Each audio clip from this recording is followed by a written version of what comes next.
It's probably better casually than speedrunnable because you can just take your time with it and, you know, when it's getting annoying, you can walk away. Everything should be still set up. Let me just double check. Yep. Audio language for Judgment and Lost Judgment's any percent are actually English. They actually allow us to save about 45 seconds in total in the run. Is actually an immense amount of time. And weirdly enough, English lets us skip certain boss intros, as you'll see in the first 10 minutes. So, shoutouts to English for the Judgment games being obviously faster. And people keep asking, the difference between easy and simple is that simple gives you an auto combo. You can turn it off as well, but simple does not increase your damage and it does not decrease the enemy HP any different from easy. So to save us from menuing to get rid of obviously the auto combo, we just go on easy. I absolutely adore the combat in Judgment. You'll see why coming up. Takes a little while to get into. It's a little quicker to do it in the sequel Lost Judgment. For now, you'll see it. So 3, 2, 1, go. And obviously this is on console. Judgment games aren't available on PC, which is a shame. Left D-pad first. Yep, left D-pad for the first one. This first tutorial sucks. There's a very quick way to do it, and it all depends on which way Yagami swings. By swings, I mean the sign, not, you know, his orientation. Yeah, it's a shame. That'll look. So you'll see that enemies are not... That's bad. You'll see that enemies are not dying. I don't know why it dropped my tool there. But I'm going to be going after, obviously, specific enemies that have high HP to be able to lower them before we get to the bit where they all go down. It's much like the other Yakuza games. You can't take care of enemies until, obviously, you get through the tutorials. We have a dodge now. Need someone to hit me. Yes, while I was standing in the middle, was hoping that somebody would be pretty aggressive here. That's pretty good, actually. The nice thing is you need to do an EX move as well. The bike EX move is reasonably fast. The quickest one here is the cone that's on the floor. That's okay to finish it, at least. I didn't drag the enemies too far away, so that's not too bad. You'll notice that combat seems a bit slow to begin with. That is true. Combat with Lost Judgment actually has... multiple different levels of combo speed. One of the good things that Lost Judgment did is it starts you at max combo speed and there's no upgrades. Lost Judgment kind of knew... I like Judgment's combat a lot, but Judgment's combat at the very start of the game has some pretty big flaws, unfortunately. Which you'll see and I'll point out as we go along. That's not the guy. I know that's not the guy. I know that's not the guy. I got 3 skill points. You don't need 3 skill points. That's not the guy. That's the guy. In these sections, you can't actually skip these cutscenes, so we just have to carry on. And now we get to the bane of everybody playing this video game. This is the tailing segment. So this is us. We are Takayuki Yagami. We are a lawyer turned detective. I'm an ex-lawyer, and essentially we're doing some detective work. So the big difference between like the Yakuza games and the Judgment games is that obviously we do a lot more detective stuff, a lot less in Lost Judgment, unironically enough, which is actually a good thing, unironically enough. Again, anyway, this is giving you a tutorial for the tail segments. The tail segments are all completely scripted, so I know what's going to happen in every single tail segment, and one thing to talk about with these is that the sound system that I very briefly mentioned in most Yakuza games is important here. You see those cigarettes on the floor? Or is that a camera? That's a camera. See the camera on the floor, the cones on the side, the bike, the ashtray, etc.? The people, if you walk into them, they will make noise, which will cause your target to turn around. Now, as I said, all of this is scripted, so I know when he should turn around. I got a bit lucky there that I didn't get touched by a civilian, because there's a good bunch of them spawning around me today. So, essentially, every single tail segment is going to be broken down into little bits. So you'll see that there are going to be some bits where I'll be hiding, like here, for example. The remaster, which I am playing on PS5, actually reduces some of these turnaround points, which is nice. That red box there indicates the last bit of that part of the tail segment. So every so often, you'll basically see like a red box. That'll be where you have to sit to be able to make it to the next one. Or sometimes it'll be an area. Now, here's the downside. There are 40 minutes worth of this. 40. 4-0. The upside is more time for ads, baby. There is a very heavy concentration of these in the early game, and I'll point out when we get to them. This is number 1. I believe in total in the main speedrun there are 9 of them, and they get progressively much nastier. Speaking of nasty, this one is actually kind of nasty itself. This is our target, and you'll notice there's no more hiding spots. That's because you're not supposed to follow him, even though if you don't, you get given basically a game over if the time runs out. That right there. So, this is why this one's a bit nasty, and it's kind of like a ploy ahead of time in that he's going to go grab a drink there, and you would think that we're going that way, which we are. Not yet, because he's going to turn around. As he's grabbed his drink, I turn around, because even though I'm going to lose a bit of time here, he always comes back, and you can see the time always refreshes itself when you basically see him again, and he's going to come back here. I'm so glad the tailing segments got cut down so much. It's really nice. Say, GK, hope you do more. GK, I'll show you Worry Mahjong after this run as well. In the game swap moment, if you're still here in like 5 hours. Reason why the game swap between this and Lost Judgment is so high in these splits is because the last time we did the Judgment Marathon was when the SGDQ game schedule got announced, or the games list got announced. we found out that LED got into GDQ, which we did a run of 2 weeks ago at this point? During the world record for this. So, you see how he stopped there? That's a very important point, because in the original Judgment, not the remastered version, he would have turned around there. This is one of the nice things about Judgment Remaster, is they have turned around some of your tail targets from turning around. Essentially, over the course of these tailing segments, it does save, I mean, in total, probably about 3 to 4 minutes. But there's still 40 minutes of these goddamn things. Keep forgetting, it's Dragon Engine, but it's not the new one. It's left for cutscenes. Look up, look at the drone. The problem with Lost Judgment, as you can see, there, is you have to be very, very precise with where you focus during the active searches. This is something that got remedied very, very quickly in Lost Judgment, thank God. Because you have to be pinpoint accurate. So, this guy is a detective who is fooling around a bit and making bets on the horses. He also had a flare in his pocket for some reason. Now, you've probably seen at the start of LEDs, the chases, they're exactly the same as Judgments. And the nice thing is, most of them are going to be the exact same button presses each time, but the nice thing about Judgments is that we can actually avoid QTs in certain situations like this. You can actually get an extra QT to jump over those little, like, knee-high barricades right there. Unfortunately, can't avoid that one, which sucks. We're going to get something thrown at us here. Sometimes this is random, not all the time. The next one should also be X. This one is usually X because it's a bike. Specifically, the bikes are X's. But you'll be seeing what the combat of this game is like in a little bit here, but it's not going to be the combat that you'll see going forward. Judgment actually features almost infinite juggling. I have it all figured out. Hey, look, here's a boss intro skit. I'll get. Thanks, English. You have 2 fighting styles. You've seen Crane. This is Tiger. So we're going to be trying to get into the ground to do a quick EX real quick, please. Because EX moves do a lot of damage at the early part of this run. You can also use weapons that are around the side, which are nice. But you can change your style at the apex of your combo, as you saw I did there. I messed up that time, which is fine. But again, EX move is good. There's a couple of hidden weapons in most fights. So in those bin bags right there is actually a tonfa. Now, there's also a couple of things. There's a fan here. There's an electric baton. Some weapons in Judgment are very good.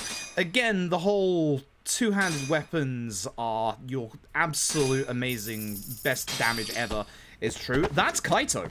Kaito's the fucking best. You'll be seeing him in a couple of hours when we get to play him. And next Wednesday at GDQ, where I will spend the entire time gushing over how good Kaito's shirt is and how Sega should sell it as merchandise. But we're gonna go and buy some dorayaki for the Gender Law Office where we used to work, and we're gonna meet somebody who we're gonna go and see later on. This guy is called Dwayne. Dwayne is a good lad.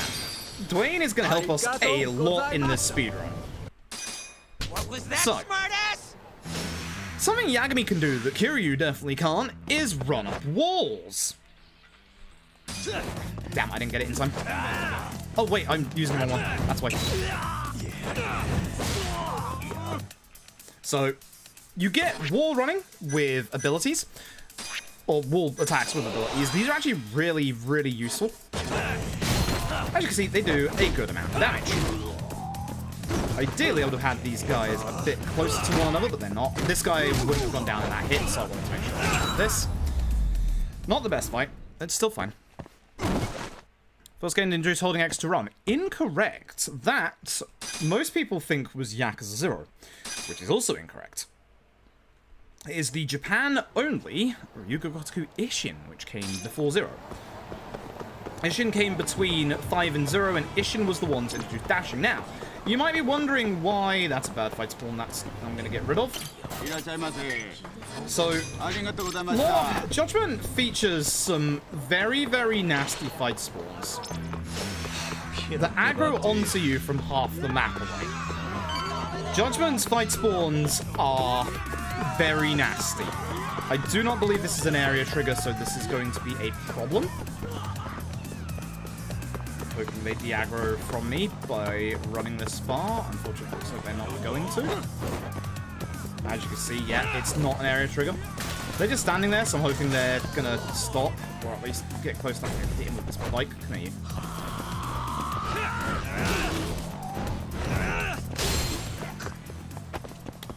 Sometimes, you just gotta throw a bike at a guy.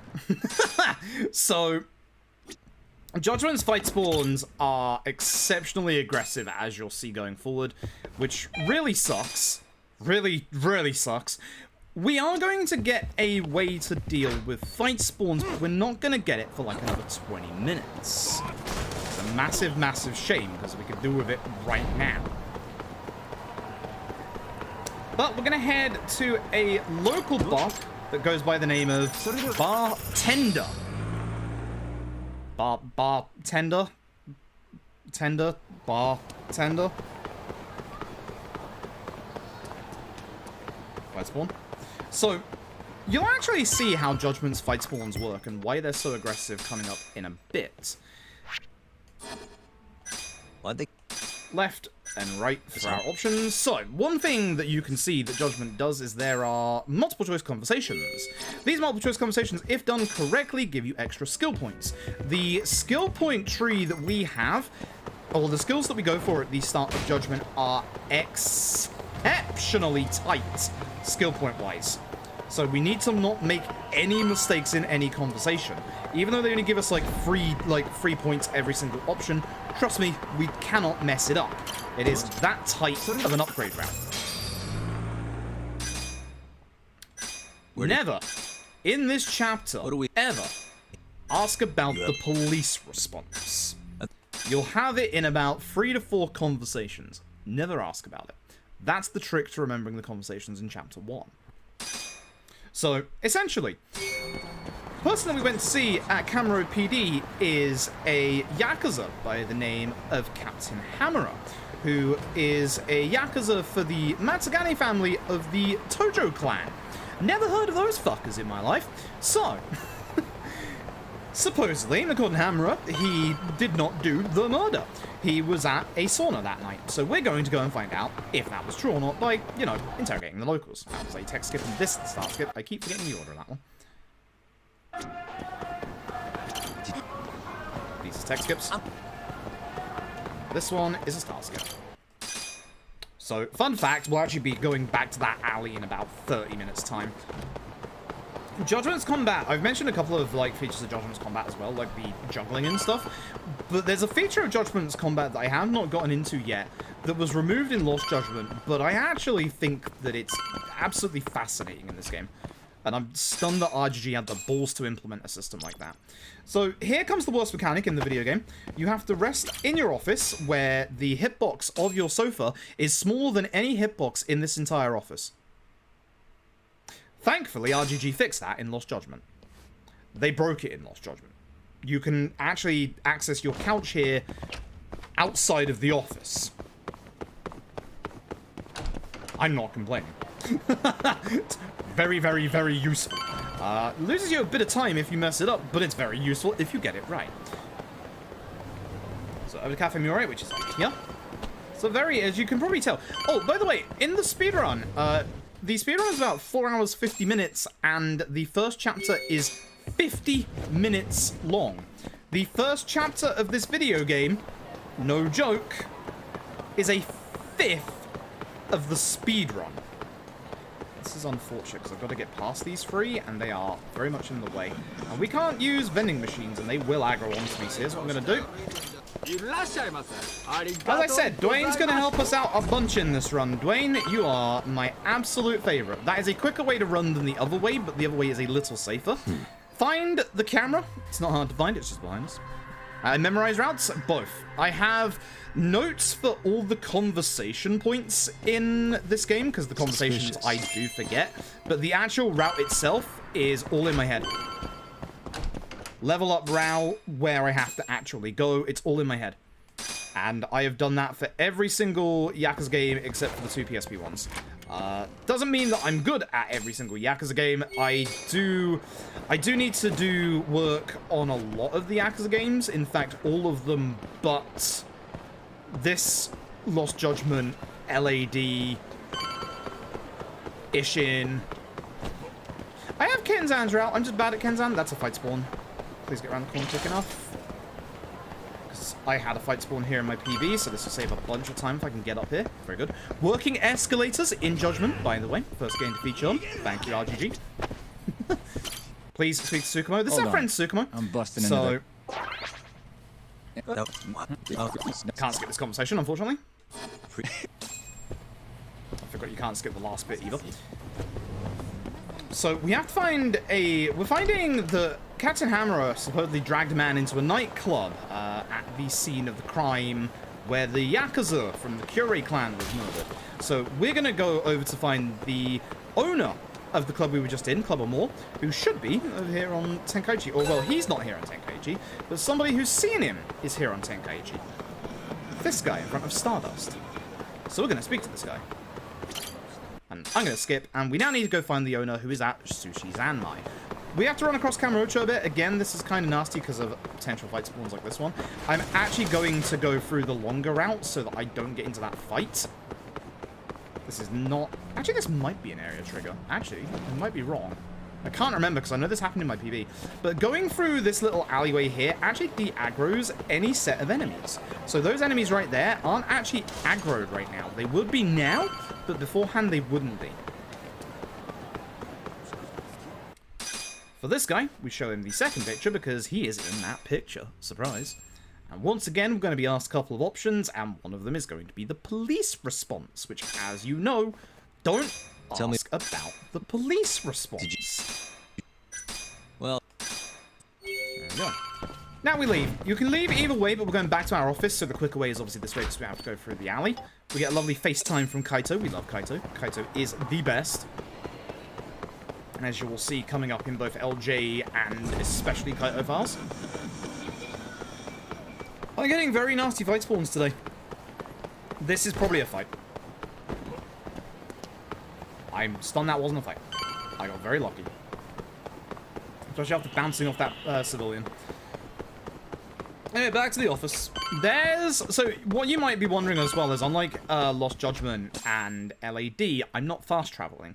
Fast traveling was not a thing until LAD, the game after this one. So unfortunately, we have to walk our ass everywhere. The nice thing is, being Dragon Engine, we still have a lot of taxi spots. That is Mafuyu, who used to be relationship, might still be. in love with, don't know, don't ask. We're going to meet certain members of the prosecution here. That guy right there is our Edgeworth in this game. He'll turn up later. And now the game's going to tutorialize us on the friend event stuff. So, if you've ever done K2, for example, the friend events in there, exactly the same. On the left-hand side here, you'll see a QR code. You can take pictures of certain QR codes around the city to get moves. One of those moves is the Tiger Drop.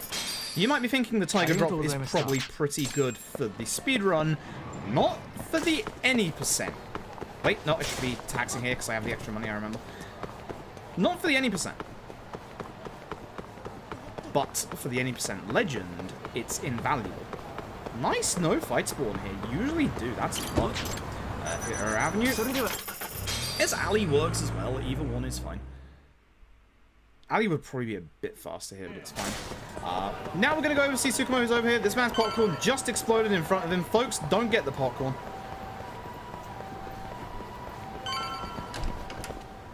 And this will conclude the first part of the friend events. Now, when we do Judgment all sub-stories, the friend events, you need to do a certain amount of them, aka all of them, to be able to get your city reputation to max, so that you can do the final few sub-stories, aka Amon. Certain friends will do certain things for you. You can learn EX moves for certain ones. For certain ones like Tsukumo, you can go back and you will get items from them periodically. Not usually amazing items. I'll keep an eye on the right hand side for a fight spawn, because there can be one here. Thankfully not. You cannot get hit by cars in this video game, but you can in Lost Judgment. Important distinction. Shout out to our boy Kaito and his amazing shot. Okay. So. Oh. Cause of death. Eyes. I think it's the ground for the blood. Yes. Bags. And then phone. So this is the guy that got murdered. You can see that, you know, he may have had his eyes gouged out, which is similar to 2 other murders that have happened in the past. And we have established from this photo that he was not murdered there. There was no blood. There was no blood. There was no traces of blood. And his phone was not there either. First things. That is a text skip. That one. That is not a start skip. Oh, it's about the same. It's fine. So we're going to head to the Matsugane family office. Kaito, as you can probably tell, used to be Yakuza. He used to be a member of said Matsugane family. And Captain Hammerer is a member of the Matsugane family. There's backstory behind both of them, obviously, that we'll get into later.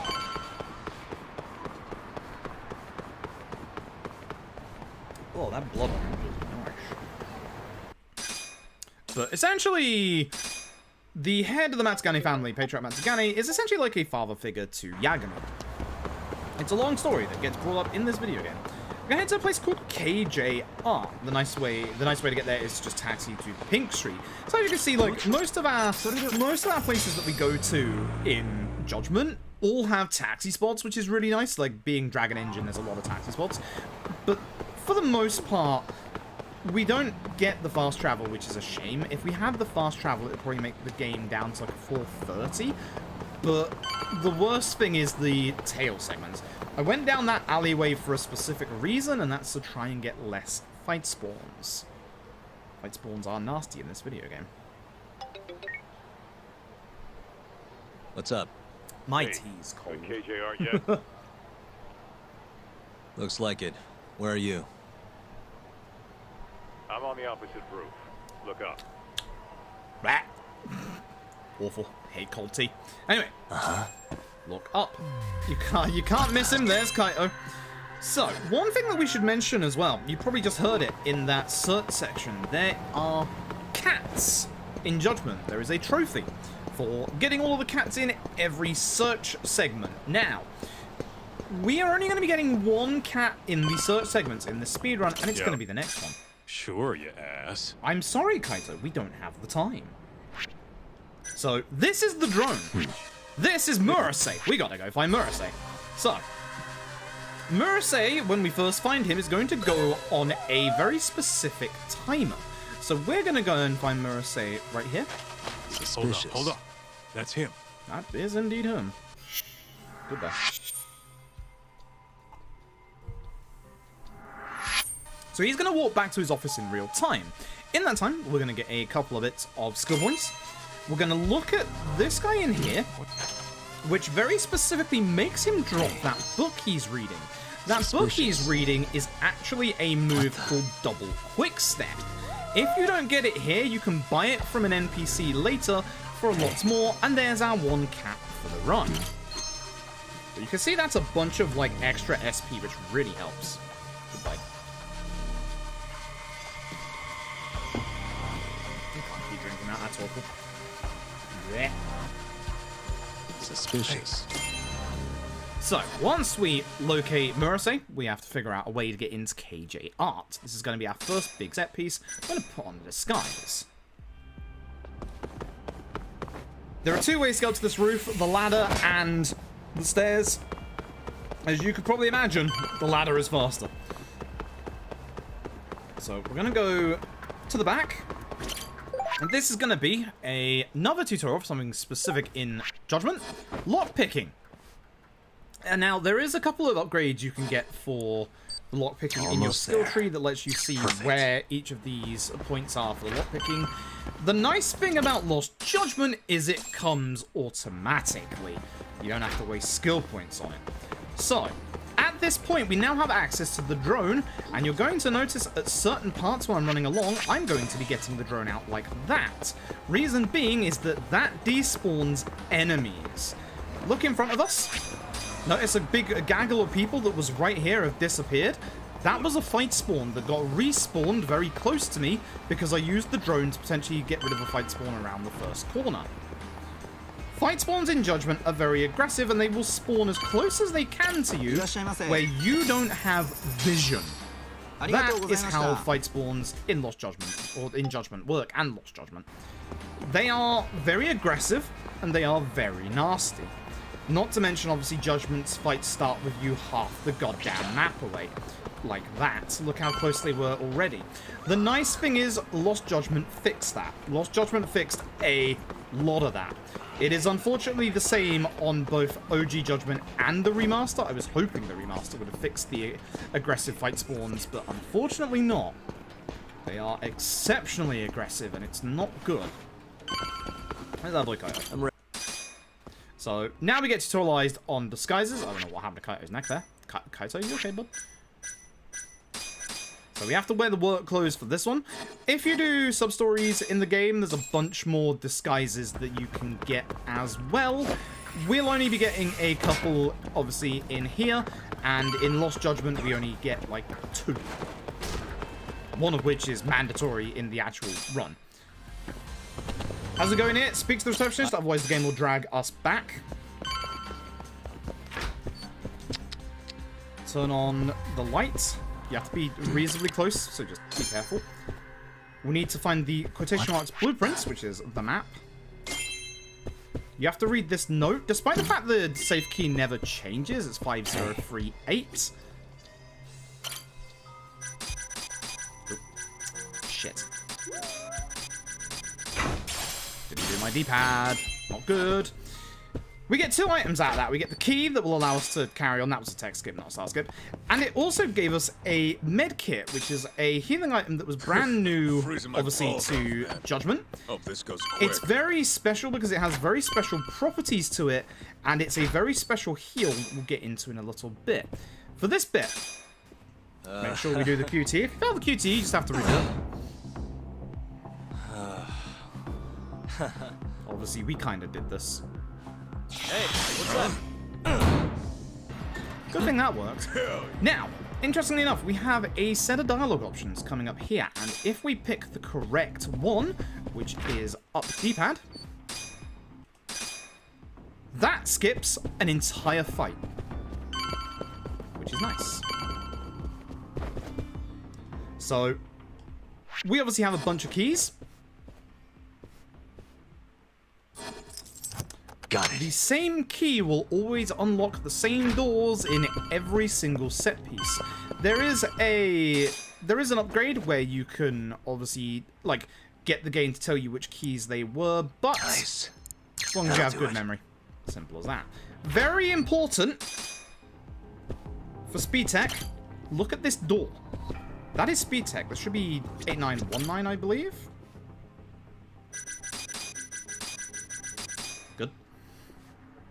I'm getting double quick step for later just in case. Stamina X as a backup heal. So one thing not mentioned yet. Judgment is stingy with its healing items. For all of your normal healing items, you can only carry 3 of them. You can get upgrades that will allow you to carry up to 6 of them. Food items, you can carry up to 10 still, which is very good and is our main source of healing. Because, oh my god, Judgment is one of RGG's nastiest and hardest games, for reasons you'll see in about 2 minutes. Who are you? Now, I should have enough... Who the fuck? I should have enough SP here to get my upgrades. You bastard! Mind that Yagami is, you know, an actual upstanding citizen. Can't let anyone die. Help me! Someone help me! Also, chat, hope you're doing well tonight. Hope you're having a good day today. So, thankfully, I'll be able to snooze the first round of ads into the next tail segment, that's for sure. We have a lot of easy downtime for ads with these goddamn tail segments. So, here's what we're gonna do. It's attack Rising Tornado and EX Wall. Gonna get attack. We might not have enough Rising Tornado. We should do, yeah, EX Wall Acrobatics. And EX Wall Acrobatics. These are all very important for reasons you'll see coming up. But we're gonna run over here and grab the barrel again. For big multi-enemies, having a nice weapon helps a lot. And again, thankfully, we do have a attack upgrade here. Get these 2. And this guy. Not too bad. Not too bad. Everyone didn't fly away too far from that guy in the corner. So that's not too bad. And we're about to get into our first boss, where Judgment is going to show you its brand new fight mechanic. At the start of this fight, I risked my life to get God. in here. Just I don't have to do shit. You can't boss a Yakuza around! Fuck yeah, Murasei. Murasei starts with a chair. He doesn't start with a chair. You might be wondering what I mean by that. The fucker throws it at you. Nice. So, start with an EX. I'm going to try and use one of the sofas. I didn't want to use this chair. These chairs aren't good for damage, so I'm going to use the EX. The other chairs are very good for damage, they're two-handed. Unfortunately, I am now in big trouble. Oh, fuck off. Stop picking up that chair. Hit me. Thank you. Because I know he's close to his EX. So, every boss has a mid-fight EX, and they have an invulnerability period until they go through this mid-fight EX. This is why we have EX Wall Acrobatics, to be able to go through the invulnerability, but there is an added little thing in Judgment. Also, get ready to hear this drop, it's so good. Mortal Wound System. When the boss hits you with its EX attack, you will take permanent HP damage. I'm just going to mine here to stop getting hit by Murasei. And juggle. That's my timing. It's been a while.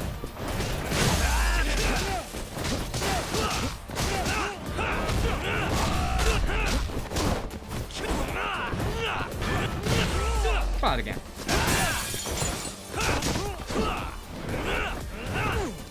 Good. Also, your wall kicks, as you can see, are very good damage. Sometimes spamming your wall kicks actually works out surprisingly well.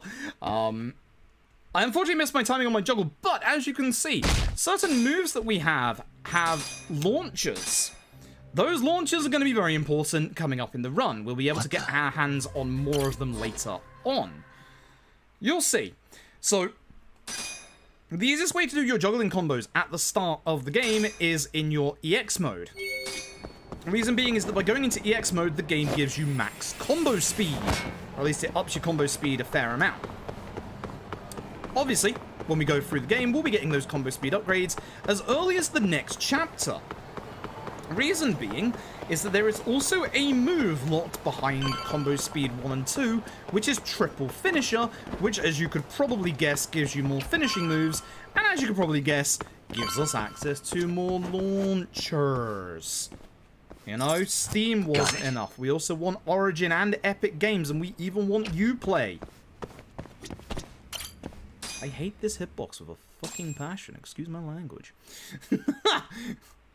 It's a much better hitbox in Lost Judgment. I will actually show you with Lost Judgment me glitching through the wall to get that hitbox, because it won't lose me too much time. So, as I said, fight spawns will always spawn as close as they can to you without vision. That's a fight spawn right there. See how the guy disappeared? He was a fight spawn. That would have gotten into a fight if I hadn't got my drone out at that exact moment. This is why when I go down certain streets, I'm going to be getting my drone out, because I know there is an almost 100% guaranteed chance of a fight spawn. Now, we're down to 471 yen. Slight problem. I need to taxi after this. Nice problem. We're about to go into Judgment's first of 3 time waiting segments. Now, if you've been around long enough to see, obviously, like Yakuza Zero's run and stuff like that, you'll know we have a way of dealing with them. It doesn't work in the Dragon Engine. We have to wait for Shintani to call, even though he's right next to us. So what we're going to do in the meantime is we're going to run across Kamurocho. Doesn't matter if we get into a fight spawn or not, but preferably not. And we're going to go all the way to Ebisu. The medkit we got in the previous set piece is one of the only ways to heal your mortal wounds outside of either the game doing it for you, which it does at certain points, which is either in the first 2 chapters or the finale, or a certain NPC who lives in the sewers. Don't question it, he's a doctor.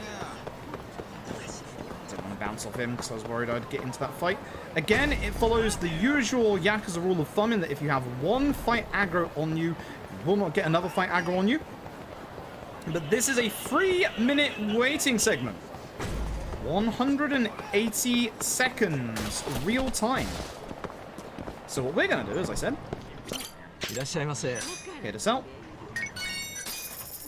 We could sell the stamina if we wanted. I am a little low on money. I'm actually quite low on money. I am a little worried, I'm not gonna lie.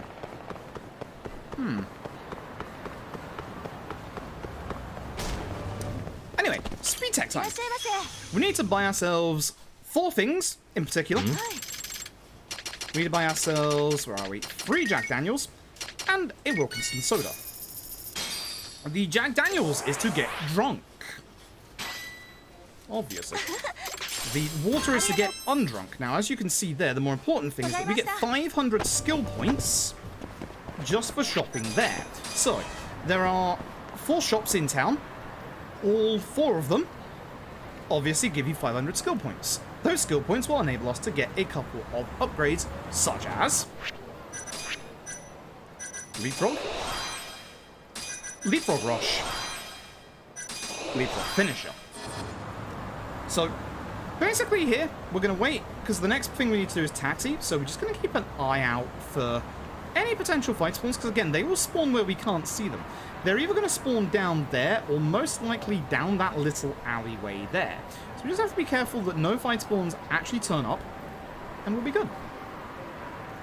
So there you go, that's the first 36 minutes of this speedrun. Again, as a reminder, the first chapter of Judgment's speedrun is literally a 1/5 of the entire goddamn speedrun. This first chapter is one of RGG's longest chapters, and in Japan, they actually released, before the game came out, a demo for Judgment, which was the entirety of the first chapter. Absurd. Absurd. Nope, no ad time. Ad time later. Ad time later, trust me. Plenty of time for ads later. Don't have to worry about ads. Plenty of time later. Much better time. All the tail segments. There's 40 minutes of them. I guess there's 35 minutes of them now, because the first one was 5 minutes. This bit sucks, because again, can't tell if there are enemies around, and if there are, it can be bad for us. Good. They'll spawn there if they spawn anywhere. You might be thinking it's a real pain getting around without, obviously, being able to see the enemy. Correct.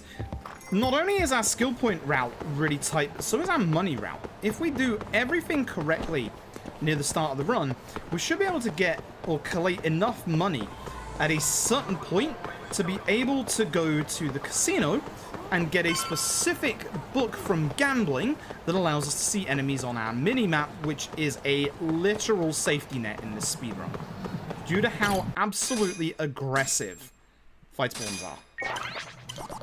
Date is the option we want. We have to go and find 3 different NPCs. Watch the right-hand side of the camera gate here, folks. I don't think there is, but I'm just in case going to do that. You may have seen that old lady we passed actually walked out from the right-hand side of the camera gate. In Judgment, they fleshed out that area down there so that you can actually walk there. But the thing is, there's nothing there for us. The only reason why that bit is fleshed out is so that fight spawns can spawn there. Thanks, video game. So we're going to specific, very specific, actual people around. There we go. The third one we want to do specifically because they are the closest one to Seiya after we have spoken to everybody. That's why we do it in this specific order. Seiya is the host that Captain Hammer supposedly beat up on the night where supposedly he murdered someone. So if he did, we would obviously have an alibi for Captain Hammer. Also, thank you, Findora. I appreciate it. I've been in explanation mode for a while. But hopefully, yeah, hopefully everyone is enjoying the run so far. It's a long run, yes. It's gonna calm down in a second. This is a rare fight spawn. This sucks. But thankfully, there's a lot of bikes around Kamurocho. Ooh, money drop. I'll take that. A little bit of safety for the early game. Yeah, that'll do. That'll be more than enough spare money. Because I was worried my money was a little low, but that definitely makes it safe. That's nice. Just in case any mistakes are made. Anyway, there he is. He's in the corner speaking to his date.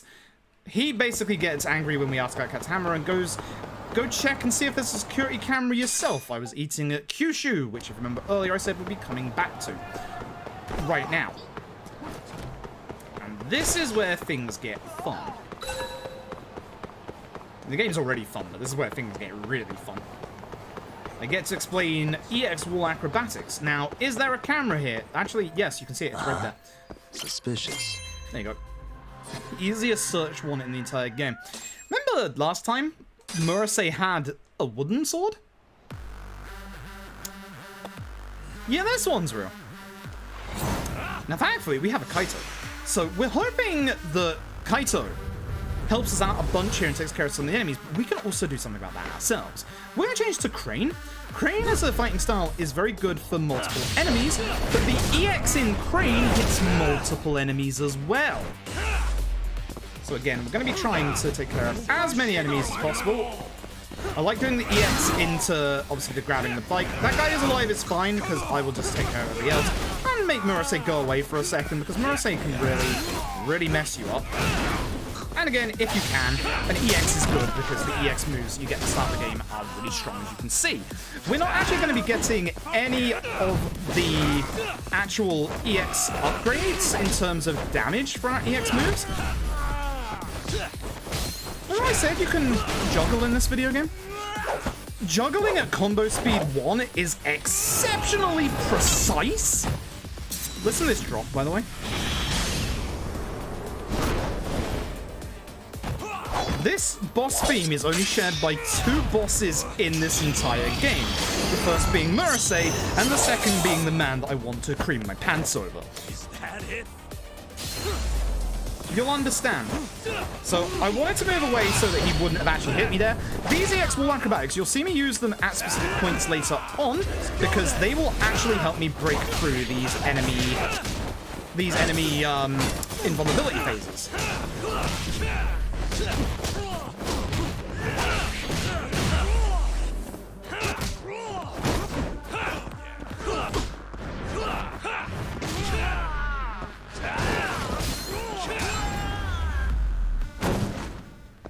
God, I fucking love Judgment's combat. God, I fucking love Judgment's combat so much. The fact that you can just juggle enemies like that and stop them from doing anything is fantastic, and is actually necessary on goddamn Legend. Like, fuck me, I love Judgment's combat so much. So much. It definitely has its flaws. Like, it definitely has its flaws. I would say it's still not the best combat that RGG games have to offer, but goddamn, I fucking love it so much.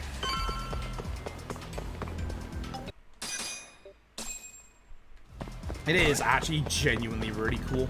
Like, essentially, what I'm doing, for those who don't know, I mentioned it briefly earlier, at the exact moment that your strong attack hits, you can actually change your style. There's a very big common misconception that you have to be in your EX mode. You don't.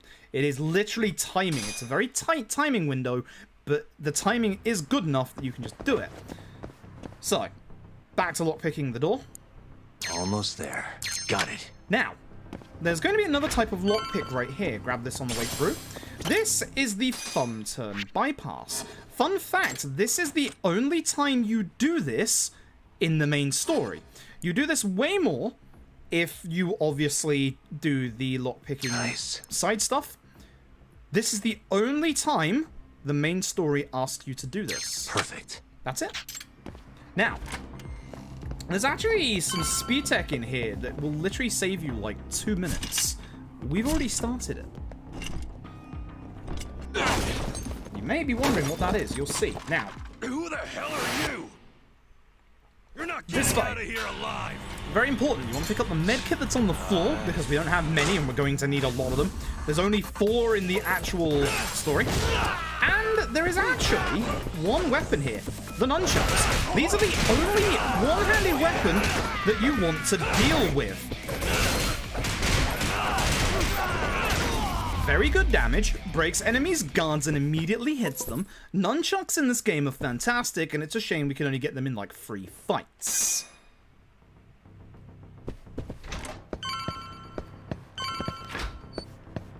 In fact, the next time we use them is the finale. Almost there. Got it. This is where the speed tech comes into play. It's also where one of the nastiest fights in the first chapter in Legend is. This guy sucks. Not in a good way. We have to deal with all these enemies as easy as we can. Using Crane EX helps a lot to get rid of most of them at the start of this fight. I want to hit him a couple of times because he really does suck to try and deal with. He's going to hit me here. I didn't mean this guy. It is actually okay to use your EX mode to deal with Wanted Arrow. I was hoping I wouldn't be close enough where that would actually have connected. So the reason why this guy is annoying, as you can probably see in a second, this fucker has the Arase dodge. Why does the guy with the katana have the Arase dodge? I couldn't fucking tell you. But he's really annoying, and yes, he has iframes during it because it's the Arase dodge. I told you, every RGG game since Kiwami, somebody has to have the Arase dodge. So, we're looking around. The host who was going to testify that Captain Hammer beat him up that night has been threatened into silence by the Curie clan because they've taken his sister. So, that did not stun you, and I am actually very upset. But you can also see that leapfrogging, where I'm jumping over the enemy and attacking them in the back, is very, very strong. What a waste. Exceptionally strong. So, here's our speed tech. We go over to him. Where's the girl? What's the code to the door? So, you might be wondering, what was the speed tech there? Like, you may have missed it. Perfect. The speed tech was when we were here the first time, we looked at the door on the floor above. Because we looked at the door on the floor above, the video game goes, oh, you need a code for it.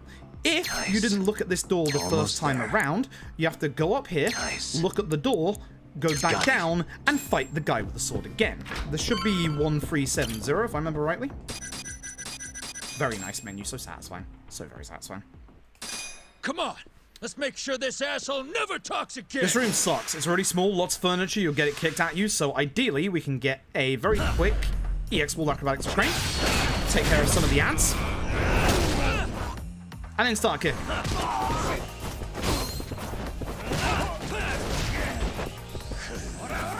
I shouldn't be using that combo that much because you cannot...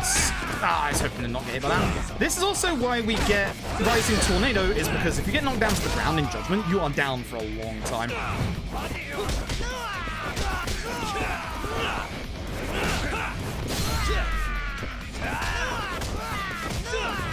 Now you can see the problem with my combo here is that actually I don't have enough speed to be able to maintain the juggle. That's why a level 1 juggle is very, very hard to pull off. That is why you are going to see this juggle getting so much better as of this next chapter. That was a very, very good first chapter, by the way. I'd like to remind everybody that the splits we're running up against are world record splits. So being a minute ahead here is very, very nice. Doesn't matter what option we pick here for dialogue.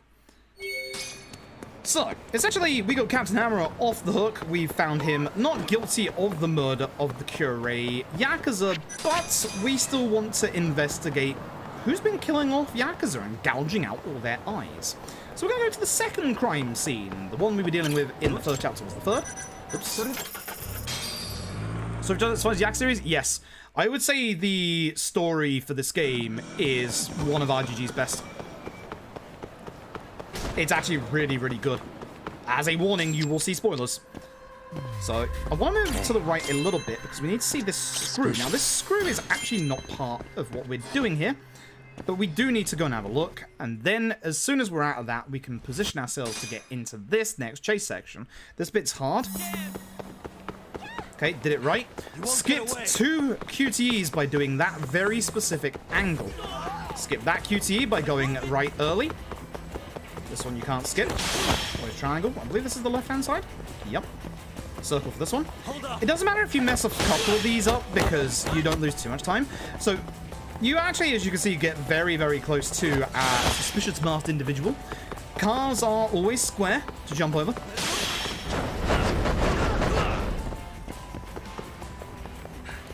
So unfortunately, if you remember in the first chapter, where we got given the tutorial for pressing circle to grab people when we're close to them, that's only very specific circumstances. Even with, for some reason, this one always gives it to you. For some reason, even in sub-stories, a lot of sub-stories, and especially chases in the story, you're going to a fixed location. We're going to a fixed location right now. I can't remember if this is triangle or circle. Is triangle? Triangle? So, the problem is, the game won't let you finish these early because we have to get to this bit right here for story purposes. Makes sense. So, that tutorial that we do where it's like, oh hey, press circle to capture the guy, that doesn't come up ever again. Comes up in like 2 sub-stories and that's it. Spam X through this one, because it's just the message from Kaito. We were speaking about Best Bud Kaito, and that guy stole our phone. We have to get it back. But that guy in the mask, you'll see him again soon. So, Kaito has gotten in touch with a guy called Ayabe. Ayabe is a dirty cop. You'll meet him soon. And so the game in English? Yes. By about 45 seconds. English allows us to skip some boss intros. Which sounds bizarre, but no, it does. Right, there's going to be a fight spawn at the end of the road. Because there wasn't one early here, there will be one at the end of the road, so I've got my finger on the options button ready. Really? That's lucky. That's very lucky. We're going to go and meet Dr. Moroboshi. The game has given us our last free heal. Even on Legend, thankfully the game heals you in the first chapter of any mortal wounds that you have. But we're about to meet the one guy that can heal our mortal wounds for 20,000 yen a time. Mortal wounds are a problem in the run in that they are going to accumulate if we're not careful, and we're not going to get rid of them until the end game. It's Dr. Moroboshi. Excuse me. Kondo is calling for you. Your homeboy is calling for you. With this, he helps out the guy here who has kidney stones. They're going to head off. We're going to now go and meet Genda at the Genda Law Office. Again, just be careful of fight spawns. Again, there's probably going to be one at the end of the road. Just be careful. It's not one. I'm being very careful. Always looking to the right, because you don't get that long to react if they are there. You should ideally be getting the drone out to despawn them just in case, but I like playing it a bit dangerously. I say dangerously, I lose like 30 seconds if I get into a fight. That's not dangerous. Hi, Fooz. I really enjoyed your run at GDQ, especially the Bakumi type performance. Foob, hype, have a good judgment marathon tonight. Thank you, Judge Kaz, for the Prime Gaming and the 11 months. I appreciate it. And thank you for the kind words. I do appreciate it a lot. I can't remember what I'm doing. I didn't leave without speaking to Genda for once. I always do. This is Hattery. He's a journalist. Fuck him. We'll see him again later on. And back to the office. So, the downside, or I guess the upside in a couple of cases, because RGG treat Judgment as its own series, essentially with Judgment we are going to get tutorialized on everything.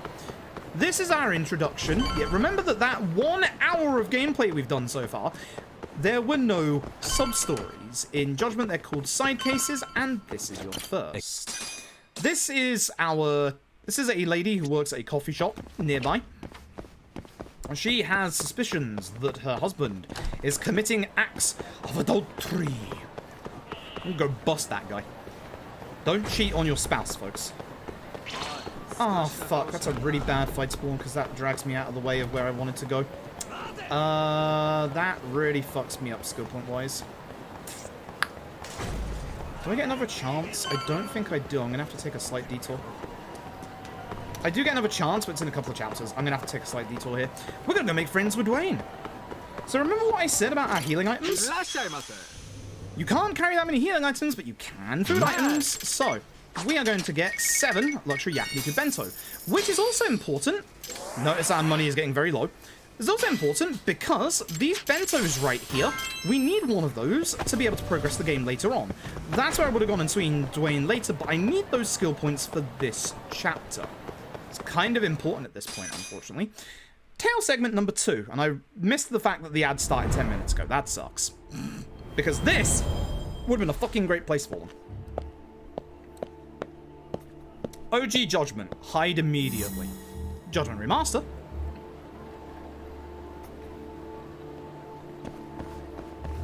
He doesn't turn around. In OG Judgment. So what they've done with these tailing segments in Judgment Remaster is they've taken out a lot of the ones where they turn around at the very start. Now, unfortunately, as I said, there are 40 minutes of these tailing segments over this run, so don't you worry, we'll have plenty of times for ads later on. Much more time for those ads later on. But for now, this guy is just going to keep walking down the street. He's going to come back and he's going to look at that advert for that beef bowl up there. Pretty good advert. We get to sit here for like a minute. Reminder, there are 40 minutes of these tailing segments in this speedrun, and they fucking suck. There are no... Well, I say there are no, that's a lie. There are skips for these tailing segments in Judgment, but it's very specific tail segments, and it is essentially interrupting animations. So what we tried to do here, he's going to get his phone out to look at the billboard. Now, in a later tail segment, what you can actually do is interrupt someone's walking animation and stop them from taking an extra 20 seconds to walk that way, and then instead they fix their walking cycle and just keep going. Here, we tried to skip this animation to stop him from, you know, taking whatever advert picture he's taking here. Second Blade, unfortunately, did not work. There are only certain animations that can be skipped. If you try and interrupt him there, he just restarts that entire animation, and you have to sit and wait through the entirety of it. So that's a shame. But the nice thing is, in the remaster, he's not actually going to turn around again until the next part, which is good. Because he should turn around this corner. With some tail targets, you have to be a little careful because their peripheral vision is actually really good. This guy's is not. There is a tail target later on that will see you at that angle. It is really, really nasty. You don't have to worry about the time. And again, in the original Judgment, as you'll see, he used to turn around right here. But he doesn't. So we can just chill. I'm not going too far forward because he is going to turn a sharp 90 degrees to the right to go over this crossing. So I want to make sure I'm on the left-hand side here so he doesn't see me just in case. And then he's going to do it again over here. So as long as we're over here, we'll be fine. Beautiful. And the last part of this waiting segment is actually this red vending machine right here. Again, I don't want to get too close. But he is indeed meeting this young lady here outside of the Popo, which we'll be going to later on for more skill points. We'll be doing that during one of our mini tail segments in Chapter 8. So, we're now going to get tutorialized on how to use our camera. So, there are going to be some photo-ops. Now, this bit you have to be very careful with. Judgment and Lost Judgment are very different in your tailing segments in that with the original Judgment, both of them count as your target. So if the NPCs walk into one of them and their AI breaks, they can turn around and they can see you. Obviously, again, we don't want to walk into any objects so that we don't obviously make any sound to get them to turn around either, but you just have to be careful if there's a big concentration of NPCs that spawn here, because they can get turned around and they can give you, not a game over, but they can basically mess you up really badly. When we get far enough along, they're going to get close to the Love Hotel. We're going to zoom in on the camera, and it's very important in this next bit that you don't hammer X through this cutscene. If you do, you can potentially get yourself a game over, and it's really bad. Because your camera actually is active here, which is a shame that we don't get the moment in the hotel. If we move to the right here, you can get a very early picture, which saves you a good 5 seconds. And now tail segment number 3. Yeah, it's that soon after the first one. That's why I said this bit would have been good for ad timing, because this sucks. So, again, there's going to be a turnaround point from the original that gets removed here, which is nice. Supposedly Q-Lock were behind this port, so if they were, thank you Q-Lock, do appreciate it. Supposedly Q-Lock were the people that did the Stadia version of this game, so... As you'll see, she won't turn around, there you go. But her AI in the remaster does break a little bit extra coming up here. It breaks coming up here in the original, but in the remaster it has a little bit of extra deviancy that we have to be careful of. That guy is a pain. Thank you for walking away. He could have turned her around, which would have been a pain in the backside, but we're pretty good for now. So we're just going to wait here, and we're going to pan the camera to the right. We can't see her for now, but she is going to come back on our screen. This is something she did in the original as well. She's going to go to the left, back to the right, and then she's going to turn around. This is where the remastered kind of her pathing is going to mess up a little bit, because she's supposed to go straight to the right, but she's going to do kind of like a 360 spin, and if you're not careful, she can see you. She spun a little bit in the original, but not as much as she does here. She didn't do that in the original. In the remaster, for some reason, her pathing is just off. Maybe it's the 60 FPS, I don't know. But for some reason, the remaster, her pathing is a little bit off, and because these are all fixed, they stick rigidly to their pathing and try and get back onto their pathing when they're taken away from it. Now, she's going to go and look into the window on the left. You can get to the second of these pillars if you're feeling lucky. I'm not going to bother. Oh no, I'm losing them. You can actually see her very briefly there, but it's fine. Don't worry about the timer. Again, you just have to get vision of them again, and it resets the timer. There is a turnaround point here. It's obviously all the turnaround points are the same in the original as well, but this one is going to be right here. There's going to be one removed one coming up here, and then there's going to be one more that was in the original that is still there, and then there's going to be one more removed one, and then that's going to be the end of this one. Yeah, as said, these tail segments suck. There's no getting around the fact these tail segments are just, they're slow. They really, it's not just for the speedrun either. Even like the pacing of the game just sucks because of these tail segments.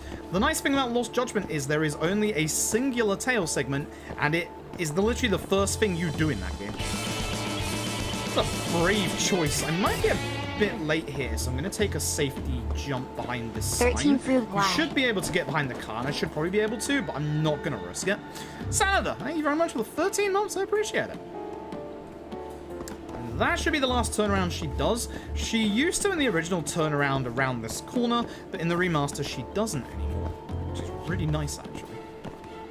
Because this one's a nasty one where there's no hiding spot. You're supposed to, like, hold here and pan the camera. You can see that that's where she was supposed to turn around there. Please don't touch me, lady. Ugh. Sound system again. Thankfully didn't. You don't have to rush with this one. The last point is this bit here. She has to get all the way to the actual coffee shop anyway, so you still have to wait. So, no point in rushing. But some of the later tail segments, we will have opportunities to shave down the time a little bit. But there's no good way to talk about the tail segments. They're terrible. Like, even casually, they just break up. They're too long. They break up the timing of everything. We can now take on side cases. The only good thing about having to be forced to do this is that we actually get a whole bunch of money, as you can see, 80,000 yen. The thing is, we need about 100,000 in this chapter.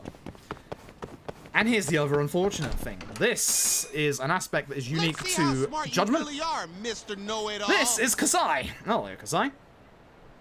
So, this is the Kaying Gang. We'll be getting a much better representation of them coming up. I'm going to jump over and grab this bike here because everyone is reasonably close together. I'll try and get Kasai down to half HP. That sucks. So, he is invulnerable right now. So what we're going to do, if I could actually get a comp, thank you, is do this EX attack. Not only to get rid of Kasai with extra damage, but also because that goes through that invulnerability phase that I talked about whenever anyone goes into their EX mode. Sometimes doing it off that wall is a little finicky because Yagami doesn't get the height needed for the EX attack. That's the reason why the first one didn't work and the second one did, because I actually held it rather than did it immediately. So, the Kaying Gang, if you've ever played Judgment, you'll know they are a pain in the ass. They turn up every so often.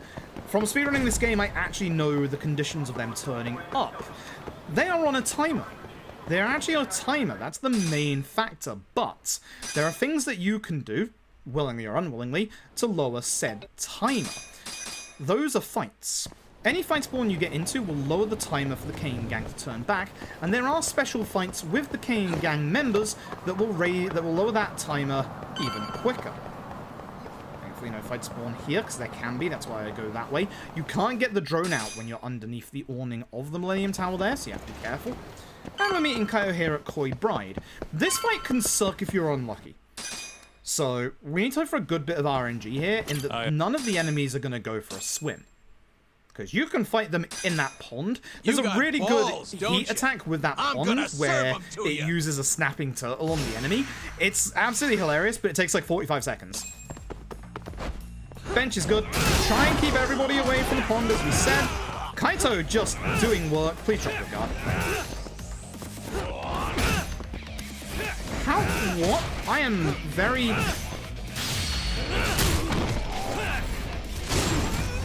I've never seen anybody guard a bench that many times in my life playing this video game, or any other Yakuza game for that matter.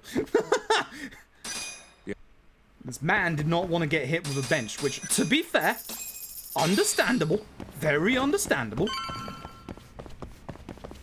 Fortunately for him, I need him to get hit in the face with a bench. The key for Amon is R1. It is always R1. A man has better block than any Yakuza protagonist. Like, so for this, we do have to do a quick round of any minigame. Oops. No, we don't. Much like the other Yakuza games, you can skip most minigames. There is a trophy here for doubling your chip amount. This is Ayabe. Again, with English, you can slightly skip some of their intros. Good stuff. We can't skip this until we go to the next cutscene, but we can skip the dialogue because we're playing with English. Praise English dub. So, the English dub in this game is really good. I actually really like the English dub in the Judgment games. I like the Japanese dub as well, but I actually really genuinely like the English dub. I think that Greg Chun nails it as Yagami. I actually think he does a better job than Kimitaku in a lot of places, if I'm being honest. You can get a fight spawn when leaving here. If it happens, nothing you can do about it. There is literally nothing you can do about it. Like, it's just one of those things that happens, unfortunately. Crazy RGG end. There's the RGG indeed. Buy-a-bass69. Thank you for the Prime Gaming for 2 months. I appreciate it.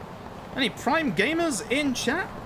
If you want to avoid the ad breaks that happen because they help give me money, then please consider subscribing to the channel. Or getting yourself Twitch Turbo, which gets rid of all ads on Twitch. Or get yourself ad block. Fuck Twitch ads. I don't need you to watch them. I just have to play them, apparently. Ah, this fight. Lovely. Is this where I get... This is where I should get thingy, isn't it? Well, we still use the bike here, I suppose. So it should be okay. Usually, I would get combo speed here, but the bike does good work. Kind of sad I missed these two. Oh, that's very bad. That's a good attack to hit this guy with, because he has a lot of defense. Okay. Yeah, I'm going to EX him to make him go down. I wanted to hit him with that hit so I can take care of both of them with the bike. This guy should go down to leapfrog. Leapfrog, good. Leapfrog, very good.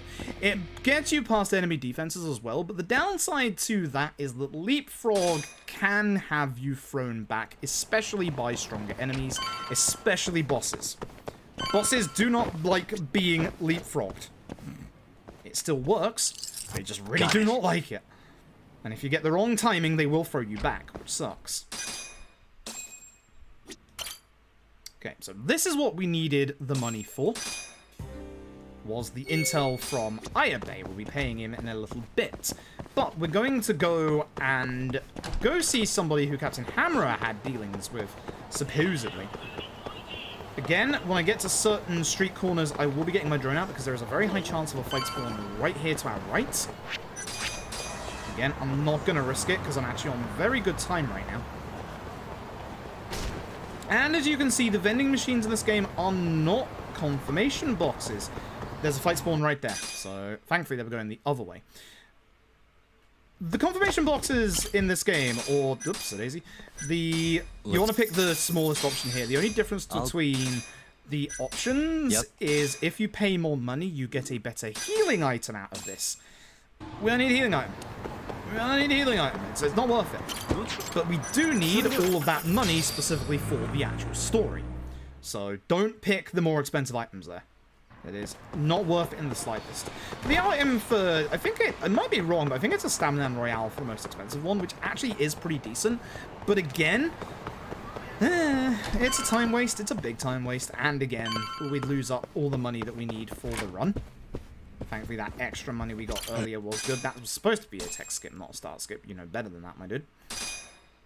We go to we go to Patriarch Matsugane to try and tell him to get Captain Hammerer to back the hell off, because Captain Hammerer, in no uncertain circumstances, has told us, stop looking into the Yakuza killings.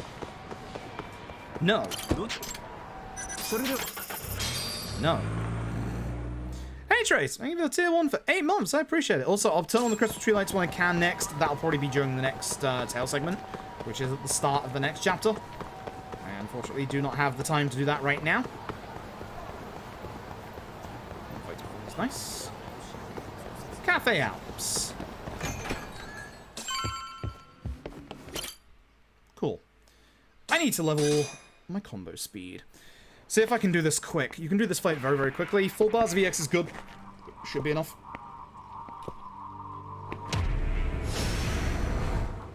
If Ozaki messes me up, though, it can go a bit slow. This guy's name is Ozaki. He's the guy in the balaclava and the baseball bat that tried to hit us before. I'm just going to use this opportunity to get my combo speed up.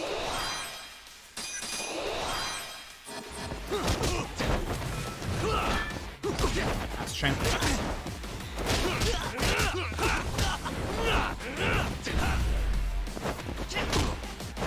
No, this has unfortunately gone wrong.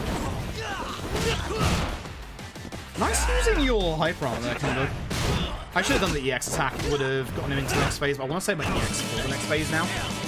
If it goes a little wrong in the first phase, I'd rather build up EX for this so that I can get Ozaki down very, very fast. The back here, thank you very much for the tier 1 for 2 months, I appreciate it. And starting Hype Train. Thank you very much. Alright. So again, we're going to try and hit him fast. We're then going to try and do the EX wall acrobatic off this wall, because it's a little finicky to do it on the other walls.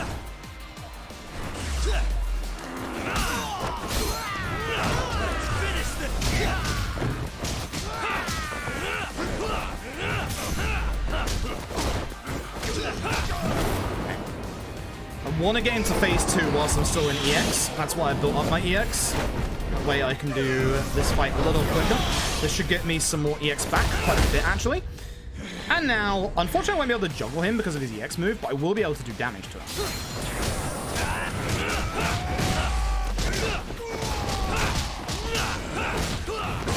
Good fight. Look at that, you can even change at the apex of the fight as well. It actually made the end of the fight a bit slower, so I probably shouldn't have done that, but there you go.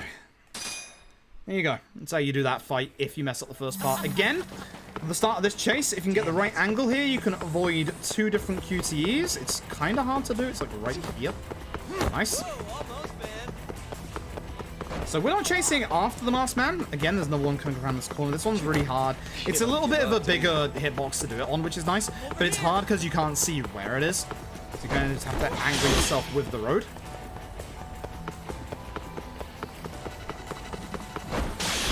Almost, man. Damn it.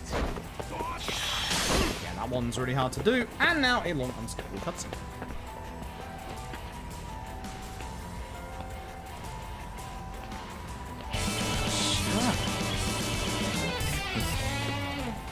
Farrick2404, thank you so very much for using your Prime Gaming. Enjoy the emotes and your ad-free viewing experience. Damn it. Once again, thank you everybody putting up with the ads, because it is literally helping me to actually make this into a livable wage. It's actually amazing. The next ad run is in 29 minutes. There should be a... There's a tail segment at the start of this next chapter. There's one near the end. Oh no, it's the married party near the end. I'm thinking of chapter 4. Can I delay them enough? I'd be delaying them until the marry tail, which I think I can? We're gonna try it. Morgana, thank you so very much for gifting 5 subs. I appreciate it. Thank you so very much. Folks, once again, enjoy your ad-free viewing experience. Hey, Esme, hope you're doing well. Folks, Esme in chat is the current channel emote maker, so thank them for all the really cool emotes you see, other than the one of my face. I made that, technically. That's my face. Technically this made it. I hit the wrong button almost. Oh my god, that was close. I forgot there was a second QTE there. So, you can actually save 30 seconds here by doing these correctly and not falling off your board early. You will always fall off your board here. There is no way to stay on it, which is a massive shame, because if we could stay on the board for this bit, it would actually make this bit go a lot faster, but unfortunately there is no way. You automatically get chucked off it. The reason why is because, as you'll see up ahead, our suspicious masked individual's back. So we can't go faster than him, obviously. Again, try and get the right angle for this one. Nice.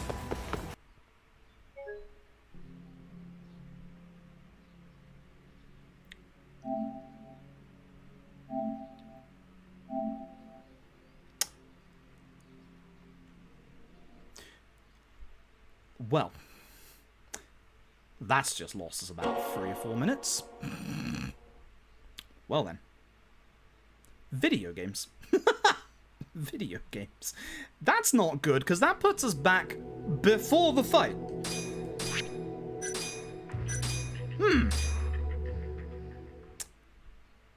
Damn, that sucks. That really sucks. So who wants to see that fight again? Let's try and do Ozaki better this time.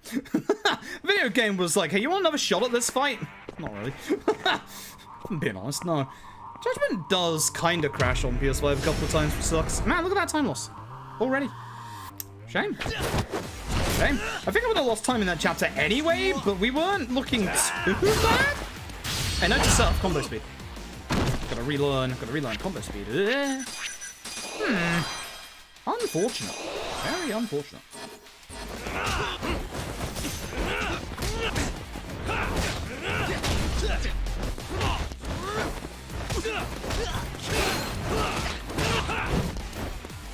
Hoping he wouldn't guard the last hit there. The last hit is the one that launch. Shame. You're alive. Out of here, Kengo. Get out of here, Kengo. Oh, that sucks. Crystal tree lights. Oh yeah, I need to do that in a second. I forgot to do that in the long cutscene. Have I seen that crash there? No, I haven't either. I've seen it earlier.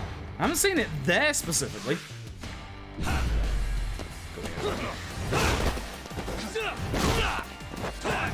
Everyone's too far away to use that. I'm glad this hit the ads, because usually it prioritizes like the actual stronger enemies, so your bosses.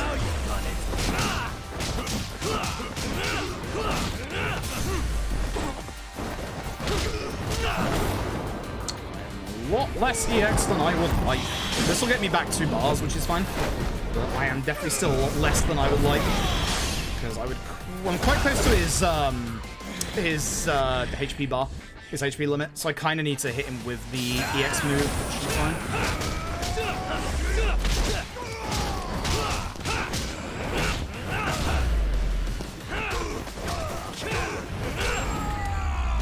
Okay. So I changed back to Tiger early there to make sure that I wouldn't get caught mid combo from Ozaki. Damn. Oh, let's see if that happens again, shall we? So again, try and get the right angle here. It's actually kind of hard. Like, that one is definitely a hard one to do. This one's much easier. Again, I kind of use like the line on the road to tell where to stand there. Give up, do you? You want to be like slightly to the left of it, but not too much to the left. Very nice. That's how you're supposed to do that one. Essentially, you get the prompt for the movement like really early on. I was too far to the left there. That's my fault. Now I can do the Christmas tree lights.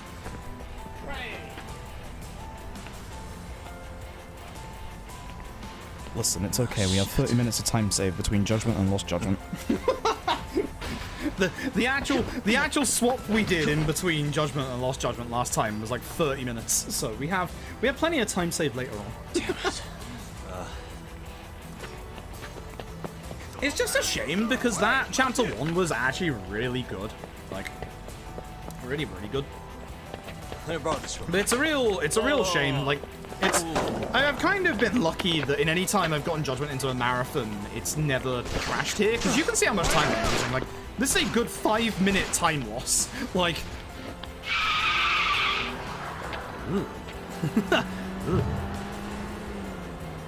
oh, video games.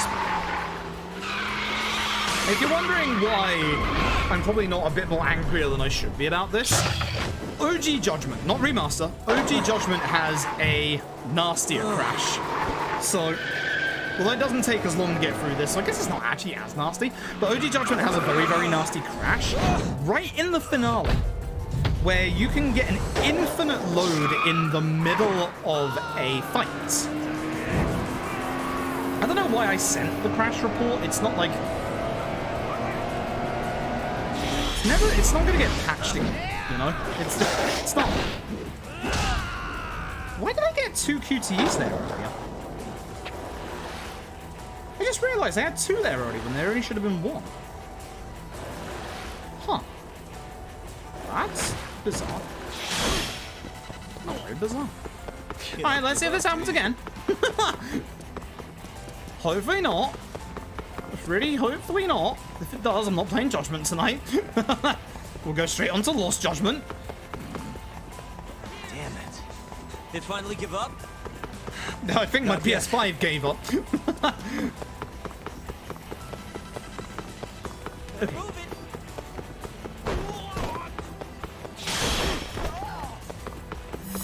That's how close we were to the end, by the way. Video games. Excellent. Alright, so we only have 5.5 minutes to claw back. I'm sure this is fine. Now, here's the thing. The actual RNG chapter that loses you literally minutes is this one. This is the nasty chapter. So, there's a couple of things in the various Yakuza speedruns that are kind of nasty in terms of running them RNG-wise. Back in the day for Yakuza 4, at the end, like 2.5 hours into this 3-hour run, we used to have to do a 50-50 bet. It was literally that. You would either have the run survive or die. Thankfully, that got routed out, thank God. There's a couple of things in other Yakuza games as well. There's a lot of, like, fights that can happen in a lot of the Yakuza games that have a couple of different connotations that can be really nasty. But in terms of Judgment, Judgment has this one really, really nasty bit of just complete randomness that goes by the name of VR Mario Party. You'll see what I mean by that later. Now, remember when I was talking earlier about how the Dragon Engine has the sound system and in the tail segments, again, lovely tail segment here. How in the tail segments, walking into anything can cause your tire to turn around. If you're not paying attention, look at that cone. It's right in front of you. It's right in the way. That is placed there deliberately. Once again, fucking video games. So, we don't actually have to hide at the start here because Higashi's turnaround point has been removed, but we are going to hide here for old time's sake next to the cow of the beef zone. You can barely see him going by. Again, there's a couple of upgrades you can get for these bits. You can get like a highlight over like the target that you're supposed to follow. It's not massively necessary. It's a little helpful, but it's not really that helpful. Plus, when you actually lose your target, like with the time parts, they'll get that highlight anyway. What is it? So there you go. Got it. I'll be right there. So Higashi is gonna leave. In the original, he actually turned around and looked at this car. Be very careful here. Higashi is somebody that does have very good peripheral vision, and will see you if you run up here too early. That's how we walk. For this next bit, again, trying to walk into people, but Higashi does turn around. Scripted. Right there. That is scripted. And then he won't turn around again until the next part. So just let him go forward and then run when he gets to about the end of the crossing. Because this one is a little tight timing-wise. There we go. Good. Not too bad. Again, you can't skip any cutscenes in the middle of these actual tailing segments. This is a long one. It's not as long as some of them that you're going to see, but this is a long one. For this one, he's not going to turn around for quite a while, so we have the ability to get to our next hiding spot. Just don't walk into, like, the bike. It should be pretty obvious, but just don't walk into the bike. As long as you don't walk into the bike, no problems at all. So our next hiding spot is behind this lamppost, where he is then going to turn around because that NPC is going to walk into him. This is scripted. Thankfully, I don't think that Higashi sees you, like, immediately. Hey, watch it. But he will see you after this, so just be careful. I'm so sorry. I have tried skipping this, like I said, with the animation skip earlier, but no dice. So he's going to go into the Popo. He's going to grab himself some food or something like that. We're going to wait outside. We'll be visiting this Popo later on. Again, those 500 skill points are very, very nice. Our skill point route is so tight with this run that we will only be able to get our final attack max upgrade just before the finale. Now, Lost Judgment, it's a completely different story because Lost Judgment, not only does Lost Judgment not have any money walls like this game or time waiting segments, Lost Judgment throws skill points at you like they're candy. You can practically get half of Yagami's skills just by playing Lost Judgment story. Like, we get obviously some expensive ones, but if you were to get the cheap ones, you can literally get half of Yagami's upgrades in the actual story. But we're obviously going to be getting a bunch of the actual expensive ones.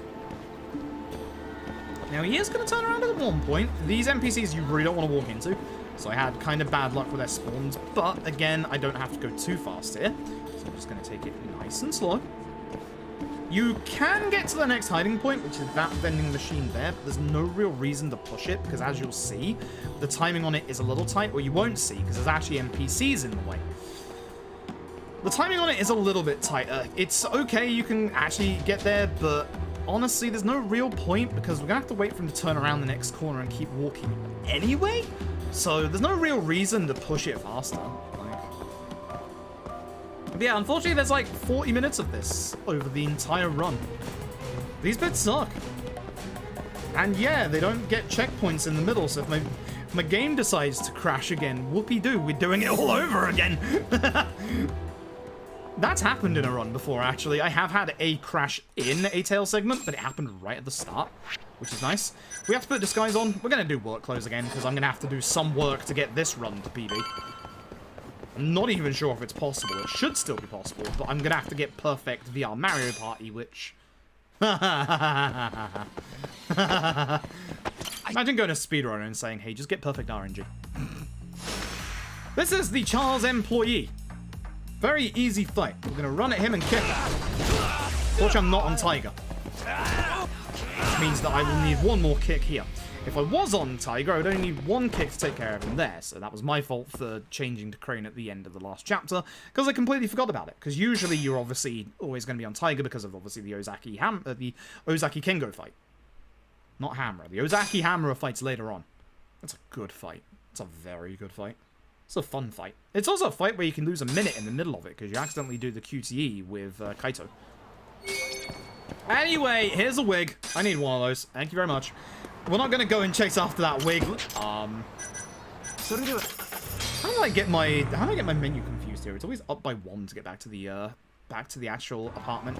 So at some point in the next chapter as well, not this chapter, but the next chapter, the game is going to tell us to go to obviously our office, but there's actually going to be a fake out. There's one taxi where you don't actually want to go back to the office. You actually want to go to the Millennium Tower instead because you want to go to Bartender. Now we leave. I am going to Tender. But Kaito is the best. You'll see why coming up. Oh my god. As much as I love Judgment, as much as I love Judgment story and combat, Kaito Files is really good. I think out of, all 3, main stories, Judgment, Lost Judgment, and Kaito, I think I like Judgment the most. Or, not Judgment the most, Kaito Files the most. No joke. It's just, there's something about the whole, that's a fight spawn, I should get rid of that.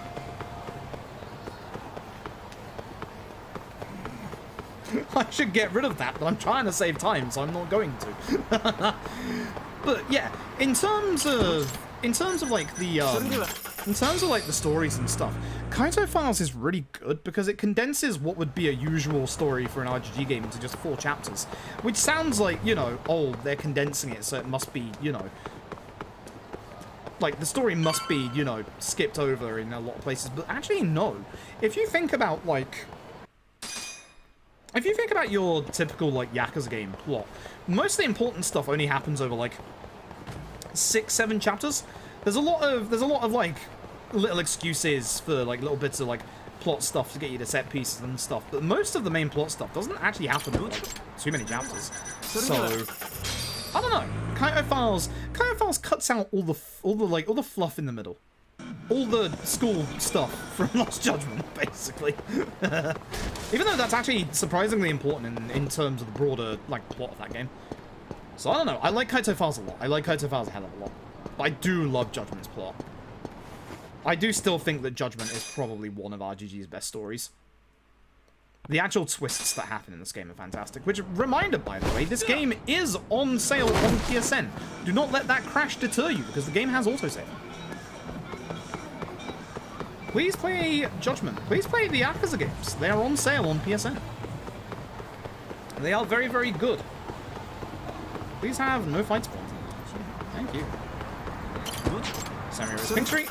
You can tell as well, if you've been paying attention to our taxi route so far, a lot of the taxis that we're getting are very similar in each chapter. So every time we go back to the office to go to Pink Street, this Samurai one is also Pink Street. Going to Gendalore office is always the top one on the actual taxi list. So despite the fact that we don't have our pause menu fast travel like we do in LAD or LJ, the actual taxi list is really good. Again, I'm going to do this just in case there's a fight spawn around here, because I can't tell. Camera Theatre Garden is Theatre Avenue, which we've gone to 2 times already. And again, our side cases are now on the map. You'll see one ahead of me here.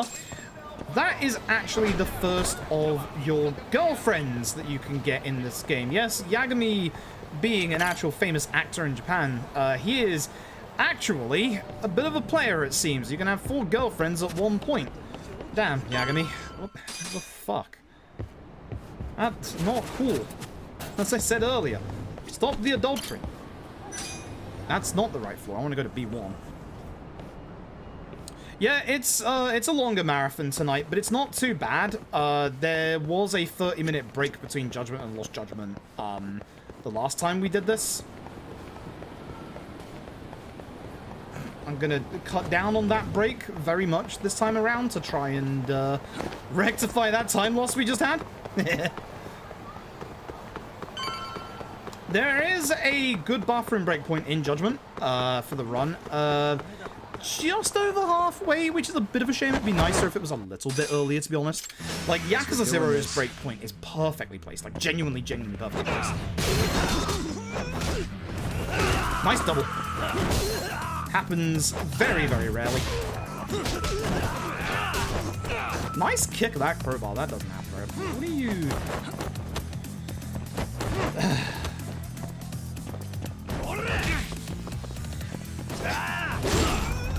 I want you all to know. I want you all to know. That was the animation for kicking an object that's on the floor. The man just tried to kick that downed person towards me. That is uncool, my dude. Second picture, first picture, now the crow fight. Let me see if I can get this fast, because you can go very fast at this fight, but it kind of sucks to try and go fast at this one.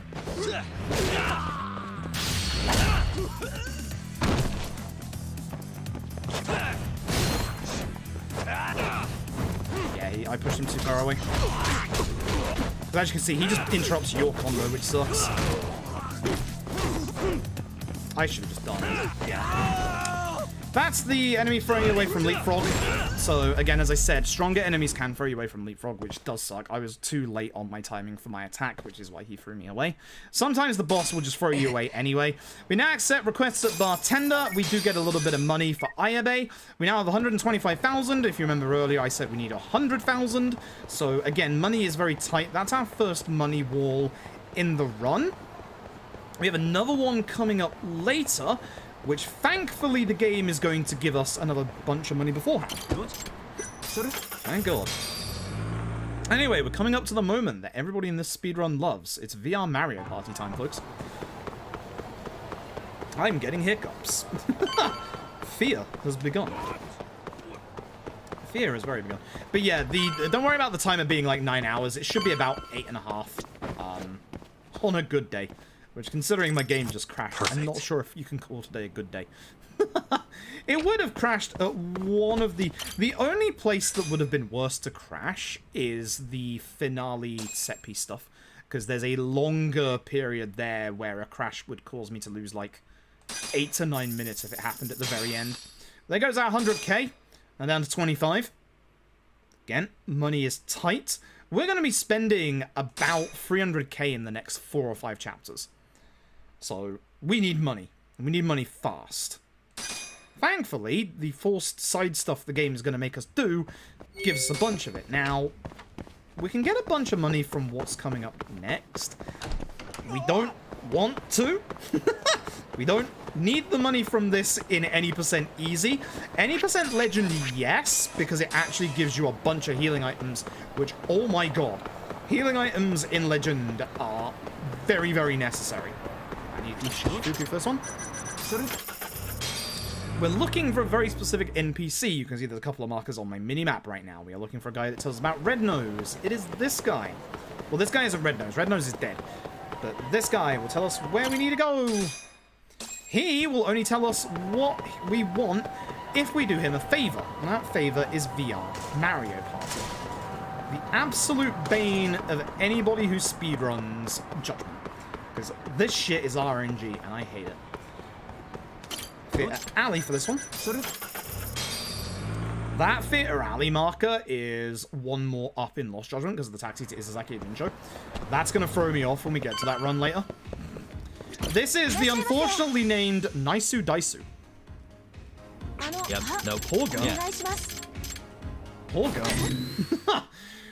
So, this is VR Mario Party. Oh boy. Here. It is a mini-game. It is VR Mario Party. There are certain squares you can land on. We have got good RNG to begin. Not the best, but the one spots you don't want to land on here are the spots that get you into a fight. Safes are fine, because as you can see, this should be relatively quickly. You can get the fun turn bypass ones, which are pretty slow. If you do well at this, you do actually get money for this. That actually is the right... That is what I need. That's perfect. Because on the left... I'll go left. ...is a dice down square. This is what you want to try and land on. Because at this point, I only have one more roll unless I get massively unlucky. 3, that's a fight. Backwards is not a fight. It's done. It's over. Good. That is a perfect VR Mario Party. That is a perfect VR Mario Party. I'm on a roll. would happen in this run, wouldn't it? That's it, we're out. We're literally out of moves, we can't do any more. We only get 20,000 from it. We don't need the money from this to be able to do the rest of this run, which is nice. We don't get the thing for the old man, unfortunately. We can now do the short course standard.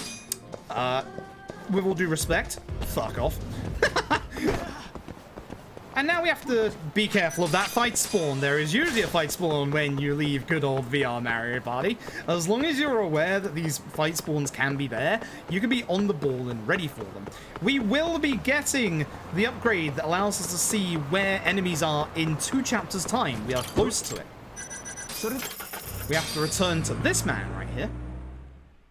That is actually a really good VR Mario Party. That's what sucks. Like, you're gonna see at the end of this chapter, like, how good that VR Mario Party was. My VR Mario Party in my PB was a good one, but it wasn't a perfect one. That was perfect. That was literally the best RNG you can ask for in that minigame. Does not happen very often. I'm now even more mad about the crash. Children's Park is literally the first option on the taxi list. Again, you'll actually be going to West Shichifuku Street and Pink Street, the most taxis in this run. So that's literally up by 1 or just hammer X, which is nice. So we're here to inquire about Red Nose. We're trying to find out why Kaito was let go from the Matsugane family. What really happened that night. Yep. Red Nose sends his Unfortunately for these regards. homeless guys, we're going to hit them with a bench. Reminder that the benches are 5 hits, then they break into or 6 hits into another 6 hits. I want to hit all the enemies while they're together and try and push them in the same direction. That was actually a really lucky bounce to take care of them.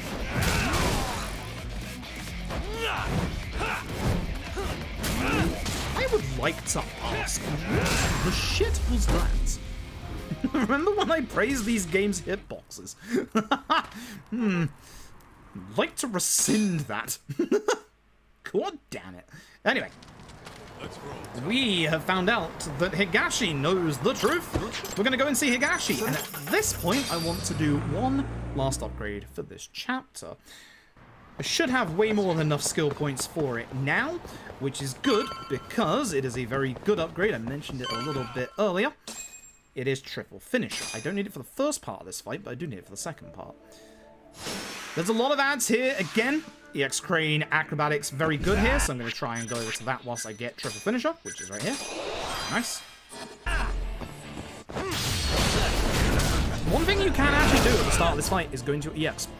Because there's a lot of enemies, to take them out a lot quicker. I'm going to juggle Higashi.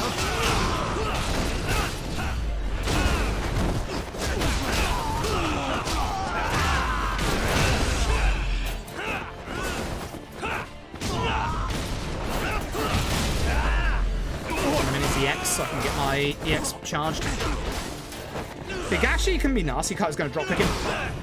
I actually thought he was going to drop kick him too far away, but that actually worked out. So this is going to get me EX, which is I need more than 1 bar, but at least 1 bar is good here. We're going to run backwards to the entrance to try and get Higashi to run towards us. That way, we can interrupt the EX, although Kaito is also kind of helping out that. You heard it powering up just then, so that was good timing.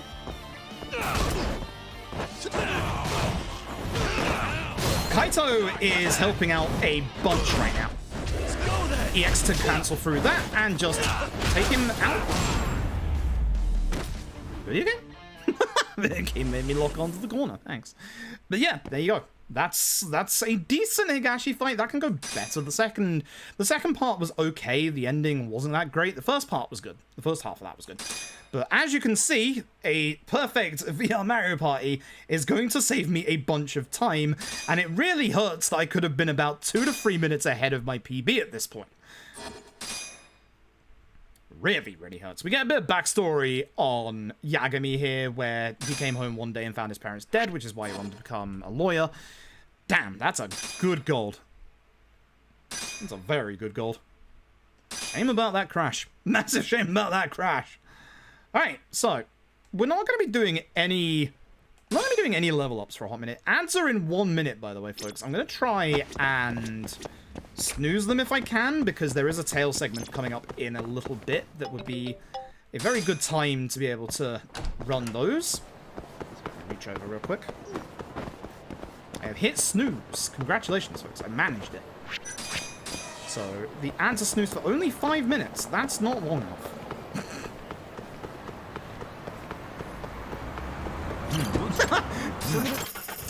That's it. Oh, this is the Hoshino trial, isn't it? I forgot about this. A very fun, almost Phoenix Wright-esque moment.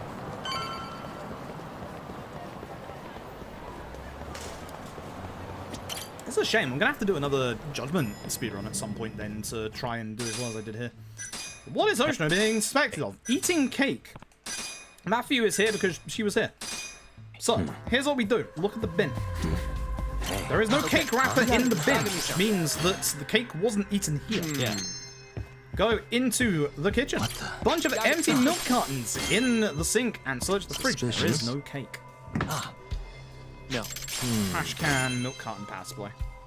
That's what I'm after. Trash can, milk carton, power supply. So, the trash can proves that she didn't eat it. We're going to object because Hoshino potentially isn't the only one. Milk cartons, milk cartons, milk cartons. Not the fridge. The fridge hasn't disappeared. The fridge hasn't suddenly disappeared. And the answer is nobody. Because the actual answer of the person who actually ate the cake is that Genda took it home that night. I'll leave. Yeah. I forgot I leave. There is no cake. Goddamn gaming memes from 2010. Was Portal 2010? I feel like Portal was a long time ago at this point. I feel like Portal was a long time ago. Snooze those ads. Nice. I managed to snooze the ads again. We might be able to make it, folks. I'm trying to get to the next tail segment, because the next tail segment takes, and I kid you not, about 10 minutes. Terrible. But it's also the last one we have for the next couple of hours. So, you know. Anyway, time to leave. I'm just going to break all the furniture in here. Don't worry about it. I love the Dragon Engine. So, we've got a fight to do. As soon as we get out, we get a call from Kim to tell us to go to the beef zone. The Kane gang are back, and unfortunately, this is the nasty one. Well, second nastiest. The nasty one isn't until the penultimate chapter. This is Reiji Honda. This guy looks like Shakedown, and goddamn hits like Shakedown. This guy hurts. So, I'm going to try and push him to the back of the arena, specifically. We wanted to do something other than that. I did not want to break that if possible, because I want to hold on to this bike, do enough damage to get him into his EX, so that I can use the EX move of this bike to basically get through his invuln phase. Have to wait for him to stand up so we can guard that. There we go. Now, he will use his nasty attack against me, so I do have to be a little careful, but it's going to leave him wide open for me to be able to kick him. If that EX attack hits you, a little bit sloppy, by the way. If that EX attack hits you, by the way, from full HP, it will mortal wound you for 3/4 of your entire HP bar.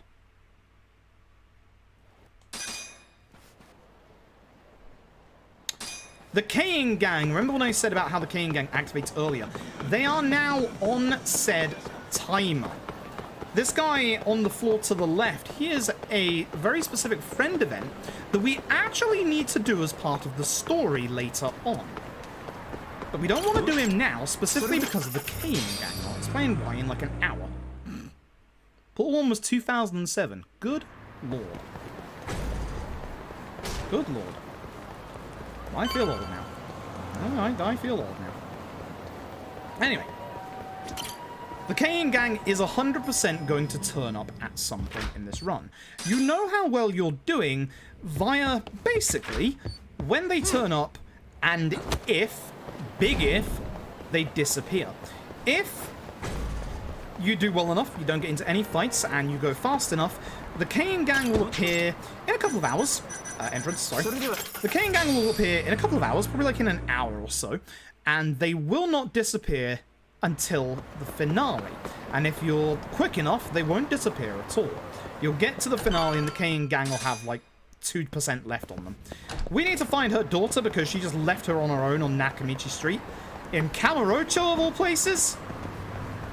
Lady, have you seen what happens here on a yearly basis? Yikes.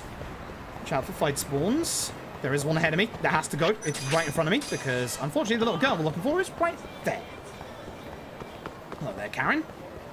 So basically, this is another side case. This side case is about a couple, this lady who married this Yakuza and their daughter, and they're basically looking at getting a divorce. So, here's the nice thing about running into Don Quixote there. That de-aggroed that fight spawn. Now, it shouldn't have looked around at me anyway, but just in case it did, that made it so it was 100% safe enough for me to get to a point where I wasn't under an awning so I could get out the drone. Remember, if there is anything above you, like any of these signs that jut out above these buildings, you can't get the drone out, because physically the drone would be stuck where it spawns. Important rules for the speedrun. So, supposedly, the wife went to a love hotel. We're going to go and find out whether she did or not. And hopefully I have at least 1 bar of EX for this. So back to East Shichifuku Street. This is again the closest taxi spot. I've said this a couple of times. I would love, because they took it out, like, from Judgment onwards. There's no taxi spot in the hotel district anymore. Or at the Nakamichi Street entrance. I would give a lot to get these taxi spots back. This man has a knife. You asked for it. He's not going to be holding this knife for long. He has a lot of HP. What we're going to do is leapfrog. I don't have the EX, so I'm just going to have to do things the old-fashioned way, which is that. Reason being is that your EX attack basically does like half of his HP, which is why if you have the EX from the Renji fight, you demolish him. Anyway, that's not her. As soon as it goes back here, you can actually skip it. Usually you can't skip those, but you can that one. The answer for this one is the torn up letter. And buy. He wants you to buy this for 100,000 yen, so how the hell do I have 290,000 yen all of a sudden? Because you actually don't buy it. We put it on Gender's tab, and we still get paid for the actual job. Now, if you're planning to play this game yourself, and I very, very much recommend it, it is on sale on PSN right now. This chapter contains massive spoilers, and the speedrun cannot avoid them. You will see giant spoilers. Nice ad warning. 3 minutes away from ads. We're actually going to get to that tail segment, which is nice. So, our next tail segment is coming up here. It is about 10 minutes long. It sucks. It's one of the longest in the run. It's not the longest, but it's one of the longest in the entire game. God, it sucks. We're going to run our mandatory ads during that time, so I get lots of money. Actually, wait a minute. Is it here or is it? Oh, it's later. Oh, sugar. I made a mistake. It's later. Anyway, never call Ayabe a dirty cop. That gets rid of your SP bonus. Again, it's nice and easy. When you remember the things not to say, it's easy to remember what to say. That makes sense. We gotta go fight. What's his face? So I'm definitely going to be snoozing the ads here because there is a boss fight coming up. Snooze. There is indeed a boss fight coming up. We're going back to find Murasei. Murasei is up to some shenanigans again. So we're going to go and go up here. Now, Kaito is following us here, and the actual cutscene trigger for this bit is Kaito. Kaito goes up this ladder faster than he goes up these stairs, even though he climbs that ladder pretty slowly. So you just want to take the ladder to make sure that Kaito follows you. I like pushing him to make sure that he does follow me, because sometimes he will go up the stairs, like, randomly. But... oh. Get the drone out. And... you can see Murasei is in his office. The wind pushes you at the start there. Now, unfortunately, Murasei knew we were coming, and here is a guy called Shioya. We want to try and keep that bench at the back until the second phase if possible. If not, you can use it in this phase. Otherwise, we're going to try and take care of all the ads with leapfrogs. Reason being is that we need to take care of the ads before we take care of Shioya. That way, I don't mind doing that because that stops him demolishing Kaito. Now, when we get his HP down to the next bar, we will actually go straight into the next phase, and he won't recover HP. EX attacks work very well. I do not want to hit that bench, because I really need that bench for obviously damage purposes.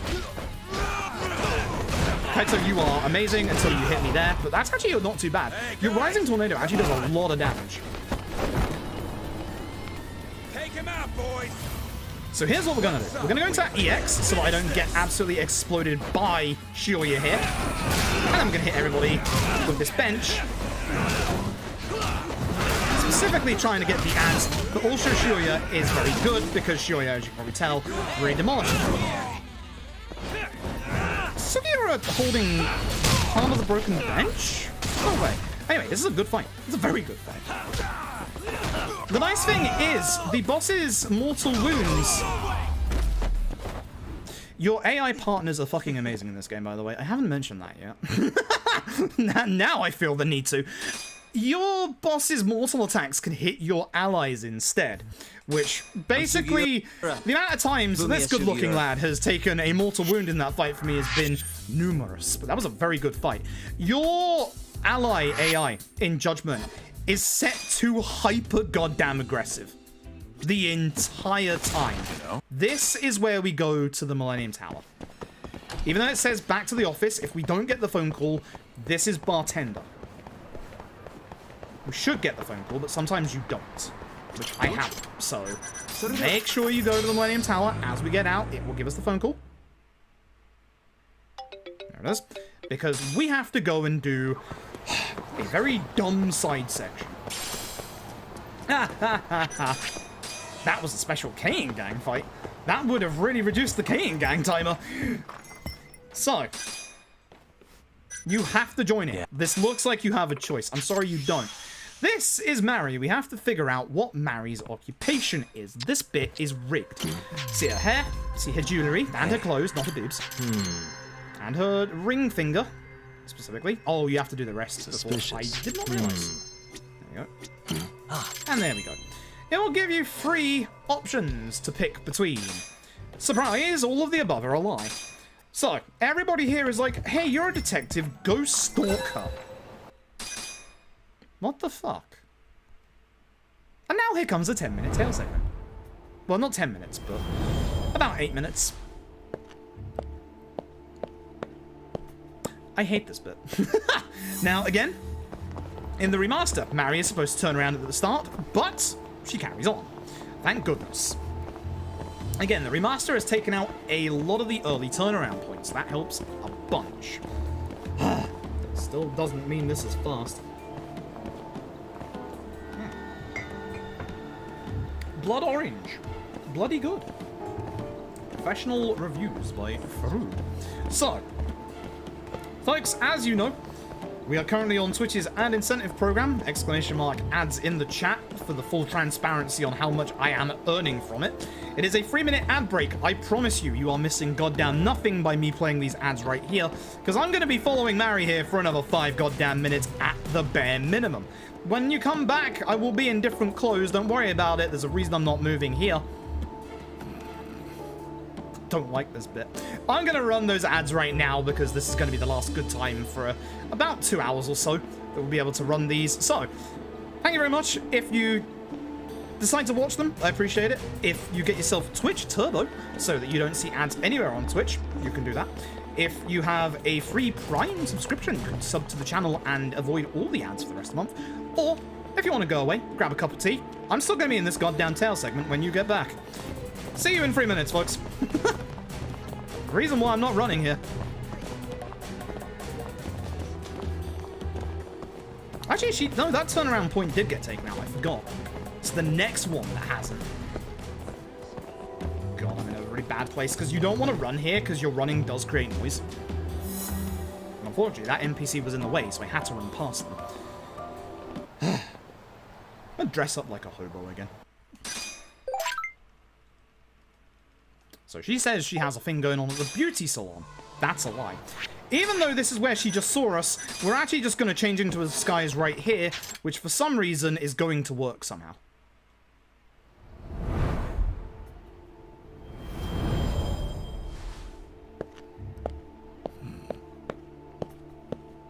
So now we wait. So this is the longer tail segment part. This one goes on for way too long. Take note of where we're going to be walking here, because our end goal is Koi Bride, where we did that fight with Kaito with that big pond. That's actually behind the Millennium Tower there. You've already seen us come out of the back of the main tower. Now, that guy pushing her over might make her AI go a little weird at the start here, but she does turn around twice here anyway. Again, it's all scripted. It's all scripted.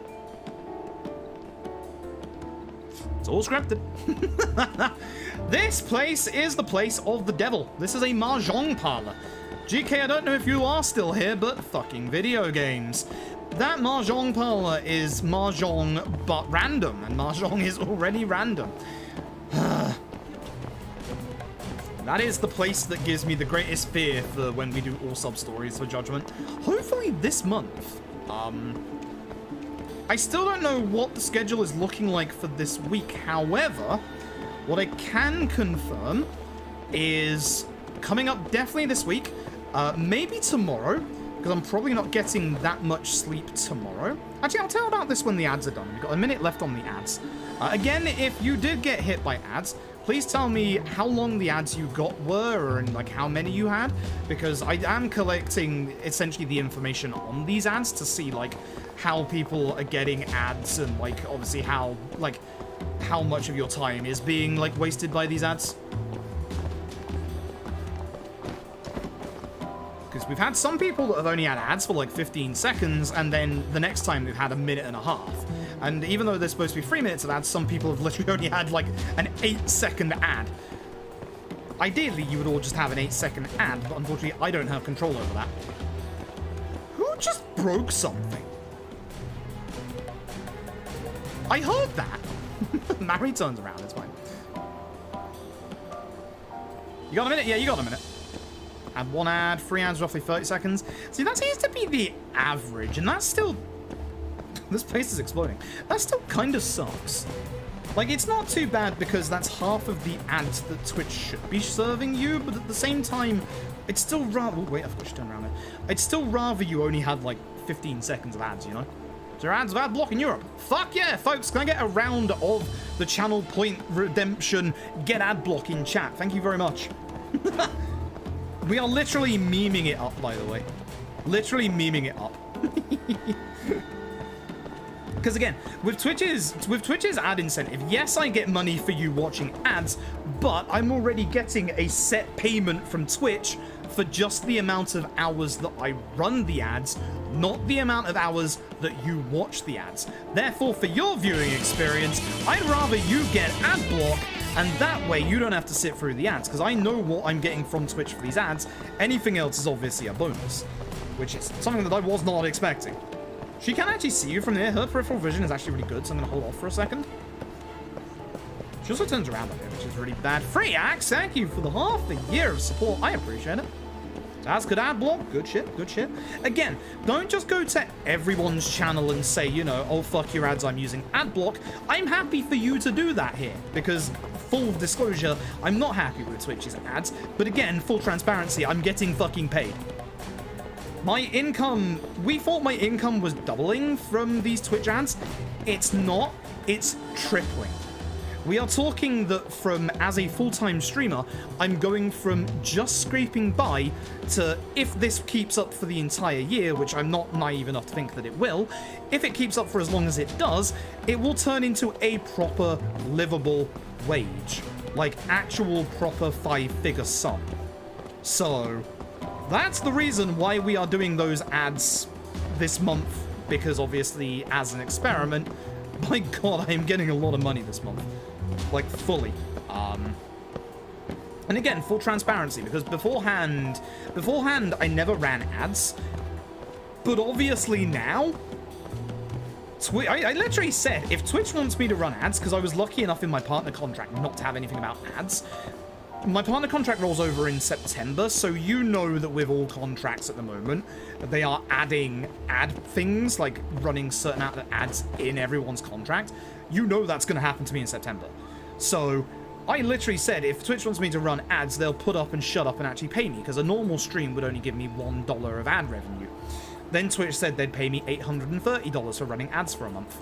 Or, well, specifically for 109 hours, at which point I can turn them off after that. That's the plan, by the way. We're already at something like 17 hours, so we're getting there. Oh, I went too far. The nice thing is, if you go too far from the actual point, you do get dragged backwards. You don't lose that much time. So... But hey, guess what? She went to Koi Bride, as I said. Hi, folks who left during the ads. If you're back, look, you missed fucking nothing. Didn't I tell you that this bit is way too long for no reason? We could have run, and I kid you not, 6 minutes of ads in that part. Got it. Ew. Ew, I don't have to worry about ads now for an hour and 20 minutes. That's kind of nice. Anyway, she gives us some money so that we can play some gambling games. I'm gonna leave, and I'm gonna give you your final warning. If you are planning to play Judgment yourself, there are big story spoilers that are completely unavoidable that are gonna occur in the next 2 minutes. So once more, this is your final spoiler warning for story stuff, because this game, it's unavoidable. It normally is for a speedrun anyway, but especially with the RGG speedruns, spoilers are unavoidable. Especially Judgment and Lost Judgment. So as soon as we get back to the office, that's when the spoilers start. And again, this game is actually on offer on PSN right now. Every single mainline Yakuza game, and both Judgment and Lost Judgment, and Fist of the North Star, are all on offer on PSN right now. I believe they're on offer on Xbox Live as well. I might be wrong. And it should be both the US and EU PSN stores. I'm saving a bunch of time here as well. Not too bad. Where was the trigger for the cutscene? That happened way late. Excuse me. Knight's Gold. I'm really upset about that crash now, because I would have been about 2.5 minutes ahead. Anyway, here's your spoilers. There's a dead body in my closet, and he looks kind of familiar. Now, the interesting thing about this dead body is that there's actually bullet wounds in it. The Yakuza that have had their eyes gouged out before didn't have bullet wounds in them. That's important. We then meet a very interesting character, a police detective who goes by the name of Kuroiwa. He doesn't like us. Feelings mutual. You'll see Kuroiwa later on. I will just say this right now. Kuroiwa is one of my favorite characters that RGG has ever done. Also in the English dub, Kuroiwa is voiced by Matt Mercer, and Chef's Kiss. That is a goddamn inspired casting choice. Ooh. Oh, Matt Mercer slays it as Kuroiwa in this game. Ooh. Greg Chun slays it as Yagami as well, so... Anyway. This is where the run gets, thankfully, a little nicer. We're going to go report to Genda. Again, that's a text skip into a start skip. A lot of Judgment's pre-cutscenes have, like, one little bit of text dialogue before them, or choices. So there's not actually a good, like, start skip. Like, sure. That should also have been a text skip. That one is one big text skip. It's really fast, because, again, Dragon Engine stuff allows you to skip text really fast. There's not a limit on how fast you can really skip text. It's like a very, very tiny one. So it's really, really nice. Like, skipping text in the Dragon Engine, and just menuing in general in the Dragon Engine, is so smooth and nice. Anyway, we're going to go meet good old Hoshino. But here's an old man passed out on the street. We're going to help the old man. This is your extract master.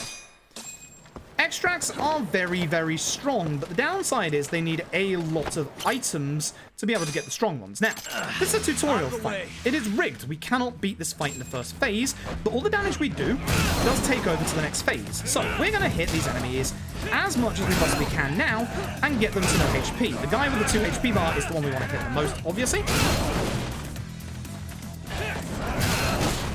The bench is, as you can see, the good option here to hit enemies. That's not ideal. You don't want to use, obviously, your EX mode if you can help it. We want to save our... Do EX attacks, absolutely, but we want to save our EX mode until the next fight. Everyone is basically at their end point. This guy stays at half HP.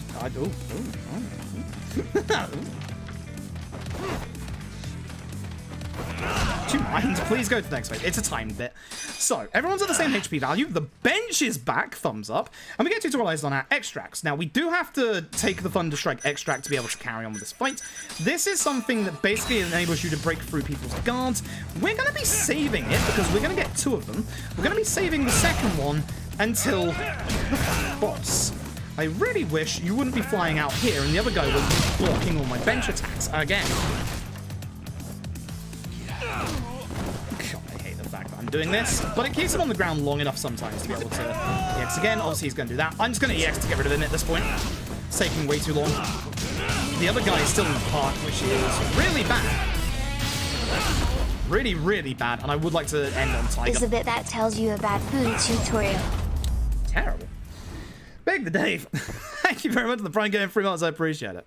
But yeah, that's basically that. As long as you get out there before your Thunderstrike extract runs out, you are on good time. If your Thunderstrike extract runs out, you have got unfortunate problems.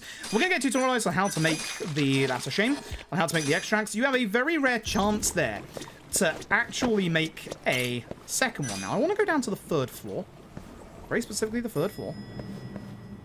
I'm glad I remembered which floor it is. We're going to go to the casino here.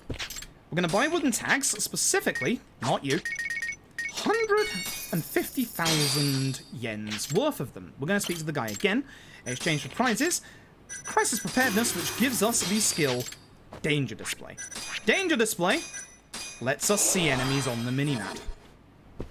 That's why the money route of this video game is really nasty, because we need 150,000 yen for story purposes, which is all we've got left. Thankfully, we don't need it for a little while. That's a really bad fight spawn, because I'm going to have to go the long way around now. You know what? At this point, it's best just to taxi over the Charles.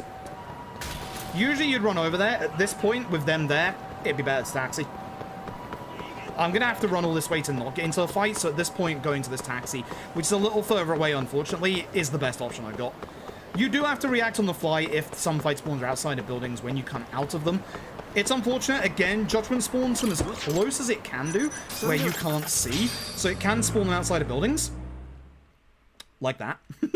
Which is unfortunate. And we're off.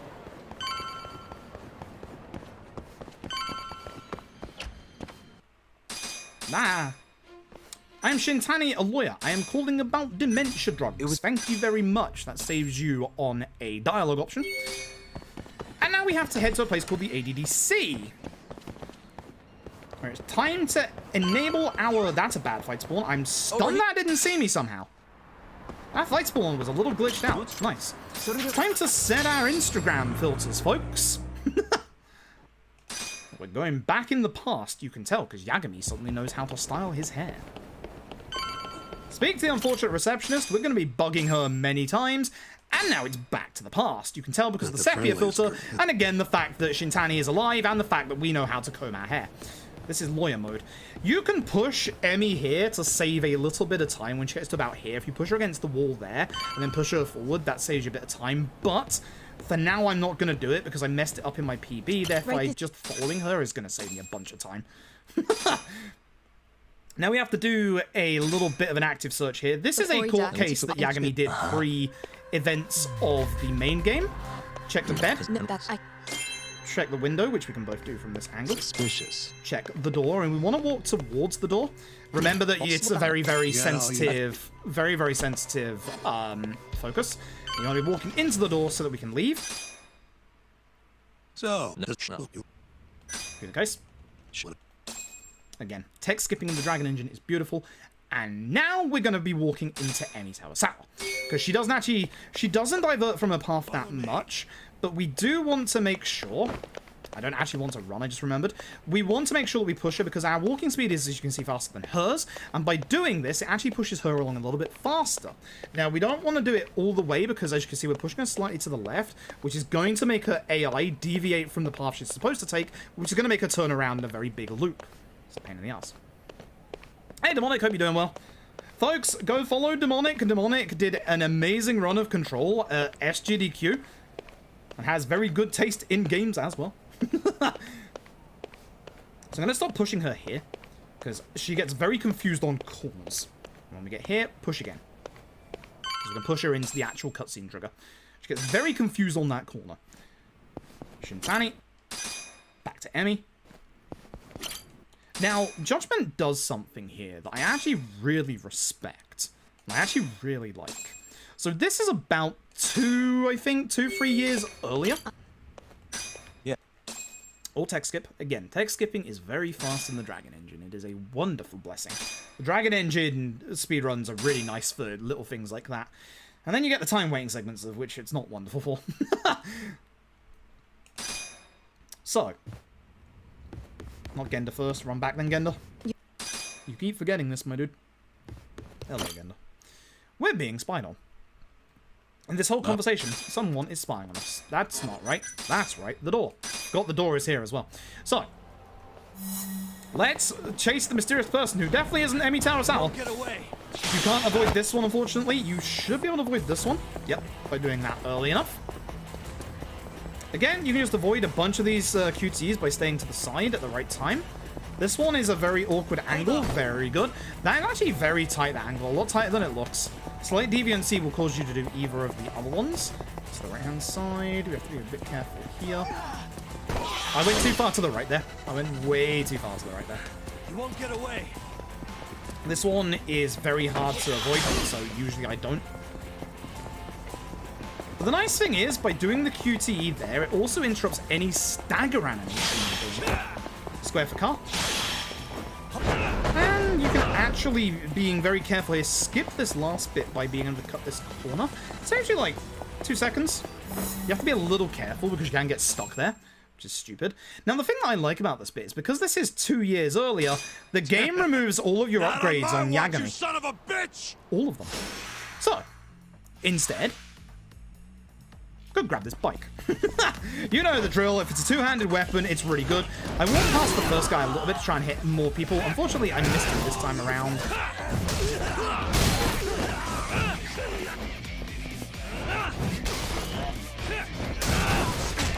Now to hit more, that's a shame.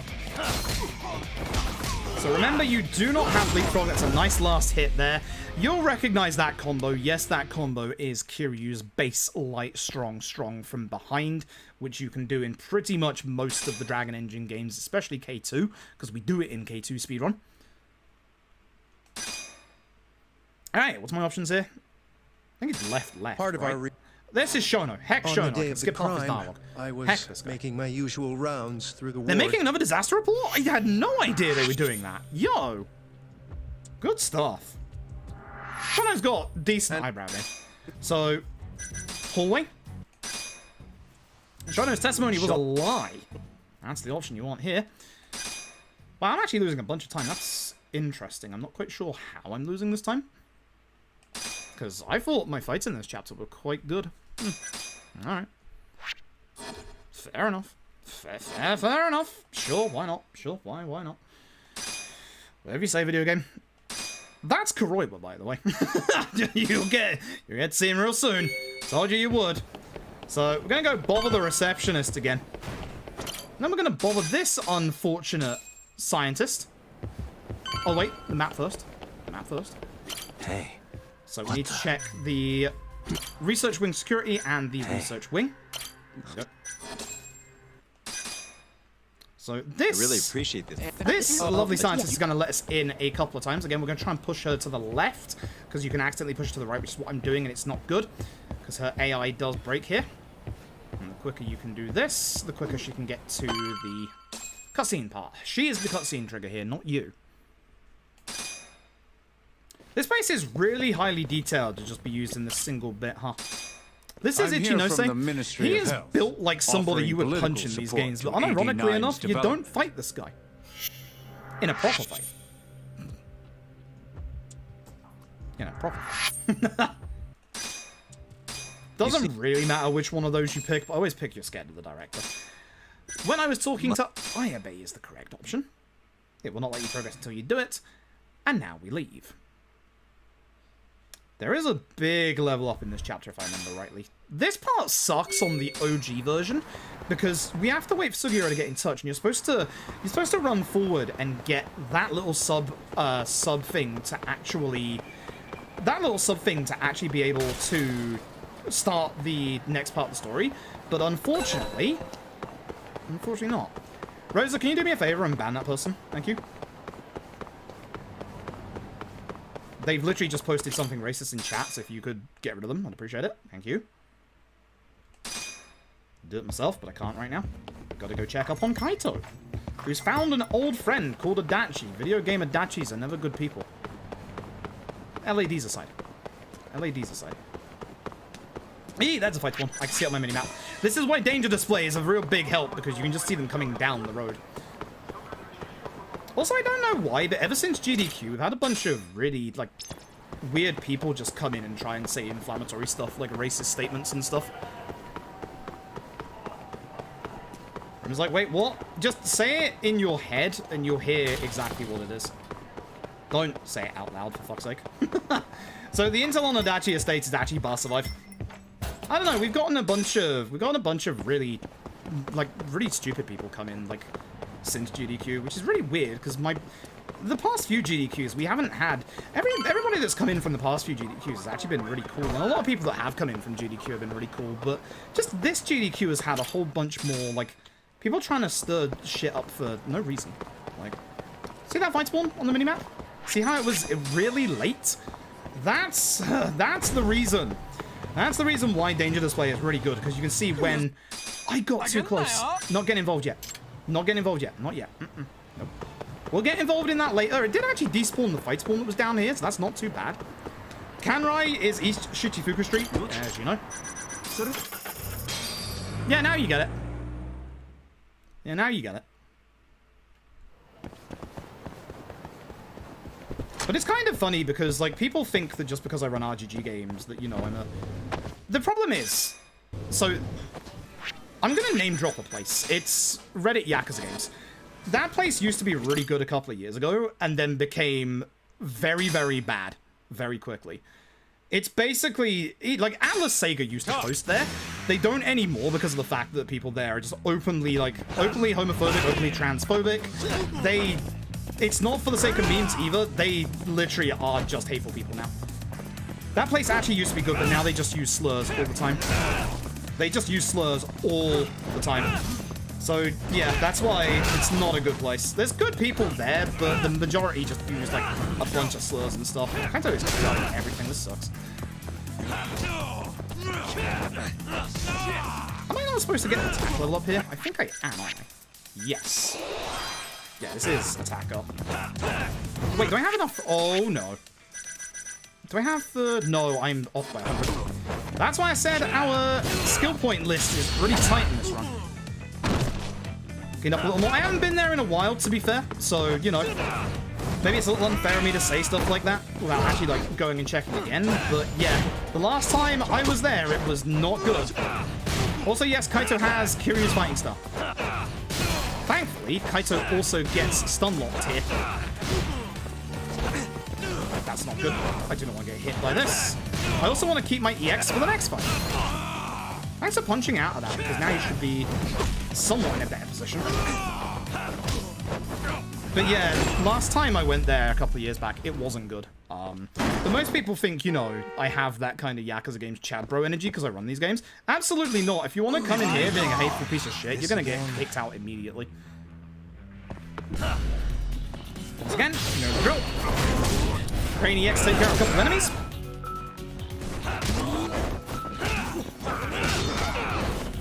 Again, this is not the actual, like, move I want to do, but if I go into my EX, I can cancel out of the time loss I have for that.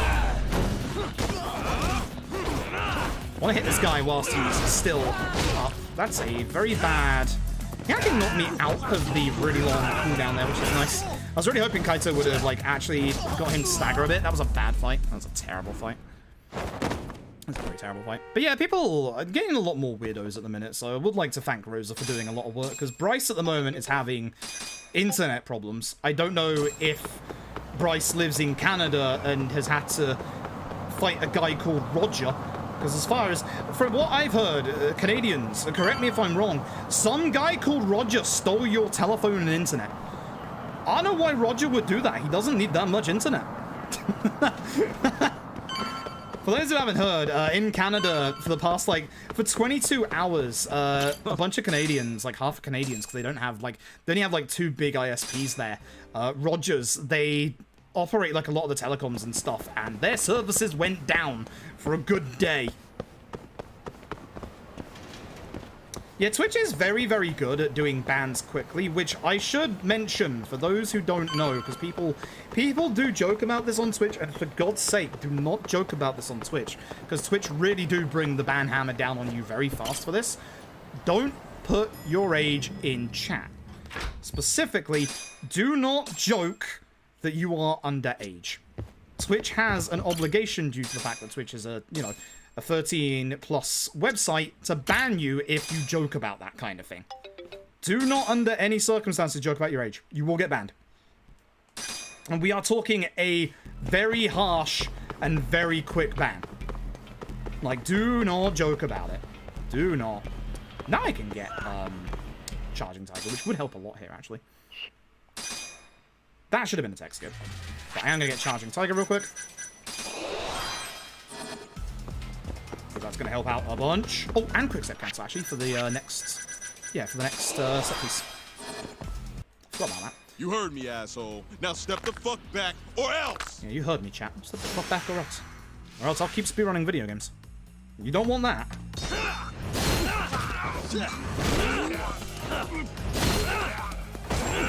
Good fight. So your slide actually does a tiny bit of damage. It doesn't do that much, but it does enough when an enemy is on 1 HP. Now, for this next bit, we are running out of HP, and this is the part where enemies start hitting real hard. So we're actually in the middle of a set piece. Might not look it, but we are. So what we want to do specifically is go down here, where we get one of our med kits. That's going to keep us alive, I can promise you that. Keep an eye on Mafuyu for me. As I actually ban people who've been on the edge of terms of the service. No, they ban hard and fast for that stuff. Good stuff. Should have kept that for Kawhi. I'm going to hit him, because by the time everybody else has obviously gotten up, we should hopefully have had them run over to us, but unfortunately I charged the wrong attack there. That's my fault. If I didn't charge that attack, I would have been able to do the last hit of that combo and just do a push forward towards them.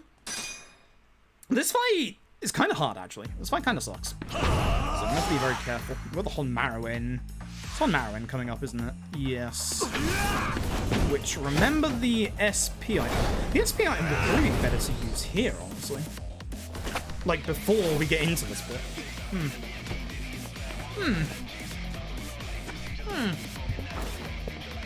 Third four. Anyway, this fight has backup. Take care of one of these enemies. Doesn't matter which one. You do that quick enough, he doesn't throw you off of a leapfrog. This bit sucks with this HP value. Death could be incoming. So there's a couple of weapons we can pick up here. This bike over here is very good because it stops these guys from attacking instantly. This guy is very aggressive. That sign that's outside of the fight is actually one you can use. I'm actually going to hit this guy with the heat attack because that'll do good damage. I was going to hit the other guy with it, but that's actually pretty good. You know the drill. That's okay. I would like to do this because that should take care of our 2 large HP enemies.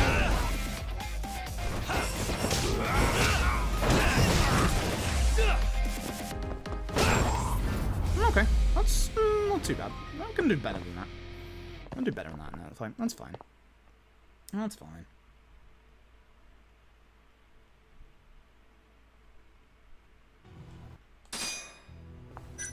Because you know me is the answer to this one. So, we're going to go to a place called Honmaruin. The Kure clan are up to no good again. So, we're going to go and sort them out. The quickest taxi here is, again, East Shichifuku Street. You might be seeing a pattern here. Again, a lot of the taxis that we use in this run are very similar to one another. Which is really good, actually. It means that the taxi list is nice and easy to remember in places. Being a bit careful because of that fight spawn that could potentially appear on the left. We shouldn't get a fight spawn for the rest of this because we are going to get a phone call up here which stops any, or despawns any fight spawns that are around us. And then we got to go and run to Kaito, who is just ahead of us. There he is. Do I want to save the SP for the Shiryu fight? That's what I usually do. That's a tech skip. I know that's a tech skip. Look, this one isn't. Anytime. Yeah. It's just Kaito squatting on the ground as he does. This is the Honmaruin set piece. This is probably one of the hardest set pieces outside of the finale in the Legend run. Fine. If you want This to is fight, potentially where we will be getting a HP upgrade at this point because we are quite low. Your HP upgrade should be coming around this chapter or the next. Essentially, good hit, actually, because that hit them very much close to me. Please take care of them, boys. I'm going to leave them to you. Good stuff. And because we have double quick step, we can actually get through this bit fast because you can't run during this bit. Let's finish the task.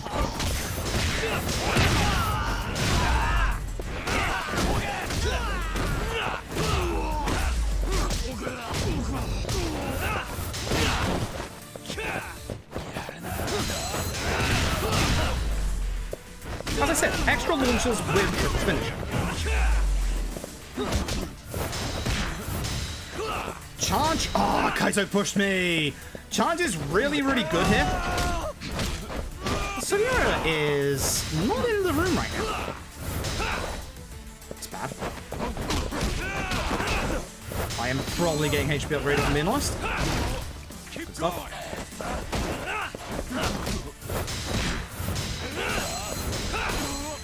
Be nice if you helped, Kaito. Also, the nice thing about this combo is that it does stun the enemy, which does enable you to leapfrog them. You're not getting away. One room AC, yeah, I would love that. as somebody in the UK that doesn't obviously need AC for 10 months out of 12, these months right here would be goddamn fantastic to have AC in. Because it is like 30 degrees today, and the downside is that, hey, America has AC, and that was the nice thing. R2 for Hon Marrowen key. And now comes the problem enemy. It's Yagami. Guns. So, the downside with Judgment is that normal gun attacks count as mortal wounds. Don't shoot, dumbass. So we need to wait a second here so that we can actually damage this guy with our attack. He won't die. Why would I do that? Which is fine. Oh, he did die. Do that so that that guy doesn't aim at you and shoot you, because he will. And this bit is even more scary. Another gun? You know those are illegal, right? As Yagami says, we need to get to the gun guy ASAP. If you can get rid of those guys on the way, it's good, but he will almost kill you if you let him, so I don't want to let him kill me. I gotta go fast. Holy hell. This room also kind of sucks because there's a bunch of furniture, which will obviously get me hurt really badly if we let the enemy whip it towards us. I was hoping I would hit the guy on the floor as well. Not too bad. I really should get a HP upgrade here, especially for Shioya coming up. I'm going to. That'll be pretty much our only HP upgrade until late game. Skip the cutscene. Nope. So this cutscene can actually be broken. It doesn't skip the cutscene, so skip was the wrong word to use. But this cutscene is fantastic because it actually breaks in certain circumstances, and you don't see any of this. Everyone kind of just falls through the floor. From an Alden. Interesting. Damn, fair enough. Because I could really do with AC in this room, because it is exceptionally hot. Take care of the gun guy. It should be obvious.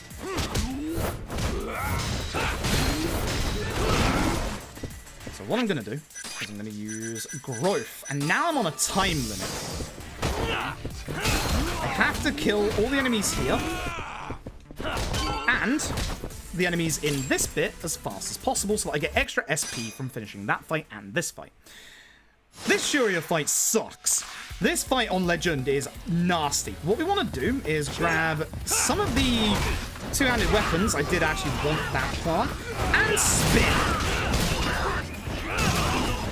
Spin to win, folks, because obviously this does a lot of damage. Now, we actually don't want to focus Shioya too much. Shioya is somebody that we do want to kill in this fight, but at a certain point, Shioya is going to get up and respawn enemies and get his HP back like earlier. So we do actually want to take care of some of the ants beforehand. I will use an EX attack on Shioya just to get him down to that 2 HP bar value that I want him at. This is a good damaging one, even though it's a bit slow. Just getting good. Also, of course, keep an eye on your EX, because if you... I can't walk up this wall. If you have, obviously, a bunch of EX, feel free to spend it. Take care of this guy, and we should be very close to... Yep, next phase. Just have to hit him once. Sometimes you have to convince the video game that you're at that point.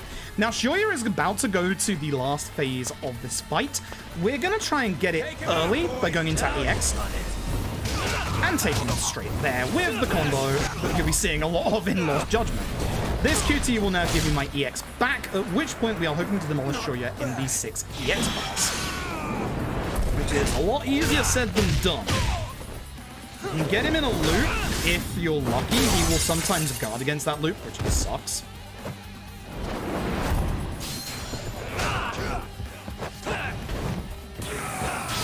There you go. Wait long enough so I can get through the invuln phase. You want to keep him in a corner like he was at for a second there.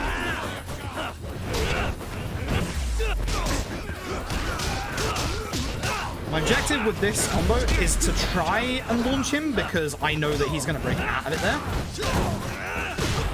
That's okay. Now we have to help our friends with the rest of the ads. They've done nothing. They've literally done nothing. So I will have to clear up the rest of them. Nice. So, one slight little problem with that combo right there is that your charge attack for the final hit sometimes doesn't come out fast enough. There is an upgrade we can get to make it so that it is fast enough, but unfortunately we're not going to have access to that for a while because it's actually locked behind a bunch of our actual move upgrades. Which is a big shame, actually. This old man is actually like the head honcho of the Kyorei clan, blah blah blah. He's important, but he's not massively important. We'll see him again later. Taxi time. I like going for this taxi over here. It's a little bit easier to see if there are fight spawns on the way, and I can jump off of the batting center roof, which is kind of nice. There was a fight spawn that spawned here late. Again, they won't spawn here because I have full vision of the street, but you can see on the mini-map they actually spawned ahead of us, or to our left. Should be okay to run from these ones.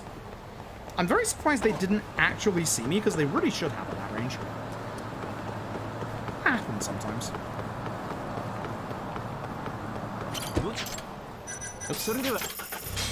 Me going to bartender too early again. Keeps happening, that. Anyway, we're just over halfway done with the run. Hopefully everybody is enjoying the run so far. The really, really cool stuff is still to come.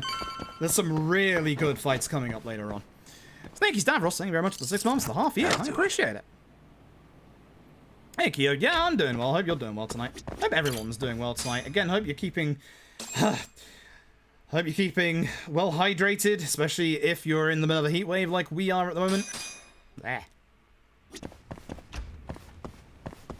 Right. And again, as you'll see, we can now see where the fight spawns are down this street. So I get to do this, which is really nice. Saves you so much time not having to get the drone out when you don't know if enemies are there or not. And Florence on when you walked out, there go, yeah. I assumed Fahrenheit and not Celsius. I don't think we as humans could survive 100 Celsius, to be honest. Maybe we could. I don't want to find out. I do not want to find out. There. No, thank you. No, thank you.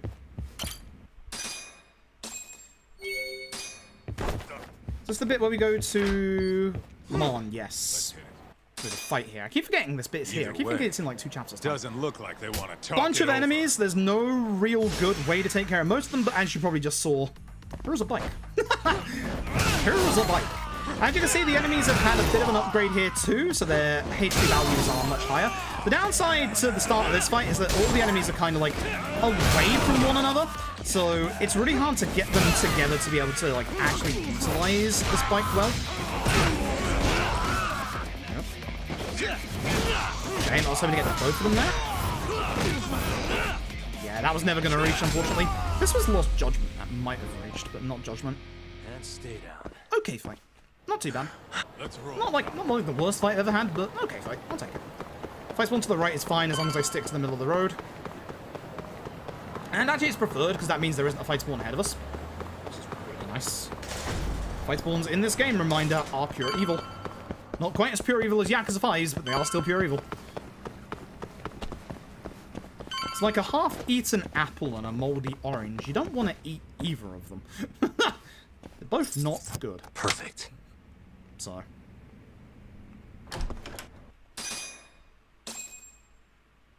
Anyway, we've got to find Ayabe's replacement, who is this lady right here. It's actually Matthew in disguise. Oops. I keep forgetting I have to actually talk to her first.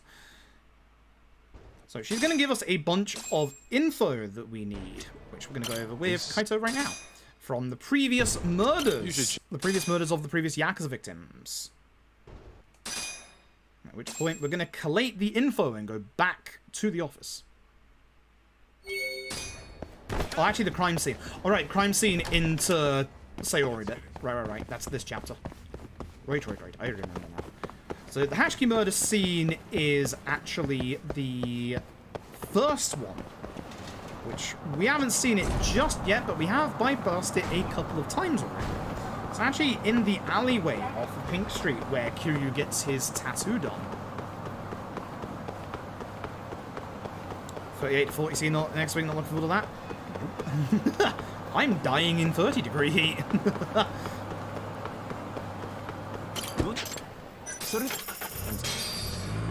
So yeah, from DC today, take that in July every day. That's a nice temperature, actually. Like the thing that like hit me the most when I went to GDQ like last week, 2 weeks ago. The second that you get off the plane, that humidity hits you. It hits you like a truck. It's like at first you think, why is this section of the airport like being heated? But then you step outside and it's like, oh no, it's just like that. I would actually unironically say that the worst days at GDQ, Tsukumo is the answer, and then Open is the next one. Yeah, Oh yeah, that's the only skippable one for that, which is nice. The Kaito gang are here. This is perfect timing. We are on the right pathway that they will not disappear at the end of the game, which is very, very good in terms of how our timing is right now. Basically, if you get the Kaito gang here, congratulations, you're doing well. So, I want to have vision of this street before I despawn them.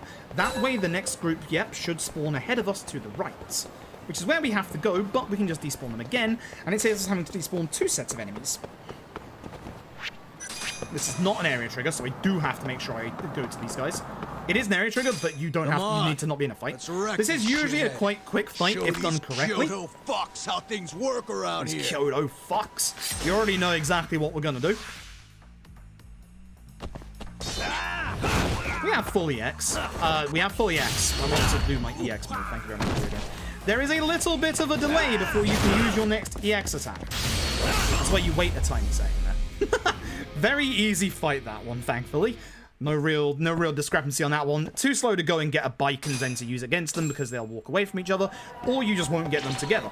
That's a really nasty fight spawn. I don't want to be on this garden here because that's going to slow me down. But it will stop that fight spawn, because again, you can only have 1 set of enemy aggro on you at a time, which means they can't aggro onto me. Now, speak very briefly, in the top right, the threat counter shows you when the... Oh, that's bad. That fight spawned bad. Yep. Oh, that's lucky. Oh my god, that's lucky. Thank god we still have that aggro for as long as we did. That threat counter in the top right is your... Oh, hey, that's how long... I did sit down, Genda. That threat level in the top right is your, oh hey, this is how long the Kaito gang stay around for. That's going to disappear and stop. Yagami-san. I don't know if that's audible. Like, I don't know what the fuck that is. I'm ready, Yagami. Yeah. What the shit? I don't know what the fuck those noises are. I think those are fireworks. Essentially... Oops, there's the entrance. Essentially, the Kaito gang, you'll see the timer has now disappeared at the top right. Because with Sayori. So, in special circumstances like this, the timer is going to disappear and stop. This is the reason why the Kaito gang are going to be here until the end of the run. Oh, we don't have to... The dress stuff here, it's just ripped from K2's cabaret section. It literally does not matter which of these you actually pick. Nah. It doesn't matter which of like the actual dresses or anything you pick, just skip through it. In the speedrun, we don't care. If it doesn't make things faster, we don't care. This bit kind of sucks anyway, although it's way worse in Lost Judgment. Way worse than Lost Judgment. Now we do the makeup, which, there we go. Fun fact about doing all of this, we're about to play as Sayori. We're actually about to play as her. In first person. So what was the point of all of that? Unfortunately, this bit kind of sucks, because in this bit, it's just Sayori getting catcalled by everybody on the street, which really sucks. And if you think this is bad, oh boy, just wait till Lost Judgment. I get to moan about that segment again. Skip the corner. Doesn't really matter if you skip the text or not, but I just skip the text because it's trashy. It's not good. These bits are terrible in both Judgment and Lost Judgment. But at least story-wise it makes sense in Judgment, whereas in Lost Judgment it doesn't. It just serves as character assassination for two other characters. Absolutely abhorrent, but... This should be... Up, up, up, right. Up, up, up, up, right. It's a lot of ups. All of these are up. Which is nice. Hashiki-san. Next one is up. And then right. Again, we want to get all of our skill points done correctly. Now, whilst this is going on, concurrently with Yagami, we are going to be dealing with a little bit of side content with Kaito. This is mandatory. All the side stuff we're doing is mandatory for the actual game, but it is side content. We're supposed to wait for Sayori to get in touch. What we're going to do is we're going to go in taxi a little too close to where we're supposed to go, which isn't ideal. So what we're going to do is we're going to run backwards a little bit, and this is where you need the lunchbox. So if we run backwards a little bit, we should get our phone call. And then we can run... Unfortunately, Kasai is right in the way of where I need to go. Kaito's here with this kid. This kid has found Kaito and thinks that he's a guy called... a superhero called Captain Cop. We'd head to Suppen Street, which unironically is this one right here that Kasai is in the way. Here's the nice thing. The drone also replaces the Kane gang leaders. It makes them move if you're close enough. Text skip. Again, it has to be very precise. We need to aim for the actual thing we're looking for, which is actually kind of hard to see. And now Kaito asks us to get a bento for the kid, which is one of the reasons why we buy 7 bentos with Dwayne earlier for the skill points. Also because they're very good healing items, and we need good healing items for the end of the speedrun, because good god. Hey. We don't get max HP. The kid gets the good stuff today, the luxury bento. Remember when I said we were going to help out that one guy on the floor? I'm going to despawn this fight spawn because it will, if it turns around, it will actually aggro onto me. This one we got a bit too close earlier. Yeah, we're going to now help him out. Even though this is a friend event, it's actually required for the story. And if we have enough money, we can actually do a little bit of skip. Not too bad. When it's just 2 enemies like this, the leapfrog stuff is really, really overpowered. Really, really overpowered. It makes things go very fast. So, this guy right here, he's actually the boss of Yakimaru Loans. He deals with the Kane gang. So basically, if we fight the Kane gang, he'll give us a money reward, but we get teleported back here. That's the problem. He will give us the info we need if we take care of the Kane gang, or pay him the 50,000 yen now. So by giving him enough money, we skip that. Now, we do need 150,000 yen in the next chapter, so our money is still very tight. Please don't fight someone on the left. Very good. I can get rid of that. Because the Ushimata family office is at East Taihai Boulevard.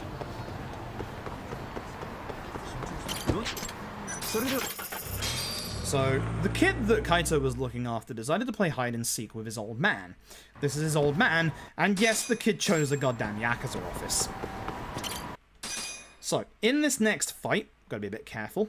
And it's in 11 minutes, I think. Oh, I have a snooze back. Good, I can probably snooze for the next tail segment, actually. In this fight, it's very important. Look at the guy at the back left. He has a gun. Not a wise choice. He has a gun. You already know what we got to do here. Let's finish this!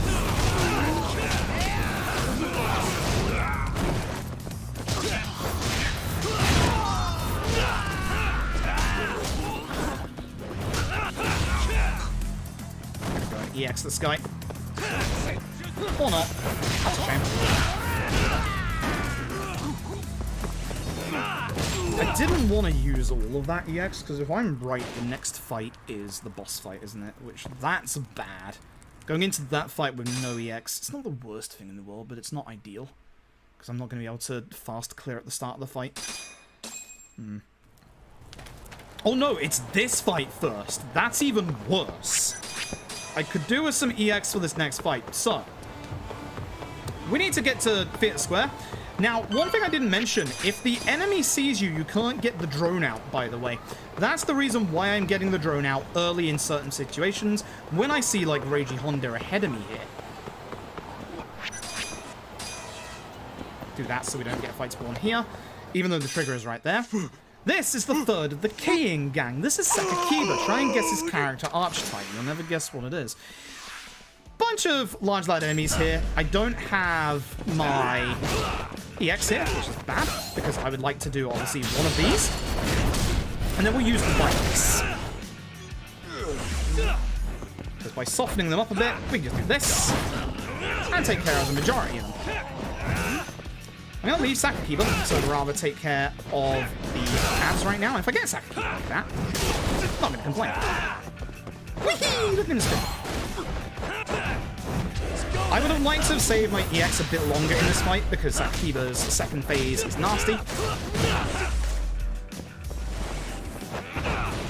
So I cancelled out to try and get him to go into his thingy, because this is a very long animation that, again, he has invulnerability for until you do that. Nice grab that bike. Doing this to stop him getting his EX off, so I can, you know, do this and not get hit with a mortal attack. Timing on that was exceptionally close, by the way. I almost got hit really nastily. You almost got to see what a mortal wound would have done at this part. Yee, that was very close. That was very, very close. Yeah, Leapfrog is good. Leapfrog is exceptionally good. I think I actually want a taxi here. I used to run here, but I actually think I want a taxi. I want that fight spawn to notice me, because there is usually one ahead of me, and then that way, I can just run this way. Again, using fight aggro in a very clever way is something that you will learn for Yakuza runs quite early on. And it works in a lot of the newer Yakuza runs. Basically everything after 5. So Ishin onwards and Mainline 0 onwards.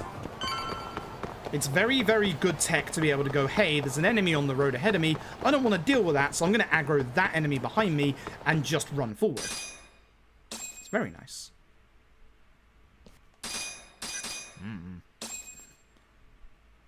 Bartender. Bartender. So you can see the K-ing gang are only down to 79% at this point. So you might think that with, obviously, this run, we've got a good couple of hours left. It's going to go down quite fast. It's not. Most of our endgame is going to have, actually, like, a lot of AI partners with us. So that's not actually going to go down that much.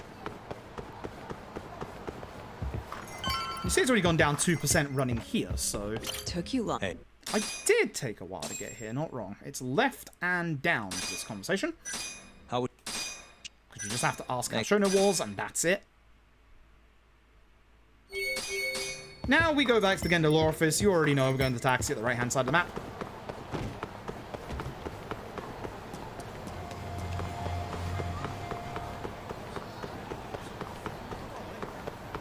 Once we're done here, we're going to get into the last part of this chapter. I don't like my time at the minute. I think I'm going to be losing a big chunk of time in this chapter. I think I have not played this chapter too well by the looks of things, but we'll see what happens with this last fight, because this last fight in this chapter is very, very rough. It can go very, very wrong. It's also a very, very cool fight. I like it a lot, but it's very rough in the run. So... because I still have to get there is the problem. Yo. Everything really is falling into place. It's not.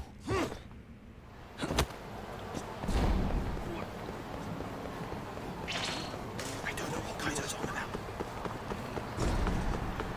Wait, isn't it? Is it this chapter? Oh, it's the next chapter. No, sorry, there is no boss fight in this chapter. But I am probably still going to lose time because I have to get to the prosecutor's office. So we're going this way.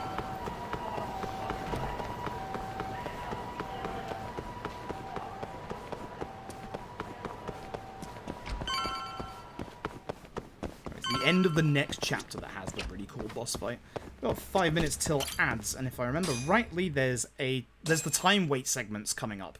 So that will be a good time for our lovely little ad breaks, because I will be going to the bathroom. So, prosecutor's office, which I believe is down, down, up for the choices? Question mark? I have them next to me. Up, down, up. Sakakiba usually respawns here because it's the closest point to us. As long as we get close, but not too close to trigger the fight, he'll disappear with that one. I just had to despawn him once because of the fight spawn. Yeah, I'm losing time here. That's fine. I expected to. The fights in this chapter weren't the best that I've done, to be honest. And there we go. That's the chapter. So we're not losing too much time, but we are losing a little bit of time. Yep, I'm not surprised about that. My fights weren't that great, so fair enough. Okay, yeah, this is the one. There's a bunch of boss fights in this chapter. This chapter is cool, and it also sucks. So this is where we need our money to carry on with the story. Head to the Gendalore office. As you can probably guess, we're going to be taking a taxi over here. That fight spawn's nasty. I am going to risk it, even though I shouldn't.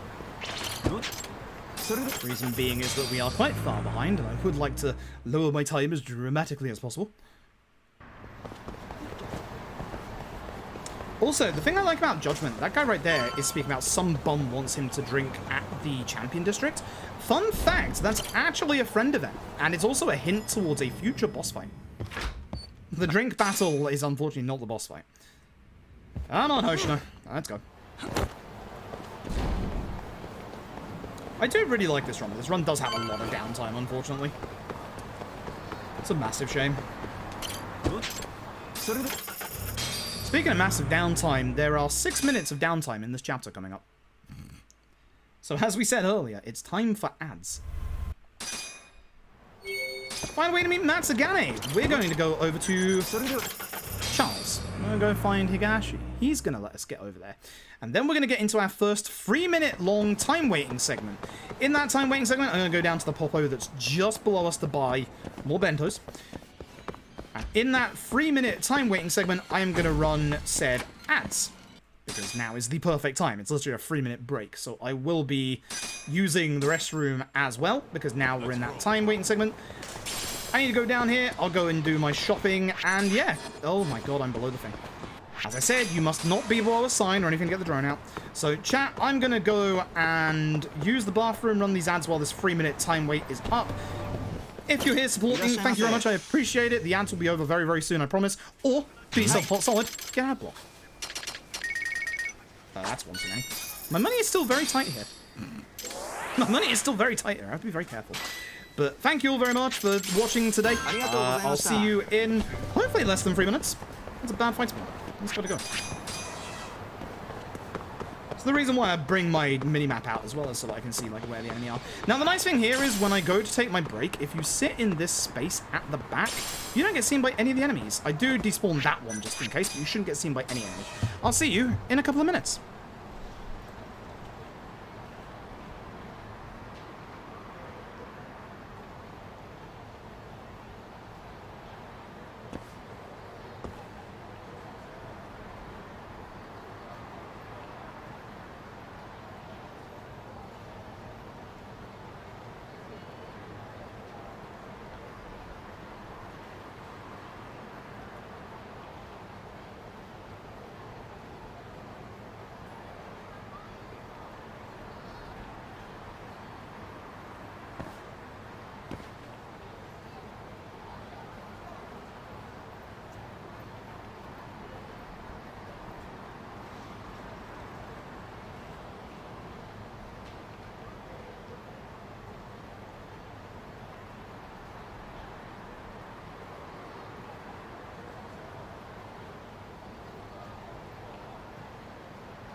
Hi, I'm back. That's a good question, chat. How are y'all doing?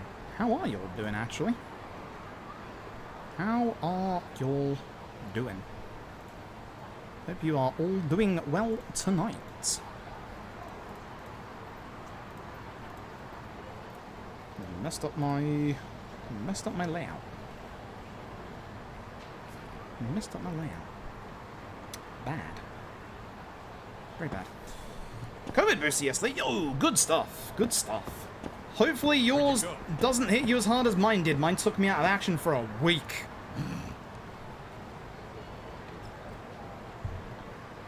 But it was better than the time I had COVID, because fuck COVID. Holy shit. I almost died. Genuinely. Fuck that. Good lord. Good lord. It's a nice time. This bit I always just check on like Twitter and stuff and see if any like gaming news has come out, because it's like, it's literally a, okay, so it's a weird bit. It's not a real-time time wait, but it technically is. It's actually 180 seconds in-game time, which is why you want to do as little as possible in this bit. And ironically enough, the actual ad manager lets me know how close I am to being able to do that, actually. Now it's boss fight time. That's why I wanted to run the ads early, is because it is boss fight time.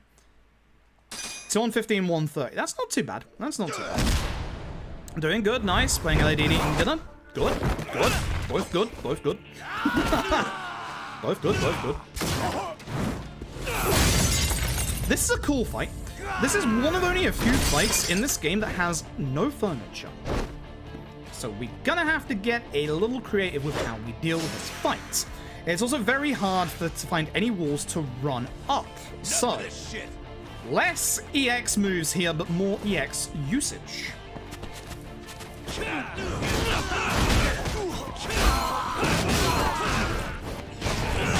You should be able to tell why I'm gonna have to cancel out that. Sucks.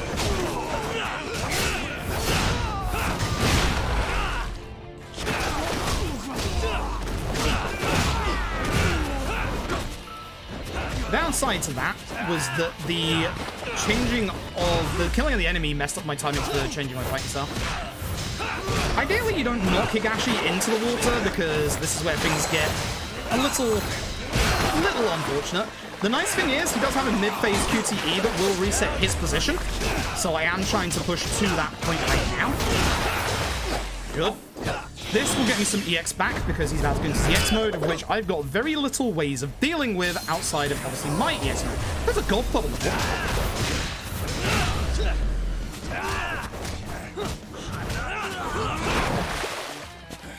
Again, I'd really rather he wasn't in the water, because it does make things very awkward.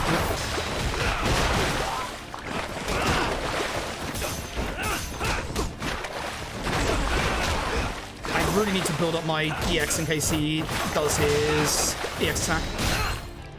Or, you know, just to finish the fights. This is not going well.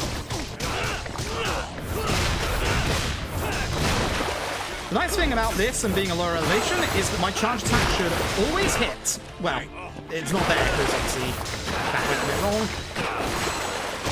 He's gonna EX. That's my big worry right now. Not a good fight. I'm being brutally honest. Not a good fight. Very not a good fight. I didn't react well to that. You really don't want to go in the pond. As much as you want to see Higashi get wet, you don't want to be in the pond. It's very bad. It's very, very bad. 7 ads? Ew. Ew, I'm sorry. That sucks. I'm guessing some of the ads must have been longer than 30 seconds then, because if you got 7 ads at 30 seconds each, that's more ads than they should be showing. Fuck you, Twitch, if that's true. 7 as well, all short. That's good at least, but I would still rather people only get like 1 or 2. Again, feel free to get ad block or Twitch Turbo. If you don't want to see ads on Twitch at all, Twitch Turbo is a subscription that Twitch do that they don't tell you. Yeah, this is bad. This is bad. This is bad. Yeah, I saw that coming. I guess this is the correct, quickest option to get rid of them. Hello, I would like burger. Thank you. I don't want burger. I actually had burger for dinner. I had it as part of a barbecue. It's quite nice. Burger's good, folks. There is a second time waiting segment in this chapter, unfortunately. It's coming up right now. It's where we're also going to do our final Popo visits, because we've done the other 3 at this point. I think. Yeah, we have. Yeah. So, we need Tsuko to make us some professional wiretaps that aren't going to get found, which is why we need the money. And you can see we're down to 23,000 yen. That, right there, is the last money wall of the game. That is why I said many times, money is so goddamn important in this run. Fight spawn's coming this way, so I'm going to have to go this way and despawn it via this method. This one is actually going to spawn in front of the... Ooh, Renji Honda, I don't like you being there. I don't know if that reaches me from the other side, so I'm not going to risk it. Better not to get into a fight than get into a fight. At final shop, 7 more bentos, my good man. Which are also really good for, obviously, healing items. Give me, yeah, these ones. And then some of these. Money is tight. We need money for taxis. So we have to be very careful not to overspend. And thanks to that, that's all of the extra skill points. That's fine, because I can now run past these groups of enemies. This next bit here, we have to wait for 180 seconds in one of the areas of the game that spawns in the most enemies. Fun fact, you can... Oh, that's bad. Out of the way. Okay, that's fine. I can deal with it. This should not lose me too much time. That did less damage than I was hoping it would. Okay.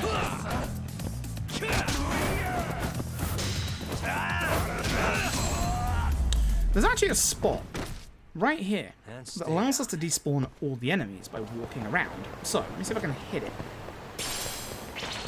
Seriously. They spawned in so late. I hate fight spawns in this game. In Judgment, they suck. I'm gonna have to start this friend event to get rid of them. I can't have that fight spawn hit me. Not after the first one. Oh, that sucks. Please no fight spawn outside. Good. Okay, so let's try that again. If you keep an eye on the minimap down in the bottom left, you'll see, hopefully if I can get the right angle, it's like around here somewhere. By walking around, walking, not running, walking, we can actually despawn certain enemy spawns. I need to go a little bit further. See the ones at the top right have gone? These ones might be a bit too close now, but look at how they disappear. So by doing this and just walking around in a circle, you can actually despawn all the enemies here. Because again, remember, the enemies spawn the closest that they can to you where you can't see. So by going in a specific direction here, we're moving so far along that the enemies are actually getting despawned because the game is trying to respawn them. This is why we keep saying that Judgment's fight spawns are really aggressive, because they are. Now the nice thing is, one of the enemy spawns on the left-hand side of that minimap has glitched out. The one next to the Kane gang member. It's trying to spawn 2 enemies in the same space, and because of that, it can't despawn them, and they aren't moving either. That's actually really lucky. That is actually very lucky. I don't have to worry about getting the drone out just in case. This is good. This is good. This is very good. That's fantastic. But yeah, I can the reason why I am so on edge about these ads is that I never ran ads before. Again, full transparency is in that Twitter thread. We talked about the ad incentive for a good 3 hours at the start of one stream, just because, you know, the vast majority, I think 97% of people who responded told me to actually get that bag. But I've never run ads on the channel before, and I can understand how jarring that is. And we did go for, obviously, the 3-minute option, because goddamn, that's a lot of fucking money. Consider before, a usual stream playing an ad an hour only paid me $1. Now I'm getting paid $830. I did say if Twitch shut up and paid me money, I would start playing ads for them, and to be fair, they did. They did, so I did. Anyway, that's the last of the time waiting segments in this game, thank goodness, and the last of the money walls. From now on, it is all... That's not good. Actually, it's not too bad. It is now all hands on deck until we get to the end of the game. There is only tail segments that are going to waste our time, and trust me, they're going to waste our time. If you have missed those wonderful tail segments, don't worry, they're coming back real soon. And I mean real soon. Not quite that soon, but they are coming back at the start of the next chapter. So technically real soon. 5 minutes time. We still have 20 minutes of tail segments to go, folks. I could play 20 minutes of adverts in that time. Oh, Who's dear, that? oh dear. This is Tashiro. He's going to be somebody we see a couple of times today. Unfortunately for him. Kaito. We're not going to see him in Lost Judgments any %, but we are going to see him in Kaito Files. Tashiro, the poor soul, he has something we need. His clothes. So we're going to go and take them off him. We need to disguise ourselves as a member of the Matsugane family to try and sneak into their family office to be able to plant these wiretaps to find out where Captain Hammerhead is. And we have picked the flashiest looking person in this entire Yakuza organization. Why would we do that? Why would we do that? Anyway, Tashiro is at a very specific place. You might know where that is. It's Serena.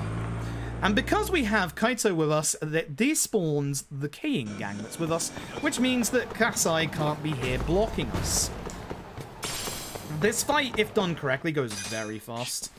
What kind of question is that? That's pretty Pro boy? ZD, by the way, if I remember rightly. My clothes? You're gonna have to rip them off. So, let's do this properly. So, have enough EX? Very much. Kick him over. EX. Run. EX. Good fight. Remember, there is always a delay between using your heat moves / EX moves in these games, so you do have to delay that second one a little bit, which is why we do the wall run attack to do enough damage so that he goes down in one hit after. Now, here's the great thing about Tashiro's outfit, as you'll probably see when we go down here. Keep an eye out for fight spawns. There's a fight spawn running right towards us. They think we're Tashiro, which means that at this part of the video game, there are no fight spawns. You cannot get into a fight. Isn't it a shame that it ends once we go into the Matsugane family officer? This outfit right here gives you the ability to not get into any fights, and unfortunately, you can only wear it here. I'm very upset about that. Because this outfit would literally allow us to not get any fight spawns ever again. Such a shame. Anyway, we need to wiretap the office. So, there are 3 spots, and then a 4th we need to wiretap. Look to the right, there's the first. Oh, I almost had the quick one. Should have spun the other way for this first one, but it's there. Behind the heater that looks like an Xbox. Behind the plant is our last one for the first part. Nice angle on that one. And the Patriarch's office, which hopefully you can get from outside. Good angle. Because being outside and being here puts you in the cutscene trigger. Very nice. And unfortunately, we get busted. Guess I'm busted, huh? Yep, that's true, Greg. You got balls climbing into the lion's mouth knowing you're just This gonna get fight... eaten. Any fight in here sucks. There's a lot of furniture which can interrupt us, and it's kind of hard to get combos off. Now, the main objective here, build up... Don't miss enemies. Build up your EX. You can use the Crane EX if you have a good build up of EX, which I did have, but you want to build up as much EX as you can for the fight after this one. Having almost 6 bars is very, very good. Because the next fight after this one, provided we don't get into a random encounter, should be our next boss fight. And it's a very cool boss fight and a kind of hard boss fight if you make it hard on yourself. Which, you think that you could quite easily avoid that, but actually it's kind of hard. I want this group's attention if possible. Yep. Because as you can see, fight spawns on either side of us down here. That way, we're getting their aggro. We don't have to mess around by despawning them, and we just go straight to them on. Like so. Again, using that fight aggro in a quick way to be able to get through and just get straight here. No need to mess around with menuing or anything like that. Again, remember, R1 is the key to get into this place. Perfect. It always is. Hey, Mad Cat, hope you're doing well. So, we have to find a gambler. It's this sorry sack of shit that doesn't know how to speak to this lady at the poker table. He wants us to go and play a game of poker with her instead, because he doesn't have the courage to speak to her. You dumb fuck, just go play poker. What are you doing? Yeah. You don't actually have to do this game at all. You don't have to win, you don't have to lose. You can't skip. This is a good hand that usually I would call, but for... Oops, I didn't mean to check. For the sake of speed, just fold. Not the best. Yeah, no, I'm gonna... Please stop raising. Please stop raising. Need to go faster. Usually they... Oh, I almost had a straight. Doesn't matter if you win or lose here. Could you stop? You're supposed to fold. Oh my god.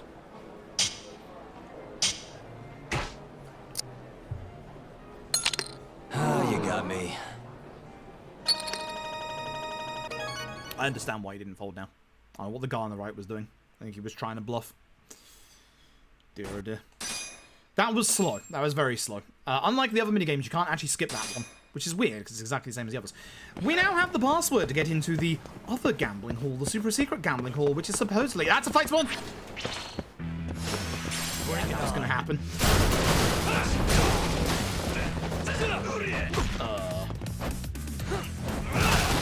I can't tell you what just happened there, because visually I was lost myself. This sucks. I would like this bike if possible. I didn't even realize there were bikes down here. This is such a bad fight to want to get. I'll tell you what I should have done. It's a bit late now, but I'm going to anyway. Should have ran. I should have just ran there. Because I would normally go and get the taxi anyway. I should have just ran there.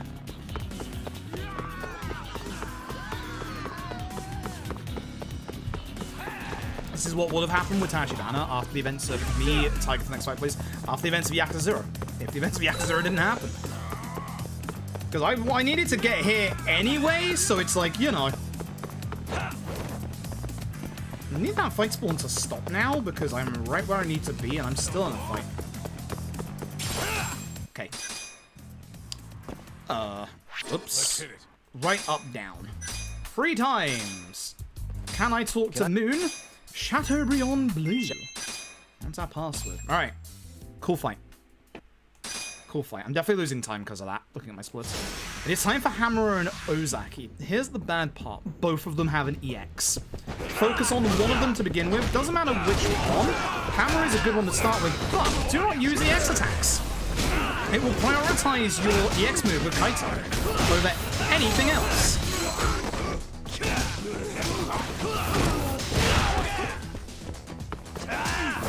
Which, as you probably guess, is really long and terrible. I have wasted my entire EX bar on this. That is bad.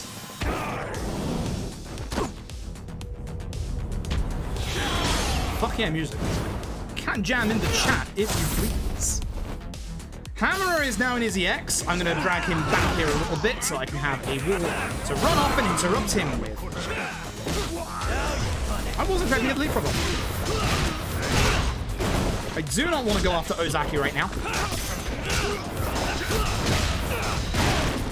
Hamura is the target.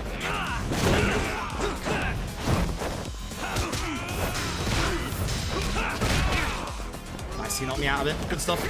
He can do that, is the problem with his EX. Man, he dodged mid-combo. Nice. Now we deal with Ozaki.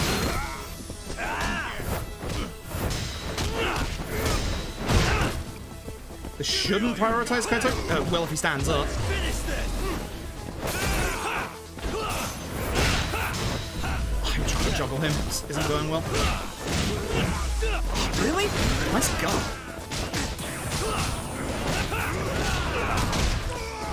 No! Oh my god, there goes my HP bar. There goes my health. I'm going to heal real quick, and I'm going to put my shortcuts on. I probably should have done a lot earlier. So, again, for those of you who haven't seen Judgment, you will notice at the top left on my HP bar is a little red bit. My HP bar is permanently broken. I don't actually would have taken that. My HP bar is now permanently broken. That cannot be healed unless I use either a med kit or I go and speak to the guy in the sewer. Yes, the guy in the sewer heals you, don't ask. I don't know what kind of magic healing powers they've got in the sewers, but hey, if it works, it works. So, I do have a way to get rid of that mortal wound, but right now that's not enough for me to go ahead and say, yeah, I'll waste a med kit on this.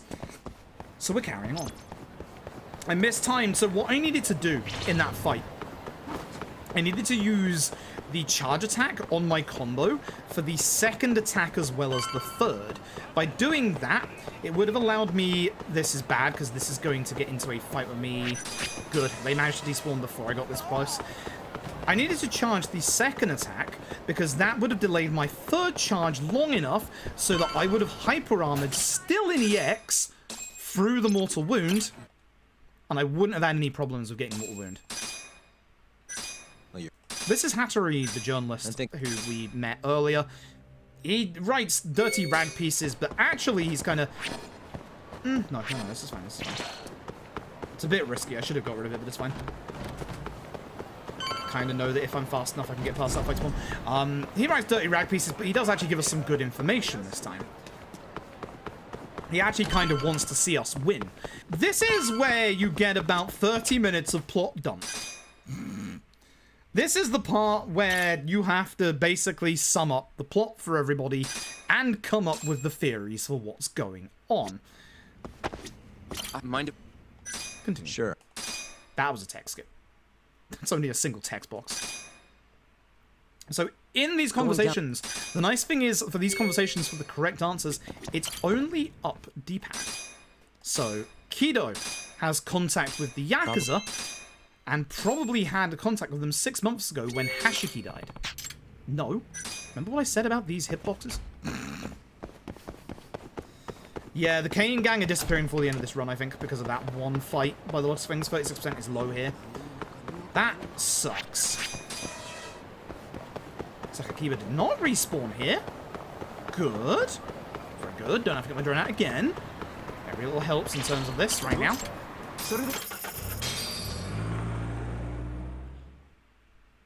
But yeah, the nice thing is, apart from the tailing segments, we got no more time waiting stuff now, which is nice.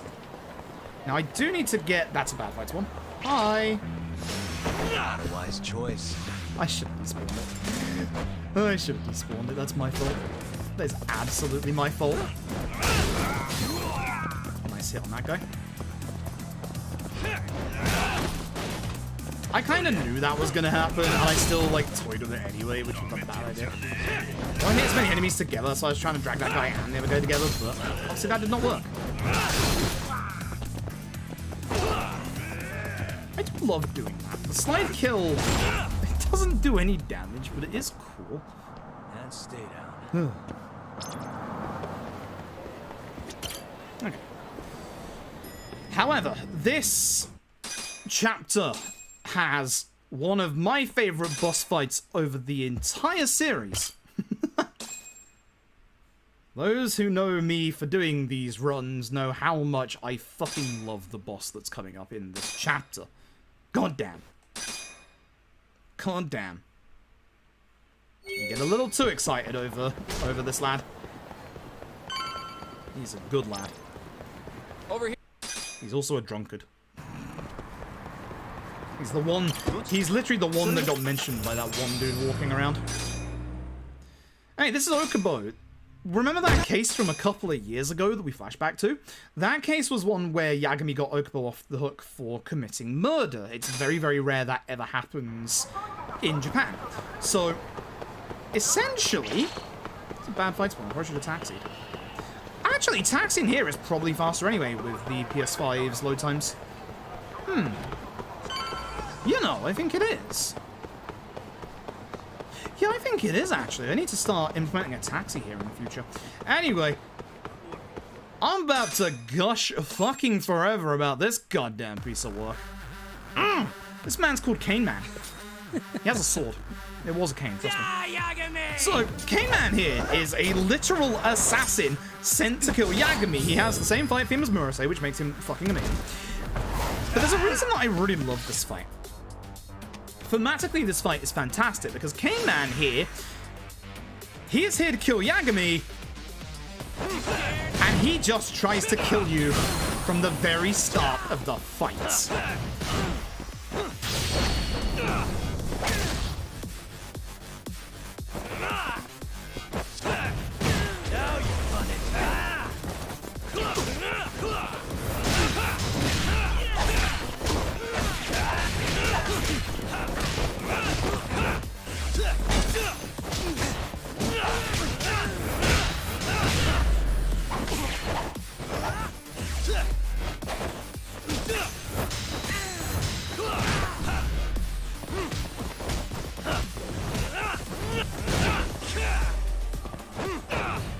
EX me. Nice. I'm gonna EX him. Good fight. Shoutouts to dying 4 times in this fight on Legend. This fight on Legend is hard as hell. I love that fight. I love that fight so much. If you know how to manipulate Cane Man a little bit there, you can just body him. Like, it doesn't matter what he does, you can just demolish him. I absolutely adore Cane Man and I love his fight. It's genuinely really good. But goddamn, you're doing it right, you body him. On Legend, he is aggressive. On Legend, the man murders you very, very quickly. Really? I didn't even see that there.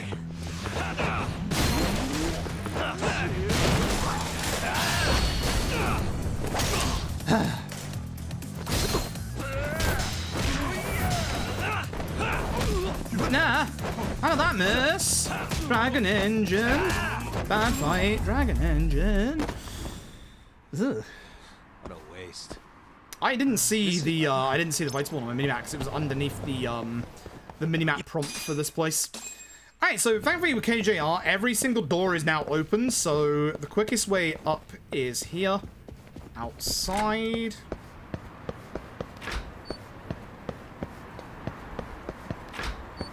Inside. Once you see them squatting, that's the inside part. We see Murasei giving Kaito a shoulder massage. Oh dear, oh dear. You going? Again, the nice thing is I have dangerous space. I can tell there's no enemies down here, which is nice. Yeah, one just spawned there next to the taxi. Hello there. As provided we have vision, they cannot spawn in front of us. It's really nice to know that rule exists. Well, I was very surprised we actually got, like... I was very surprised we got Cane Man lore in Lost Judgment. Anyway, speak to the lovely receptionist again. She's getting sick of seeing us at this point. Not. And this part. If you're fast enough, not the stairs, you need Shono. What the? You can see that Shono is right there. So if you're fast enough, you can actually... Yeah, I missed it. I missed it again. There's like a really small window to get Shono there. But I still managed to get him the 3rd time of asking. If you get him, as long as you get him before he keeps walking there, where you can't see him anymore, you do save like a good 10 seconds. You need to look at Kaito to make it so that Shono starts walking. Unfortunately, the stairs hitbox is a bit closer than Kaito's. And to find a way, you just hammer X. That's where we're getting in. And now it's time for one of the most dangerous security guards you'll ever see in your life. This is Masahiko, our next boss fight. And the man has a lightsaber.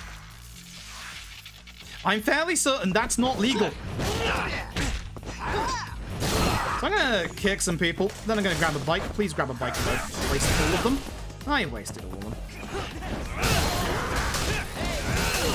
As you can probably guess, I'm gonna try and take care of as many of the ants as possible. Masahiko is actually fine in this fight because he's gonna be the one that takes the longest down. And he's a big pain, as you can see. At fully X, I'm just going to go into the ants.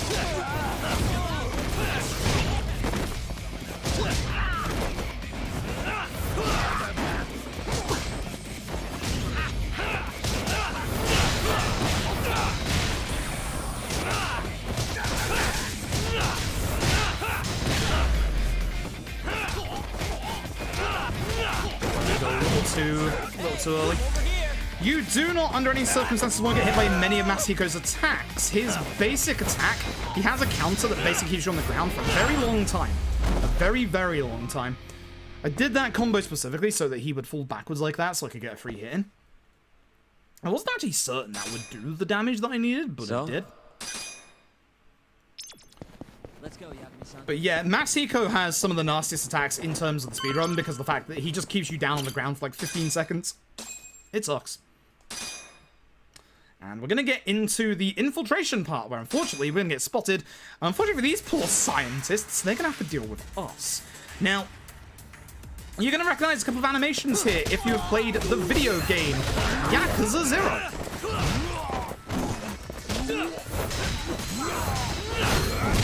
You recognize this. This is the Chapter 6 set piece with Kiryu. You won't get away. Exact same animations. This is Showdown. 30 seconds. So we can go on sale on Xbox. Get over Try here. looking today because it just went on sale on PSN.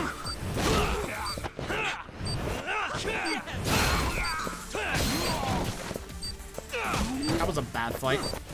That's a very bad fight. I'd like to punch this man now.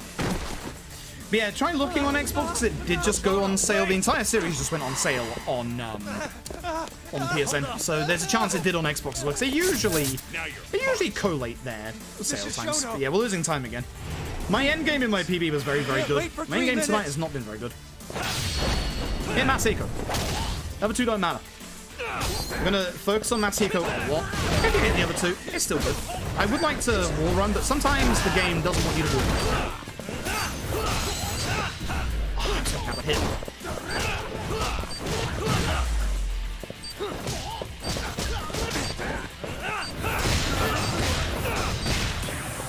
That's bad. I'm leaving.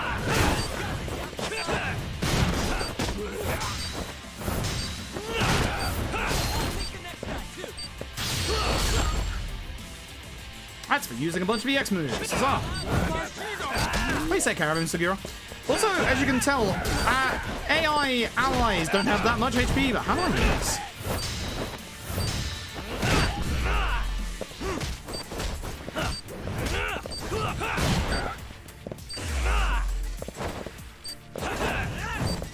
Hi! Bad fight. Not a good fight.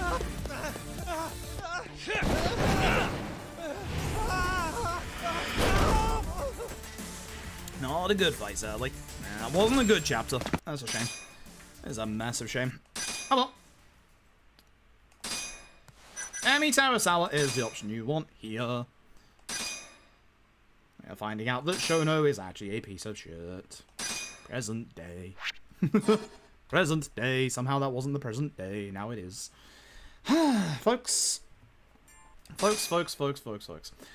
I hope you've all missed that one wonderful gameplay addition to Judgment that everybody loves. The drone segment. You thought I was going to say the tail segment, didn't you? Oh, suspicious. Naive chatter. This is the tail segment. This is a very long one that unfortunately can break on you as well.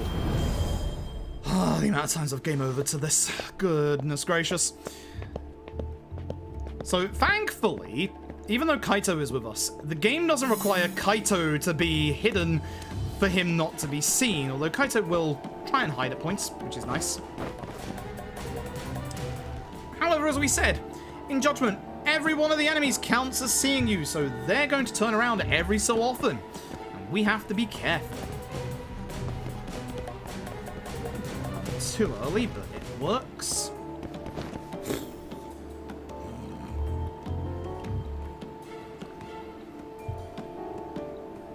I was hoping we'd be done with this pre-midnight. We might be able to finish. Oh god. His pathing, I don't like it when it goes that way because he's turned around before. I'm hoping, because the problem is no one else turns around now. We have to get to this car. And they can turn around at the end. There we go. See how close that is? And I can't run because the guy is like right there. By the way, they don't turn around here, but hide anyway. Because again, they can break their pathing here. That guy can see you. Now the problem with that guy, the guy in the white shirt, is that here's the problem right here. I've seen this more often in the PS4 version than the remastered version, the original, but the problem is we have to let them go into the Millennium Tower here, and the downside is this guy in the white shirt can get pushed into that corner and get stuck. Thankfully, he paths in the remaster.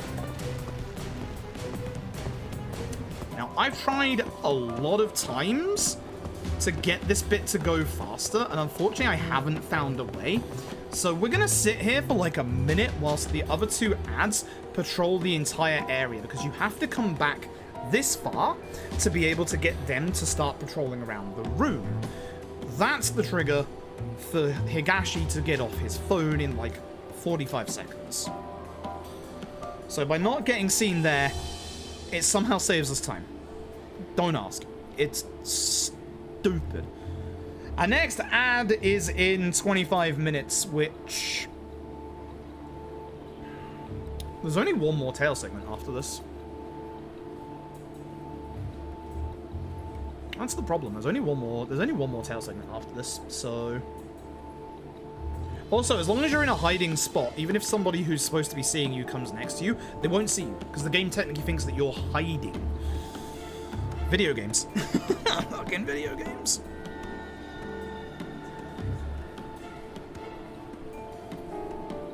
I shouldn't get on my phone here, but I always get on my phone here, because, like, I can't take a proper break here, because Higashi does start walking at some point, and it's just... You know.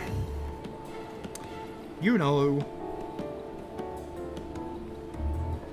You know. This guy is walking around. I was gonna say, I know I'm not looking at him, he is walking around. I can promise you. If you interrupt them at all, it makes them go slower. Trust me, I've tried. I've tried a lot in this bit. I have tried a lot in this bit.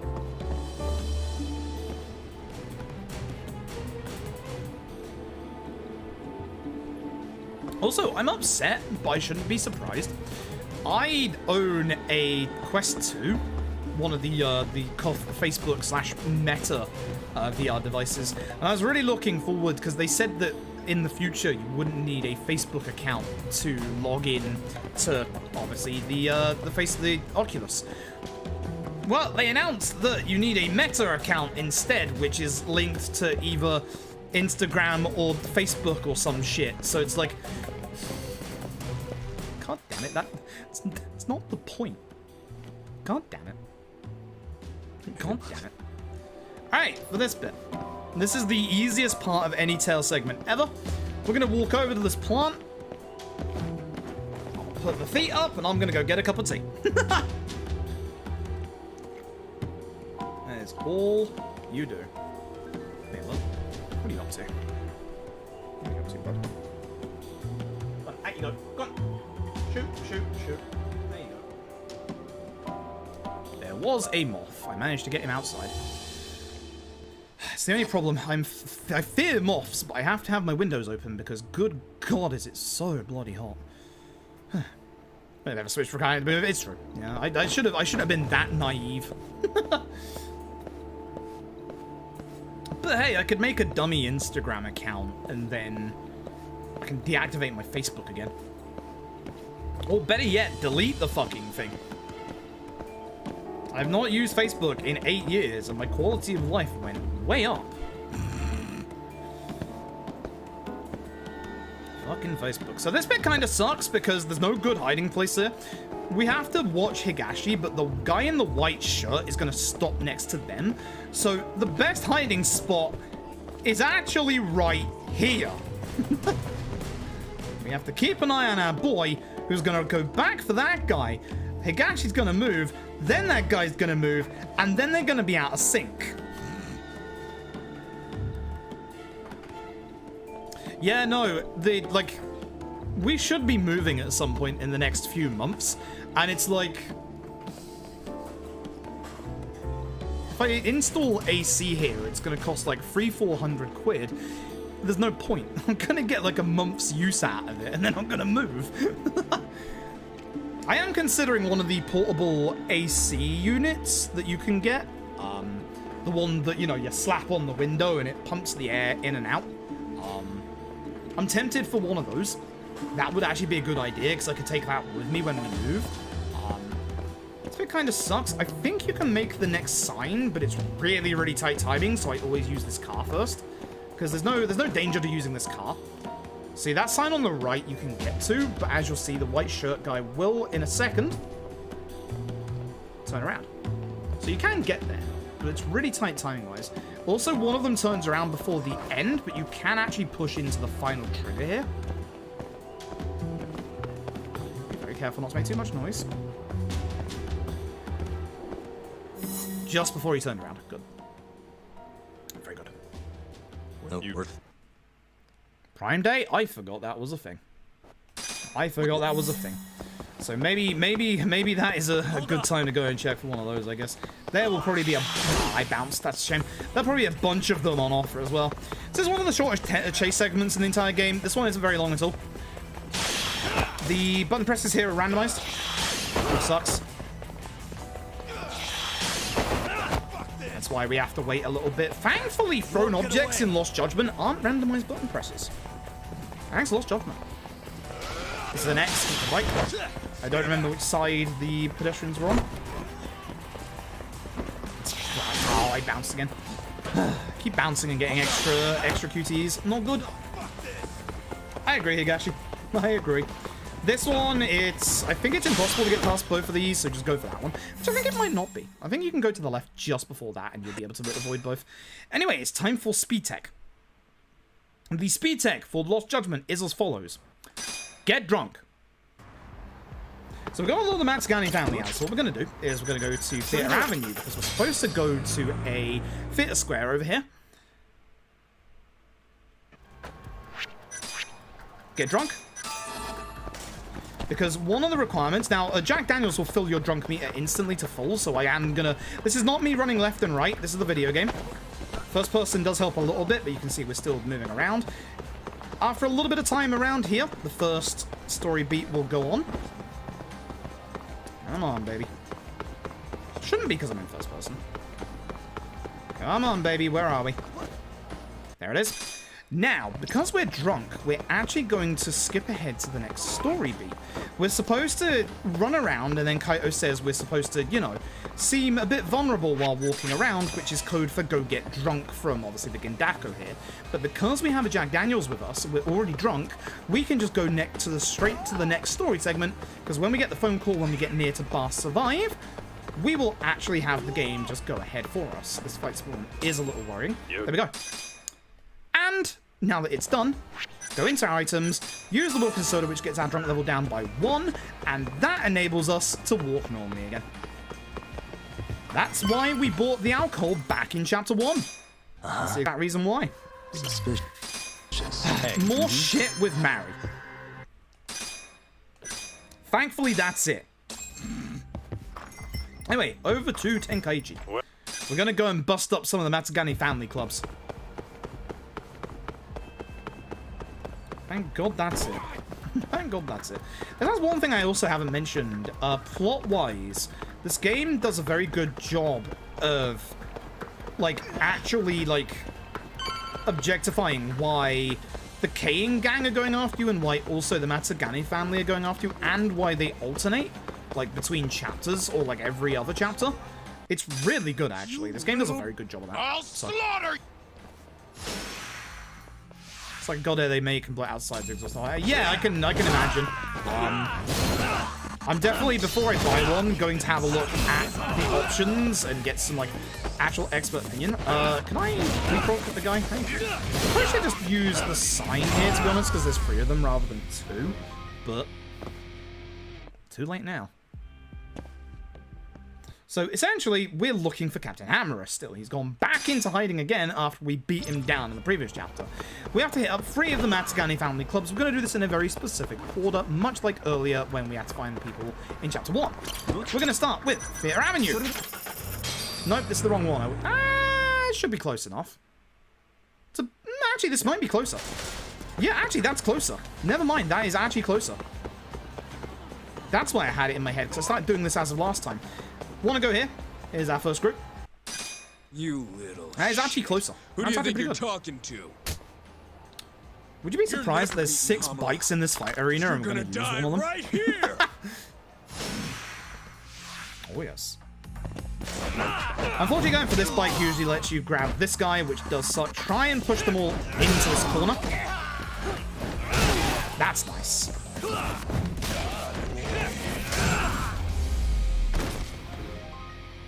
How? How? How did you survive that, my dude? I'm a little surprised about that. The next one we're going to go to is the one on Pink Street. There is not a fight at either of the other 2, but Pink Street is a very simple conversation, and then so is the last one. But the last one we're going to The last one we're going to actually stops right next to where we need to end all of this. It's the guy we need to speak to. And round.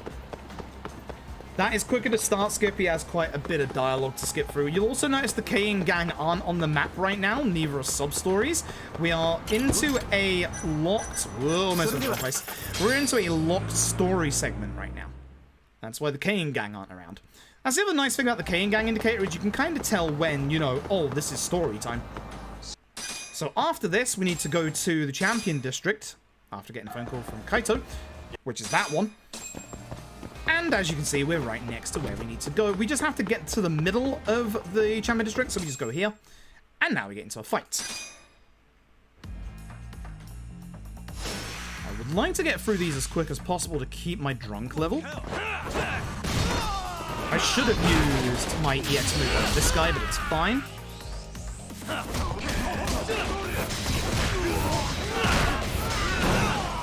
He dodged. Or he staggered away from me. Suda, I like your video games, but I need you to go away, my dude. The last hit isn't going to hit this guy, so I'm not going to bump. I'm okay with this outcome to this fight. Thank you, Kaito. Thank you, Kaito. Kaito helps a lot. Kaito is a good lad. Chase action, you know the drill. Stand on the right side of the road. This one is also quite a short one, which is nice. This one is a little tricky to get right in terms of your QTEs, but good job. I don't think this one is avoidable. I might be wrong on this one. Yeah, that one's unavoidable. That was as far right as I could go. Avoid the first one. Triangle for the second one. Again, this is a story-locked chase sequence, so even though we can get close enough to capture him, we are going to run all the way to Little Asia. In this game, Little Asia is still burnt down after the events of Yakuza 6. This one you can't avoid either, unfortunately, so you have to do that. So yeah, the world-building stuff from previous Yakuza games does play here. Square for this one, even though we don't technically run over it. Thankfully, that makes you not trip over those. That was a very bad angle for me, and circle for the last one. So, unfortunately, when we chase after this guy, Captain Hammerer shoots Kaito. He takes Kaito away. We get away very, very briefly with our life with Sugiura, and we're going to go and save Kaito. Yeah. Let's go. This is not skippable. It looks skippable. This is not skippable. Hey, that's Yagami. Yeah, it is. You got balls showing. This is a up very, here. very long set piece. Now, one thing that I haven't got yet, I really should get at this point, is Sugiura's about to kick me in the back. We want Balance of the Tiger, Elements of the Tiger, and Ferocity of the Tiger. What these do, they do a bunch of things. I can now quick step cancel when I have my EX on. I should have done this first so to get my extra damage. Oh, that's unfortunate. Come on. You aren't close enough? Really? This will allow me to basically quick step in my EX, and it will also, as you'll see with this, allow me to do much quicker charge attacks. Something that I should have done in the last chapter. Really, Whoops. guys? That's part of the reason why I have time loss. Okay. Big long set piece. This is a very nasty one in Legend as well. You are usually running very low on... Nice. You're usually running very low on Almost there. healing supplies at this point. And Perfect. this set piece has some of my favorite fights in it. Guess who's back? What the? Cane Man's back. Yagami! Tell a friend. There's his cane. I told you his cane. There's Cane Man. But the thing about his cane this time is that it's a dagger. We're going to be trying to focus on Cane Man real quick so we can knock him to the ground and do a good bit of damage. Let's go then! He does that. Cane Man likes theatrics. Let's go!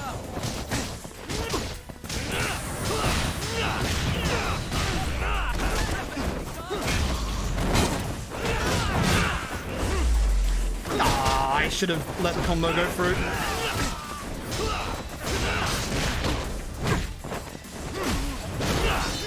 Okay, Cane Man fight at least. I have 1 bar of EX for the next bit. That's okay, not great, but that's fine. I'll be able to build a bit more here. Buy me some time, boys. Do whatever it takes. I love his drip. So good. He's such a professional killer. I was hoping to get 2 with that jump, unfortunately. I was also hoping to run up the wall, but I kind of went into the door, so...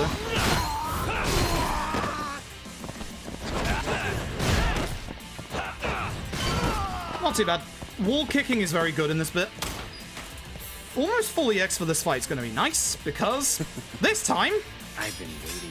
I can't remember what you call this weapon, but it is a spear with a knife on the end. I know that has a proper name. I don't remember what it is. I apologize.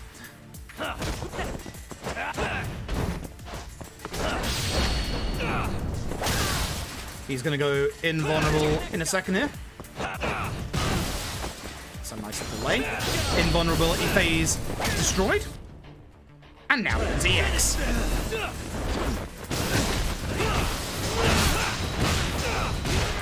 So now you can see that our full combo with charges now hits every single hit. That's thanks to ferocity of the tiger. And he just has a hissy fit and leaves.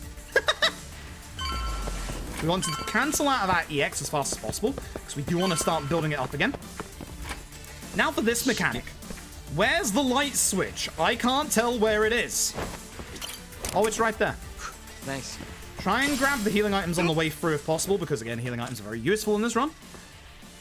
But this set piece right here is usually Almost there. where we will heal our mortal wounds if we haven't made a mistake earlier in the run. Almost there. Because we should have 3 med kits at this point, and we get a 4th here.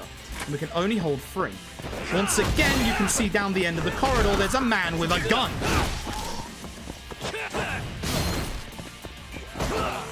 It should be obvious. Take care of the guys with the guns. Oh, good guard. Nice guard. I'll give you that. Nice guard. I will give you that. That one we should have full healing items for. He's back again. This guy's tougher than he looks. Oh, you only figured that out now? Keep it busy, boys. Once again. So we've fought Cane Man 3 times. The 4th Cane Man is the nasty one. Sugiura actually did a very good attack there to help me out. Very good Sugiura fight, actually. He really kept the enemy, like, built up together. You need your EX for this fight. This is the nastiest Cane Man by far, because his cane this time is a shotgun. Kill him. EX, blow him up, get him out of this fight. Do not let him survive this fight. Go into his EX as fast as possible so that you can obviously get him through his invuln phase. Still have a little bit of EX to burst through this phase.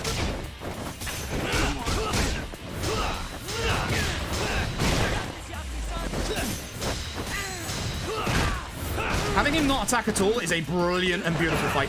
Reminder, he has a shotgun. Every attack is a mortal wound, and it hurts a lot. Oh my god, how did I miss you?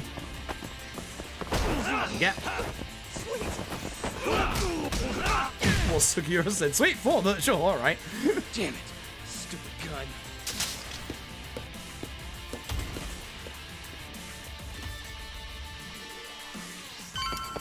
We're not quite done with Cane Man just yet, by the way, despite fighting him 4 times. There is one final Cane Man fight coming up. Find the light switch. It's next to Sugiura. Now, if you don't turn the lights on, you do move a bit weirdly in here, and you do not lock onto enemies properly. Do not stab me. I was hoping to hit the other guy more than that guy, which is a shame. I will do this to get rid of him, because obviously he has a large HP bar. That's not too bad.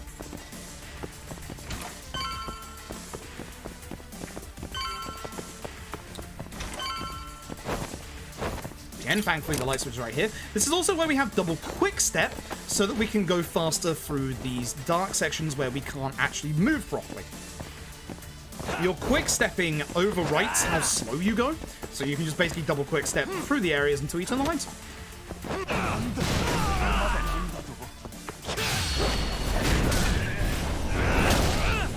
Again, EX Wall Acrobatics Crane is very good at taking care of a lot of enemies. was hoping to regain control before he hit me, but that's my fault for doing that combo.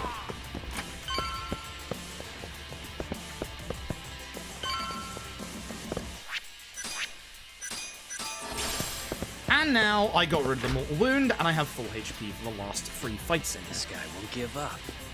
And then one Abrams tag. Nope. Get in there, The next boys. one is magic. You'll see. I mean, the problem with a Cane Man sub emote is what would we do with it, is the problem.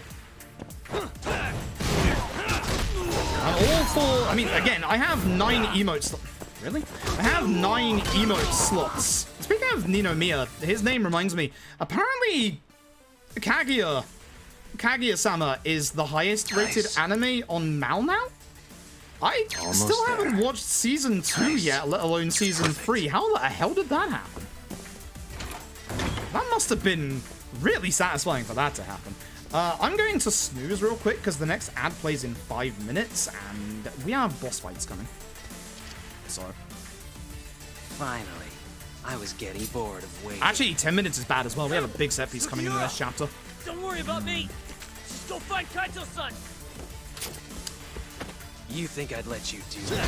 Now, the downside with Final Cane Man is, of course, the room is dark. We cannot lock on to Cane Man.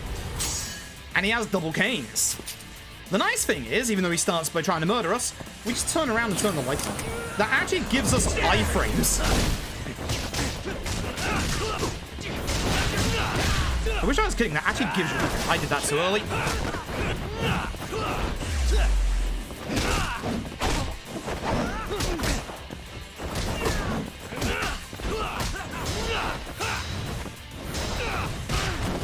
Thank you for waiting for me to finish my combo. If this was Legend, he would not have done that. Now, for Final Cane Man, the actual final, he breaks his cane. Ah, how the fuck he does that. I'm done playing. God. Time to go in for the kill. God, I love this man. I missed.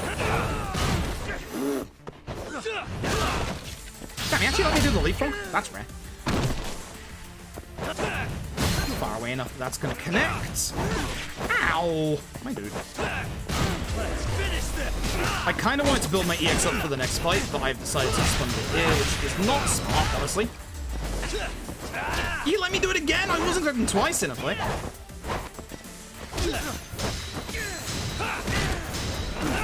Aw, I actually missed my timing on that.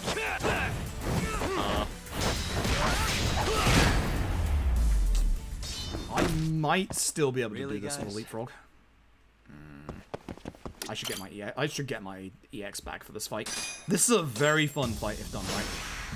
Give me a second to concentrate because I do not have the EX that I want here. It's gonna make a quick hammer really hard to do.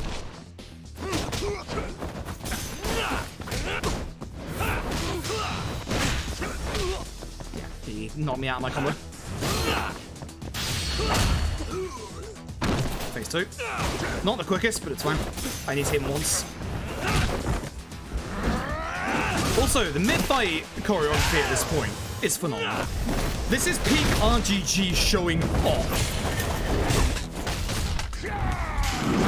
This is absolutely RGG just showing off. And if you think this is the flashiest stuff that I can do in this game, just you wait. I'd like to run up against the wall to hit him, please, because I need to hit him up. I need to build up my EX. Let's go then.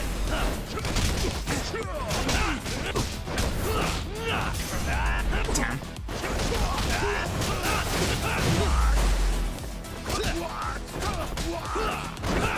Don't worry about Kaito. He's fine. Again, that should stun him enough for me to leapfrog him, but he's in this corner and I can't.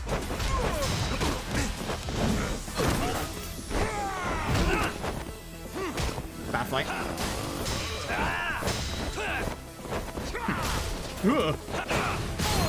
He knew where I was going. He read my inputs. He read my inputs. Cheeky bugger. God damn it. Anyway, that's the end of that chapter. That wasn't good. some bad fights in that chapter. That hammer fight wasn't the best. I needed more EX for that, unfortunately. Damn. Alright, Kaito's fine. Don't worry about Kaito. If Kaito wasn't fine, we wouldn't be playing his DLC in 2 games' time. Hashiki's mother. I keep forgetting which of those is the option. Everything is just left at this point. Like, every single dialogue option is just left at this point. The first one, the bottom left. But we basically get the plot dump exposition part of the game, where essentially we find out why he's been picking the Kyorei clan Yakuza as test subjects. It's this one that we want to show because it shows him dragging the first killed Yakuza into the club. He also confirms that Ayabe is arrested because they took his gun to frame him for murder. We've got to go, Matsugane-san. Right. Leave Hamura to me. And then, unfortunately, they literally come in and just explode the place. I'm not even kidding. They literally came in and just made everything go bang. Now everything's on fire. I'm gonna just use one last time because 10 minutes should be enough for this episode. So ads are coming, folks. Hashtag get ad block. So this fight starts with us with a really interesting weapon and also another mechanic come back from Yakuza 0. We have to protect Matsugane. Now, unlike Yakuza 0, Matsugane will actually stick close to you, which is kind of nice. The weapon that we have as well is a piece of wood that's on fire that does this. It breaks through everybody's actual defenses. So you really want to try and hit these guys after the first guy to be able to obviously do damage. Now, every time you hear them, like, say, I'm sorry, Matsugane, or something like that, they are aiming to hit Matsugane. So you do have to make sure that you go and save him. On easy, it's fine. You have a little bit of breathing room. You want to make sure you EX that guy because he has a large HP bar. And for these guys, the idea here is to try and push them towards the fire. Because ironically enough, if they land in the fire, they're going to take residual damage, and they're going to let they go.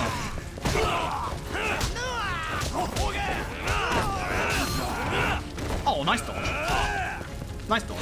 I'll give you that. Nice dodge. Once again, if you remember, same key everywhere you go. It's R1 for Hon Marrowing. It's R2 for Hon Marrowing. It's R1 for Lamont. I was testing you, chat. Got it. I was testing you, chat. I was seeing if you were paying attention earlier. I didn't tell you to be on the test, but it's on the test. Chat, do you remember which key is for the Yagami Detective Agency? Perfect. Please tell me.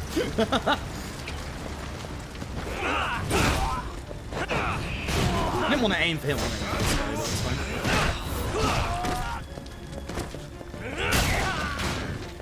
Can I run up this wall? Oh, I can't, because this wall doesn't exist. That might sound a bit stupid. See? The wall doesn't exist. Now, this is the point where you're not going to no damage judgment. Because as you can see, you take damage here from the fire. So, no hit is possible, but no damage is not. Then, for some reason, Ozaki gets a really cool boss intro. Ozaki? How does he get a cool boss intro? We are on a bit of a timer here for the first part of this fight, because to get a good combo against Ozaki, we are going to get interrupted in the middle of it. Even though my EX is full, I'm going to hold on to it for about 5 seconds. So that I can do this.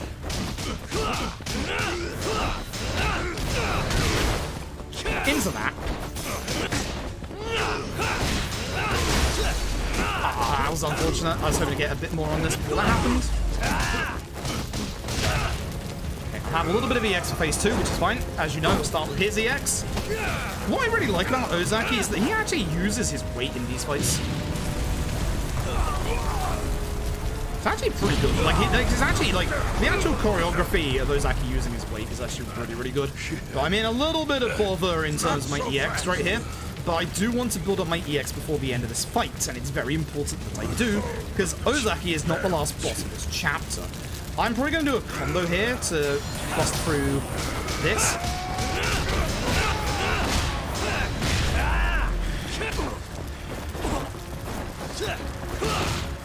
That's gonna hit me. Yeah. Now the idea is to push him towards the fire because, as we said earlier, We can interrupt. He can only, unfortunately, push me into the wall fire, which sucks. Can I wall run, please? No? Go. It's not like I want to do damage to Ozaki or anything, you know? You see how much damage he's now doing to me, by the way? That's unfortunate. I'm going to be going into the next fight with 0EX. And without the health to be able to bike strap. I think it's bento time.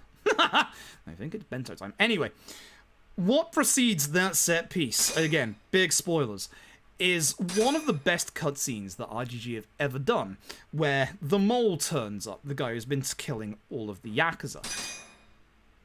And the best part is, Captain Hammer reveals who this game's antagonist is. And it is, of course, Kuroiwa of Kamurocho PD. Now, unfortunately, Ozaki is not the last boss in this. Say hello to the final Kane gang member, Koga. Show me what you can do, Yagami-san. The hardest fight in Judgment Any Percent Legend by far. I want to look into the ground so I can grab this bike, please, quickly, before Koga starts his bullshit grenade throwing. I'm just going to do this to get out of that.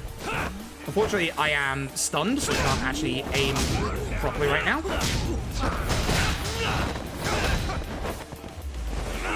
Now I need to build up my EX for phase 2.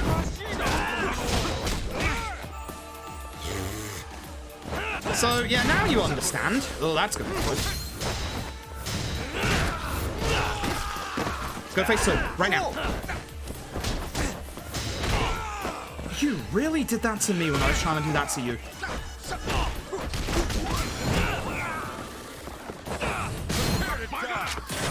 Hey, notice what's in his hand? Yes, those are 2 pistols.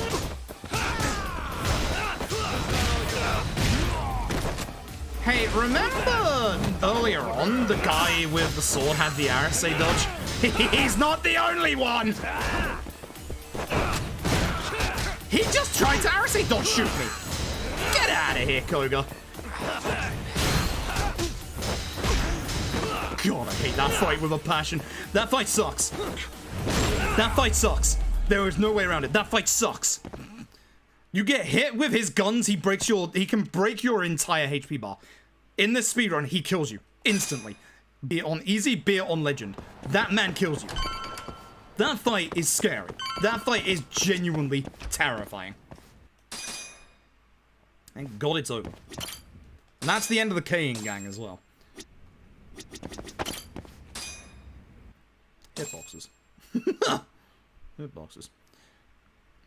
Listen, it's Kamurocho. We've come to expect that at this point.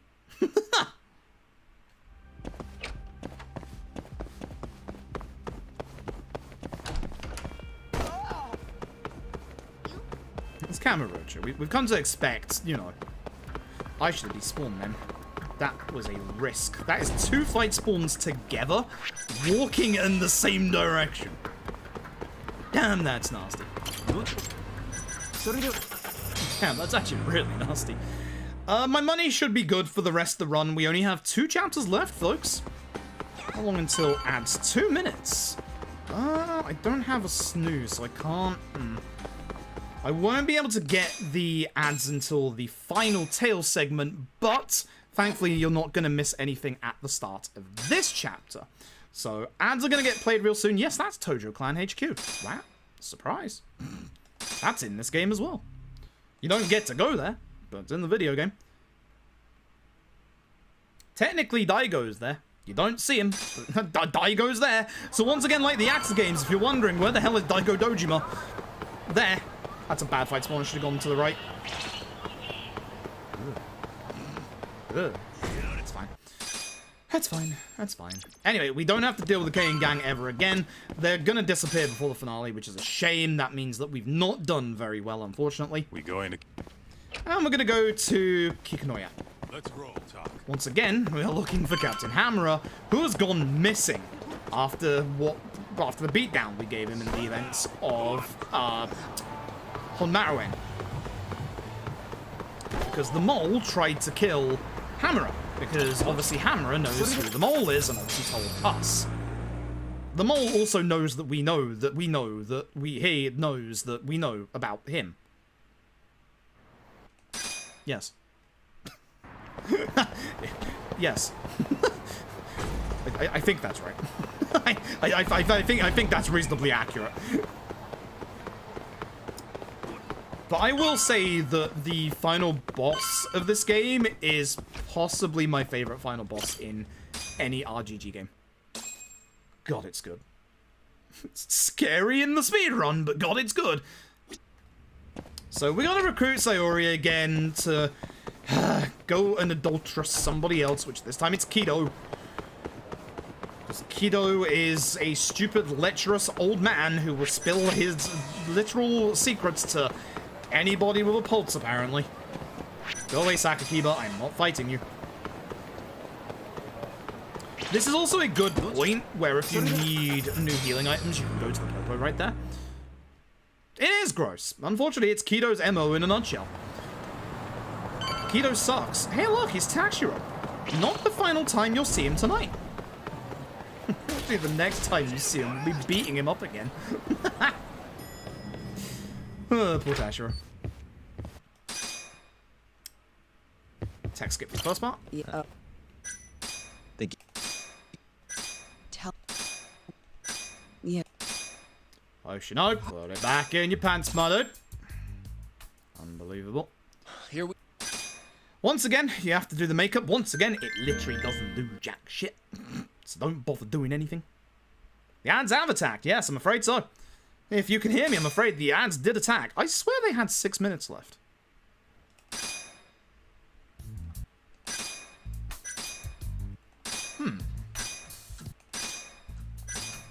I swear my ad manager said 6 minutes left. At the end of the last chapter, because I looked specifically to see if I could delay it long enough. They played early. They played very early. I'm not happy about that. They played literally like 4 minutes early. I didn't touch them. I'm playing the video game. I don't like that. Switch, you got some explaining to do. Explain to my viewers why you played those ads early. I'm actually genuinely upset about that. Theatre Avenue is once again the quicker taxi spotter. Beautiful ads for a change. Nice. Total ad time 45 seconds. Free. 1 ad for 30. That's not too bad. 2 ads 25. Not bad. Twitch did play those ads early, so I do hope you did get good ads out of that, because I'm not happy about that. Very not happy about that. If my ad manager says 6 minutes until ads, it better damn well be 6 minutes, because the ads should be playing after this fight, which is where the last tail segment is. Anyway, thanks to Sayori, Kaito's in town. He's literally in here, and unfortunately for him, we're gonna punch him. Or something? So the nice thing, and again, this is why I really like Judgment.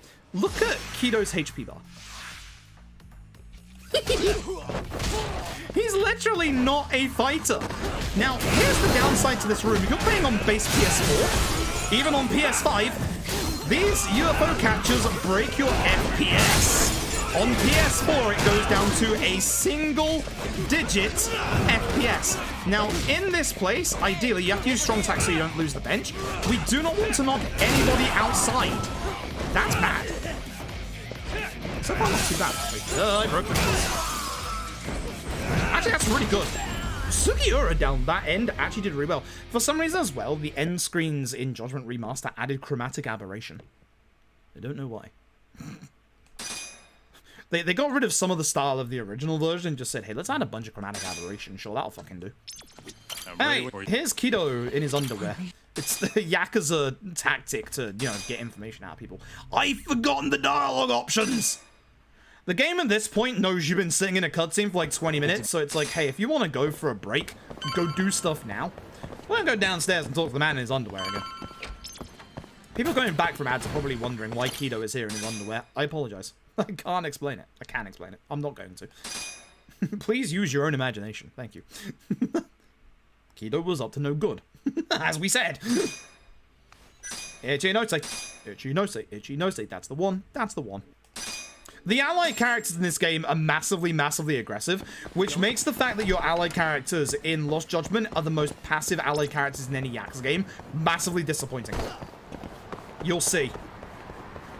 If you haven't seen before, you'll see. Anyway, this is why I'm upset the ad started early, because it is finally time for the final tailing segment.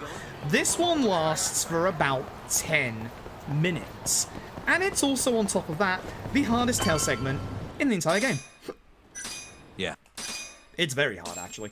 So, we are looking for a man. Kaito let us know that there is a secret lab here in Kamurocho, and that one man knows of its location. That man is Ishimatsu. So here's what we have to do. I looked at the wrong... No, I looked at the right person first. You have to look at this guy first. I got confused at first. So, Ishimatsu is...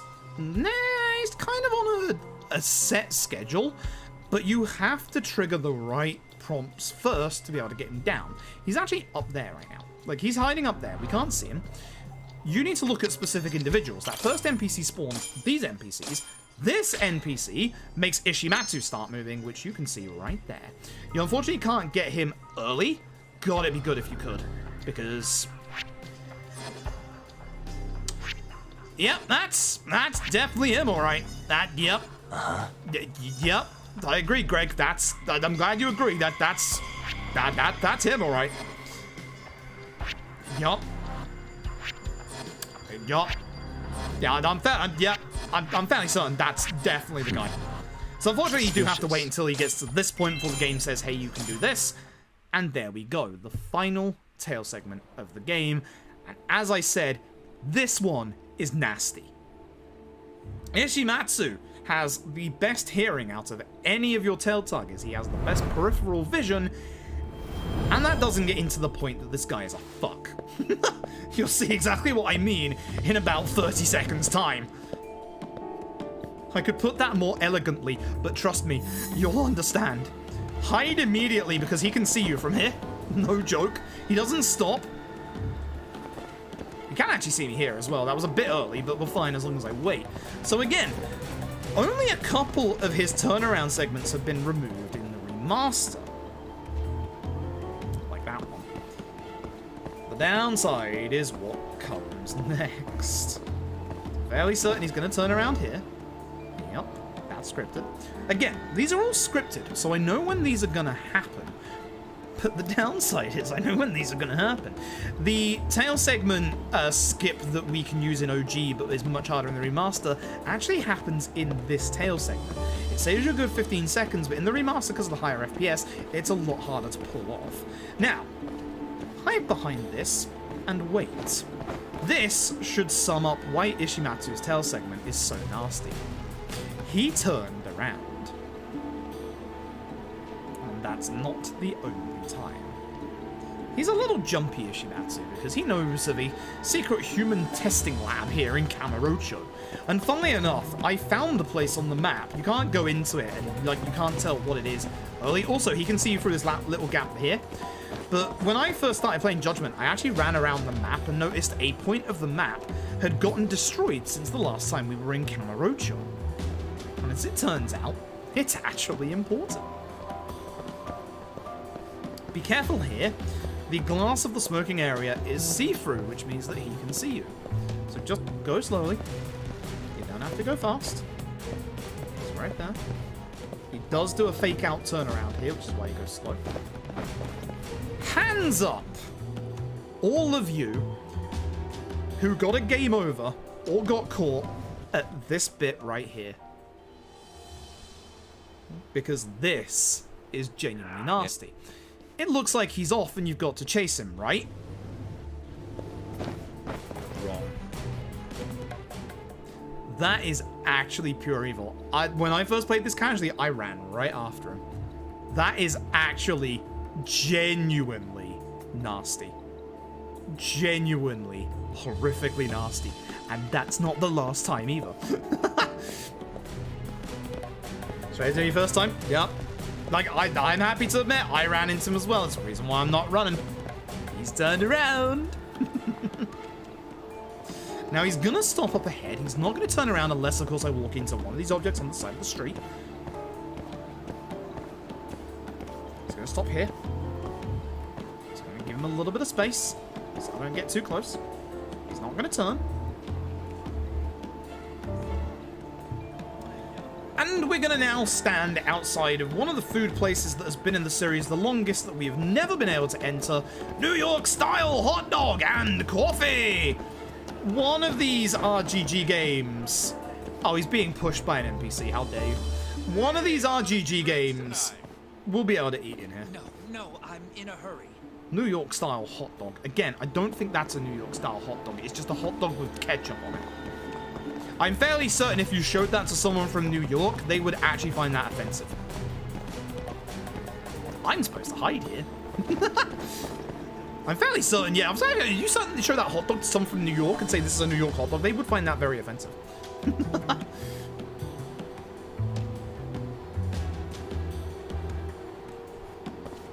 I believe he turns around one more time here because he's cheeky and he's Ishimatsu. You have time to go forward though.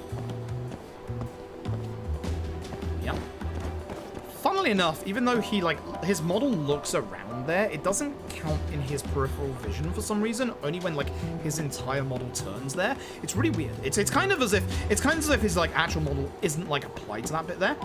So this is the checkpoint for the end of the third part, and this is the final part of the final tail segment. Hide immediately, not because he turns around, but because his peripheral vision here is really, really good and he will see you.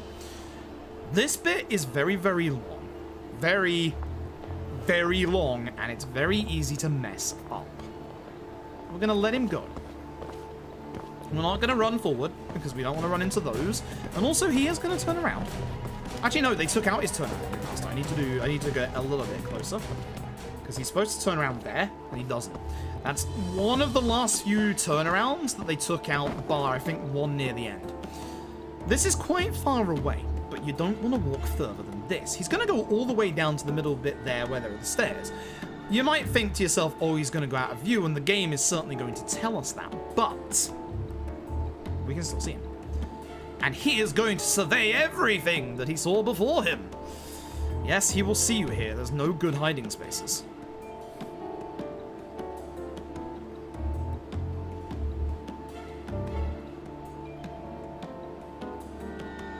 There you go. We're going to run here. Not too close. We're going to go to the right. Because when he goes down the stairs, he will see us when he comes around the corner. These railings... Not good, not good. These railings, for some reason, act as a barricade to stop him from seeing you, but for some reason, you can see him there.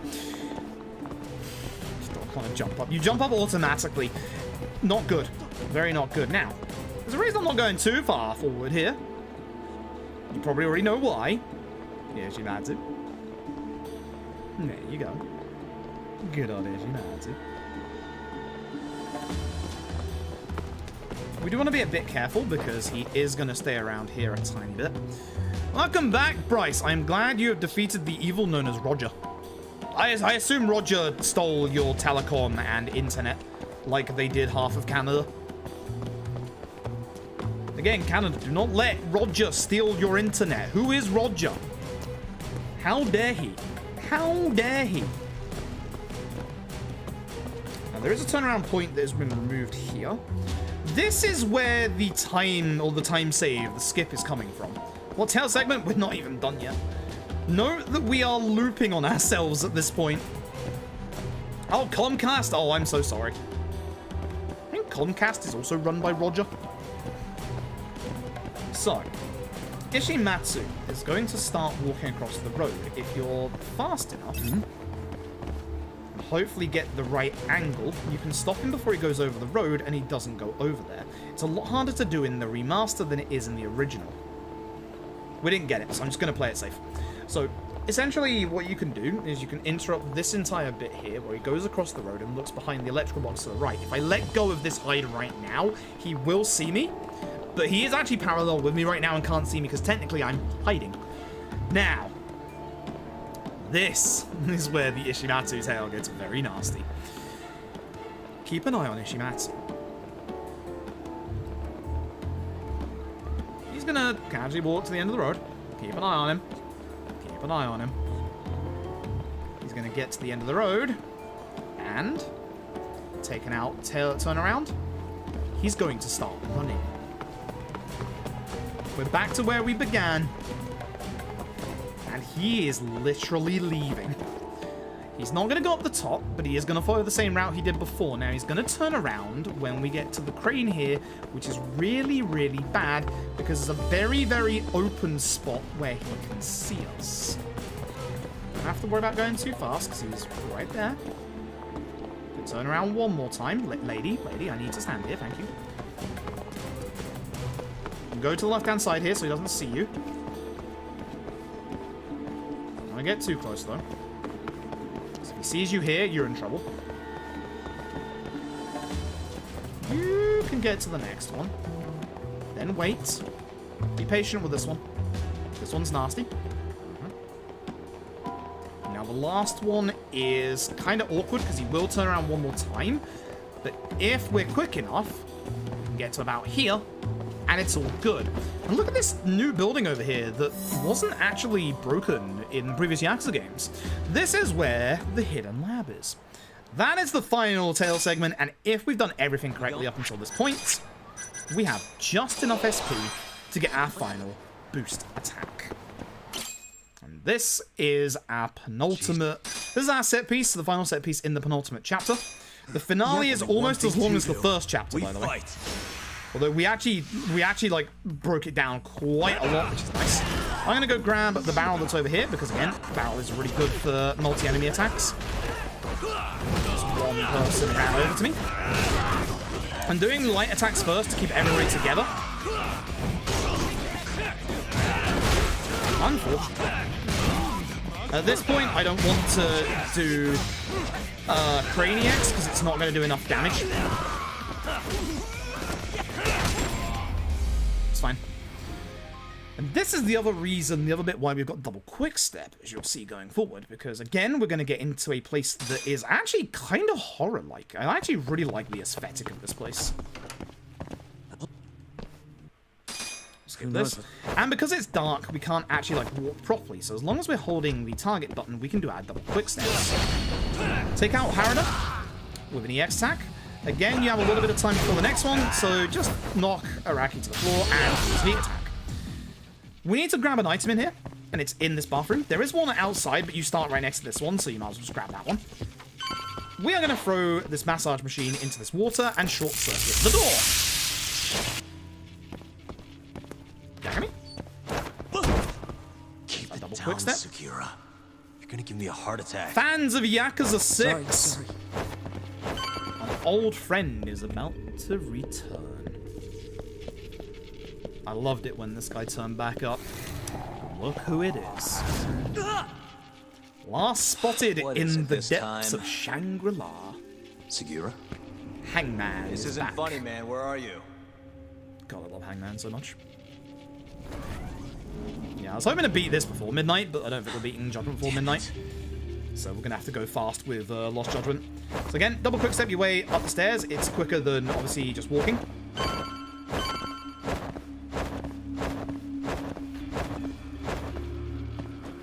Go through the door.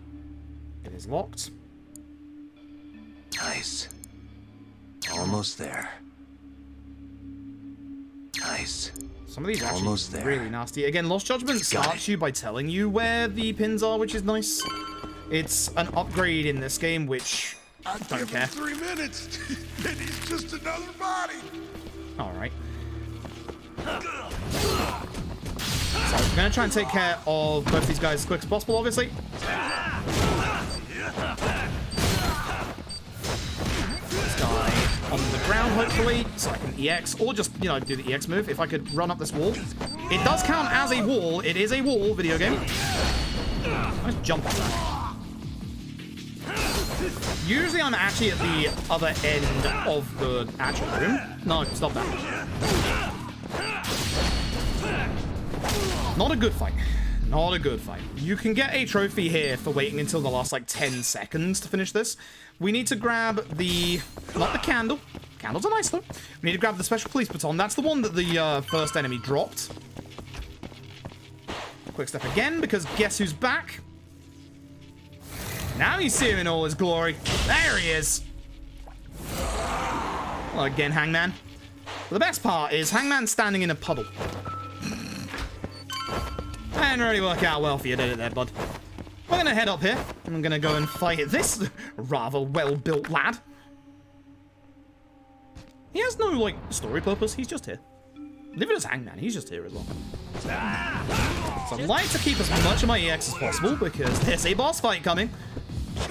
When doing that, you can do it far enough that you can connect with that, and then you can connect with this. Oh boy. But he's somehow back. He didn't even bother to use the stairs. He climbed the ceiling. Remember when we used sledgehammers against him in Yakuza 6's speedrun? He learned. Thanks, Kiryu. Hangman does a lot of damage. So we're gonna try and spam EX attacks against him. Don't like that he went that way, which is a shame. I did not realize he was not gonna leapfrog me. Let's see. Alright, Sugiura. I really want to do EX attacks against him. I do not want to do combos.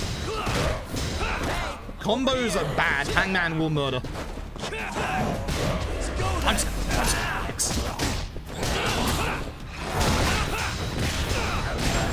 I'm just gonna EX. I've taken too long in this fight.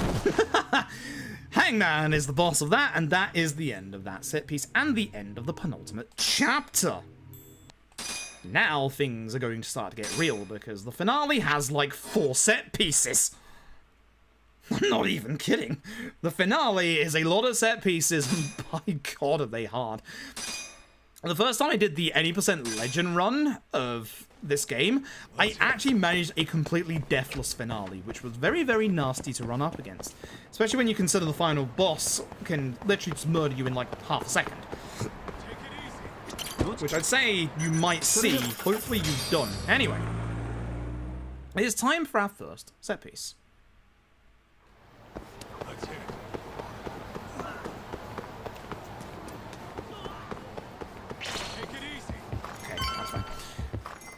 So, Afiu is here, and she is still being targeted by Dichinose. So, we're going to protect her, and we're going to get into a very, very long set piece. Now, here's the nice thing. Notice, at the moment, that our EX bar is completely empty. We have healed our mortal wounds, but there's a really nice mechanic to this. And it's this. Keep going. Hell yeah! Yagami feels a burst of inspiration, and so does Kaito. Now we're talking. I love Kaito so much. Afiu-chan's watching. And because of that, we get given full EX. So we are going to absolutely demolish all the enemies in this bit. I'm hoping that these guys actually activate, because sometimes they don't. You do not want to leave her on her own, because as you can see, they do the after zero thing.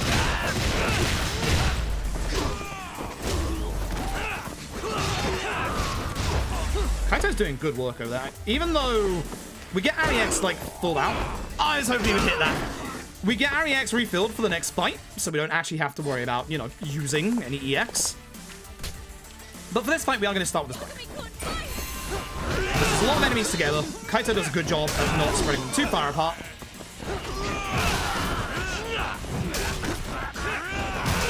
Good fight. I want to slide into these guys because it will stop them running past me. One got past, that's fine. Because thankfully, as I said, unlike your Yakuza 0 escorts, your escorts in this game actually stick very close to you. Normally I use up my EX there. Actually, I get it refilled here anyway, but this bit also fully heals you on Legend as well, thank God. This bit on Legend is actually really nice, bar the last bit. And you might remember 4 hours ago, I mentioned that there's one single-handed weapon that's really good in this game. They return a couple of chapters later. It's the nunchucks. They're very, very good in this game. Not just against single target, as you're about to find out. Again, want to hit as many enemies going through as possible. I hope they keep them like together. Unfortunately, they did. I need you to stop that, my dude.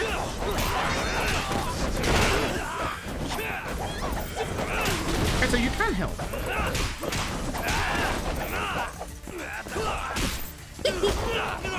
Good job, Kaito. For this next one, I'm a little further back than I'd like to be because they're going to aggro a little early, so I'm going to have to grab this bike instead of get these signs. You can get hit by a stray piece of punch coming through, so be careful. Kamiyama is thankfully not at Kamiyama. Nice hitbox. Down. Nice hitbox.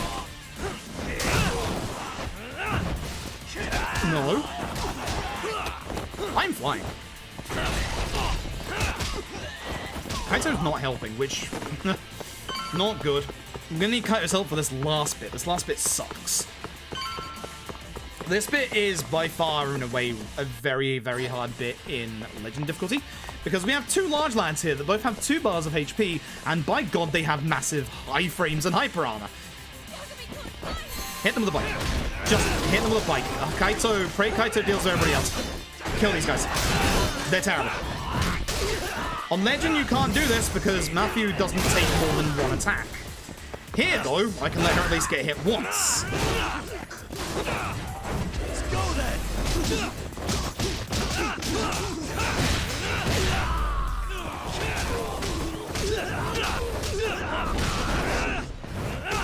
Full combo, but it's fine.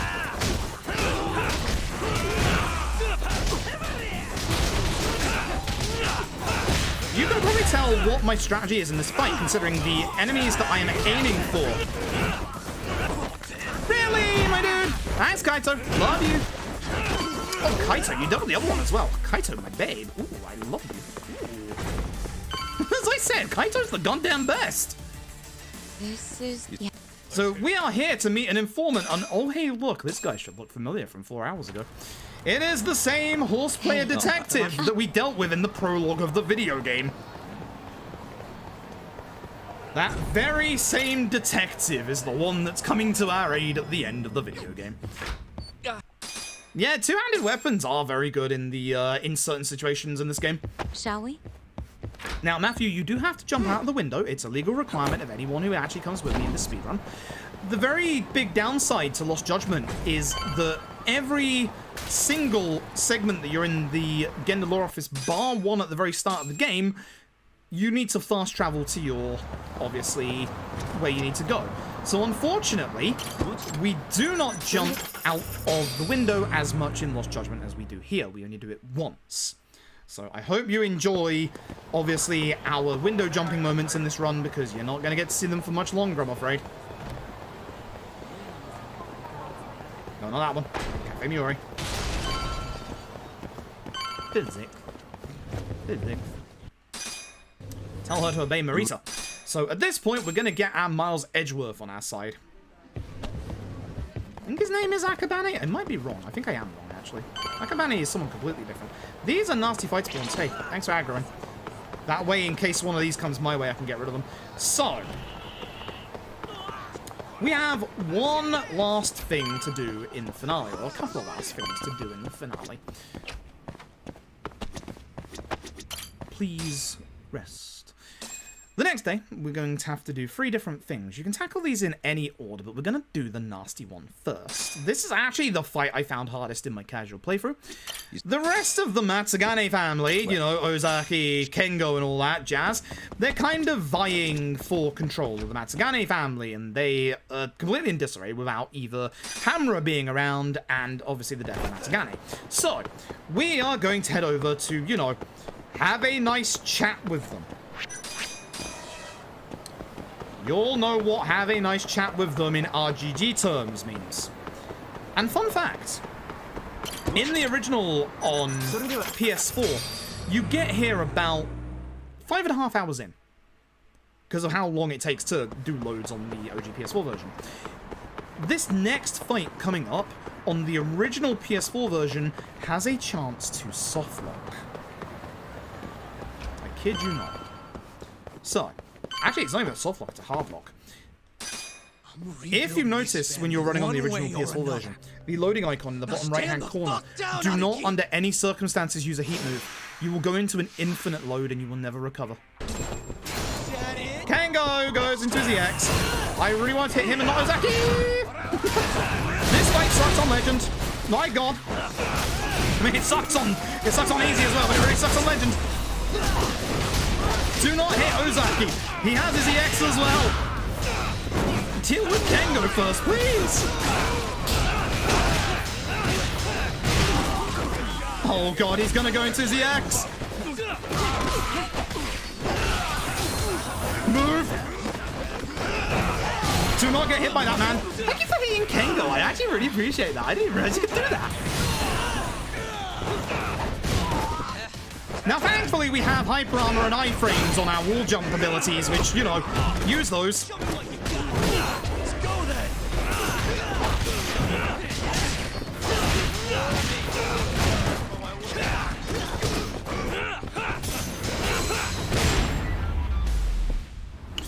You know what, Higashi? You're all right. It is very chaotic. It is very, very chaotic. I do have a generalized plan of what I do in that fight, but it doesn't always go the right way.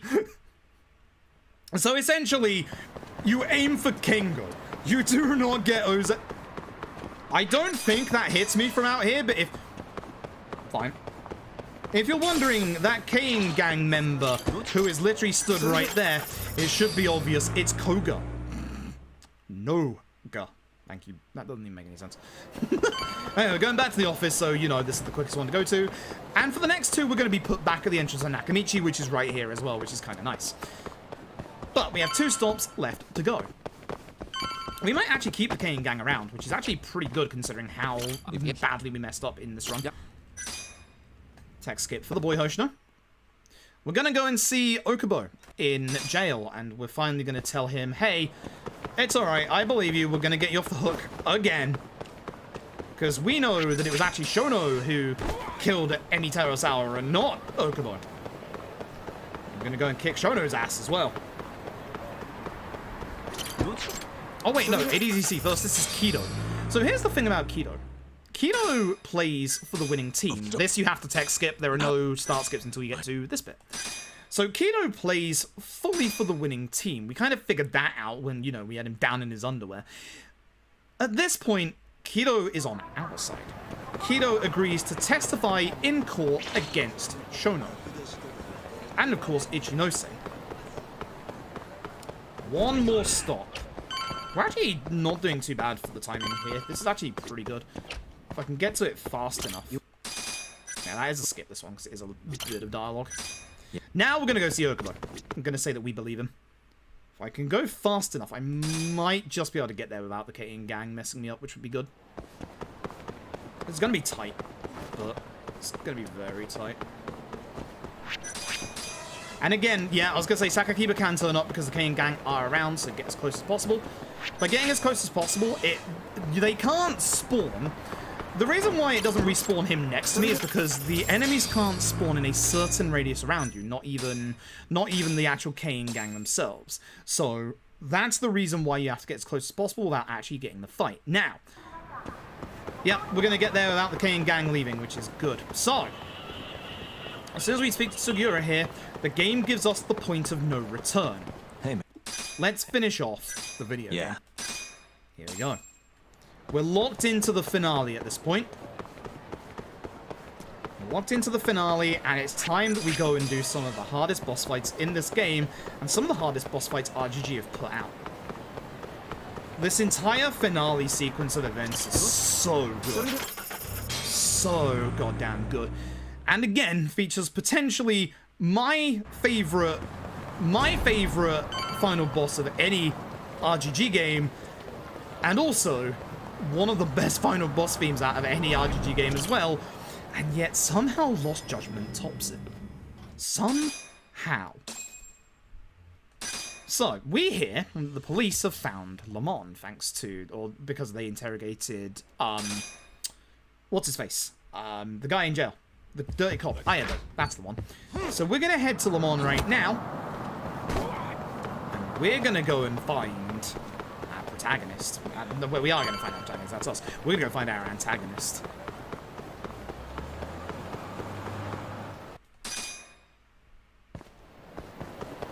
We're definitely going to find the protagonist there. That's us.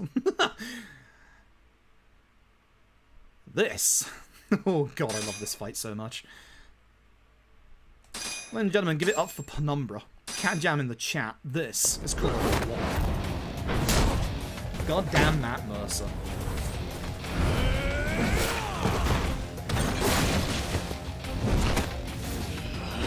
This fight is hard, because here's the thing. Everything that you can do, Kuroiwa can do better. Kuroiwa has counters, Kuroiwa has wall jumping, Kuroiwa has it all.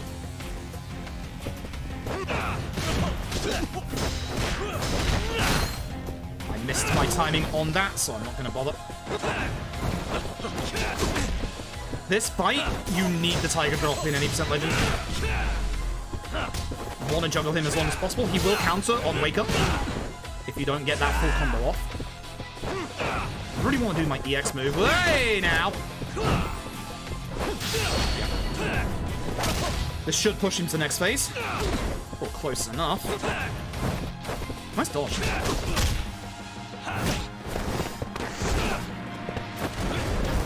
Oh, he does! Oh, he does! Like I said, he does everything I do, but better. Hey, look, an ice pick. It's symbolic. This entire finale sequence of events is possibly RGG's best. I genuinely love it. Again, I actually also love Fist of North Stars, so...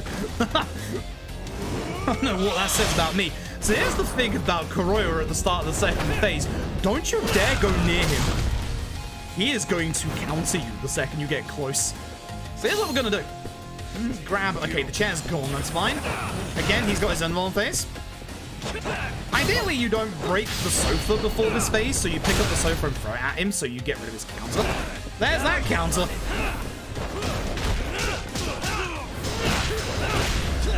That's bad. VX.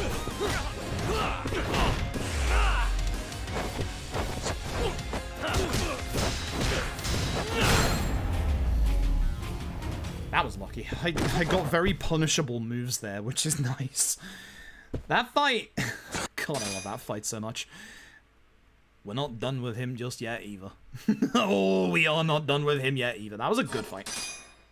That was a very good fight. I love that fight on Legend, even though that fight on Legend has caused me more pain than I could ever possibly describe. Just that one time I lost 20 minutes to that fight. Listen. Legend Kuroiwa doesn't fuck about. And the trouble is, before that bit is the last chance you have to get healing items. Vote to the field of medicine.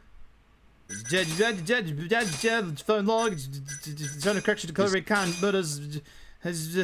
Yes. So, after we fought Kuroiwa down in Amon, the mole was waiting outside, which is kind of weird considering that Kuroiwa is the mole. But actually, hiding as the mole in plain sight was Captain Hammerer. Captain Hammerer gives us the final decisive piece of evidence to absolutely take down Ichinose.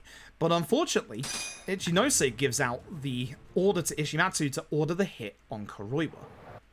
So we have to go unironically save Kuroiwa so that we can drag his ass to court. So hopefully I can get a good start here, because this is another one of those fights where that sign on the right is really good, but these enemies can get in the way. So I want to push him. I guess I'll go for the bike. Everyone's in a good position here, though. That was actually well dealt with, considering. Unlike the guy that Kaito's got grabbed, because yeah, he should go down. I actually thought the bike broke, that's why I was trying to run there. So. There you go, West round, find out. Legend is you make a mistake in your combo, you die. Simple as that. We literally have to sacrifice max HP or max attack to get max HP. In this run, we usually get our first HP upgrade in Chapter 7. In Legend, we get it in Chapter 1. Damn it. These guys won't stop coming on us. I love Kaito. I meant at us. Dude, that's gross. Anarchy. Come on, that ain't what I meant. Keep your head in the game, Kaito-san. So I am fully X, but what I would like to do here is grab one of those bikes. It's not a bike, that's a man. That makes things a little more awkward.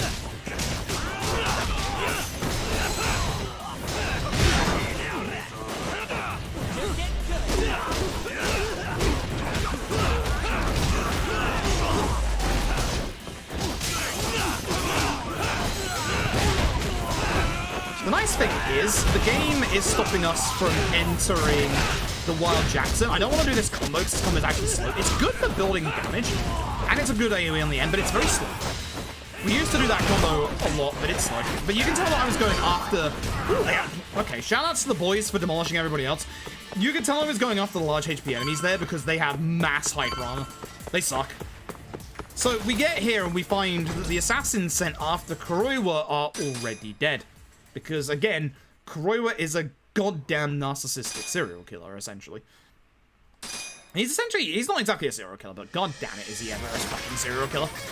And of course, it won't be judgment if we don't say fuck the police at least once. So we're gonna go and fight the police. We're gonna run down here for this table because it's actually... You'd think you could grab those benches, but you can't. And again, we want to take care of as many as possible because this fight has... Ah, that sucks. This fight has 2 phases, and in the second phase, every single one or most of the police members in this fight are going to get out their guns. So we want to take care of as many of them or get them as low as HP as possible before they get their guns out. They've got their guns out. I can see them with their guns out. Interestingly enough, I didn't actually have any of the gun guys come after me, which they usually do. Leave that gun, drop it, my dude. Thank you. Anyway, thank you very much for the host. I'm sorry, I can't focus. I gotta focus on this fight so I don't get shot. So I get shot here, I'm actually gonna get done. It's really bad. I have to listen out for the sound of a guy aiming a gun at me. Again, the boys did work, thank goodness. So us and Sugiura are gonna move forward. This is Kuroiwa's assistant. He actually fucks. This guy is a pain in the ass. I'm going to kick him real hard. That's really hard to pull off that angle. This guy behind me also, yeah, he does that.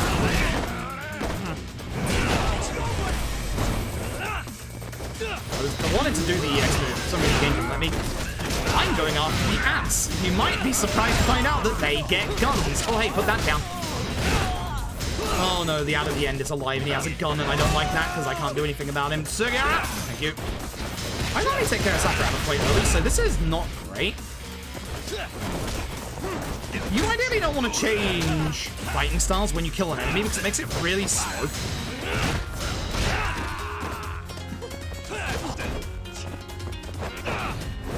I was really hoping that would hit because, yeah, that's fun. Shout out to my boy Kaito who interrupted an enemy when they did that to me earlier, but Sugiura did not. What a waste. Sugiura did not. Shame. Anyway, thank you very much. I appreciate the raid. Hope you all doing well tonight. Hope you had a good stream. Apologize for not being able to concentrate well because I gotta concentrate on the video game because this is actually hard. So this is unskippable. I found one. We can get through the gate. And now you just see why Kuroiwa is so cold-blooded because that's him right there. He's gonna see us coming and look on the skyway. He just gets a gun out and just outright murders everyone. Like, the thing that I really like about Kuroiwa compared to most RGG villains is like when you have your Yakuza villains in, obviously, your other Yakuza games, they all have their motives and everything like that. And Kuroiwa, yeah, he has his motives, but he's a goddamn psychopath. Look at that smug look. This guy, at this point, is just killing everybody. He's an actual, honest-to-God psychopath, and I love him. Like, he's so good. He's just so different than most, like, RGG villains.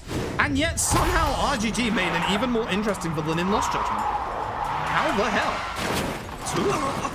Two of them. Actually, 2 of them. I'm doing all right. This run... my voice is breaking. This run had a crash early on, unfortunately. That's why we've lost so much time. It's a shame. We're gonna need another way in. This is a massive shame, actually. What about the underground parking lot? The same way we got in before. Otherwise, this run would be going quite well right now. It'd still be a couple of minutes into the behind. hospital. We can get to the research wing from there. Especially now that we have the key card. It didn't work, by the way. But we've got to let's see if it was skippable. I'd be skipping We it. can't let Kuroiwa get away with this. Damn right. There is one more old friend to me. Of course, acting as security in the basement of the ADDC with his lightsaber. And that's it goes back. 3rd time. All these enemies also get guns, so you know the drill. Kill the enemies.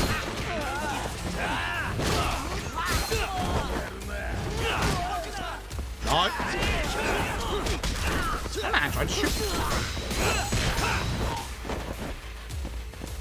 I want to be next to a wall, preferably, so I can interrupt Masiko's EX. Might have been bad timing, but I can just EX myself. This corner is very good. Yeah, I'm just gonna do this.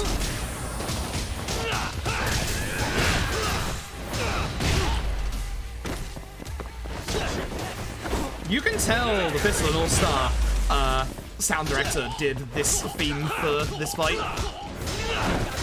It sounds just like the Bowser theme, which I am not complaining about. That's a good theme. Thank you.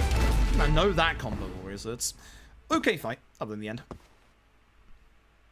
So unfortunately, Yagami's suffering from a bit of a concussion. So thankfully, we start over here. So I'm going to go this way. I'm stuck on something. I'm not quite sure what. So Yagami is going to have some trippy flashbacks because of this concussion of the things that obviously happened in the past with Okubo. So as you see the UI disappear, you can skip the cutscene. We just want to get to the lift. This is a super atmospheric bit. I absolutely love this. I'm mad that, yeah, the Fist and All-Star doesn't have an OST release, because, like, as much as I have feelings about that game, the soundtrack is phenomenal. It's really good. So, you can start skip this cutscene, but it doesn't really gain you anything. So, we don't. We have to walk all the way down here. When we get to a cutscene near the end, that's when we can start skipping them. And this is it just before the final boss. I'm not going to save as much time in this game swap as I was hoping I would, so that's a worry. I'll probably go grab a drink real quick, and considering ads start in 13 minutes, what I'll do is I'll run the next ads quickly before we start Lost Judgment, and then that way you can see the entirety of, like, the first hour. Skip this one, and this one, and it's final boss time, because the Instagram filter's gone. This is one of the best fights in any RGG game. It's so cool. This is Karoy Woodson.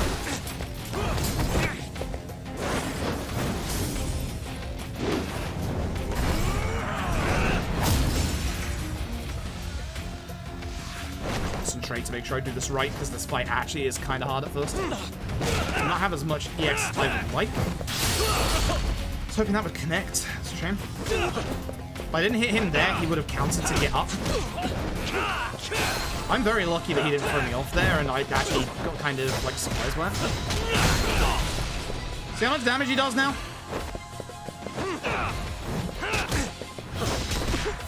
Using my iframes. Damn you, Chloe. Oh, that's bad. Let's say, go to next phase.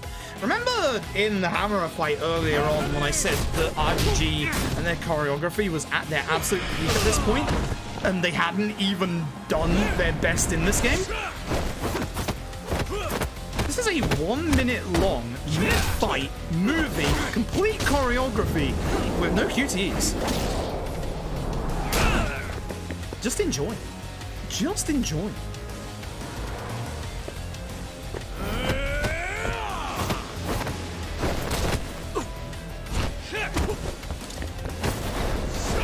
I have actually forgotten Lost Judgment's route, which is a bit of a worry. And just this sums up Karoiwa so well. Look at this look. Look at this look. Holy shit. This is one of RGG's best villain. He's so good. Yeah, we didn't Lost Judgment, so... I should have ran that way. I was hoping he wouldn't go that far. He's gonna counter. Yeah. He's trying to wall run against me right now. Oh my god, I didn't get my EX off. Anime. This fight is just pure anime. Sir?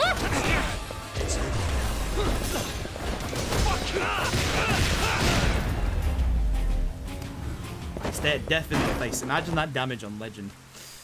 GG.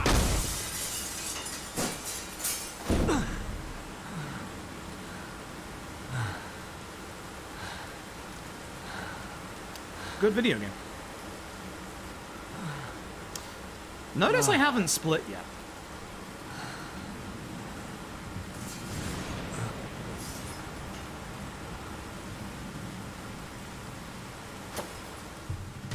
God, I fucking love this fight. As I said, this man is a goddamn psychopath. He's not done.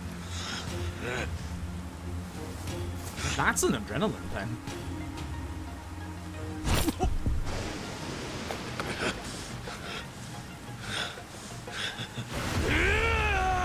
That's all of his HP bars back. God, I love this fight. I love this fight so much. Yagami's suffering from a concussion. Let's go then! You thought I'd be merciful? No, I thought you'd be Matt merciful.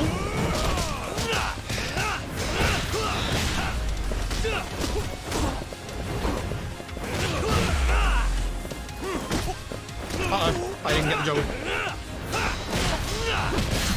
Uh-oh, he escaped my attempt to juggle.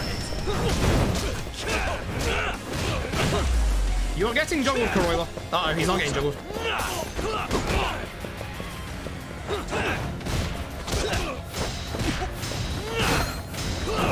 Excuse me. Almost split early.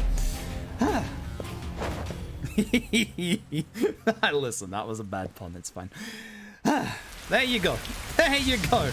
That is Judgment. Now, unfortunately, as you can see, my game swap / break is very much running out of time. So what I'm going to do, I probably should have left that running for you all. I'm going to give you...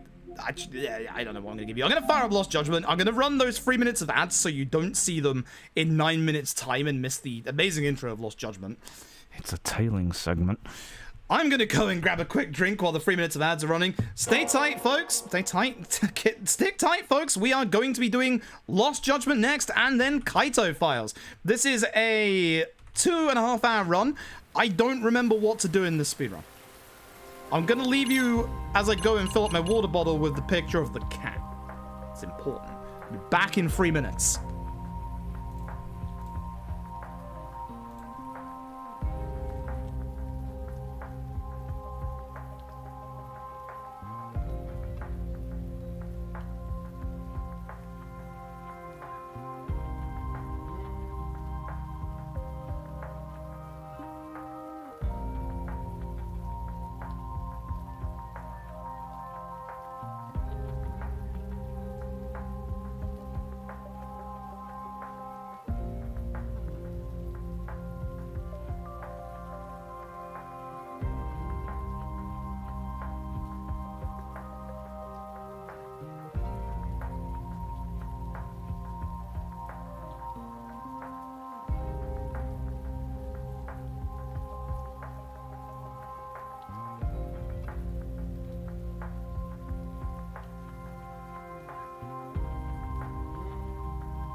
No more cat, only me.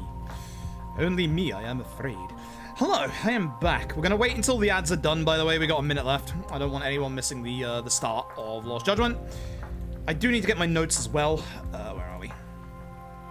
Documents. Why do I have 4 sets of notes for Lost Judgment again? I had 8 for LOD, by the way. I think it's LJ Short. That looks familiar.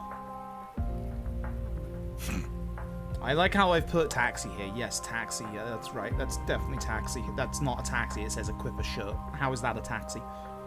I do believe these are the right notes, though. Battle Innerwear, wristbands, attack 1, attack 2, Tiger, Free, Rising, EX Pad Booster Battle Boxes. Yeah, this is right. These are right. Yeah, these are right. These are correct. These are correct. It's fine. It's fine. These are correct. Good stuff. Good stuff. Alright, Reza, thank you for stopping by. Have a good sleep. You got no ads this time? Yo, nice. Good. Again, I do appreciate people saying how many ads they got so I can figure out, you know, what's going on with them and how they are for everybody else. If, when we get done with Kaito files, everyone has been pretty good, we might do a finale bonus where I show you all how to damn near perfect paid DLC Super Amon.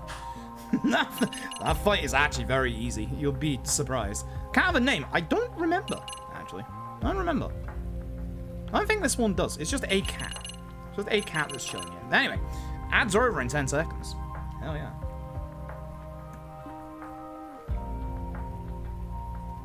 Three, two, one. Alright, hello. Welcome back, those of you who got ads and stuck around. I very much appreciate it. It's time for Lost Judgment.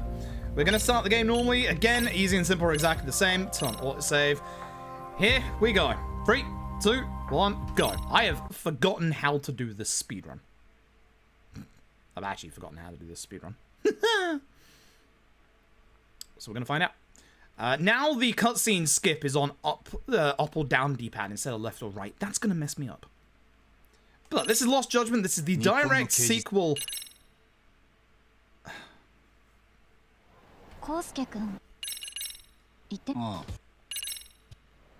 I knew I forgot to check for something. So here's the problem, folks.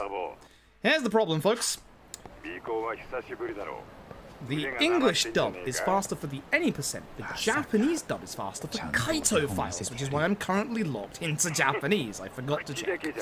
If you're wondering, yes, again, the English dub saves a not so insignificant amount of time. The English dub, for the main any percent, saves you almost a minute. So, important. We're gonna do this again. There's a very big, long talking section that's going to be perfect for a 3-minute ad break in about 50 minutes that literally goes much faster in English. Much faster in English.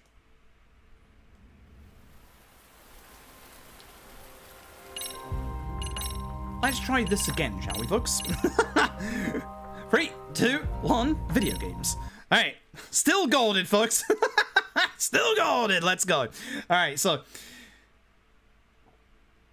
dear, oh dear. That's fine, Yumi. Go and sort yourself out. Don't ever stick around with a migraine. I get bad migraines myself, so I know how bad migraines are.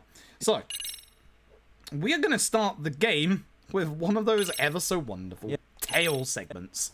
Everybody hated them so much that with Lost Judgment, RGG were like, what if we just did one at the start? You gonna be okay tailing now, this guy? Or do you need the detective basics manual? Thanks, Kaito. The nice thing about, the nice thing about, the tailing segments in Lost Judgment, even though there's only one in the story, there's actually a lot of improvements, including this. The ability to press triangle to act innocent. I didn't mean to do that. I'm now in trouble.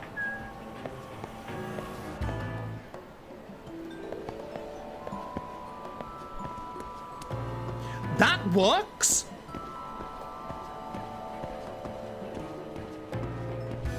Kosuke? It's okay, folks. He goes to the gym. So, here we're going to wait. Now, there is actually, despite the fact that a tailing segment at the start of Lost Judgment, there is actually speed tech to this bit. I kid you not, this bit has speed tech. Of all the things, this has speed tech. Lost Judgment's tail segments have speed tech. So, let's go ready camera. You only need to get the good for this bit. You don't need to, like, actually do anything else. This is not skippable. Last one was. So, the actual first skip is coming up here, and it's actually kind of hard to do, because if you look at the top right, you'll see that there is a new meter to tell you how aware your target is of you. 100%, you obviously get game over. We want to keep that below 10%, but we're going to want to get Kosuke to get our attention, or we're going to want to get Kosuke's attention right here to make it so that he skips an animation. So by going this way, Crap, I don't have it. I'm a little closer to the edge than I'd like to be, so I'm going to have to hold on here, because he can see you from down here. He actually has very good eyesight. He's going to go over to this next bit, and I'm going to try and land on this bench to make noise. or just Beyblade it. It works even if he doesn't see me, it's fine. So, if you get his attention, he moves away from there earlier. We're now going to be a little careful. There's a reason why I'm sticking back here. You can probably guess why. In a second, when he goes past this bit, he's going to turn around. But because he's at less than 10%, we know the moments when he's going to turn around. Weirdly enough, your tail target in this game, depending on who they are, be it in a sub-story or Kosuke, they turn around at different points depending on whereabouts their actual aggression is. So he's going to turn around once more here. If he was in yellow, he would actually run. Now, we need to hide here.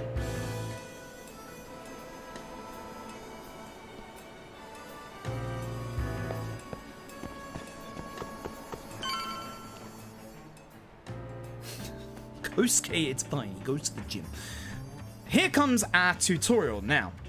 Every time RGG has a new game, there is a fighting tutorial. Obviously, we have a ranking list in the speedrun scene of which tutorials are good and bad. This is Lost Judgments. They are very firmly near the top of the list. So, we're going to be using, as you can see, Tiger already has charge attacks. Now, unfortunately, this guy moved away a little too much. Of course, it's Suda again, obviously. I love his games, but Suda, he's caused me too many problems tonight. This looks skippable, it's not skippable. But essentially, every single tutorial in Lost Judgment is skippable. That's a big old thumbs up from us. You don't have to do any of them, which is fantastic. It saves you a whole bunch of time. So, where has Kosuke gone? There he is. The nice thing is, as pointed out, Kosuke really doesn't have good vision. Oops, I'm supposed to go over a little bit. Because Kosuke, he's gonna look over.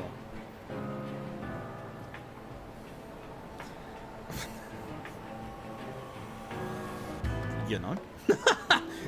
It's okay, folks. He goes to the gym. So, he's going to stop one more time when he comes out here at the entrance, and then he'll turn around. Actually, he shouldn't turn around at 4%. He should just keep walking, provided we don't make a mistake. Now, you might see that I went into the hiding spot there. I didn't want to. Going into hiding spots in Lost Judgment is automatic. Unlike Judgment, where you could see where they were and it was a button press, it's all automatic in LJ, which is good in some cases and bad in others. If he was at 30% or above here, he would run to the Popo here. Popo. He's going to turn around here because he's at a low percent, though. And then he's going to go inside. At which point, I'm going to show you all my photography skills. Now, that's a good photo. That's an amazing photo. It's the best photo of a target I've ever taken in my life. And he's gonna leave. You don't have to take a photo. You're supposed to take a photo of him and the ATM, but no. So, that's the one and only tail segment in Lost Judgment. That's it. There's some in the sub-stories, but in terms of the actual story, that's it.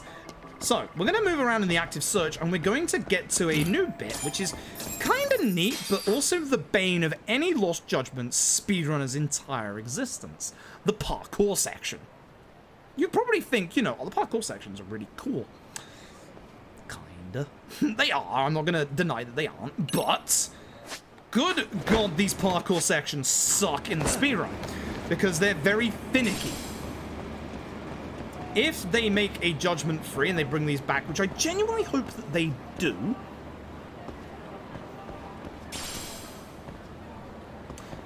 there's a few little teething problems that I hope they iron out.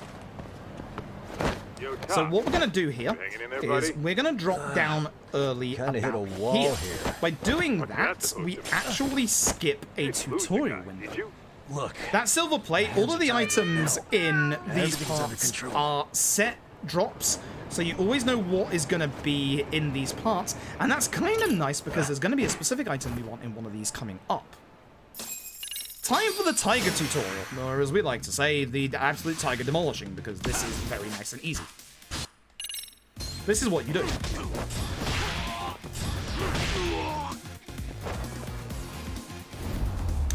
Now comes a bit that in OG Lost Judgment isn't great, but is massively improved in Kaito's DLC. the stealth section.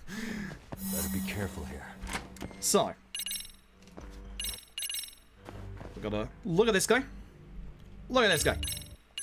We're then gonna go into this room on the left. We can run here because literally we get a cutscene here. Don't walk into any objects here. So here's the problem. You walk into any objects, we'll get a game over here. That happened to me during GDQ because this bit's actually really hard, and this bit is a bit finicky and sometimes doesn't work. When you grab the keys, you can run because there's actually a little delayed period there where that guy doesn't actually wake up. I've forgotten what's skippable and what isn't in Lost Judgment. This is bad. It's been so long.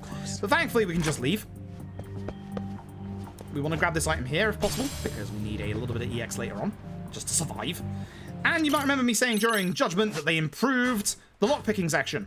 As you can see, you can actually see where the pins are to do in the lockpick bits. And now for a new bit to the stealth sections.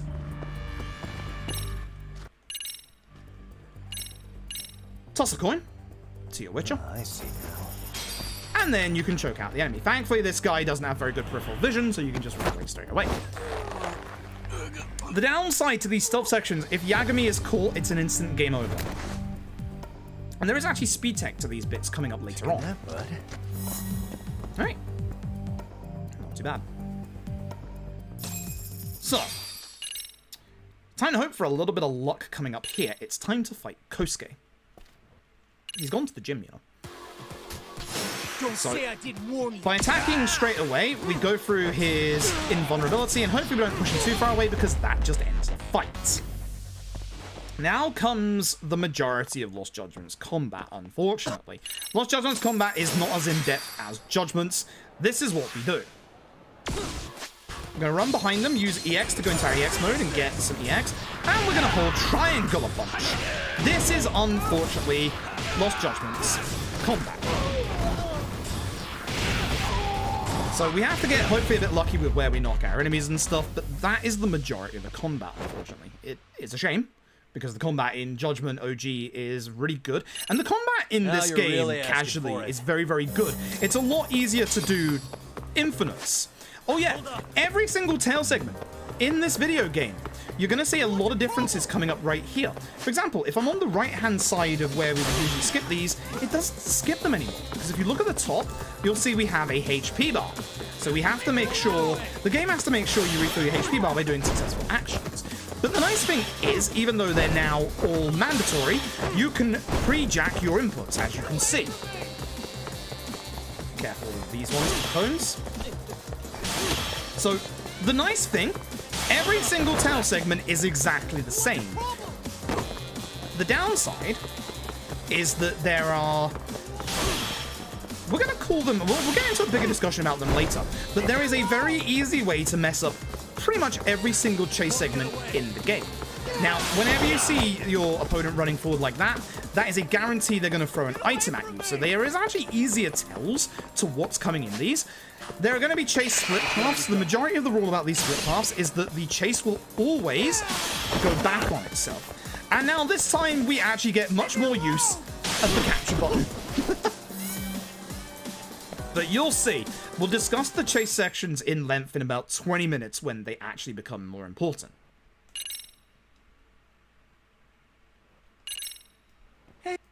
Hey. Good old Kosuke. Anyway.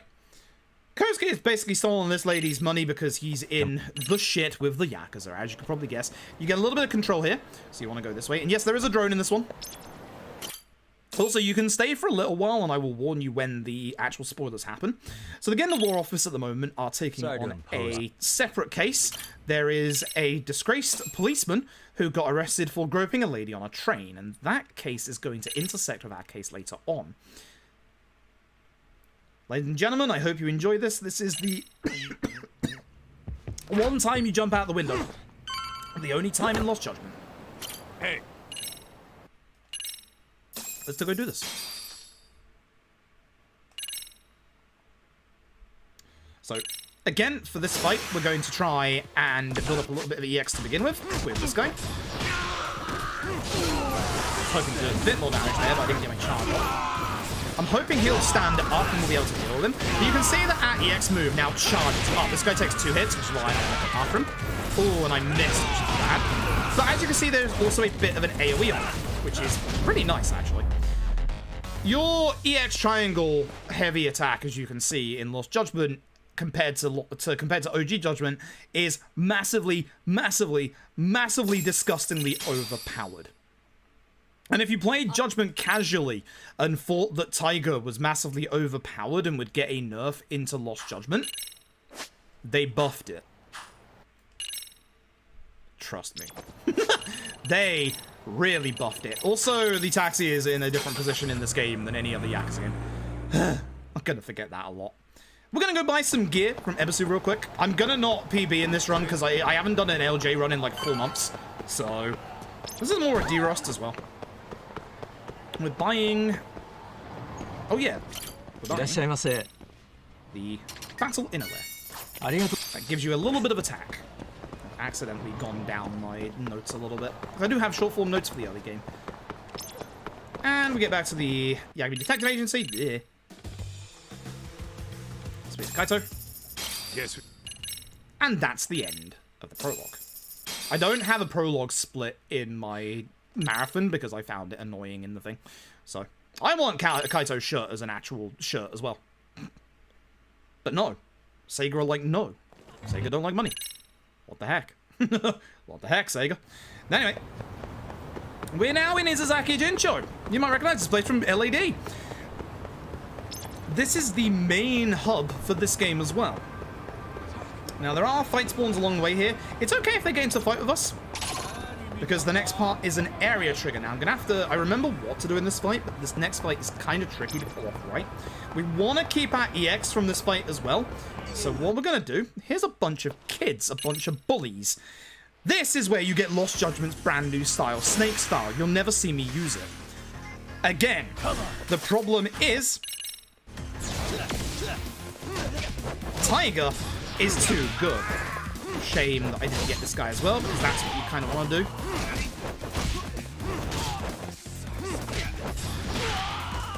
You don't want to charge the first strong attack. So if you charge the first strong attack, you can actually push your enemies quite far away. That's the reason why you don't charge your first one and you charge your second one. Sure.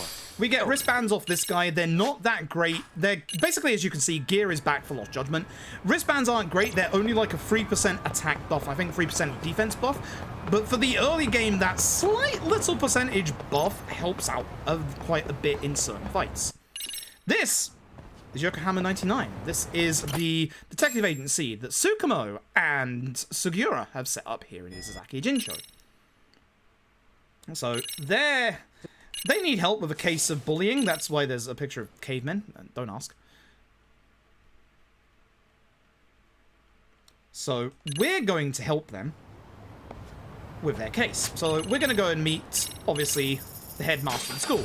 You can see on the taxi list, every single taxi is unlocked by default in this game, unlike Yakuza Like a Dragon. There is no going around and getting taxis. You have the entire list available from the very start, which makes this game exceptionally fast-paced. For this set of dialogue, top left, bottom left, bit early, bottom right. Spam X to skip the next bit.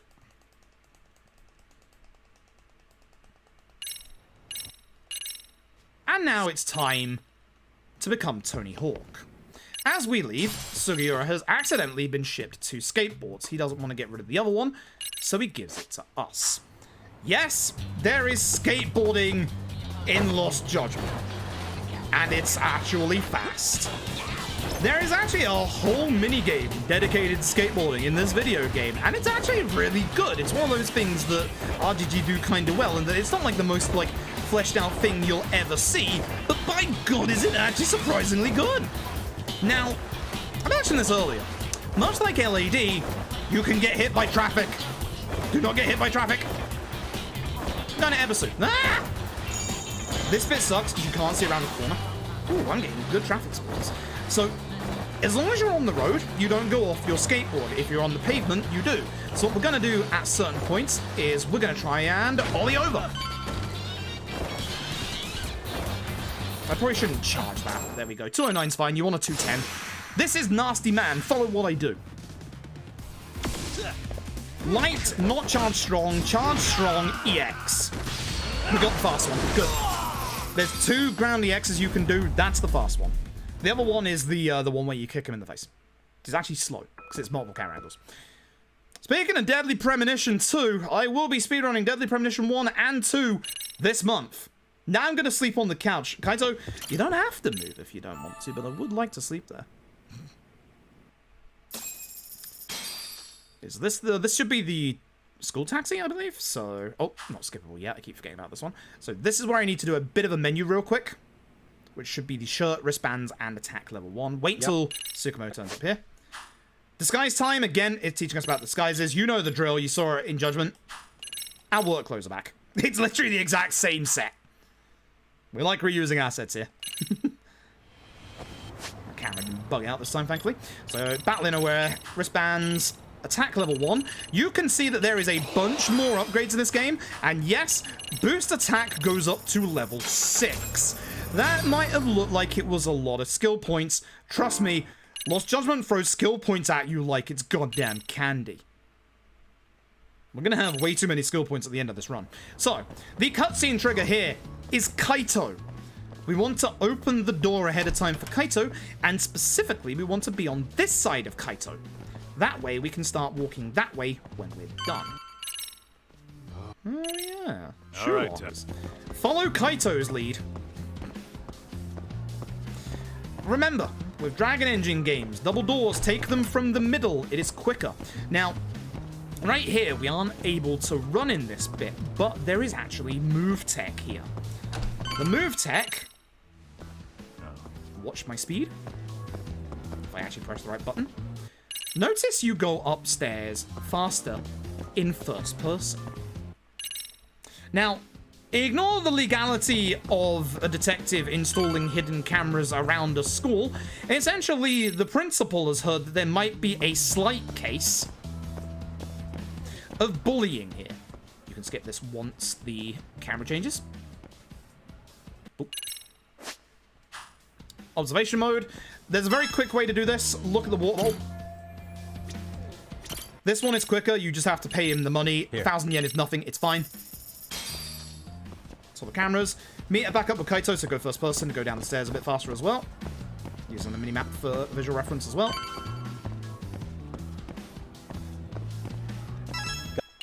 Okay. We'll gain access to running very shortly. We're going to go into this classroom here and witness live hand bullying in 2022. Actually, I guess this game is 2021. Right, D-pad to skip dialogue options. We treat this poor unfortunate teacher called Sour like a piece of garbage. Massive shame. Treat people with respect, folks. So, into the gym. Into the gym. I am too fast. I'm speedrunning, Kaito. Skip cutscenes until we're back on the roof. There you go. Single text box. And now we're going to go down to the second floor, where once again we are going to witness bullying. And the principal says that there's no bullying going on at his school. There's an order to actually look at Mami Koda here. You need to get as close as you can about here, because then you can get her hitbox triggers. We're actually close enough that she looks at us. If you're a bit further back, she doesn't look at you. You now need to look at her hand and her book, which actually overlap with one another, which sucks. If you look at the hand first, you can actually get the book straight after. And then we leave. Now, if you're going up and down a singular floor, do not follow the minimap. It asks you to take the lift, and the lift obviously has an unskippable animation going in and out of it. Obviously, if we're going up one floor or down, there are a set of stairs right here, which are literally right next to the places we need to go, which is the principal's office, or the chairman's office, and the staff room even. I was going to say the student faculty office. I guess that's technically true. It's technically true. Anyway, don't look as the problem. No one is stopping. No one's stopping the bullying. So we're going to go and leave, and then Tsukumo's going to tell us one of the cameras is broken, which is a bit weird. So we're going to go and find out why the camera is broken. But it's not actually broken. Somebody noticed we were setting up these spy cameras and has tampered with it. So it's time to escape. Are you safe, Yagami-shi? Seems like you're in a bit of a pinch. A little bit, Tsukumo. So we're going to be walking along here, and we need a good camera angle for this bit. Yagami. If we can have a good camera angle here, we should be able to just hold right, and it won't reset my movement. Good. Oh, I let go of it. That was me. That was me. That was me. That was me. I let go of it. It's my fault. Don't worry about my dangling legs. We're gonna get to about here, and then we're gonna drop down about here, and run forward. Oop. The bane of Dragon Engine games is failing cutscene skips because you lose so much time for something so insignificant. It's not insignificant, but it's like it's probably the thing that I hate the most about running Yakuza games is failing cutscene skips because it's so simple and it's so hard to fail them properly. But if you fail them, you lose so much time. Right. Now, there is a healing item up ahead that you can grab if you didn't grab the stamina X earlier. I'm just going to keep going towards the window.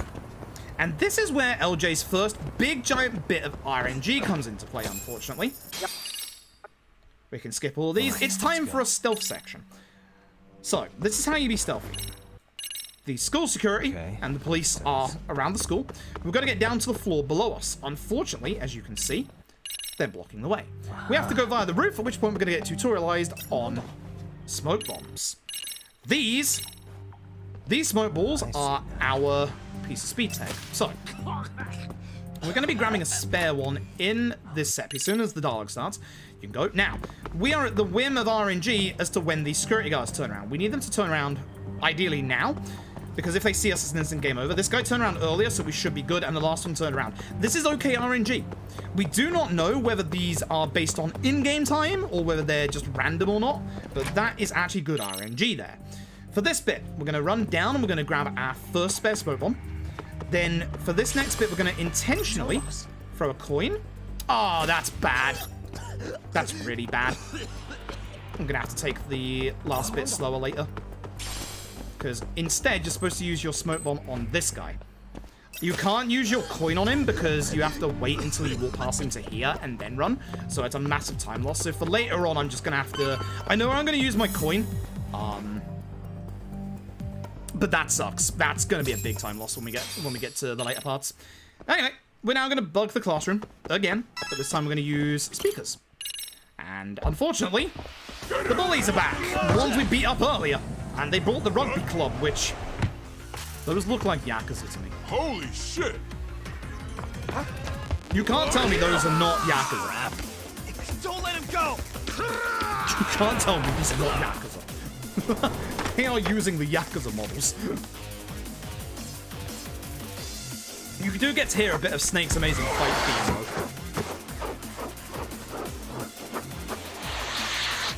Also, got to mention, much like Judgment earlier, our skill point build is exceptionally tight early on, as you will see. More than just your average creeper.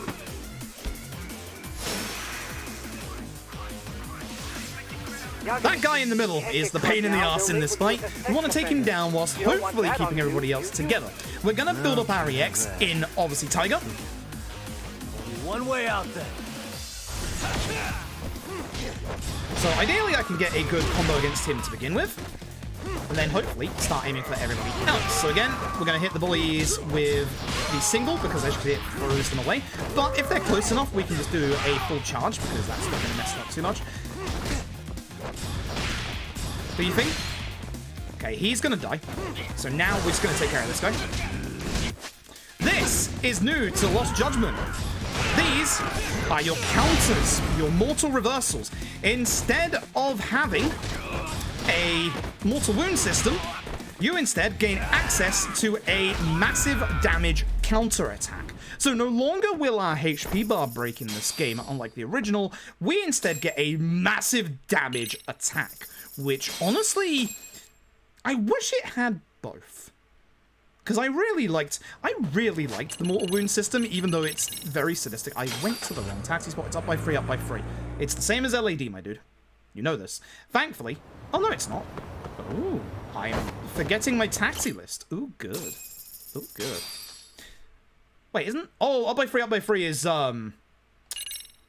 fucking... Yeah. It's, Kuana's house. I forgot. So I might not lose too much time here, actually. This isn't too bad. I gotta go back to the school, but that's it. Not too bad. For what is it, like a 2-3 month derost? That's not bad. Even if I do lose a bit of time, that's not bad at all. Anyway. We get a lovely little moment at the end of law office where the person that they are actually... 0.06, let's go. Where the person that they are defending in court stands up and tells everybody where the body of somebody who's been murdered is. Whoops. First one. Now, a person who got murdered was a student teacher here at the school, so it's time that we investigate. As I said, our cases are going to be overlapping with one another. And the principal keeps trying to say that there's no bullying going on at the school. But look at this photograph. Every time I do, it does not make me laugh. What the? Please. Again, at the very least, we don't have to be precisely on top of things for the investigation stuff now. But if we have done everything perfectly up until this point, we are going to go into this next fight with exactly 5,000 skill points. And those 5,000 skill points are gonna be enough to get us attack level 2. Let's find out. Here's Mammy Coda. Here's the bullies! Surprise, there's bullying going on at the school. Probably figured that out at this point, to be honest. So, they need a little bit of persuasion before they go down. So we're going to get attack level 2. Oh, we have 30 extra. Nice, I've done good in the fight. Going to do a light into a charge. And then... this might turn out right if Natsumi comes over here. Actually, it turned out okay. That's Akane at that back wall. She's an idiot. She does a very, very stupid thing later on in the video game. All the way in the finale, thanks Akane. However, we have lost our in at the school. So, in order to stay here and investigate Mikoshiba, the guy who was found murdered, we're going to have to find a way to stay here. And unfortunately for us, that's going to come in the guise of the lovely lady who spotted our spy cameras. This is Anasawa. Refute. Flee. Those are the ones you want to do, not EX surrender. You want to look at the board here. Her club is actually looking for an advisor. We are going to suggest that we become their club advisor. Now, Anasawa saw us putting spy cameras around. We don't have to wait for her again. Never wait for anybody in this game. Anasawa saw us putting spy cameras around, so clearly she doesn't trust us. So, she has a big list of problems going on. This is the introduction to the school stories part of the game. There are multiple school clubs, and some of them have their own giant mini-games. We're going to get an introduction to the first one. This is the dance club. You can see where this is going if you've never seen this game before. Because Yagami's real-life actor, Takayuki, or Kimi Takumi even, is an expensive paid superstar, it would cost more budget than the entire game to get him to do karaoke. So, instead, we've got interpretive dancing that even references some of his Smap Day dances. Yes, this is your rhythm minigame for Lost Judgment. Okay, Judgment didn't have one, but Lost Judgment does. It's impossible to fail this tutorial. Look at the bottom, it's already clear. So we might not get karaoke, but we actually get a decently hard rhythm minigame, and the actual love and care that they put into this is actually really high. There is an actual, you know how most like good rhythm games have like a retimer where you can change like the timing of like the beat and the button presses and stuff? This has one. This genuinely has one. This minigame has a full-fledged story to it. And it is as fantastic as you would probably expect. It is literally High School Musical, the drama. It is great. It is everything you want from this story. But there's a bunch of clubs. You can go and join them. They get unlocked via different, obviously, things like story progression or by progressing certain clubs to a certain level. They are fantastic. They are genuinely fantastic. The DLC for the game has a special club called the Boxing Club that you can get a fourth fighting style with. Genuinely. It's the boxing style, which in and of itself is also kind of broken. So we're gonna look for Mammy Coda, and oh hey, it's the bullies. So Akane's gonna say that they want to make up for obviously what they did before. So we should go and seek the others upstairs so that, you know, we can, you know, have a nice little party. You know, everyone's gonna have some lunch together. You know. You know what's gonna happen. It's an RGG game, and there's very tense music playing. This guy. Oh no, it's actually the next one. Defeat these punks again. This should be level 2, right? No, actually no, it's after. Sorry, no. It's a different. We used to do level 2 here. I'm thinking of a very, very old route. Once again, we want to just take care of them as well as possible. I'm going to build up a little bit of EX with this guy on the left because he's kind of like out of the way here. I was hoping to go for these guys, which is a shame, but my EX should be good enough. I'm surprised the guy in front did not die to me. Ideally, I don't run out of EX out of this fight. I'm not going to charge the first hit because I don't want to push him into the corner where he'll still be alive. What a waste. Here's this jackass. Ah, my eyes. Reminder, no bullying, by the way. Shut. Can't see? This kid is trying to kill me. Got you now! No, you don't! The chairman of this school says there's no bullying. He's technically right, there's no bullying, there's only murder. Whoops. Now we can skip. So, as I mentioned earlier, these parkour bits actually have set items, and there is an item in this part that we want. It is going to make us exceptionally overpowered. Remember earlier, about 20 minutes ago, when I mentioned that for some godforsaken reason, they made Tiger even stronger in this game? This is part of the reason why. Only one part. This is Verge of Death Wounded Tiger. When we are at crit HP, which is obviously red HP on our HP bar, our attack power whilst in Tiger rises exponentially. Crit HP strats are a thing in this game. There are actual pieces of equipment that also raise your attack by 20% when you're at crit HP. Anyway, here he is. This kid says he has ties to the Umang Mafia. Don't give me that smug look. Says him. So, we're going to start by building EX a little bit by giving it a good old charge combo. That's going to push him into his next phase. Everybody else is actually stood right here, which is nice. I did not want to do that because I want to hit him with that last hit. Thankfully, him grabbing that furniture is actually unironically really good because it delays him using his EX attack. So, something I actually forgot to level up in that fight like I was supposed to. Something that I actually forgot to mention is the way that boss EXs in this game work is slightly different than Judgments. Also, this is the other reason why Tiger is overpowered, by the way. We're going to unlock a skill called Tiger Hidden Arts. When we do a charge strong attack, it only, you know, increases our damage exponentially. For some reason, they decided to make Tiger even stronger. Look at this photograph. Hey, excuse me. Please look at the photograph. You'll see a guy at the bottom right. Wrong. I keep doing the wrong stick every time. That is actually a kid called Ihara, which that's the same name as the guy who blurted out where Mikoshiba was in court the other day. Everything is starting to tie itself together. Oh, baby. Not surprised I'm losing time. I had some bad fights there. We, at the end of that chapter, meet very, very briefly a private detective from the local police department called Watanabe. You'll see him later. He'll see our foot later.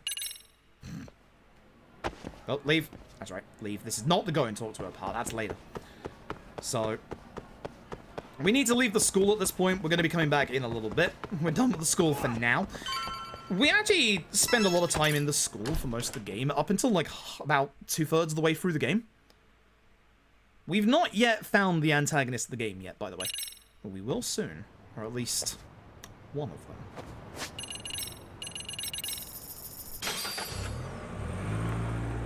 Ugh. So, into Yokohama 99 we go, where I forget what I'm doing in this chapter. Oh, it's Spider-Man. Yep, Right, we'll folks. start with this little window. This it displays all is the entire reason why we're playing in after English. filtering the fluff. As you can probably guess, These posts are all I'm trying pinpointed to on this skip map of this, Eugene and it does show? not work. Right. It does not Maps work. out where in It pauses, Eugene but it doesn't show allow you each to skip. specific post So, was made. So my AI this bit, constantly there's actually combs two of through them. Chatter's database This as it bit updates in real literally time. saves you Then it 45 extracts seconds by only the playing it in trouble-related English chatter for because display on the map. English has less So it dialogue. actively seeks out trouble?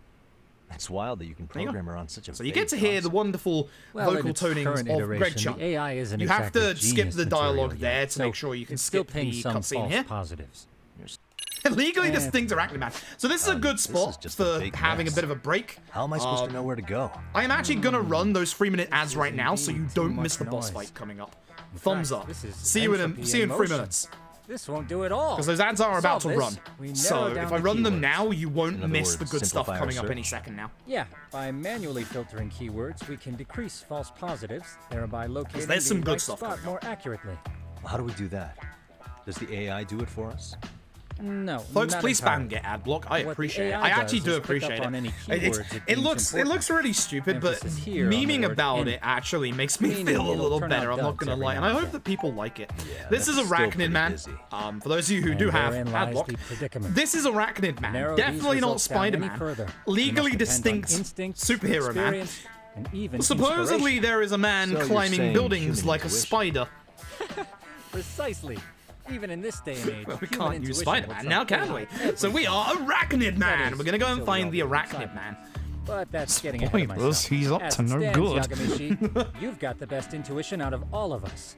Well, let's just start with a post that smells None like of this is skippable, by the way. This is why this is a very nice break segment. It comes about 30-40 minutes into the run, so it's not too bad.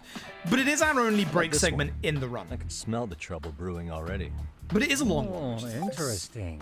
And let's filter our results around that specific 3 ads, term. 53 seconds, And 215, there you have 130 it. seconds. See? You'll There's see a them be getting good concentration ads of tonight. suspicious keyword For those of you usage who on are in this ads, street we are view. going after a As guy to who's what climbing sort of buildings trouble like is a brewing, spider, you'll have to but we rely clearly on your can't good call him old-fashioned Spider-Man, eyeballs. so he's called Arachnid Shady Man. activity isn't always the easiest to spot. so Legally maybe think of distinct, it as a not sort getting of into treasure trouble, hunt. man. A treasure hunt for trouble, huh?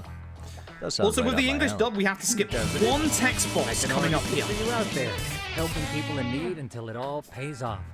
What could await you at the Filter end out of the the trail? ads 1 month at My a heart time. rate is No, I already forgot. Thank you spiking. very much for the 18 months. Again, that's a good reminder right now, folks. Now, I do If you have a Prime subscription, hold on. Yes, that's the one. This is the one. This is the one taxi I keep messing up in the run every single time. Oh, yeah, there we go. The nice thing is you can look from here. I went the wrong way on my thing. You can just look straight from the start. There's our legally distinct Spider-Man. For this part, if I get my correct movement, which I think I have already actually messed up, that should be good enough. It should push me along automatically. Yes, good. Now you just go straight to the top. You have to go a little further with the first one, so I kind of went too far to the right there, but it's fine. Anyway, we go up here. This is Arachnid Man. We have to do every single dialogue option. And he says he's here spying on birds. Birds. Birds. I'm gonna punch Arachnid Man in the face. Arachnid Man is actually a big pain in the ass because he can actually dodge your attacks here, which is really bad. Yep, that's bad. I should just do the X there. Ideally, what you do there is you get that last charge strong to hit him, but it doesn't do enough damage, so you have to hit him one more time, which is just a normal attack. I should have used my EX. My EX would have been the smarter thing to do there, unfortunately. This is the taxi you use the most in this run. That's the end of Legally Distinct Spider-Man. We're going back to Yokohama 99. Yeah, I do appreciate everybody who sticks around during the ads. You have to skip once there because of the English dub as well, which is really weird. I don't know why. Is this the bit where we go to thingy? Yes, this is Izaki Road. There we are. That's the one. That's the one. So, the kid from earlier claimed that he had ties to the Liu Mang Mafia. So we're going to head to meet Sao Sensei at this cafe here. And while she's in there and we're out here, here's the Lumang. They actually are here. Huh.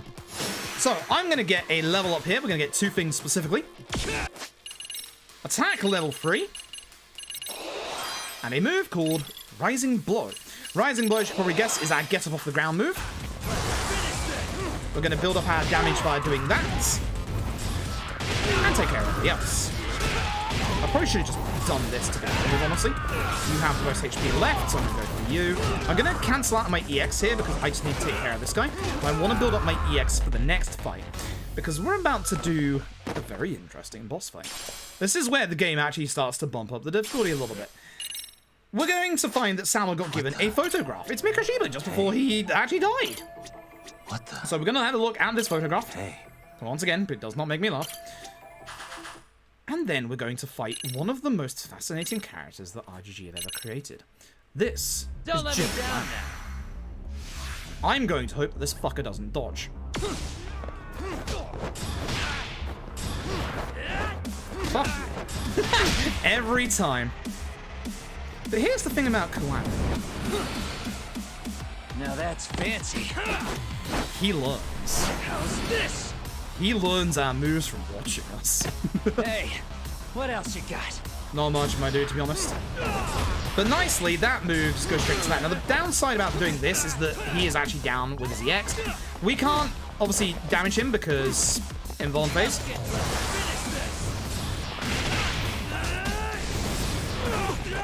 I should have cancelled out. It's been too long. I messed up. Getting hit by EXs is your big cause of time loss in fights, as you can see. Now I have to waste time to actually hit him again. I should have just done the counter. I wanted to hit that move there. So the thing that I did wrong in that fight is that I charged my attacks.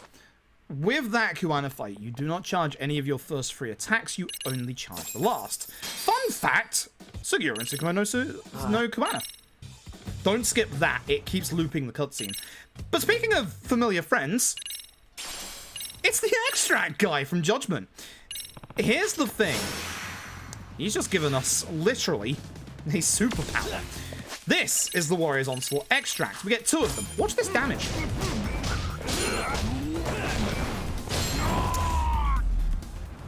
If you think that's a lot of damage, wait till we get to the final boss.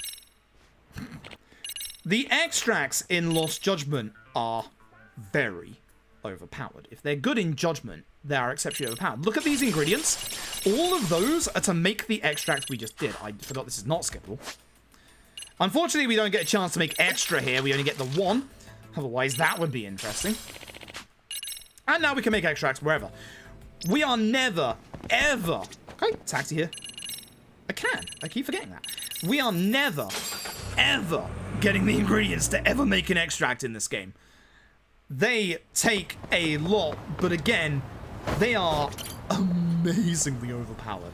I cannot stress enough how overpowered the extracts in this game are. Then we get a very interesting little video on the internet of Ihara murdering Mikoshiba. Again, the plot is diverging. Everything is becoming one.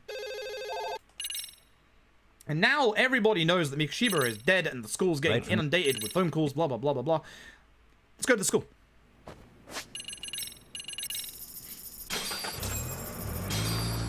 If we were doing Kaito Files DLC, we would be almost done with the run at this point, by the way. We'd be very much in the finale. You will see Kaito Files DLC in about 2 hours' time. It is very, very good. It's very, very fast as well. It's got good tech to it. It's got actual skips and speed tech. In the actual tailing segment, somehow. How does Kaito get that and Yagami doesn't? Damn you, Kaito. Anyway. It's time to go find the crime scene. Thankfully, we have Tsukumo on our side. He knows where the crime scene is. But this chapter is where boss fights are going to start getting a little trickier. So I'm going to have to be very careful. This is 6 up for the crime scene. I need to remember that. Thankfully, I remembered to put my taxi notes in this chapter. Because here's the problem, right? you can't get used to the taxi list for LJ via LED because obviously, as we said earlier, go in the road to be able to get your skateboard out. Very important. The problem with the taxi list in LED is that you cherry pick which taxi spots to get, but LJ has all of them. Now comes a bit that is either going to go very well, or you're going to start hearing me swear like a goddamn sailor. This is a hidden entrance into the back. Ooh. Can you guess this is about to become a parkour section? And with this section, I can fully explain my entire hatred for these parkour sections. So, I like them, but in the speedrun, I loathe them. So, here's the problem. You've probably heard me use a couple of times the term Dragon Engine shenanigans.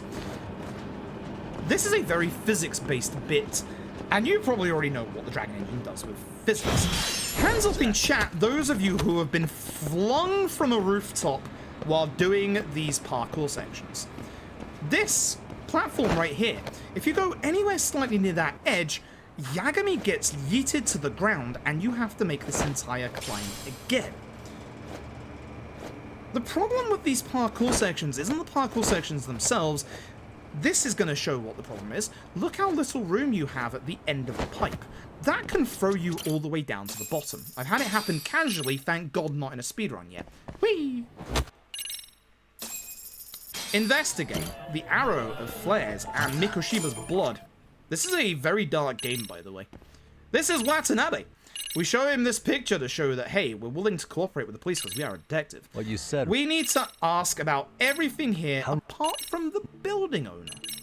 Well, essentially, the things to take away from this conversation are that we have a general idea of when the murder took place, but we can't fully pinpoint it. And whilst we're talking about Watanabe, we're being spied on. 3 guys here with a camera. Hey. We're going to go after the guy with the camera. This is where we're going to talk about the chase sections.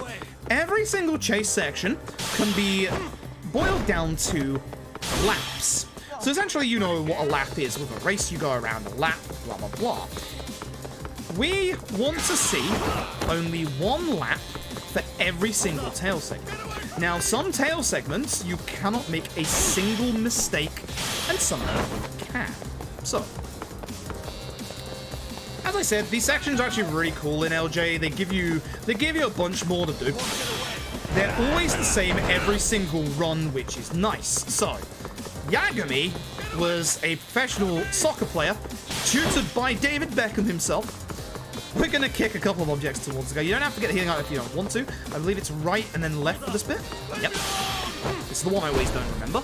And again, remember, with your split paths, if you're a bit far behind, it always loops on itself. Now, this bit is tricky. Do not go on the left-hand side. You can get caught on this car and get a game over. Now, all of your chase sections have multiple endpoints apart from 2 of them, where there is a fixed story endpoint. And if you don't one-lap it, you'll be doing another lap. Suspicious man here, who I've accidentally already called his real name Akaiki, he has 2 ending points, and you'll see that the actual chase isn't ending here, because his end point, his first one, is here.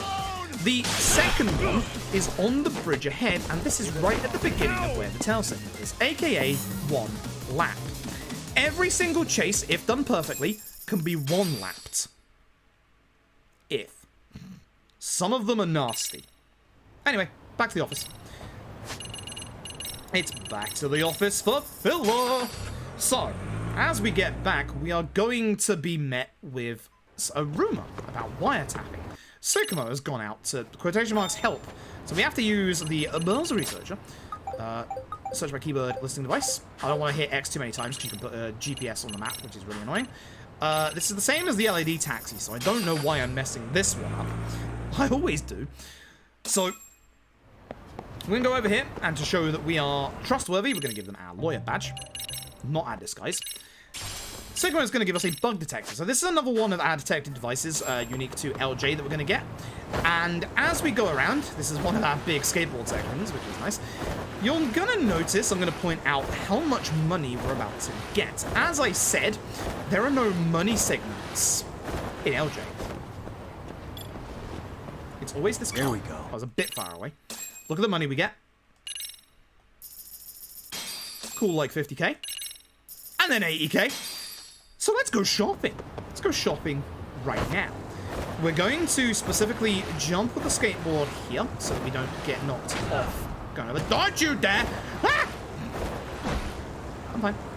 And we're going to buy a couple of things. We're going to buy the Battle Boxes S and the EX Power Booster and the Safety Belt. That's what I want to buy.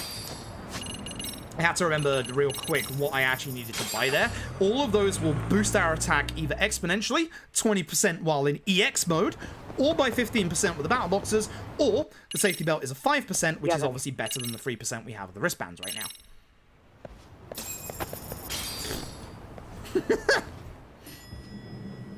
I'm going to sleep. I wish I could go to sleep in real life, but not yet. We still have Kaito files after this. And maybe a quick cheeky Super Amon while we're here. Taxi Ikebukuro Station. Out of town is always the top option. The other city is always the bottom option. And Seiryou High School is always 2 from bottom. The taxi list is kind of nice. So, this part sucks. We have to find all the cameras. The route for this is a bit rough. I'm probably going to forget a little bit of this. This is Hoshino back again. Character assassinated in this game. Good lad. There's 1 camera, there's 2 camera, and the last one is to the right. Hey. Look up for the first one here. Look left for this one. And this one. That did not get that one. I knew that didn't get that one. Go to the right here. There isn't one on the left. There's a blind spot. That's important. Look left. Get this camera. And... is that a camera? No. That's my camera. Oh, right. It's hidden behind the thing, isn't it? Suspicious. Right. That's the one I keep forgetting about, is that one. Look up for this one with the camera. That way you can partly move your camera beforehand. You want that one over there. This one in the middle. And finally, this one and this one. It's a little awkward. Okay, looks like we got... Okay, so we have a diagram of the place. What the? You have to look at all the important parts. The disembark point, the mysteriously open camera placement part, the escape path, and where they were apprehended. Very interesting that there's a bit there that there's no camera coverage, isn't there? This map/diagram, you will be showing off about 60% every time the game asks for evidence. I kid you not. The thing with the speedrun here is if you forget or if you're in doubt, show the map. I'm not even kidding. That's the rule. Show the map. If you don't know, show the map. Back up to the staff office, which is just on the floor above us. The actual layout of this school is confusing at first, but it's actually really, really good. It's actually really good. Where Sawa is going to finally tell us about Mikoshiba. And, more importantly, Ihara's son, who, more importantly, was being bullied by Mikoshiba. Ooh. Now, we have to leave the school, so what we're actually going to do is use the lift. Because we have to go via the outside here, so by going via the lift, we skip going outside via a couple of doors. It's a little bit quicker than just going down the stairs as well.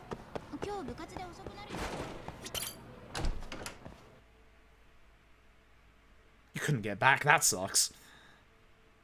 I can imagine those bits are a little buggy. And now it's time for everyone's favourite part of Lost Judgment. It's time for our next detective tool, more importantly, the detective dog. This is Rampo. Got something? This is Rampo, and yes, we get a dog in this video game. And if you're wondering, yes, he has an EX attack. The downside is it's very long, so we don't do it in the speedrun, but also the actual requirements to do it are quite weird and high. So you need to have an item in your inventory called dog food. There's a surprise. But you also need to be hit with a certain status affliction, which only a couple of characters or the large lad enemies can actually put on you. Follow this way, Rampo. He is a little bit finicky in this bit.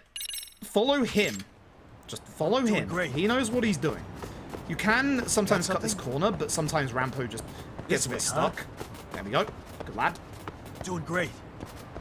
Follow the dog. He knows what he's doing. He's a good dog. Doing great. Get some Yakuza. Surprise.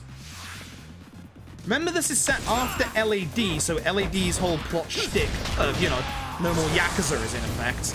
I needed to charge attack that guy, that sucks. This should be still fine. As long as you don't knock that first guy away. Because that first guy flies off and he has way too much HP and survives a single charge EX. Another 50,000 yen, by the way, and 3,500 skill points. So Rampo is Amasawa's dog, and via the law of possession,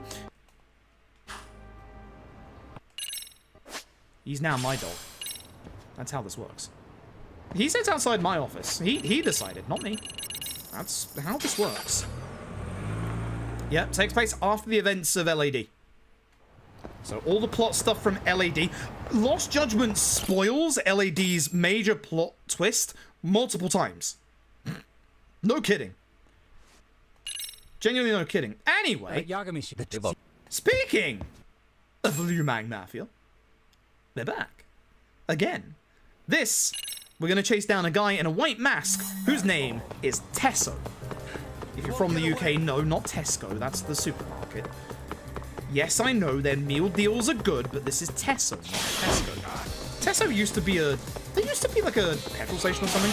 Anyway, again, you can one lap Tesso here.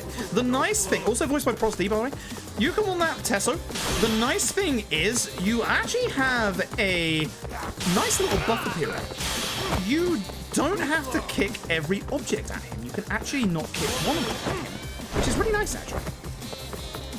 So we're going to set this up so that we don't have to kick the bucket the second time. Esso, that's the one. It's Esso with a T. Again, you can't skip any of these QTEs in Lost Judgment, but you can pre-jack them. So if I kick this bucket at Tesso now, when we come back around to this bit here, which is the end point, because we know that's Restaurant Row, we will be able to just carry on to the end, doing literally one lap. There is a little bit of speed tech coming up in this bit that's a little bit finicky to pull off. It comes right at the end. And I need to equip all my gear and do a big level up here that I have definitely not forgotten, and I'm glad I've got my notes open for. Verge of Death, Burst Attack, Tiger Triple. So I don't have to kick this now, because he has low enough HP that he's just going to deviate and go straight to the right. Now, for this bit, that's going to get me in trouble. We have to stick very close to him and go to the left here and try and land on him so that we don't flinch like that. But because I got slightly caught earlier, that got me too slow to be able to land on him. And now it's time for the Tesso fight. This one, if done correctly, is really good. But this is quite hard to do. So, let me see if I can get it right. Also, Rain in the Dragon Engine! At last! And it looks good! It looks very good! So I need to equip my gear. Verge of Death, Burst Attack, Tiger Triple. So gear. So obviously the safety belt, EX Power Booster, my boxes. Verge of Death, Wind Tiger, yep. EX Burst Attack, which is a little up here. There you are. And Tiger Triple, because I need to triple finisher right now. So, we're going to try and finish Tesso right here. Now, the thing about Lost Judgment is that last hit will not hit when it's charged. So, now to see if I can do this properly, because this is tight timing-wise.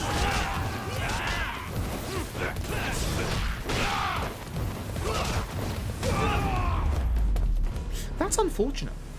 I did something exceptionally rare. I cancelled his EX. You don't want to cancel Tesso's EX because the counter of his EX move finishes him off instantly. That's unfortunate. So, start with this guy, push him to the right.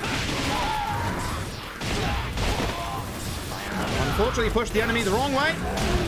So this fight is going to be a little slower. I did not want to charge that one because obviously you can see he survives. You want to save as much EX here as possible. So, we need to escape from, obviously, Restaurant Row. We have Kuwana and Kaito here to back us up. And unfortunately, I don't have any EX here. Unlike OG Judgment, your AI allies do not have aggressive AI. Focus on large HP bar.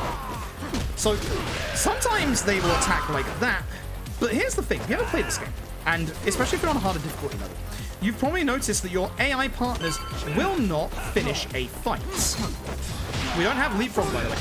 We actually do not get leapfrog in LJ. No need. I was hoping to actually lock onto somebody else, but I shouldn't be surprised.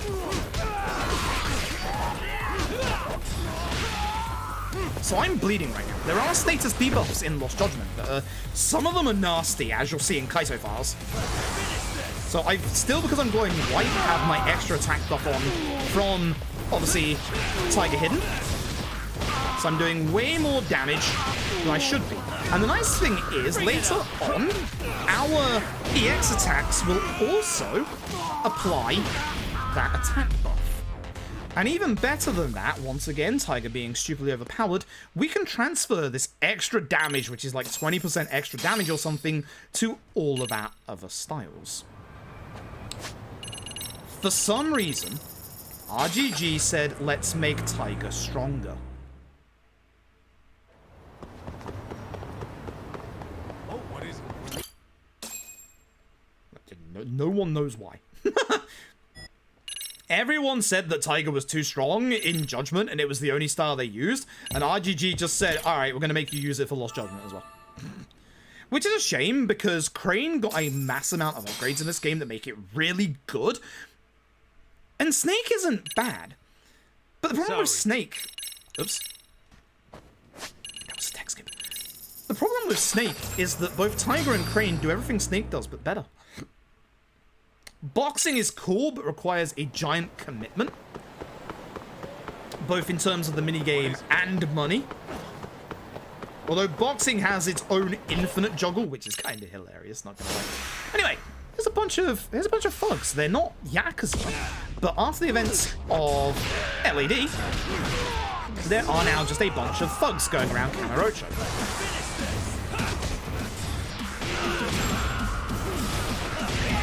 I was hoping that would take care of him so I could take care of them with that.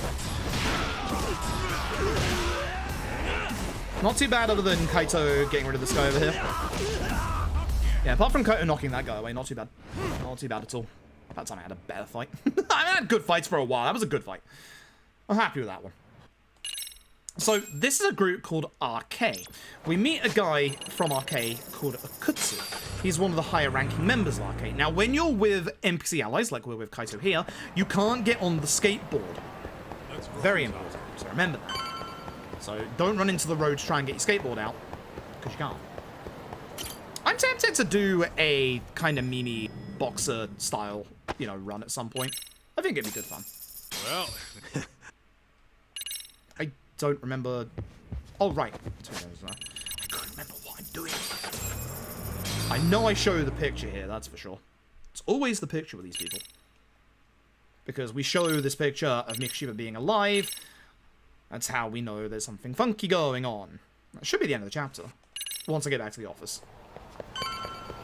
Now we can get our skateboard out. So... civilians will also knock you off your board, so will objects. The way you stop that is to jump. Now, when you get close to the office, you want to manually disembark from your skateboard. I'll show it off later, because obviously this is more of a meme marathon. But essentially, the game can glitch out and send you sideways. It's funny. Very funny. Not ideal. This is actually a really short chapter. It's one of the shorter ones in the actual game. Or in the run, I should say. And I guess in the game as well, technically. To be able to taxi, we have to speak to Kaito, so run out of the room. Only a... And we're off to talk to Sayori. Notice my phone is already in my hand. Because I pressed start beforehand. Again, we're with Kaito, so don't try and skateboard, even though it would be faster. I didn't want to climb on that. That's a bad fight spawn. Your fight spawns can be dealt with either the drone, which you have access to from the very beginning of the game, or with your dog. But the dog is obviously a bit slower. A bit of a shame. So unfortunately, pretend we jump out the window here. So Sayori first. Oh, Sayori's hitbox in this game is broken. It's really bad. Grab an instant was set up. That's the option. The map. The map.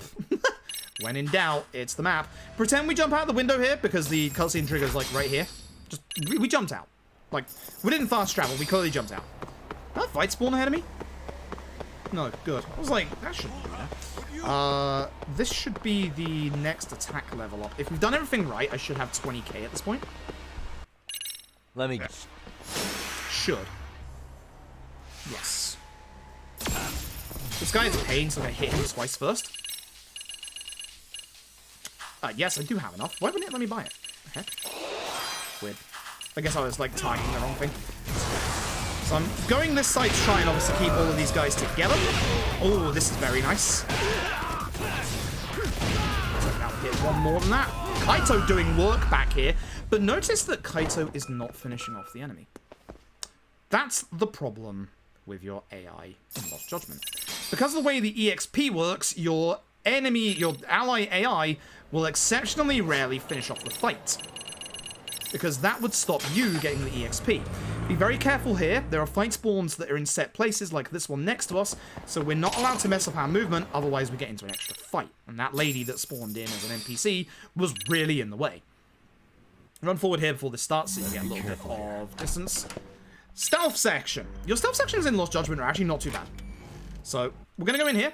We're going to look at a couple of things. We're going to look at the ventilation shaft. And we're going to look at boxes. What the? Anytime it goes to a cutscene, you can usually skip as well, which is really nice. There we go. And now it's time to play Metal Gear.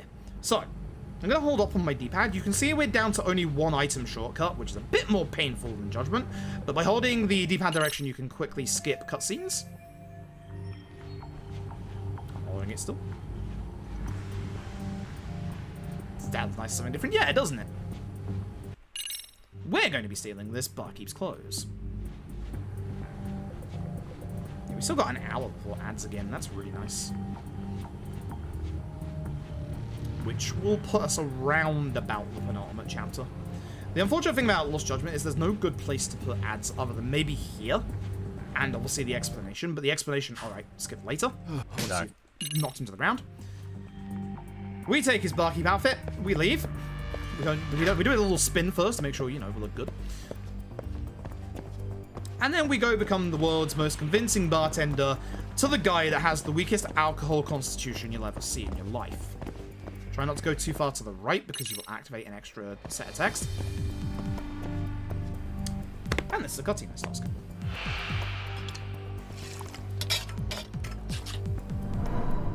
Now, here's the problem. We wasted a smoke bomb that we need here. Here, sir. So we're going to have to do the slow version of this, which sucks.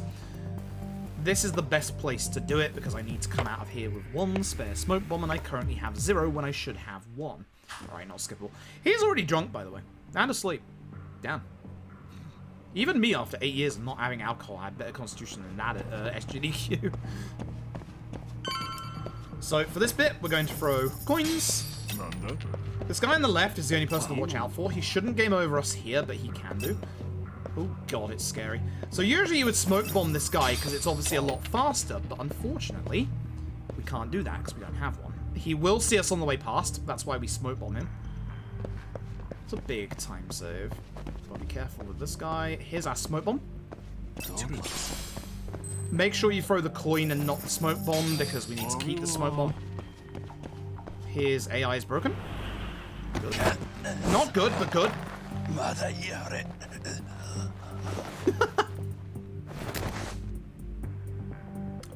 And that puts us in, or just about in, this bit here. If you smoke bomb him, it actually does put you here, which is a shame.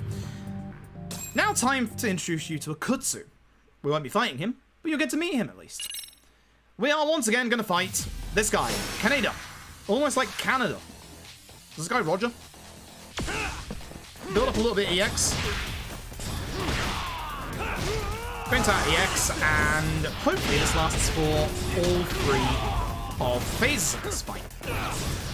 Unfortunately, everyone is quite far away. This isn't too bad. Again, Kaito does a good job of bringing people together. I might build a bit of EX up here. That's Kutsu. Right. We'll be meeting him in very quick succession later on. As part of what we like to call the Akutsu Gauntlet.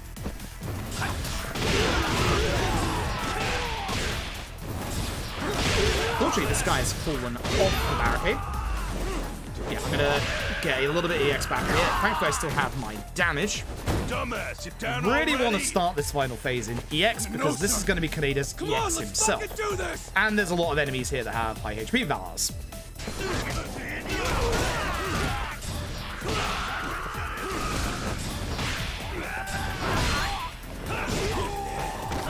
It's not too bad. I was going to hit them both on the floor, but that's okay. I'll hit this guy first. And now I'll do it. Or can I hit you? Wrong fight. Soon. Soon. Not yet. But yes, you can also use, as you can see, quick step cancelling as well, which is something that I should be utilizing way more, honestly. Anyway, that's a good two. We'll see him later. Real soon. So we're gonna run and head back to the Gender Law office on our skateboard. Now, the nice thing about the skateboard is when you're on your skateboard, if there is an enemy spawn, it doesn't bother with you. You can get enemy spawns while on the skateboard, but they can't get into a fight with you. Right D-pad, you remember this one, moron? I want to emphasize with the poor girl for being groped on a train. Spoilers, she wasn't. Hey. So kid, then look at her. There you go. Nice. Then we show her footage of a grisly murder. Things we do in this video game. Left, top, right, map. Yeah. Left, top, right, map. That's what we do next. I might save a tiny bit of time here, which is kind of surprising. I guess my run in this marathon last time wasn't good.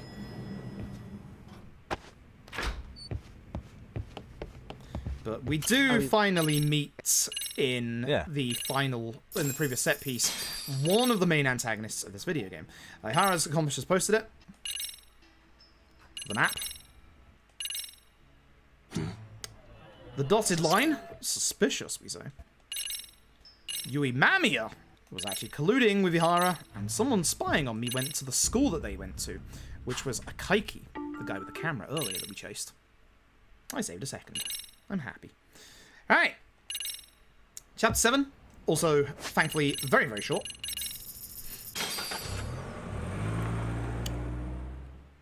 This is chapter 6. It's not even 7. 7 is pretty short. No lie. This is all quite short. It's bad. Lots of NPC spawn. So you see how I jumped there? That stopped me from falling off my skateboard. Let me see if I can get the out-of-bounds sofa. There it is. If you bump up, you remember what I was saying during the LAD runs the last couple of days, where if you bump up against a wall, you can displace your hitbox? That's us pushing our hitbox into the office. And back to Izazaki Jinjo. Remember, it's the bottom option on any checklist. I do have a fair bit of endurance, yeah. I do have a fair bit. Back to school. Back to school. Back to school. We won't be coming back to school for too long, actually. We're almost done with it. The faculty room, that's above us. Amasala messaged us to say, hey, don't forget about the dance club. I have forgotten about the dance club. The dance club is actually really cool. I love the dance club in this game. Hello.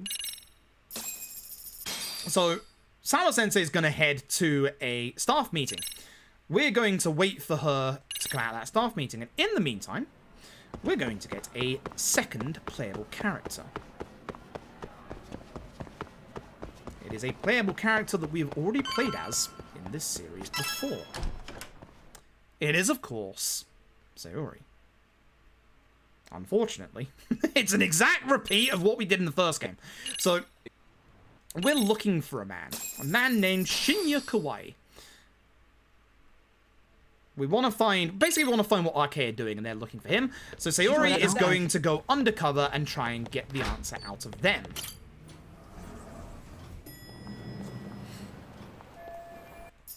So, we're going to get taken over to the wonderful bartender. The only time we go here in this game, outside of the DLC. And inside we are going to meet, of course, Mary. Who, thankfully, isn't as much of a pain in the ass in this game. Once again, do your dress, do your makeup. It literally is the exact same from K2 to the Judgment to this. It doesn't matter what we do. Now we walk down this street and we get something like 6,000 skill points. Can't really complain about that, honestly.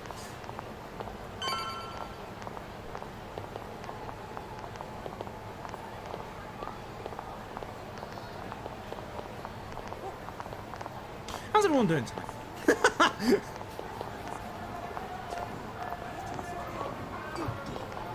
Riveting speedrun action. Unfortunately, we don't have a way to run here or to skip this bit. We just have to walk here because this entire bit is our introduction, or our reintroduction, with the good old ex-member of the Matsugane family, Higashi. This is Higashi's reintroduction into Judgment. And we find out that Shinya Kawai is dead.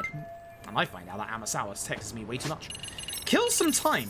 It's a time waiting segment, but wait. We've skipped the time waiting segment. How the blue hell have we done that after what you saw with Judgment earlier? Here's the nice thing about Lost Judgment that RGG learned a big lesson with. Every single time waiting segment, which is supposed to be 3 minutes, in Lost Judgment, isn't a time waiting segment. It is a distance-based thing. I was going to say hitbox, that's wrong. It is a distance-based objective. Essentially, if we go a specific distance away from the original point where we leave, the game continues with the story. Which every part except for one is always the first taxi option. First taxi option, excuse me. And the last one being in the actual finale that we can't do it. Hello, my dude. I will not. We'll do that in my own time, thank you. Rude. This is going to be the end of this chapter. Now, at the end of the next chapter is going to be where the big story spoilers begin, folks. Much like Judgment, there are unavoidable story spoilers. So if you don't want to see the unavoidable story spoilers, now is going to be the time to leave. This is the end of this chapter. I'm probably losing a bit of time here because my movement has been a bit bad. Again, get in the street, get out the skateboard. That's the good stuff. I'm so glad they changed the distance-based. It is so much better.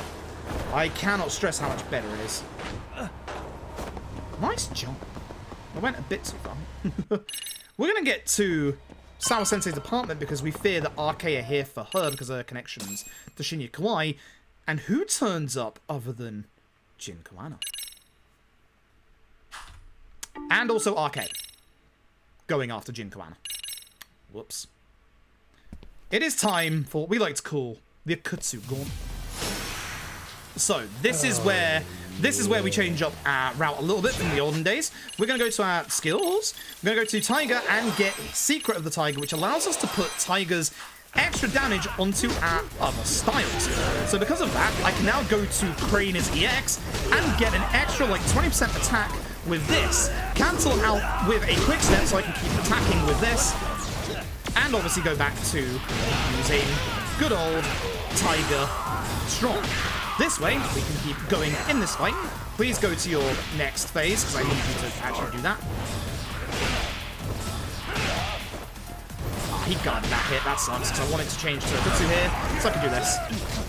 Out of EX for this next fight, which kind of sucks. Nice change at the last second. Zakira, thank you very much for the host. I appreciate it. I hope you're doing well tonight.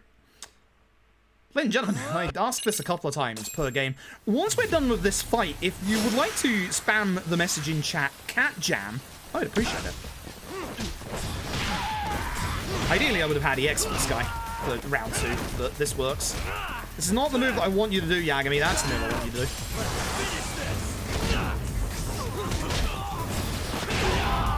Nice save at the end there. This is the background track called Fog, F-O-G, and it is fantastic. God, I just stay. Let me see if I can get the really cool setup in this fight, because it just syncs the music so well. So I didn't hit this guy. Shame. Bad fight because of that. That sucks.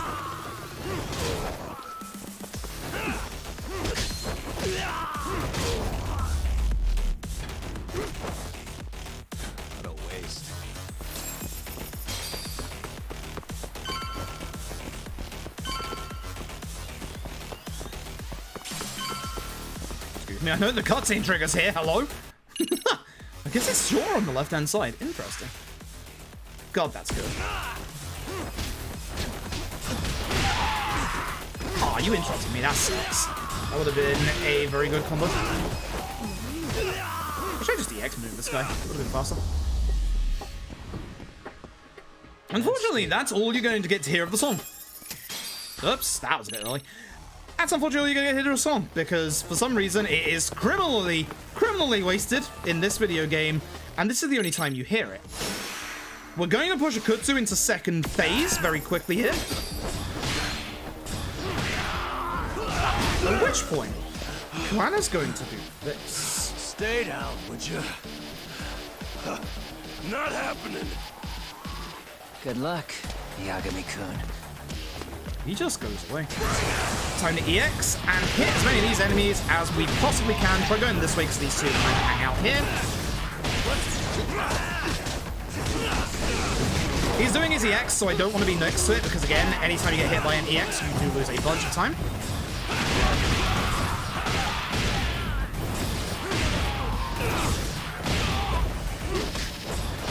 That's okay. Now, it's very important you do all of your ability upgrades and any healing you need before you end this fight. Because in cutscene, Akutsu is going to take our phone and throw it away. We're not going to get access to our menu in this entire fight. This is Akutsu round 3, folks! And he has a chainsaw! Thankfully on easy, it's very easy to get rid of this. Same combo as before. Now, thankfully, all the enemies in here, this is triangle, it's all triangle, it's just triangle. Yes, LJ has multiple QTEs, by the way. Scared the hell out of me the first time they turned up. You get more QTEs the harder difficulty you are on. You get very little time. Now, hoping Akutsu does the correct thing here, which is roll towards the camera. Good. Because that sets him up really nicely for this. Oh, he missed. I'll take care of him in a second. I wanted to get back into Crane whilst I still had a little bit of damage. Now, obviously, as you can tell, Tiger's hidden art is for damage.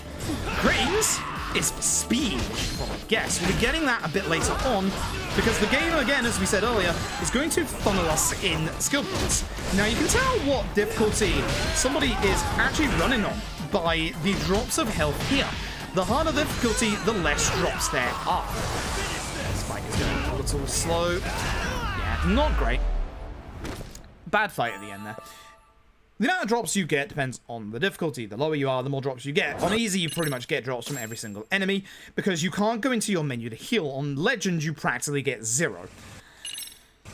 Now, again, final warning, if you don't want to see story spoilers, now's the time to look away. They are unavoidable. They are absolutely unavoidable. And this game is on offer on PSN right now. You should probably get it. So, as we go into the apartment, we find out that the antagonist of the game, Soma, has done something bad. So, we have to investigate the body. The back of the neck. Suspicious. It's a really hard one to actually hit. The blood. Or the back head. No, it's the blood. It's the blood. I was just too far. What the? The blood points us to the yearbook, which, like any good detective, we're going to desecrate the crime scene and take the yearbook with us. Look at the door. And that's that. This is going to be the last time we actually go back to the school, by the way. So this is the last time you actually visit the school in story purposes wise. So Chairman's office is upstairs. As we leave, one of the bullies comes out and says, you know, maybe all that bullying we did was pretty bad. I think he would have got it the first time we punched him in the face, but apparently not. So, once he's speaking to the chairman, that's it. We're done with the school. That's it. We have to go and see the kids in the classroom, and then that's it. That's a tech skip, moron. You know it is. It's been a while. If I call myself a moron, I'll remember the next time.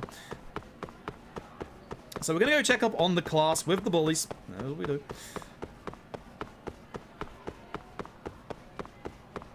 How long till ads? 36 minutes?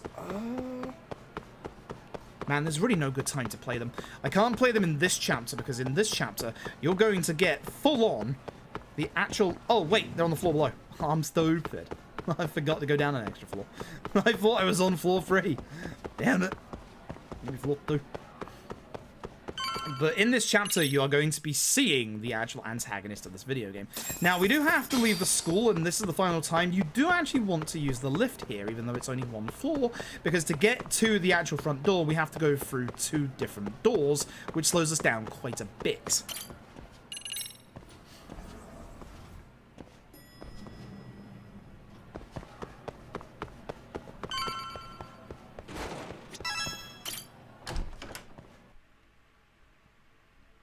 Do need to get the thing before we go and do that boss fight. So, back to the office. At this point, all of the filler stuff, like the detective tool stuff, introductions and stuff like that, is all gone. No more school stuff, no more tool introductions. It is just pure story until the end of the game. And it's good story at that. I kind of think the Judgment story is a little stronger. But honestly, oh, Tsukumo first, and then we go with Kaito. Yeah. Forgot. We have to go and find out who Jin Kuwana is. Which, funnily enough... There we go. You'll notice here a building that is not here in LED. This one, on top. The actual building at the bottom is here, but in LED, you can just walk on this rooftop. You can't in this game because there's this little shack here, which is actually Kuwana's shack. So as we get in, we're going to search for clues, and we're going to find, weirdly enough, an ashtray. Which you might think, why is that weird? Well, there's some cigarettes here. Kuwana vapes. Hey. This isn't a lighter. It's a USB stick. Hidden in plain sight. And when we leave, here comes Arcade. I should be able to get the attack buff here. So, attack level 5. Very good. I'd like to not knock these enemies too far away. Yeah, that's the reason why. As long as I hit that guy with that last hit, there's so much damage, that's good. Finish him. I was hoping the third hit would have hit him, but that's fine. But yeah, notice I want to drop my EX. Kaito actually finished an enemy for once. Showing me up. That's why we like Kaito.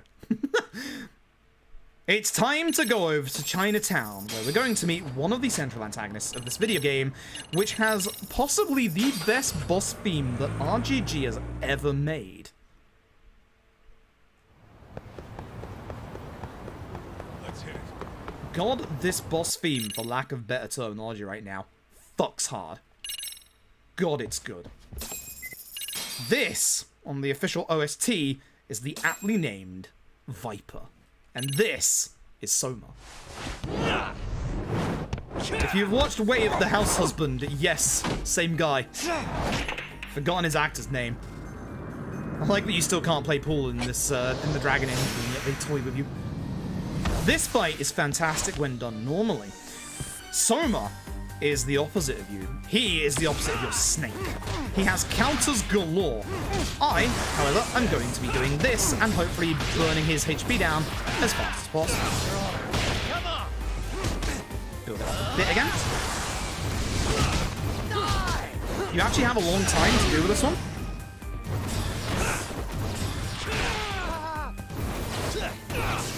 Oh, why didn't it lock on? That sucks. That would have been a very, very good fight otherwise. And it's a shame you won't get to hear all of Viper right now, because you can probably hear that there are obvious horror connotations to this theme, and by God, the full version goes hard. You'll hear it later. Also, a nice fight that just ends in a goddamn, like, square off. Soma is amazing. Like, Soma is an absolutely amazing villain. I really like Soma a lot. Like, the Judgment villains are actually fantastic. Kuroiwa in Judgment, Soma here, and a certain other character in this video game.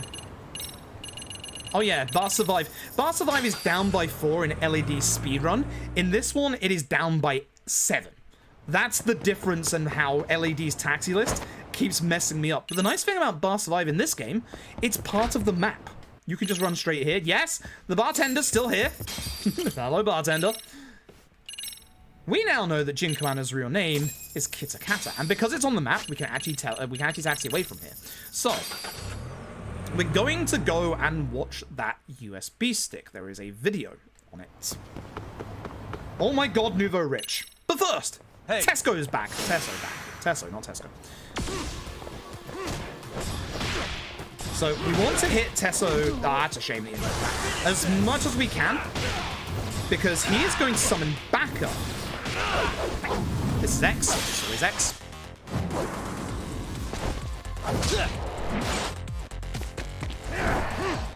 That's it. There's X. Bang. Good hit. While he powers up, we're going to hit them and then try and hit Tesso at the right time to spawn in the ads. At this point, Tesso is going to try and EX Mortal Wound us. Or not attack us. I actually managed to interrupt it, which is exceptionally rare. And now I can deal with the ads. As you can see, a lot of these ads have a lot of HP. What the heck was that?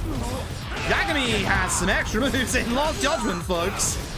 I want to go after the ones that have much more HP and that actually gather together. Good fight! Doing that in 1EX is really tight time-wise. That's really nice. Every little helps. And again, we just got another 10,000 skill points. Remember when I said this game literally funnels skill points and money at you. So, the video on the USB stick is actually really horrific. The Vice Minister of Health, not Ichinose, he was arrested after the first judgment, but a new lady called Reiko Kusamoto. This bullying video shows the moments before her son tried to commit suicide. There's the dead Shinya Kawai. There's the date confirming the time. Here's Yui Mamiya. Here's a Kaiki. And everything is slotting into place. But here's the thing. The teacher in the yearbook that we're about to get out is a substitute. The teacher of the homeroom before, his name was Kitakata, aka Jun Koana. Jun Koana is our other antagonist of this video game. I'm going to sleep. This is too much for me to handle.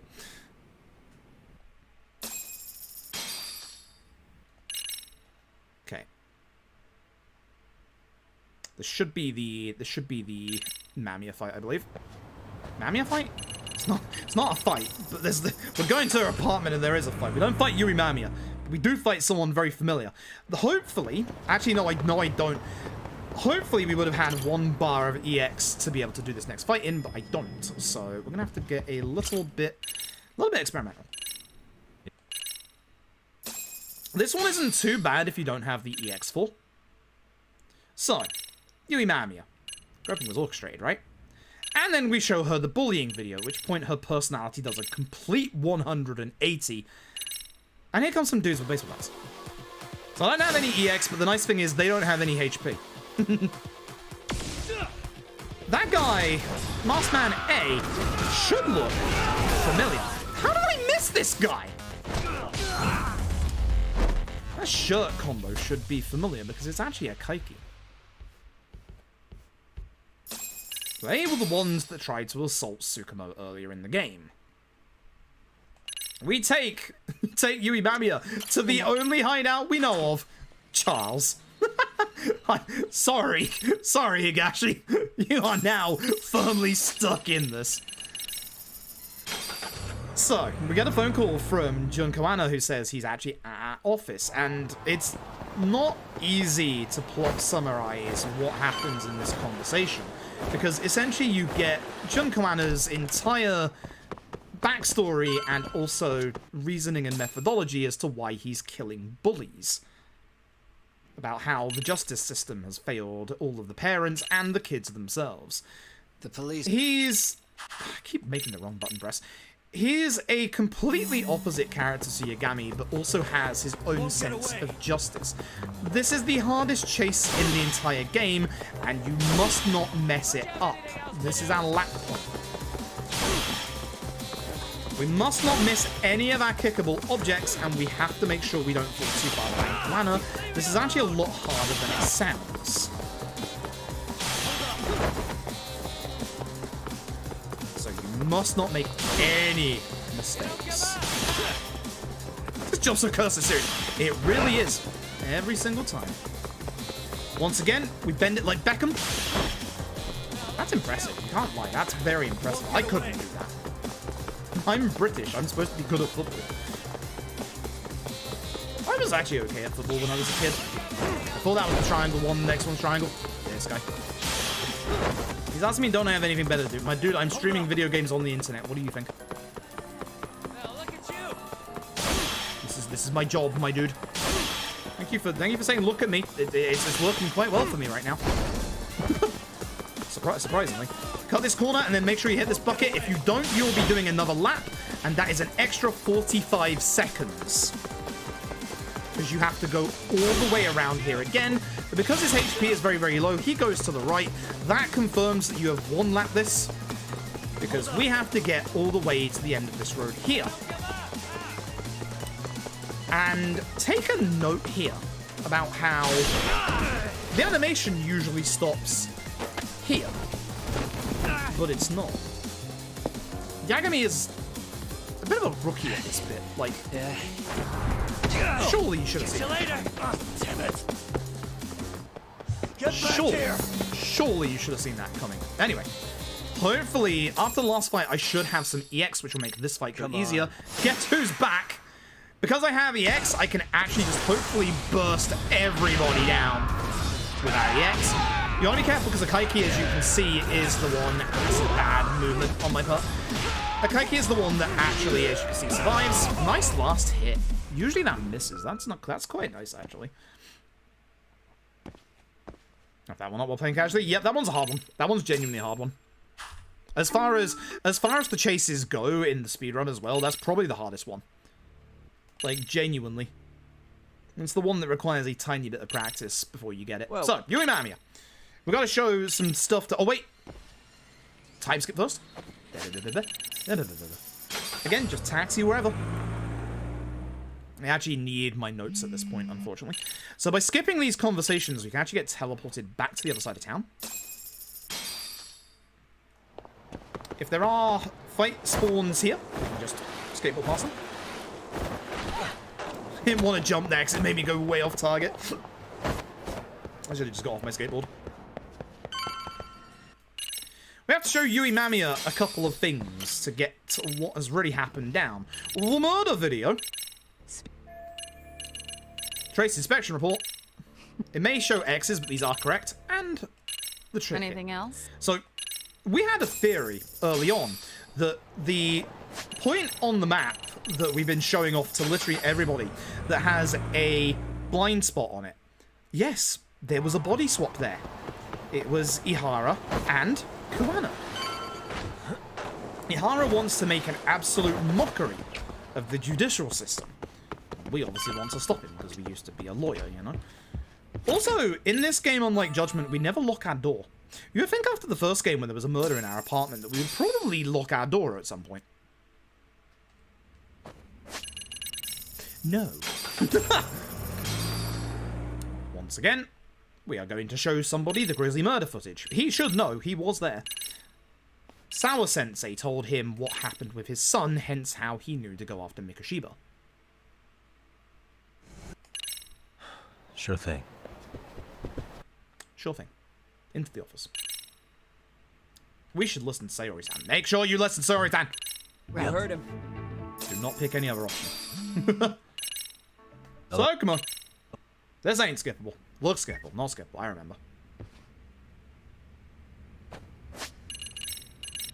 Back to Yokohama 99. Whew, we still have about an hour left this run, folks, and then we have the 1 hour of Kaito Files DLC. It is coming. It is soon. I'm excited because I really like that run. We're going to be doing a bunch of Kaito files this week in the build-up to Wednesday. On Wednesday, if you missed the announcement, I will be appearing on Ambasiferian's never-before-seen GDQ hotfix show. I'll let you all know when that is a little more ahead of time. This is a time-waiting bit again, which, as you know, Taxi Anywhere. Hello? God, these time-waiting parts are fantastic. Thankfully, we get taken back to the office. I think going out in the street to skateboard is a little bit faster. I might be... you can't really turn as well. I'm actually probably wrong about that. I think I'm very wrong about that. Yep, hotfix is going to be Kaito Files, because Kaito Files was on backup for GDQ, and obviously most backup runs are played in the hotfixes. Like, Dice has had an absolutely stellar Tales from the Crypt hotfix the other day, for example. Here's Watanabe. Thanks to that phone call, Tsukumo is going to triangulate his position and find out that he's in Chinatown. We do want this taxi. This one is a little bit closer. I think I want to go the other way, not this way, but this one is fine. I don't know what I was doing there. And as soon as we get to the middle, we're going to fight Watanabe. This fight is a little rough, so we're going to have to be a bit careful, but there's going to be a very big level up here. Dead son of a bitch! So, gauge and extension. Oops. And, of course, reversal tiger.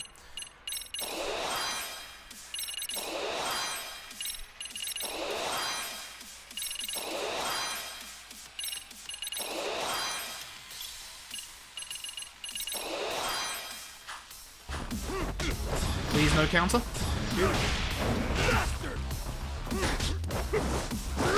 This is one of RGG's infamous insta-kill QTEs. There's not that many of them.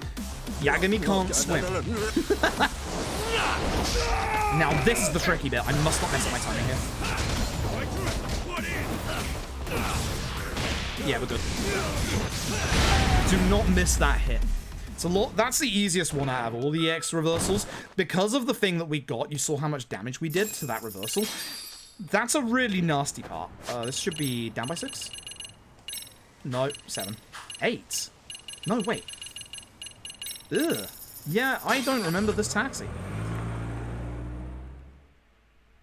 Yeah, my notes are wrong. I put 6 on there, but it's actually 5.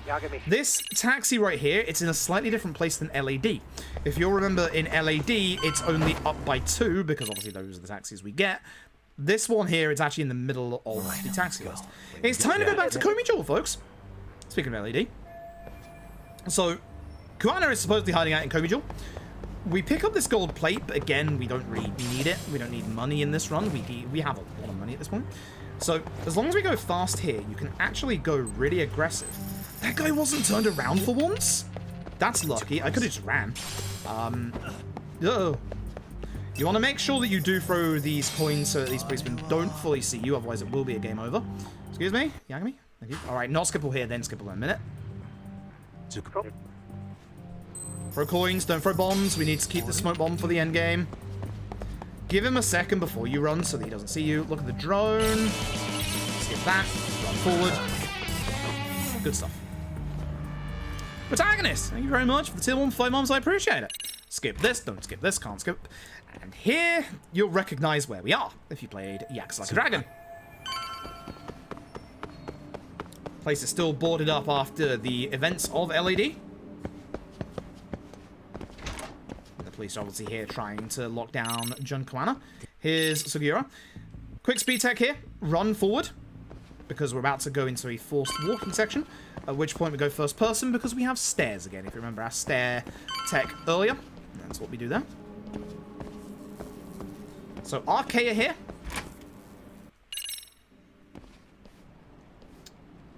Once again, if you can run, it's quicker than going in first person for stairs. Now, we're going to deviate from the path you take in LAD. In LAD, you go up behind us. Here, because of our parkour skills, we're going to go this way, which sucks.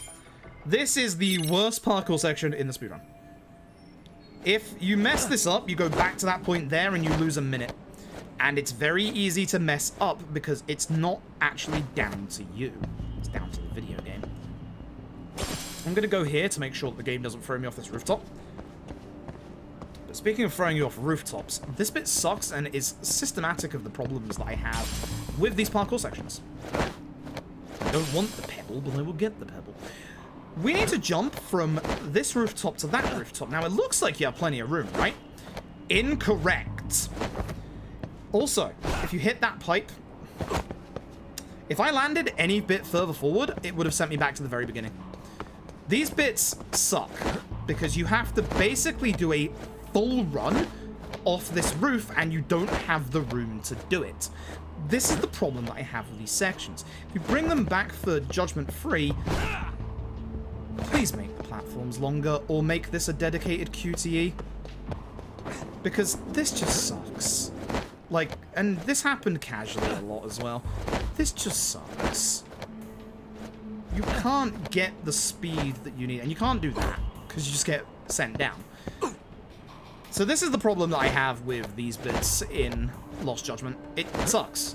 Like, these bits, they work, but they also don't work with the Dragon Engine. And again, as you saw there, that pipe pushed me off. You want to aim for the pipe, but you also don't. Nope. Over. It's such a shame, because these parkour bits are cool, but they just don't work. Hit this guy with a triangle. Not that guy, this guy in front. That's a shame. I was hoping that would hit that guy as well, so I've gone backwards there, but... Again, I'm trying to save my EX for the next fight, because the next fight is on the nasty side. Note that unlike Judgment, we're not getting any HP upgrades. That's deliberate, even though we do have the actual points for it. We're going to do one big level up in the finale. We're still not going to get any HP. Which is a problem, because when gun enemies turn up in this video game, they're going to be able to one-shot us. Hey, look. I wish you hadn't. Gun enemies.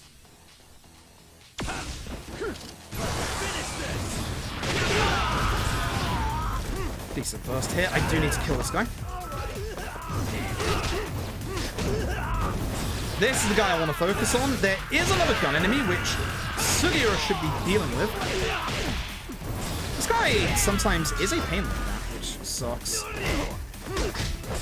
Oh, Sugiura actually... Whoa! Didn't actually do very good there at all. Wow. Yep, you all heard the gunshot trigger there. That was not good. Okay. Down. 6 down, 1 down. That's the taxi for this bit. Because this taxi we're about to make is one we make a lot in this point. So we know where Kumana is. Oh yeah, that is right. Damn. Let's do that. Right. We know where Kumana is. He's actually in Restaurant Row. Bad fight spawn. Because that fight spawn, oops, has to be despawned. Again, menu positioning for these things is different than OG Judgment. Which makes things a little harder for muscle memory. That's a Nouveau Rich Guy. They scare the living heck out of me. If you've ever seen the Nouveau Rich Guys in Yakuza games, you know they're pushovers and give you a bunch of money. In Lost Judgment, they're stronger than you are. Anyway. That was left that I wanted to do, not up. This skips dialogue choices. Anyway. Here's this amazing fight theme. Oh my god. PMC, you're just in time for this amazing fight theme. And me messing up this fight.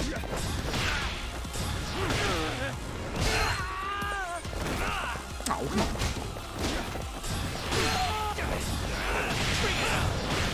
Oh, that's bad. That's too late. I'm gonna get hit. I'm gonna have to cancel out. Yep. That sucks. Yeah, that sucks. That fight was extended by about 3 hits because of me. That sucks. Oh well. PMC, thank you very much for the raid. Hope your stream was good. Yeah, that tweet I sent you about 24. Oh, you were doing true crime. Oh, okay. How did you find true crime? No. That tweet that I sent you about 24, myself, Cosmic, and Saint Italy went to a retro game store, which is where I picked up my US SNES and Chrono Trigger. That is where I found 24, the game, just sitting on a shelf. And if I had a US PS2, I probably would have bought it. I probably should have bought it anyway, but...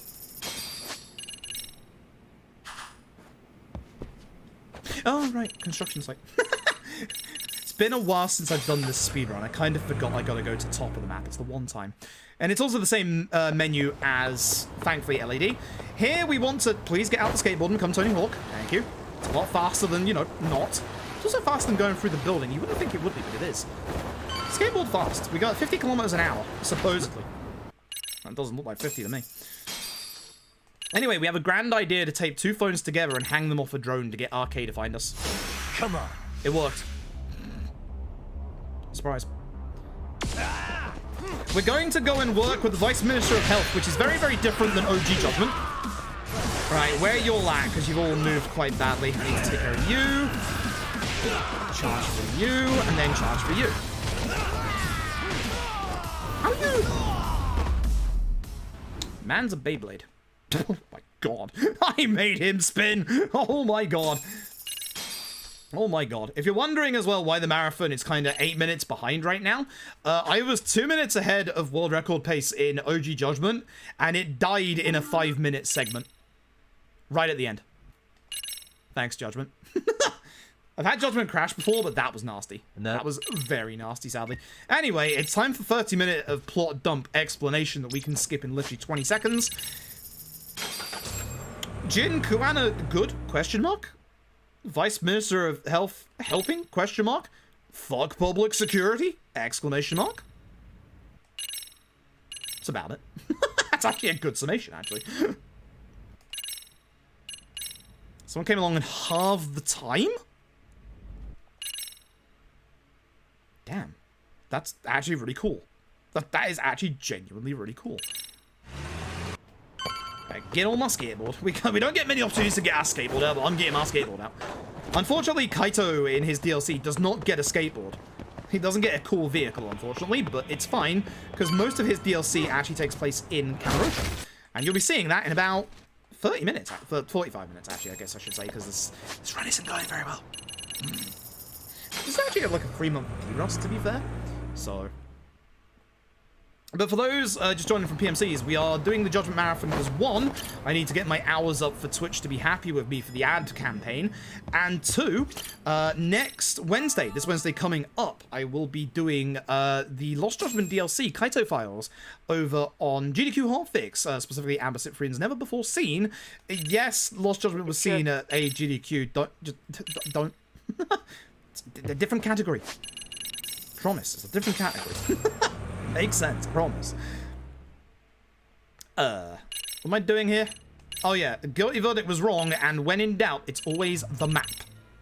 This is like the 4th time in a row we've shown someone the map. You all think I was joking when I said that in the end of this game, all you do is show people the map. I wasn't kidding. It's literally the only evidence piece you show. You just, when in doubt, it's the map. The Grizzly murder? No. The photo? No. The map? Yes. Look at this map. It literally gives you case to doubt that the verdict earlier was a good one. There's that one little place where you can't see anything. We must reopen the case. It's important. Present badge. If only this was Phoenix Wright. Yuck, that. Yeah. Text skip. Do not text skip the young lad who's about to get character assassinated in this game. No! I hit the wrong one. I'll give you a Mario okay. Which, giving her a Mario okay basically means that you don't redo the menu. So, this bit sucks. It's the text skip. There you go. This bit sucks. So basically, if you remember the first 2 Sayori bits we did earlier, here it is again. For walking down this street, we get 10,000 skill points, which is actually really nice. But then when we get to the club, this is the worst part of the video game, we're looking for RK. Here's where RK are. Remember chapter 6 when we beat up 8 RK in their club? Yeah, they're in the exact same room. There's no point in doing this bit. So, when we get to the inside of the club here, Hoshino is about to have his entire character for this game assassinated. All of that good work they did building up Hoshino's character in the first Judgment game literally flies out the goddamn window right here. They turn him into a mini-sexual deviant towards Sayori and into a petulant little shit. All of his cool character development into an actual decent character in the first game gets completely erased right here. You can tell they didn't know what to do with him because every single character turns up in the intro of this game apart from Hoshino. I passed by. His only purpose is to literally be a deviant. Every single option here doesn't matter, and they're all terrible. Praise his dumb achievement, and then, I don't know, stroke Gender's chin, because that's the worst, that's the least worst of all of them. Fuck this bit. It's terrible. And then once again, RK are literally sitting in the exact same room. This bit sucks. See? It's the exact same room. I really hate that bit. In terms of, like, actual, like, character development, this bit really does kill the Hoshino's character, and it's just really bad. There's no reason for it to exist. This fight, though, this fight's cool. This is the final of the Akutsu Gauntlet, the 4th time we fight this lad. I believe you fight him the most in this game, actually. See, there's that boy Higashi. You don't get to see him much in this game, but he's here. I need to make sure I change to Tiger, and we have a very, very big level. Remember, I told you that you just get funnel skill points in this video game. You really do. We're going to get grip level 1 for speed tech coming up. EX gauge free. Extension free. That way we get to stay in our thing longer. EX burst dodge. That's not right. That's right. And Adamantine, which is going to unlock EX Burst Immortal, which keeps us alive when we're in our EX mode. That's necessary for the finale, because we're going to do some stuff in this speed. He's going to go into his EX. Whilst he does, I'm going to try and take care of some of these larger HP enemies. Canada, I do need to hit you at some point. The entire region of Canada, who were unfairly hit by Roger. Once again, damn you, Roger. I don't know who Roger is, but he stole your internet. Everyone is really far off. It sucks. I need to go after the guys who have HP bars, which is everybody on this side of the room. I'm going after this guy because this guy should go down quite quickly. Yep. 2 down here. 1 guy with no HP. I would like the running attack to hit him, because your running attack in this game is actually quite damaging. Not as good as 6's. Yakuza 6's running attack is actually disgustingly good. And that's that. This is the penultimate chapter. There's a decent set piece in this one. And then the finale, which gets kind of scary. Alright, we're going to run back. We have to run back because it's quicker. We can't get the skateboard out because we've got people with us. Shame. But we do have a bit of speed tech in this chapter, as I just alluded to, thanks to getting grip level 1. But we do have to have perfect movement, and you saw me fall off a building 3 times earlier. So, you know. I only lost 14 seconds despite falling off that building 3 times, by the way. He thinks my PB was really bad there. Or at least the run we last did here was really bad there. I probably fell off the building 3 times there as well.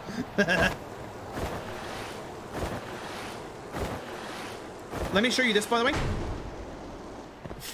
I told you, if you don't get off the skateboard, you literally glide along the wall. That wasn't me. That was the game literally telling you, no, you can't do anything. You're locked in place until the game drags you back.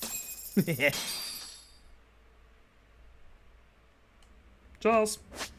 So, the whole purpose of this chapter is for us to try and find out who Soma is. Because Soma used to be a member of the Tojo clan, but weirdly enough, managed to get out the Tojo clan just before the events of LED. It's quite clear that he knew something was up. Excuse me. So we're going to go and find out what the RK leader is all about. And to do so, we're going to get a nice little throwback to Yakuza 0 and OG1, and K1 obviously, where we're going to go meet up with a member of the Nikyo Consortium. The Nikyo Consortium were obviously the guys in the Camellia Grove, the Majima set piece in Yakuza 0, and was the guy with the forks in Yakuza 1, in K1. The guy with the forks, he was working with the Nikyo Consortium. Which he tells us that he was suspicious of Soma, who knew to get out. We have a suspicion at this point that Soma is a member of public security. Uh-oh. Remember the talk with Reiko Kusumoto. Fuck public security. Public security. Enough with your this fight sucks. This fight's actually really hard to get everybody like lined up together. I missed that hit on this guy, which just made that slower. That sucks. Usually you can take them all out in one EX combo, but I messed up my first hit. Soma or his arcade goons are at. So, turn around. Light switch on. I've forgotten. 0508, that's right. Oh yeah, it's like the easy code.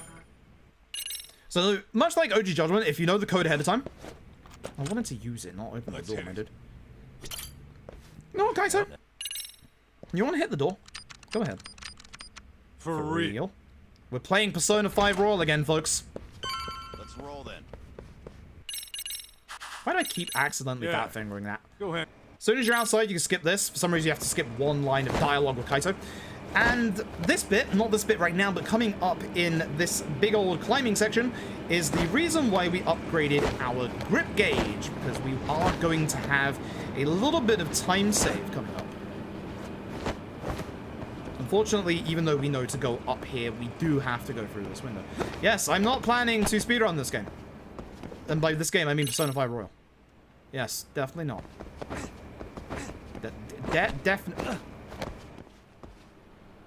Definitely not. It's probably well more constructed than that window right there. Definitely not. Yeah. Setterbox, thank you very much for the host. I hope you had a good stream tonight. Definitely not planning to speedrun Persona 5 Royal. Nope.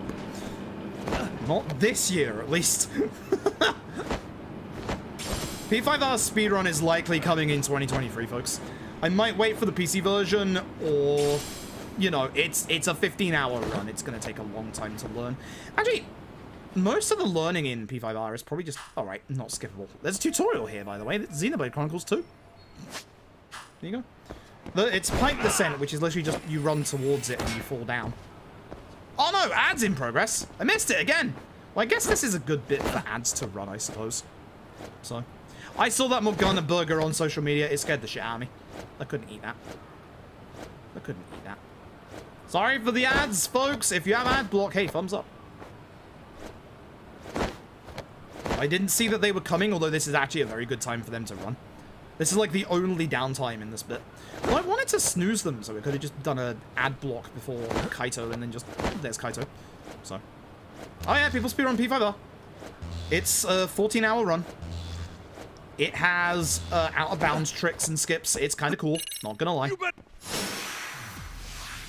Hopefully I can get the right angle here. It's a bit finicky, but hopefully they work together. That's nice. I can control this. That's not good. That's actually okay. Usually you can get them in free hits. Oh yeah, Twitch Turbo again, as mentioned, and exclamation mark ads in the chat. You'll also see that I recommend you get Twitch Turbo.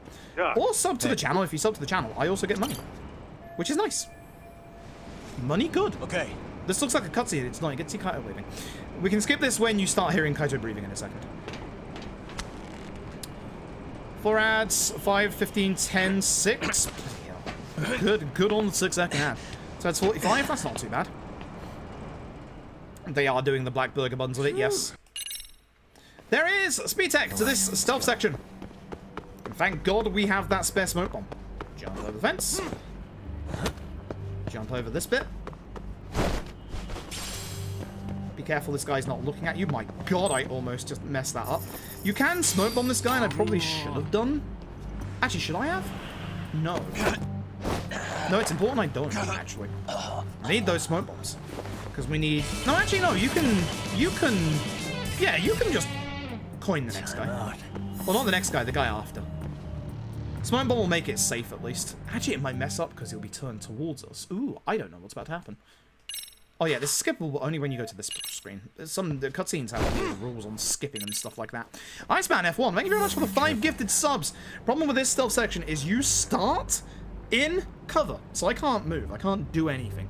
So we're going to have to wait for the guy on the left, not that guy. The guy on the left. That guy. To get close enough that we can smoke one. We have to take down all the enemies here, unfortunately. Take down this guy. We're going to run forward.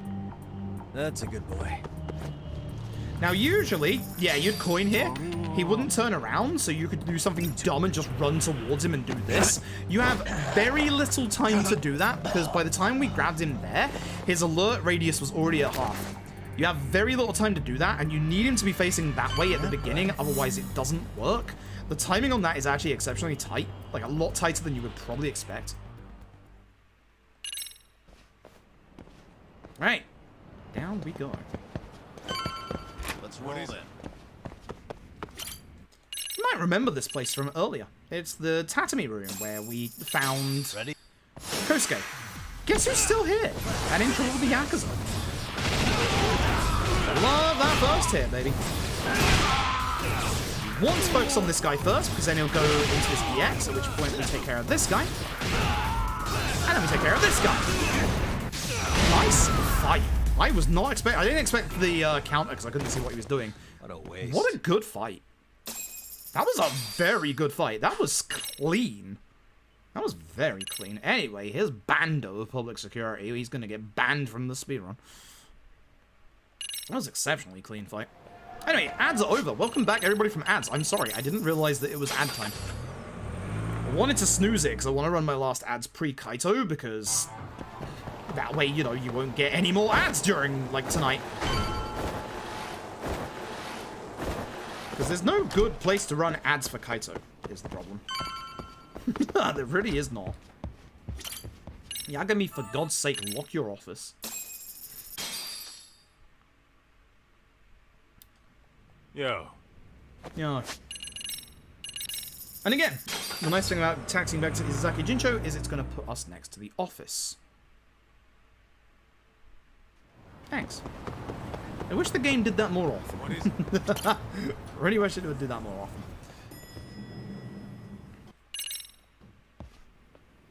We don't remember what I'm doing. I think it's a time... No, it's specifically a time waste over to the Liumang area. I messed up. I messed up.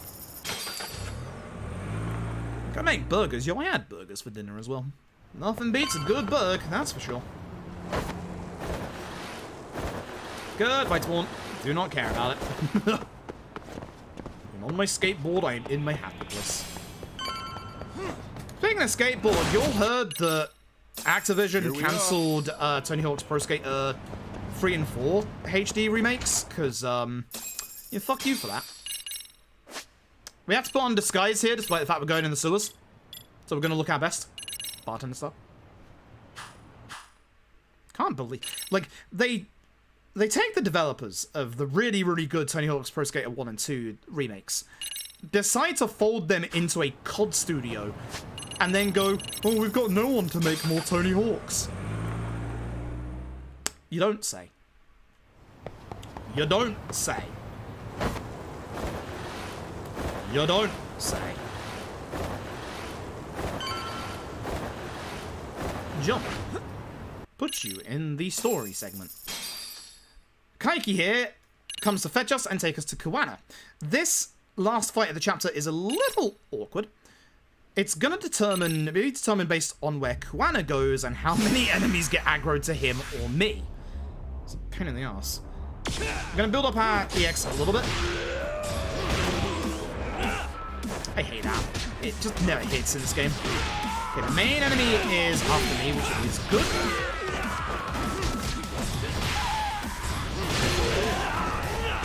Shame, I did not want to aim for that guy. Spikes we have, obviously, Rising Fist. He's got a gun. You know what that means? EX him, get him out of here. Don't let him use the gun. Hi, Kuwana. That's actually kind of good. Thanks for coming over here, bud. Good fight. Good fight. Good fight. Good fight. Sweet. That's gold. Good fight. Good fight. Anyway, finale time. Finale time. Here we go. I'm trying to get off my notes because I keep accidentally scrolling up my notes. Alright, so. That's Bando on the right. Heck you, Bando. Yeah, keep an bro.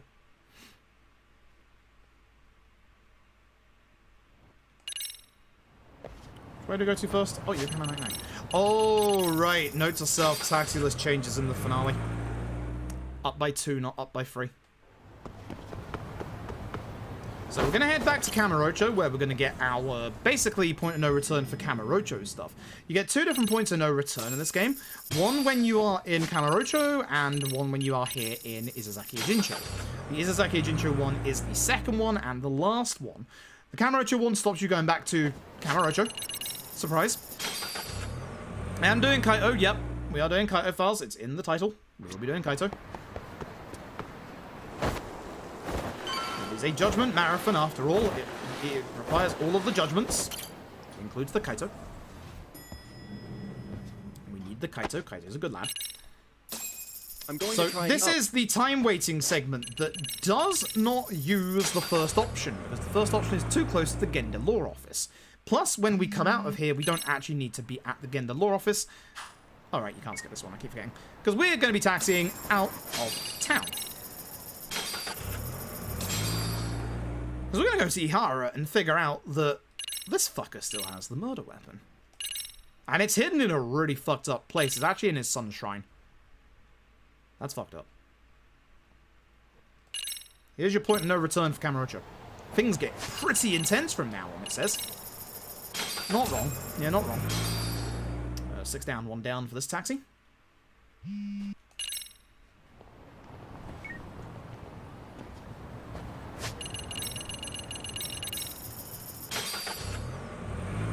Definitely not wrong. But we're going to get our Izazaki Jincho point of no return coming up next. And that's when we're going to be locked into the finale. I get to show you all Kaito files, which I love Kaito files. It's such a nice short run. Actually has speed tech to it as well, which is nice. Some of that speed tech isn't nice.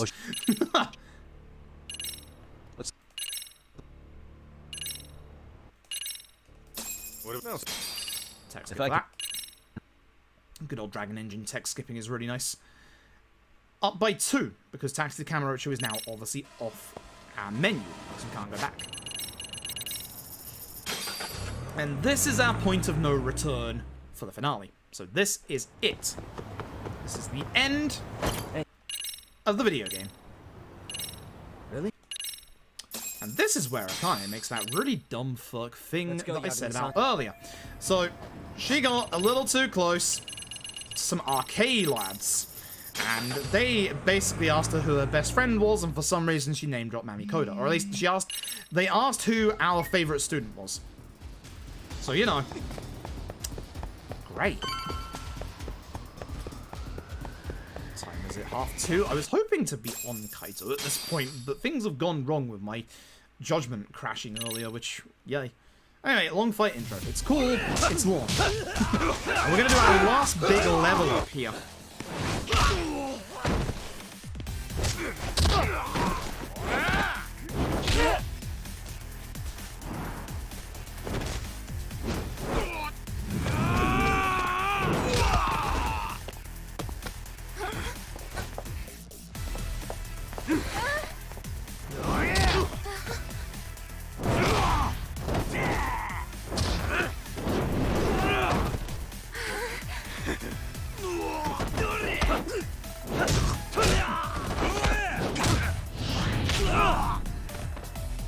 What's my level ups here?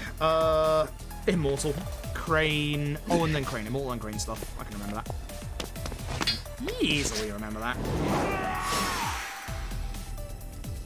Alright, so we're finally gonna have enough skill points to be able to get the Immortal upgrade. Then we're gonna go over to Crane. Crane Hidden Arts 1.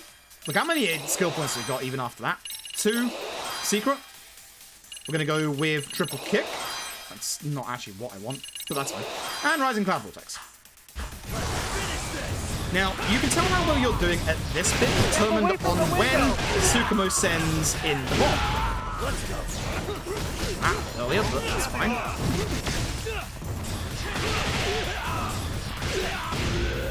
was hoping that would flip this guy, but sadly not. a lot of enemies here together, which is nice because I can just do this. I don't know why this guy's been on the ground permanently, but he is. I shall assist you. I wish you wouldn't. Oh, his EX went off. Shame. Would have been a little faster if his EX hadn't gone off, and I would have hit that last hit on him. No explosion though. That's not too bad. Time-wise, that's actually pretty good by our usual standards. There's Soma. You'll get to see him again real soon, and again, you get to hear his amazing fight theme coming up. Anyway, 1 month later, we're going back to court for some reason. If there's one thing that I dislike about Lost Judgment, it's the map. It's always the map. It's always the map. We're in doubt the Vic's credibility.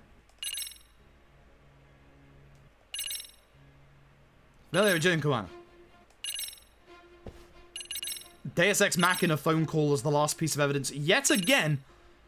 I don't like how they keep retreading the same plot points as OG Judgment, because the rest of this game is fantastic, and you really didn't need to repeat the same ground of, oh hey, here comes the ass pull phone call at the end of the video game. At least Judgment's made more sense. This one is a bit more, well, it's an ass pull, but here it is. Alright, this fight kind of sucks. Bunch of enemies. I'm going to try and go after the guys on the left first. I hope. Oh, they all teleported in front of me. That's interesting. I have never seen that before in my life. I wonder if it's because I actually walked up. Hey, let me take care of a couple of enemies. The next lot spawn in, and now I'm going to start taking care of these guys. I didn't build my EX up very well. I need to build it up on these guys. Okay, thank you.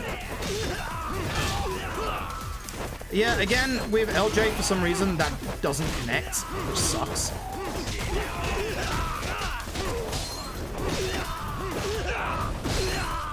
Shame. Oh, someone's on care of someone, that's not too bad. These are the last enemies, so now I'm going to stay at the back of the map and hope they come down to me, which they should do, because they usually are quite aggressive at start fight. Kaito has been hit with a debuff. Hopefully that's the last time tonight. If he gets hit with another one, that's Knife Daddy. I don't want to get hit by Knife Daddy. Ow. Those who haven't seen Kaito's DLC, you're probably wondering who the heck Knife Daddy is. Don't worry, you'll find out soon. He's alive. That man is alive. Starting the finale with 0 EX. Ooh, good. Not good. Very bad, actually. I need EX to go very fast at the start of this. This is essentially a 100-man battle. It's really cool. Here's the remix of Final Destination. Oh, you morons. Let's go! Couple of enemies here have large HP bars than others. We are going to try and take care of as many enemies quickly as possible. There's only a couple of enemies here that are actually scary. One of them is the one that spawns in at the very end. Now, ideally, we can keep all the enemies together so that they're next to our allies. Kaito being stuck there actually isn't too bad. You can see that the enemies are spawning in places behind us where we can't see. So essentially, it's kind of like K2. What hit me there? Because I just lost half my HP.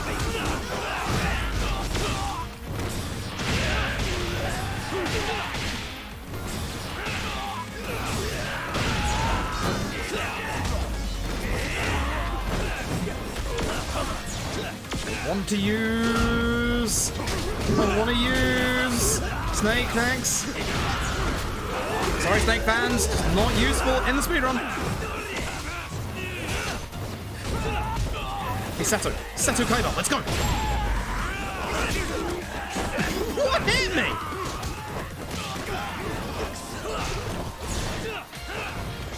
Hi.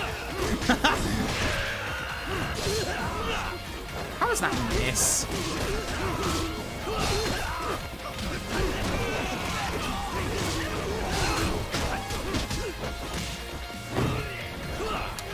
Sword guy's fine. I'll take care of him before he comes from this HP, but it's okay.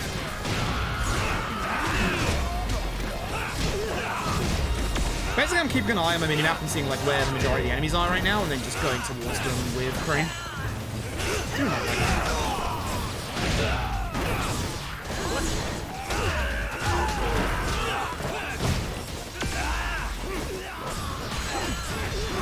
The one thing I would ideally like from this is to be able to get the extra attack speed from this, which we've just got, because this makes me go very fast with Tiger, as you can see.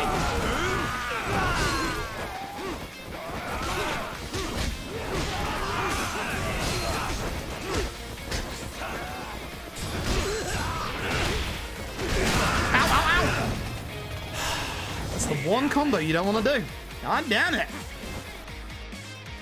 That's not even the guy that's a problem. It's not even the bad one. Well, at least it gives you full EX. Oh, that sucks. That's a bad death. That's a really bad death. Yeah, we don't have any HP upgrades, folks, for those who are paying attention at home.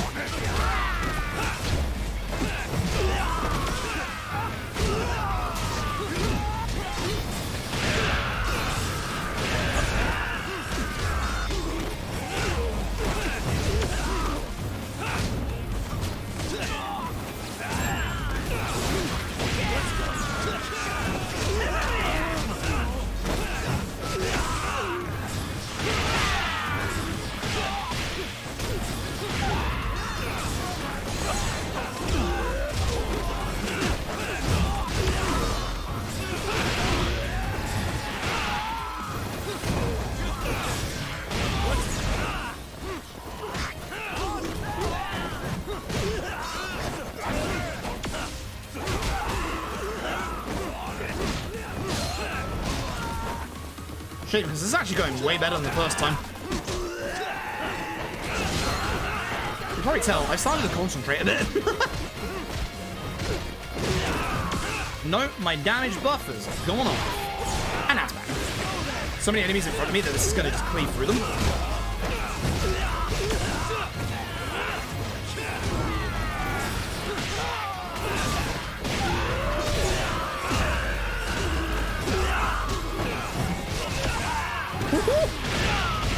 Where that man is going.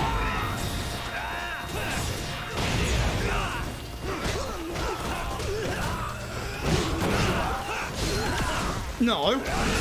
No. Stop that.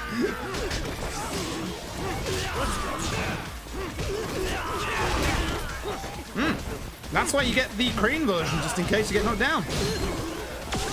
Oops, I want Snake. Sorry, Snake fans. Snake not useful. I like it, but it's not useful.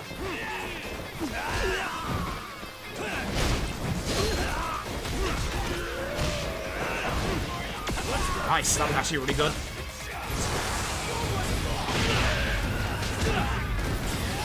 Last guy should be spawning in real soon. There he is. He has to go down immediately.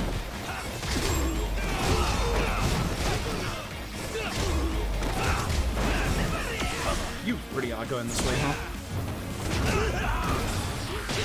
Because he has a gun and he can one-shot kill you.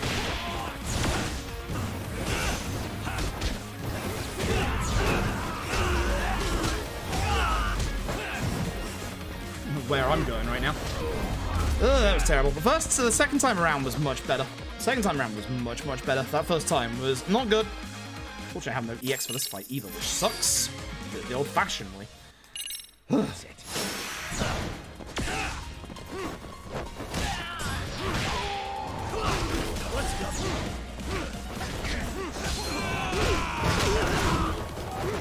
I was hoping he would actually count as my attack buff there. Or speed buff, I should say. I don't know, little snake, sure.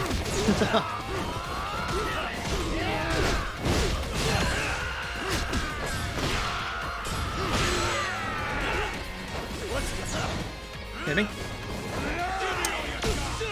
Alright, fine. I'll take care of the guy with the flamethrower because this guy sucks. Thank you. I shouldn't have counted, but you know what? I ain't gonna complain.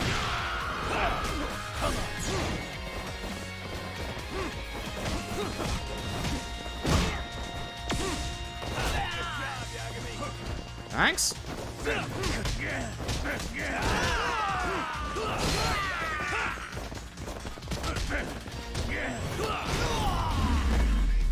Now you can understand why we don't use that combo anymore. It's slow. It's very, very slow.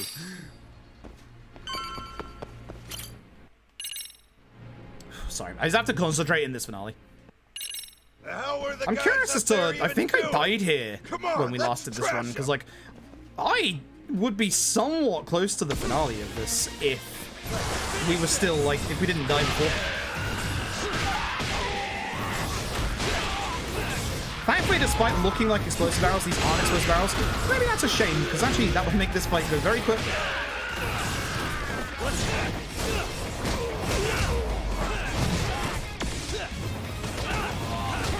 Downside is that I finished on this side of the room, and I'm going to be on the other side of the room after this fight. And stay down.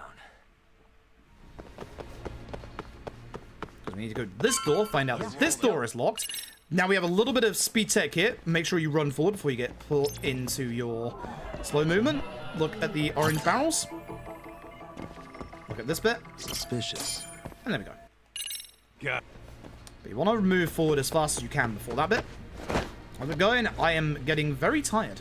I'm getting very, very tired. This is like the longest stream I've done since being back from GDQ, and it is starting to drain me. Ugh.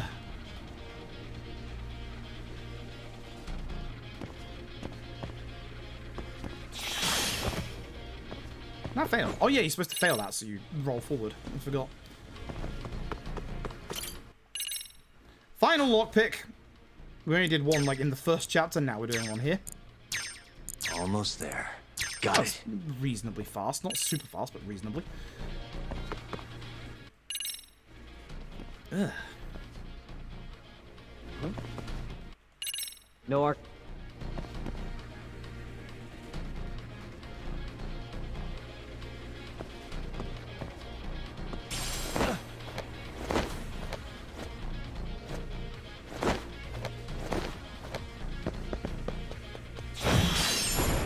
A little bit of speed tech here. We want to not go across the wall. We want to actually like drop down, probably towards these boxes, because they are actually solid objects that stop you.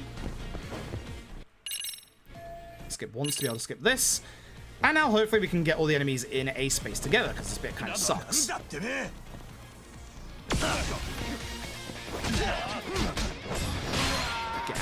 attack buff. We want to start working towards this end of the room because... Nice, I did that at the right timing, so it cancelled the animation. Now, hopefully, everybody is in front of me. You actually hit him with that. It's not ideal. It's actually not ideal at all, because it actually stopped him from running towards me. He's just trying to help, though. It's fine. Once you skip, you can skip the rest of it. Plate breaks. Pallet, even the plate. Look up. We want to look at these empty barrels, because that's the way we've got to go. That was a very bad movement there. You tell I'm getting a little tired, maybe? Up the AC unit. Jump across.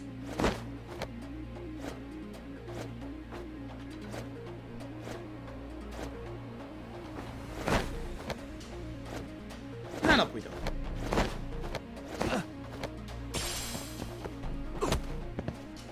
Okay. So I have some bad posture. My arms are stiff. Shoulders especially.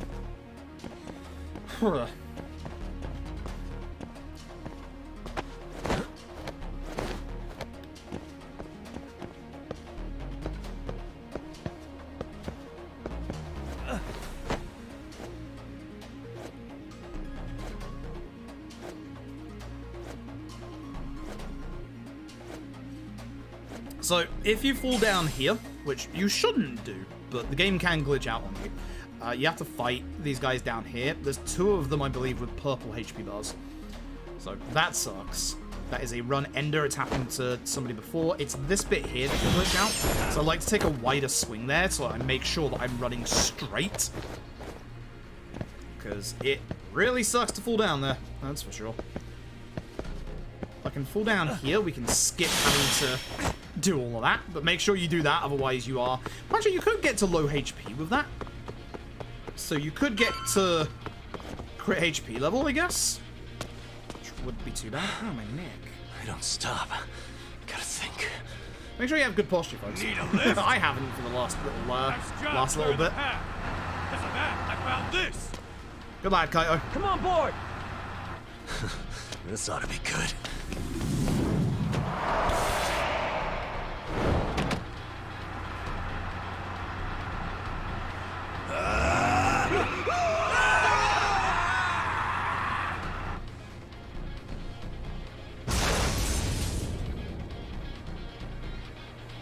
Right, so last fight before the final bosses, and again, if you're gonna see something with the final bosses that is gonna absolutely demolish What do them. you clowns think you're Especially if doing? they have low HP. Your asses are dead! This guy, he's lovely. He's a nice individual. I'm gonna kick him. How did that miss? Shouldn't have. What? He's throwing me, my dude. You go into your EX, please. Thank you. Now I can do this.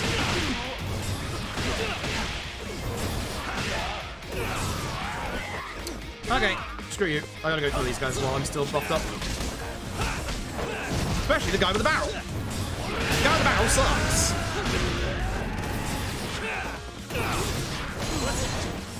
Oh my god. You are being problematic today, aren't you?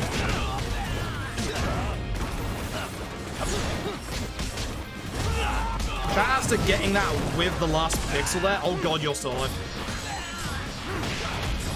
Barrel guys suck. Oh my god, okay. I don't know how that happened, but that happened. Ugh. Really, guys?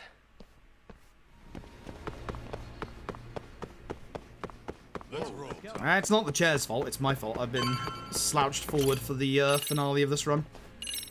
Yep. Right, so the final, technically free, fights. First up, Soma 2. Let's get this over with. Must we? I like this. Well, actually, this fight. Oh my god, he actually counted me. He actually did the count. There you go. So for the first half of this fight, we just want to punch Soma a bit. A bit more. That's taking way longer than it used to. I messed something up there. Probably should have just hit EX, to be honest.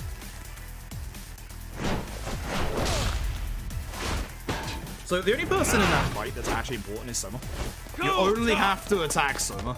Everybody else doesn't matter.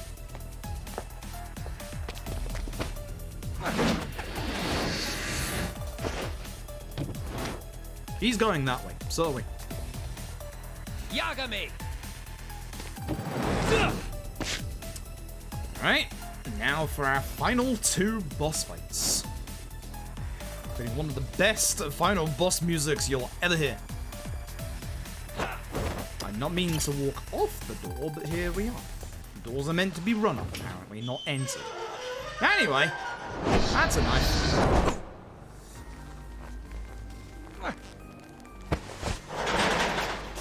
For a man that has allergies like Soma, you wouldn't think he'd fight in a freezer, but here we go.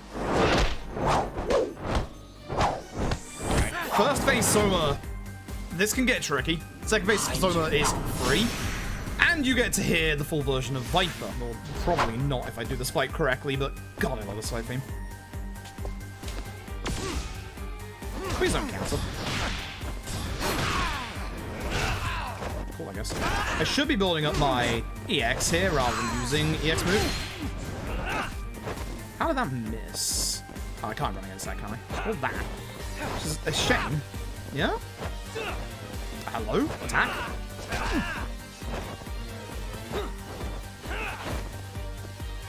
Why are my strong attacks not... Why are my wall attacks not coming out at all? My ground attacks are, but my wall attacks aren't. I can't attack while wall jumping. Anyway, I now have crit HP. So, you know, watch this damage.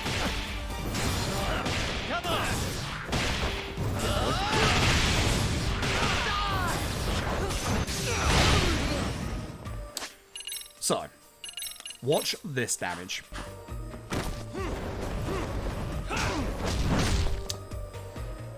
Yeah.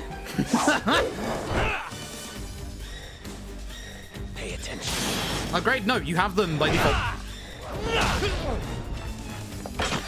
You have them by default.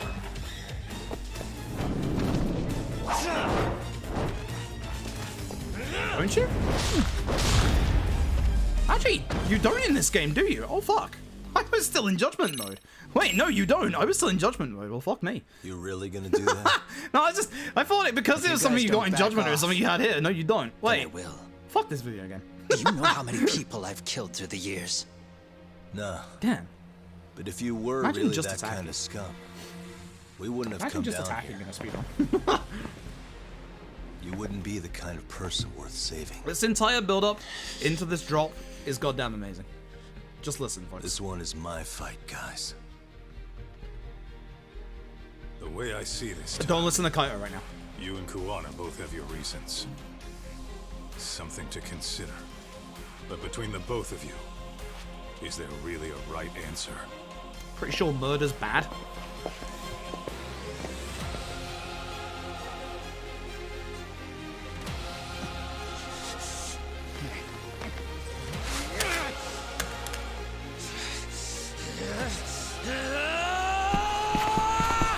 God, this intro is so good.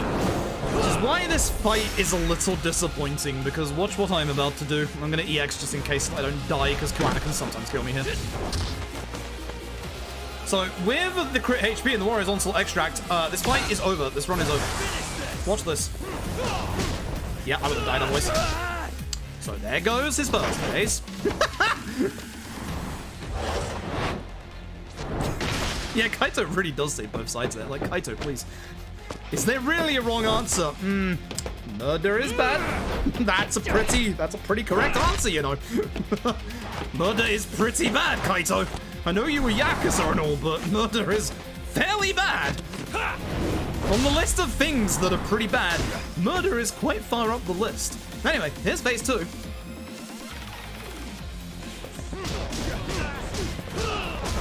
Don't hit the last hit, so he goes into his EX. And there's the fight. That's it. That's the run.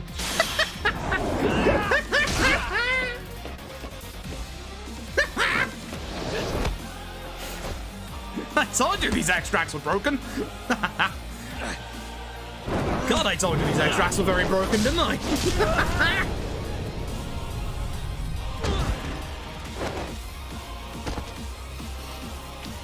That's why we leave it until the end of the video game.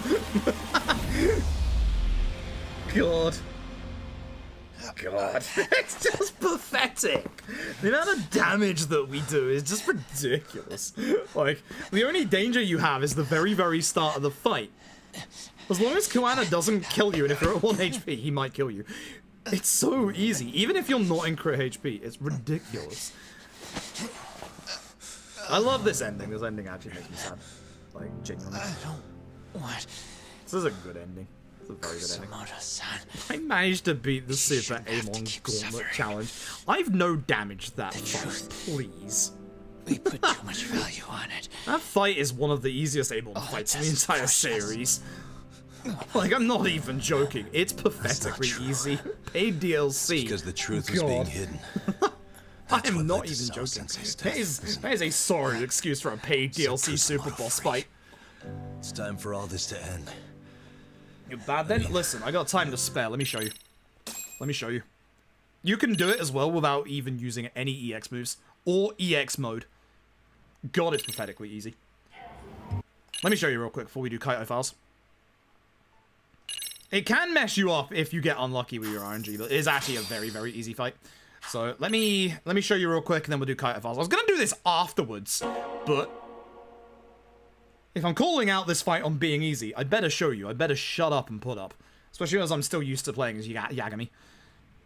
So we'll do Super Amon, and then we'll go to Kaito Files. So Gauntlet, Super Amon. I've got to concentrate a little bit. You can do this fight in less than a minute. I have a TikTok about it. So I've got to concentrate for a second here. Get your speed boost. Oh, you actually did this. So that's the unfortunate RNG part. Yep, because he's now going to mess me up. I need to reapply that.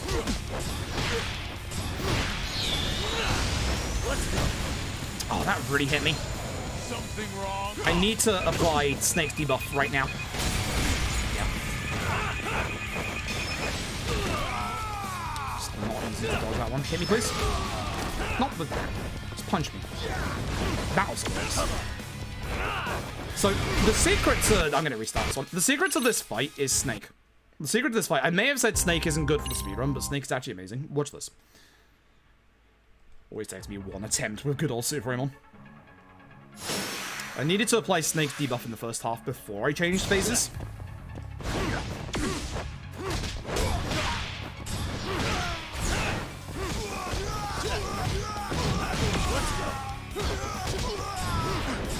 Shit, I missed. That's applied it at least. Let's get my damage back. That actually connected. That's bad. Now he'll be stunned, and he gets to do his skateboard shenanigans. I'm gonna do this to reset the fight real quick. Snake, thanks. Yeah, you can only dodge that in either Tiger or Crane. No skateboard for you. Put that down. Put that down right now, young man.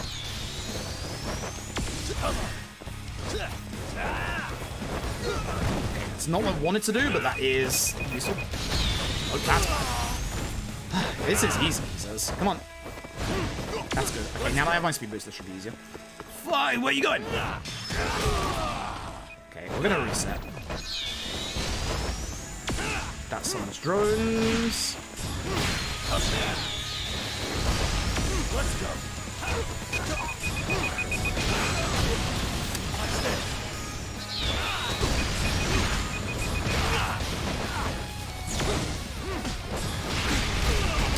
You are being a pain, Amon. Yeah, I'm dead. Man, he's being a pain. I'm not getting the right combo that I need at the start here. I am actually genuinely fucking this up. The snake buff is literally the reason, because he just can't avoid anything. Do this one more time. I'm messing up my combo at the start here, so you want to dodge for the speed. Juggle him with Tiger, hopefully. Just keep going until you actually juggle him. Or Snake. One or two. You can do this as well if you have Crane's speed buff.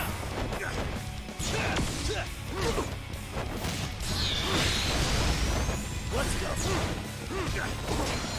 Give me your... I can reverse this, and this kills the drones as well. Heat moves should be used for reversing the drones.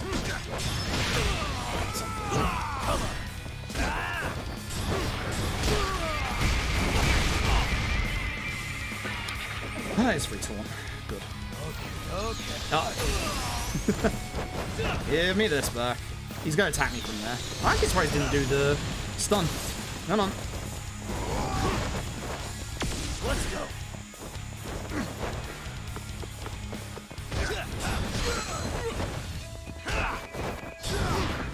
Really? Okay, fuck you. That attack right there actually is a life drain. I said this is easy, and I'm getting shown up by myself. Let's try this again. It's just delaying the ads so we can play them before Kaito. You can snake straight off from here as well.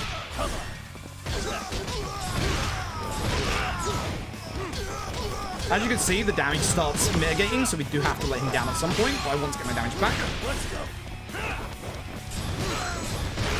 Reapply the swing. Now he's going to go to next phase when he gets up.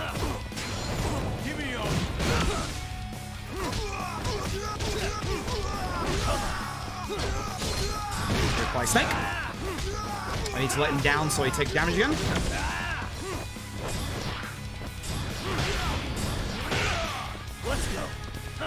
Reapply snake. Even if it hits, you can still keep going. By doing this, this stops the drones. The heat attack is long enough that the drones should explode at the end of this animation.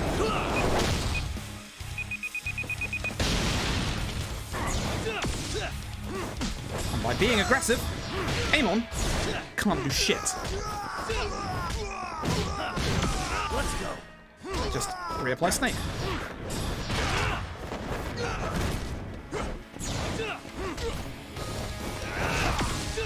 And that is Amon done without using EX modes.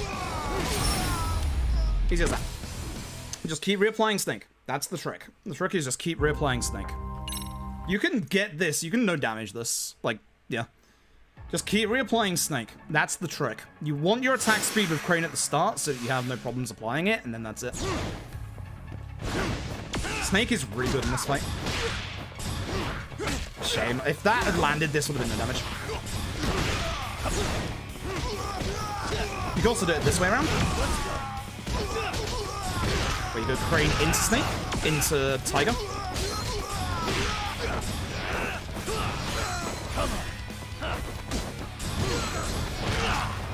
Have enough to be able to reach him.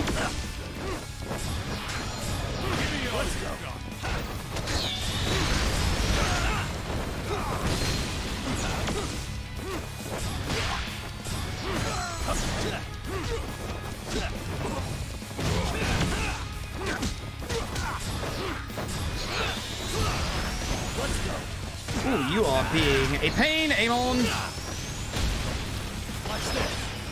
Remember to EX boost if you get caught. You can just get out of it with an EX boost very quickly, as you can see.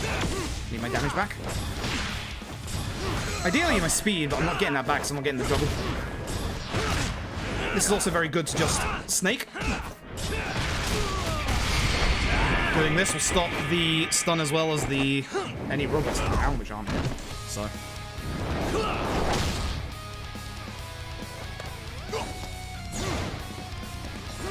He's still hit with Snake, so he can still do this. That's bad. Because he's gonna, yep, do this. Re-stun me in that as well. Stop skateboarding on my face! Let's go. I do need to re-snake him real quick. Trouble is, it's real hard to snake him from default there. If you get that attack, you can actually reapply it. Oh.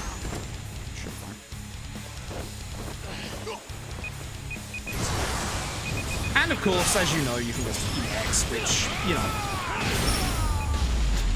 EX makes it very easy, so. And that one more time, because I'm getting to the first phase now, and I'm not getting the second phase.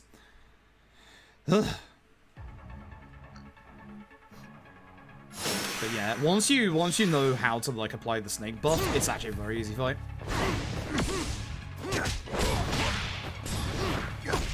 Fuck you. Fuck you, Amon. Actually giving me the bad combos. Actually gonna make sure I apply Snake early. Let him down. Phase 2. Do that to interrupt him. Also, keeping in a corner is, as you can probably guess, very important. Seen that coming. That is getting me a lot today, that move, which is a shame. Because that's his nastiest. That's his nastiest by far. Let's go. Again, why Snake?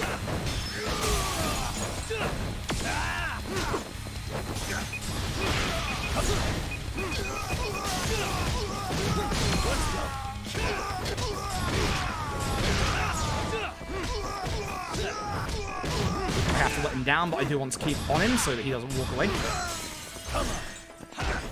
Reapply Snake. This is running out. Reapply attack. Let's go. It's unfortunate he chose to use that. Again, trying to reapply Snake. That's unfortunate as well. That's going to kill me. Oh, that health regen. Thank you.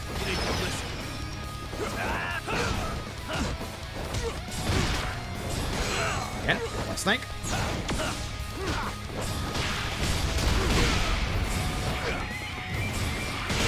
Oh, I just kill him.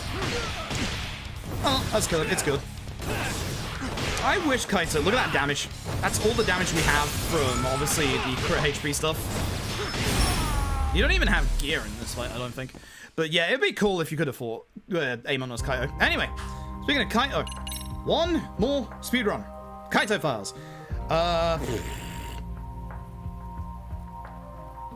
The ads start in 12 minutes, which isn't good. I might run the ads now, and then that way you shouldn't get ads during Kaito Files. That's probably the way that I'm gonna do it. So I'm gonna go grab a fresh drink real quick so that I can obviously parch my throat. I should have my Kaito notes here. Yes, I do. Nice. Very nice. Very, very nice. Okay, so let me... Oh, ew. Actually, these are slightly weirdly formatted, actually. Don't like that. Should be fine? Yeah.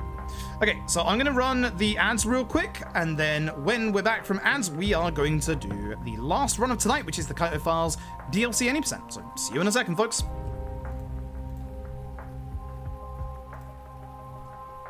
Okay, and this way, we don't get ads for the rest of the run, which is nice, because this is less than an hour. So, this should be the last ad break for tonight.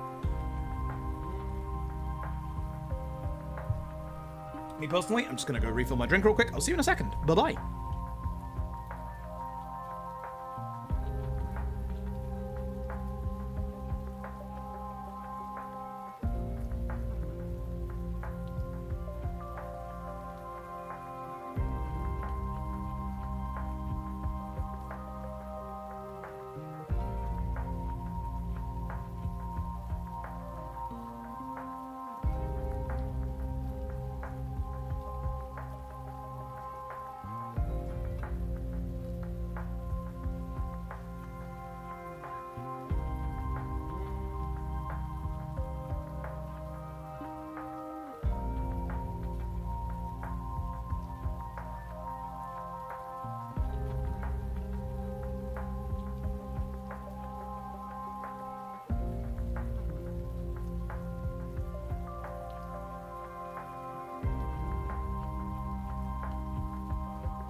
There, I need to change the language for Kaito, because we need to do it in Japanese and not English, because we actually have boss skips in Japanese this time. Cool. Minute 30 seconds left. Also, hey, no, hope you're doing well. Also, hey, GK, hope you are doing well as well. Oh, it's a Fred. Okay, I don't know what that was. Yeah, it's the Kaito time. It is the Kaito time. We start in a minute, which should be just as the game swap is ending, so hooray. Hooray. Good timing, I guess. Cool. Ah, dear, oh dear. This has been fun. I hope people have enjoyed these runs so far. Judgment is different. I really like the Judgment runs. They're quite long, unfortunately. But hopefully you all have enjoyed them. Yeah. And this is the run. For a reminder, this is the run that's going to be on GDQ Hotfix this week. Not next week. This week. This week. This week. This week. Ow. Punch my desk. Alright, 30 seconds and then we'll get going. Oh dear. Yeah, I hope everyone's had a good Saturday. My Saturday has been nice because of this. The 8-hour mark. So we are going to get around to 9 hours in the end.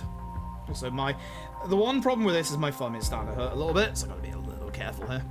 So we'll see. Either way, this will be a good stream for the ad manager.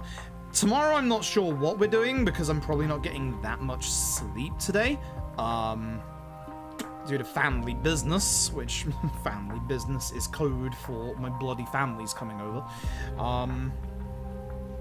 So I don't know what's going to happen in terms of streaming tomorrow. So I'm thinking maybe tomorrow is the binary domain playthrough.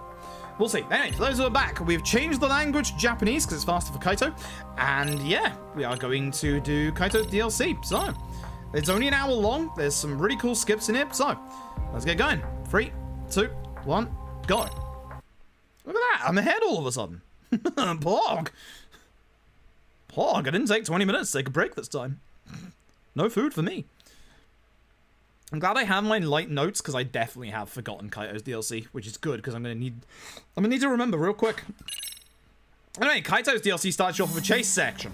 So Kaito's chases actually have some brand new animations like this one. Kaito, they actually like pulled out most of the stops with Kaito's DLC. which is kind of nice. I have the actual like instructions for this one on my notes,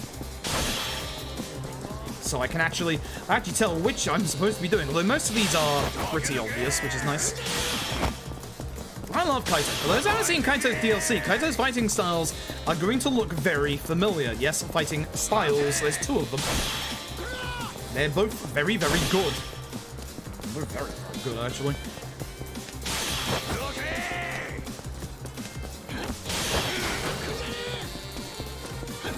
So whereas Yagami would go over these, Kaito goes through them.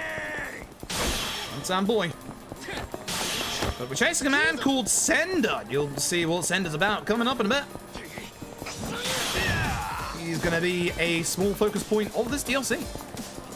And we're going to do the obvious Kaito dropkick. We do also get access to the Kaito dropkick ourselves.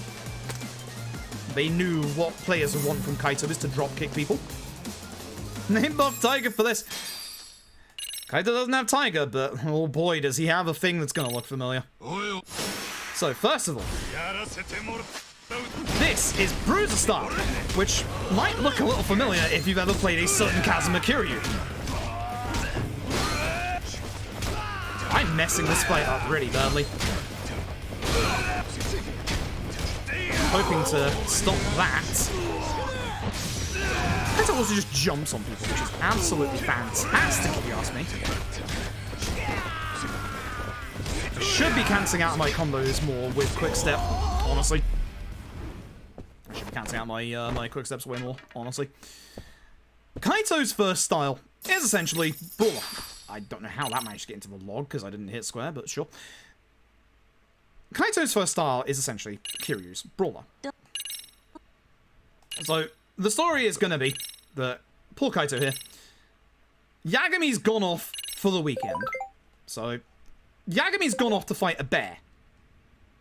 As you can see, a bear showed up.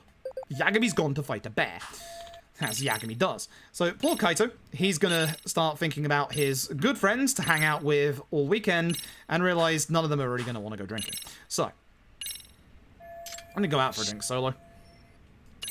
And this is where we get introduced to Kaito's senses. So whilst Yagami has, obviously, tech, Kaito has senses. He can sniff things, as you can see. We are going to be sniffing things in this speedrun.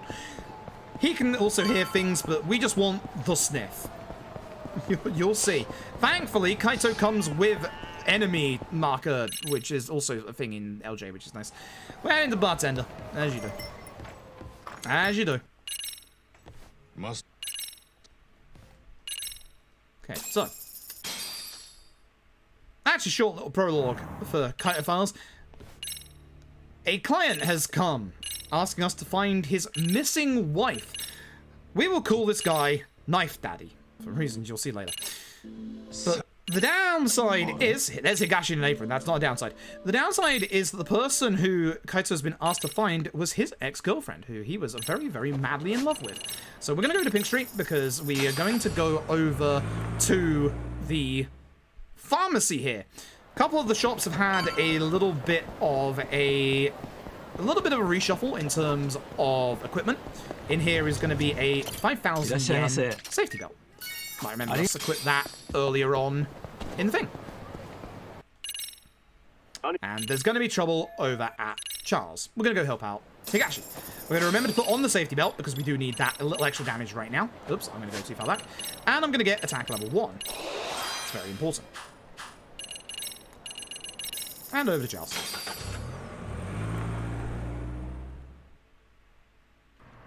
So Charles is right here, and we're going to get tutorialized on Kaito's second fighting style. This one is going to look exceptionally familiar. This is Tank, aka it's Beast, but Beast with a good difference. Kaito's Beast doesn't throw the weapon at the end of the combo. Unfortunately, I missed the first hit because I had to not get hit by the equipment there. Kaito doesn't throw the weapon at the end of the combo, unlike Kiryu. That makes it really bloody good. Anyway, that's chapter 1. and makes it really, really bloody good. And I mean really bloody good. Anyway, for this one, it's going to be a flashback back to Kaito's Linkin Park days. Wait till you see his hair. Oh my god. Well, look at the lady, Hata. Her name is Mikiko. Look at her sister. Oh, look at this on the floor first. Spin it around to the back. We can see that it is actually a resume.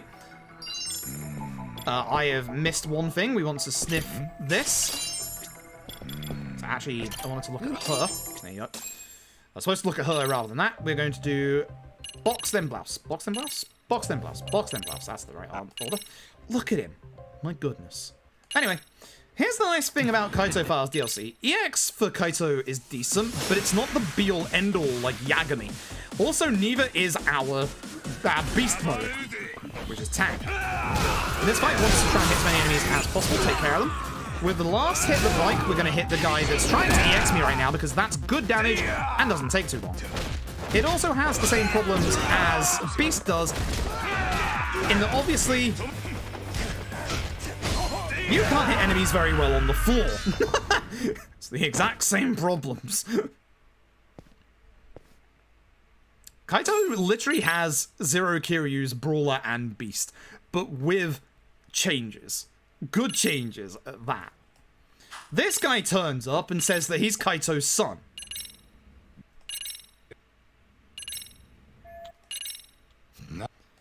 Now, Kaito has his doubts, so do the rest of us. And so we're going to go over to Cafe Alps, which is just over here. Every time I go back to the office, I'm going to start smelling because there is an item that I can smell there. So enjoy the sounds of Kaito sniffing. If you don't like bright lights, look away. I forgot that this happens twice here. I hate that so much. I absolutely forgot to warn you about that. I apologize. Flashbacks, for some reason, have a really bright white light, and it's bad. Anyway, we need to go and yell at this guy. He's asleep, so we look at him. Then we look at him with our ears. Trust me, that makes sense. He's listening to music. At which point, we take out his earphones. So I don't know why we don't just shake him awake. And then we yell at him in a megaphone. Sorry, my dude.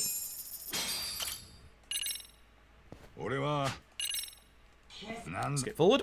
And now it is level up time, which should be 2 and Deadly Dance. So we don't have Golden Fist in this game, but the nice thing is, I do want to be a tank for this and grab this. The nice thing is, as well as attack level 2, we have Deadly Dance, which increases the damage we do with our weapons. Massively. They're not getting knocked down, which is really weird. Anyway, I'll EX you. I'll EX you, I don't care.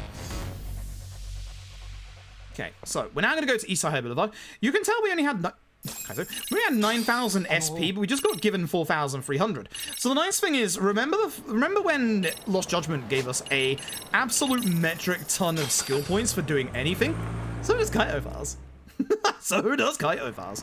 So I'm going to head over here and we're going to find that our supposed son, John, has a phobia of knives and this guy has a knife. So if we can do a quick step cancel against this guy, we can keep him locked in place long enough to do that. Now, hopefully, we can hit this guy because his AI at this point really wants to hit you with that stun gun. By doing the quick step cancel, we can keep him kind of locked in a combo. You can't keep them locked in with the 4-hit combo, but the 4-hit combo is going to get something even cooler later on. Speak to this lady here, who's an old friend. We are going to level up specifically. Primal Noise Plus. And EX Primal Nose. This is going to allow us to find the rarest of items. So we're going to go over to Tenkaichi, we're going to go over to the dumpsters of Serena, and we're going to stick our nose in them. By doing that, we're going to find the Demonic Fundoshi and 2,000 skill points. Oh no, a fight spawn. Good news, it's an area trigger. Goodbye.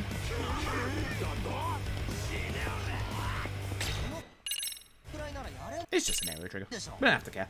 So we're going to go inside and we're going to look around for Mikiko, who is actually a very, very well-written RGG female character, which is rare. To the roof. To the roof. Let's speak to this kid. and go downstairs.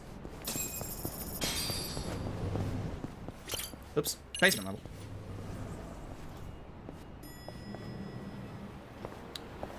In here, we want to speak to the janitor lady, where we're going to learn that somebody else was here looking for Mikiko earlier, but we have found the cat, and we get the cat down by doing Kaito things. I forgot there's no extra menu here, because it's just the drone. You fly the drone next to the cat, and the cat comes down. The lovely lady here is going to tell us that she'll call us when, obviously, she has heard about, or she remembers who gave her the business card for looking for Mikiko. And here, this is Sender again. We're going to go into our EX to get a little bit of extra damage. Grab this. I should have been in, obviously, tank. Whoops, a daisy.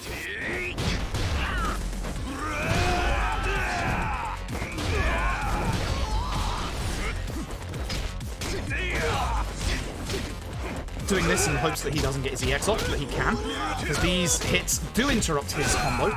Not getting his EX is actually really lucky there. That's pretty good. Him guarding, though, that's not lucky. That's bad. That's very bad. Okay. Gory time? Gory time. So, basically, John got taken away by Sender's lot. We're going to go to their office and find him. On the way, Kaito's gameplay has a couple of hidden abilities. You can see a glowing object over here. That is a memory. Don't you hit me. God. This memory allows you to unlock new moves. For Kaito's first one there, it's Gory Finisher, which is an extra hit in the combo. In here, run forward here. We want to look at this box here. Excuse me. I'm behind a table, so it doesn't count as, you know, an actual hitbox. Moving company's phone number over to the phone. I should have text skipped that. Not this one, though. And there we go. Note that it's given us another 6,000 skill points. Now, we have found out that they are hiding at a place called KJR. You remember Judgment like 5 hours ago? Same KJR. So this is a really nice way to reuse assets, because they have changed it up a little bit. So, also, the nice thing is, there's barely any fight spawns that Kaito has to worry about. That one we do. That's a worry. I said that. So, now for one of the biggest differences in Judgment any percent, or Lost Judgment any percent, and Kaito Files any percent. Be careful. Let's go. Oops, that's bad. Go on to the left-hand side here, by the way. Oh yeah, the next one's skippable, that's right. So go to the left-hand side. This door first. This door. Listen to this door. There we go. Then, we're going to go to this door. Don't write the guy downstairs. So, we skip the first one here. You can only skip the first one. We won't be skipping the second one, don't worry. You can skip here, as soon as it changes. In the room to hit a story trigger. Then go upstairs. And this is the big difference between Lost Judgment any percent and Kaito 80%. Go to the left-hand side. Oh no, I got caught. Game over, right?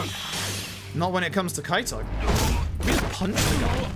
This saves so much time. Now, here's the downside. You can't punch the cops. Sniff this door. There's somebody on the other side. These hitboxes of doors are also a pain. You can't skip these. Yeah, so basically we can't punch cops, but we can punch everybody else in every single stealth section. This is good. I respect the law. Fuck the police. Fuck the police. You're supposed to not run there because for some reason Kaito still tries to open the door. Again, look at this door. Yeah, please. Look at this door. Please look at the door, Kaito. Here, this door. And here, this door. You can go in that door, but the one we want to go in is this door right here, where again, we're going to punch a door in our face. The door is made of door, yes.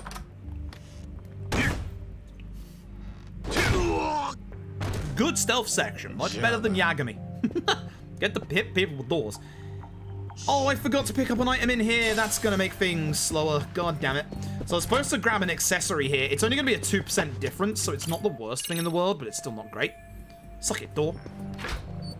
So we're gonna put on our items now, or half our items. Oh no, I'm just straight missing it. That's a shame. That actually might fuck me up really badly. Enhanced reversal rage. Gory finisher. Gripping power driver. Bruiser hit. I don't have enough now. Wait. Yes, I do. What the hell? Bruiser hidden? Right? It says bruiser hidden, but I think this is wrong.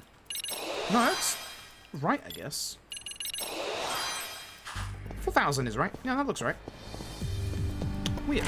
Anyway, this bit sucks. Try not to hit that because you don't want to get into the hiding place here. I did throw that coin, but apparently not. You want to run into him at the door, so you knock him out here and then go straight to the door. Hey, so this should be a gory fight. So we now have 2 extra combos on our finishers. This is gonna enable us to do some good stuff. So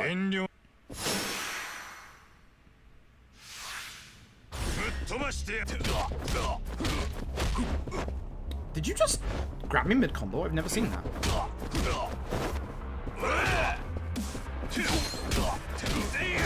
I'm gonna launch him with Gory.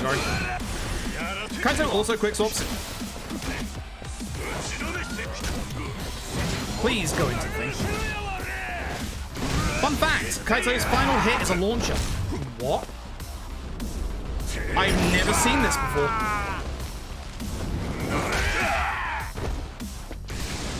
I've never seen that before. Literally never.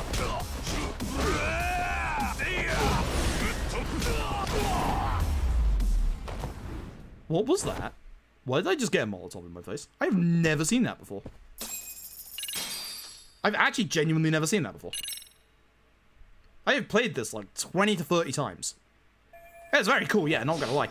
I've never seen that before. Anyway, we go here, someone's watching us. We're gonna go and put on our disguise, which today we'll do a lovely rugged stakeout style. So, you know, we have some lovely glasses and hat. And we are gonna go and taxi over to Theatre Avenue. Weird GDQ moment. I can't, if that happens, I now can't say, you know, oh, that's never happened before. No, that's never happened before. But if you've ever seen a Yakuza 5 speedrun with the bounding throw tech, it's going to look very familiar because it's going to make a return in this run. Anyway, here's John. We leave now. Oops, Yagami Detective Agency. That sucks. I don't know what happened there, because this was a bad run in my PB by the looks of things. Damn.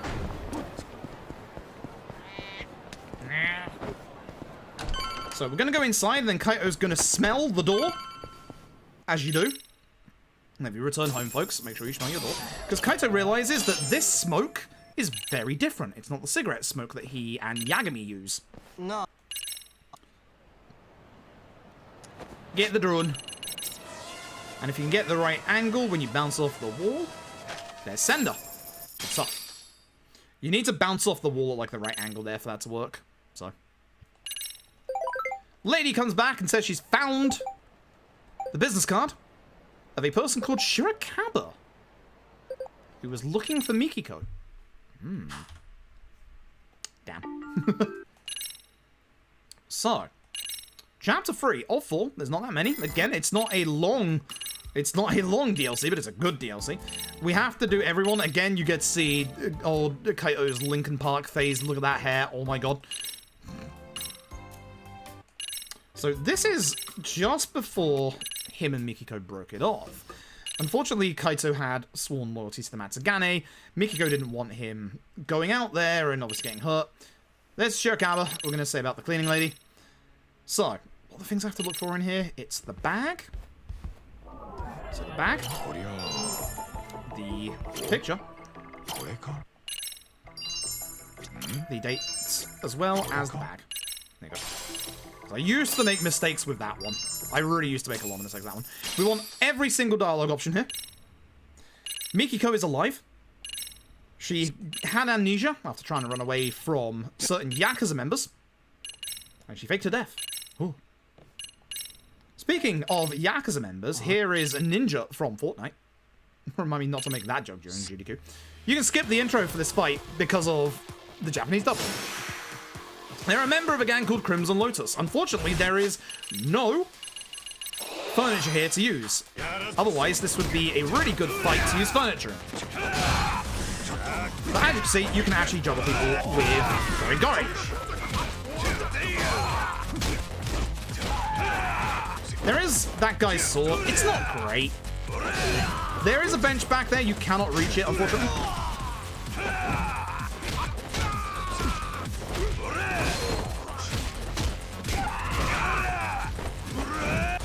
That's for me. It's a bad fight.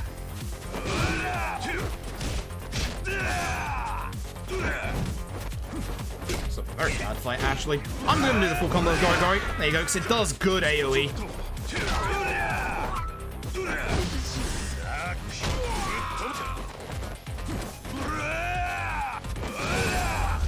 I did want to build my EX up. I should have used it in the last fight. That was terrible. That was awful. I need to practice that fight. Now, for Kenmochi, my beloved. See if I can do this right. This guy fucks. Such a good fight theme as well. Thankfully, his fight theme didn't actually drag out on us. I dropped him. That's bad.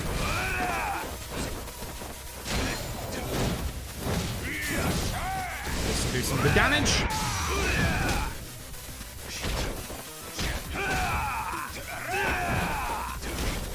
I just didn't want to get hit. I should have let that attack go through at the end of the fight.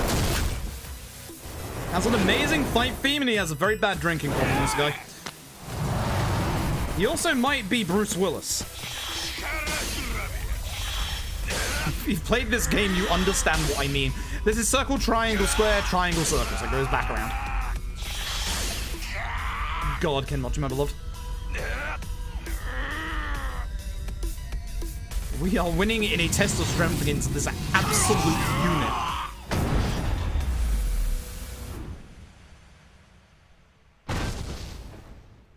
That man ripped a light pole out of the ground. Anyway, time for speed tech.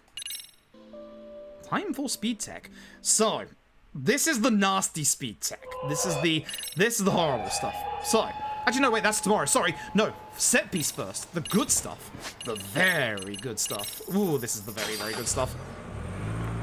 Sorry, I lied. This is the very, very good stuff. 41365. I gotta remember that. It's set piece time, folks. You'll be seeing this set piece a couple of times because we do it twice in a row. Hey, remember when I said that Lost Judgment's Fog was such an amazing track? Yeah, here you go.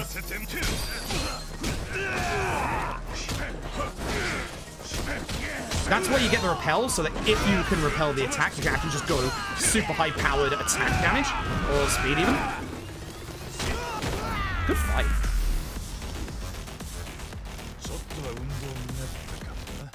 Yep, you get to hear this again. You get to cat jam all over again, chat. Second for the first one, first for the second.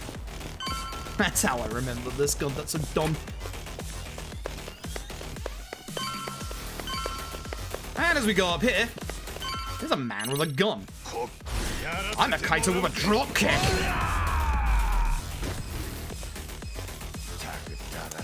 Now we're gonna run backwards. We're gonna head up to the roof. We're gonna get into another fight. So once again, I'm gonna drop kick a guy. Actually, I'm gonna try and hit him normally, so I can get this guy afterwards. Normally, you can do a free hit combo, but my early starting cushion there was bad, so I need to work on that pre-GDQ.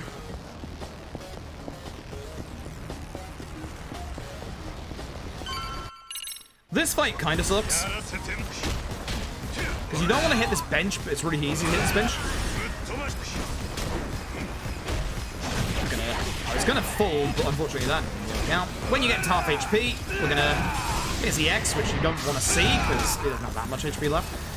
Now this bit, I should probably have EX earlier. It's fine.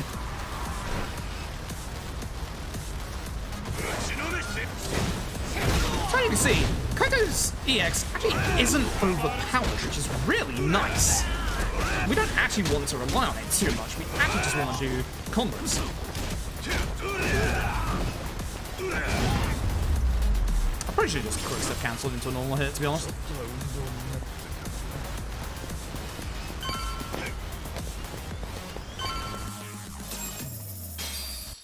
absolutely love that track. It's not the last time you're hearing it tonight either. One more time. Anyway, wake up the next day in the hospital. There's Shirakawa. He's a doctor. There's Knife Daddy. Fuck you, Knife Daddy. Don't you stun me. So, oh, I should have skipped this text, not start. Head to the burnt building. We're going back to where we were, the scene of the crime. We're gonna go and do a stealth section with the police. So remember what I said earlier, you cannot do the stealth stuff against the police, which sucks because there are 2 cop skips coming up here. By God, are they hard to pull off. I'm probably gonna fail these. I'm gonna try really hard to do these at GDQ, but they lose me a minute if I mess these up. Because he turned this way, he can see you, which is why you can't run early there. First of all, first, avoid the elevator so that we don't actually get a text prompt. We need to get up here as fast as possible. This guy's probably looking at us, which he is. So go here to get rid of his line of sight. Then up here, we want to get this guy's line of sight intentionally and run away. This is going to turn him around. This is cop skip 1. This saves you a good 10 seconds. Stick to the right so he doesn't see you when he goes to the left here. Cop skip 2 is worse. This is really nasty. So, this guy's AI waits until you get here. Now, we're going to hug this guy's back until he gets to the point where we need to hide.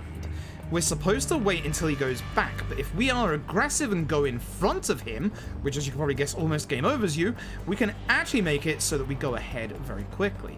So we have to be reasonably close because we need to walk into this right now. It's looking good. Throw that. Very good, very, very good, very, very good. For not having done that in months, that is beautiful. That is a very easy fail, that, because you're right next to him. That is fantastic. Wait for this guy to cross. You can run about here, because you can cut off his vision here. Make sure you don't do it too early. Building, draw, crowbar, PC, card, crowbar, draw, 413625. So, PC. Hard drive. Kamachi's business card. Draw. I was supposed to do those on the way back, but it's fine. Doesn't really matter the order. Oh yeah, can't skip the crowbar. Time to become Gordon Freeman. Crowbar 413625. 413625. There's an iPad in here that's somehow not been scorched. I should have. I did try and skip that, but didn't let me. Damn it. Don't mess up your menu. 3625. Hell yeah, man. Cross-reference that with the list of the dead. And there we go. Perfect. Okay. I hate doing that because, like, that combo to put into the iPad is actually really satisfying. Also, our boy's playing shogi. Good on him. I'm a mahjong man myself. He's not my son. We send off the burnt hard drive to Tsukumo because Tsukumo is really good at recovering data. Good lad. And East High? East High. Right. Time for our next set of skips in a very unfortunate section. So, there is as well, unfortunately, a tailing segment in Kaito's DLC, and this one is long. This one is about 8 minutes long without what I'm about to do. Unironically, there are skips here. These are found by the current world record holder, King Duncan. These are very, very good skips because these are pretty much, with the remastered OG Judgment getting rid of the tail skips there, these and Lost Judgments, any percents, are the only skips we have in the actual tailing segments now. Because the tail segment for Kenmochi actually works a little differently. Now, remember, as I said earlier, with Judgment, you have to watch out for both of them. Here we don't. She's going to turn around, she's going to notice us, and it's not going to matter. We're going to want to get next to the car. We're not going to move for a while. Are Yakuza games in order? Ugh. That's a question to drop on a person. Casually, 0 first, LAD second, 2 third. If we're talking mainline. Judgment would be third otherwise, OG Judgment. Hug Kenmochi here, because we can actually get to the next story beat before he notices us. We do not want to raise his awareness value just yet. We need to keep it as low as possible for now. Oh, this is a bit close. Love you, Kenmochi. Kenmochi, my beloved. My unfortunate alcoholic friend. gonna wait here for a second. Speedrun wise,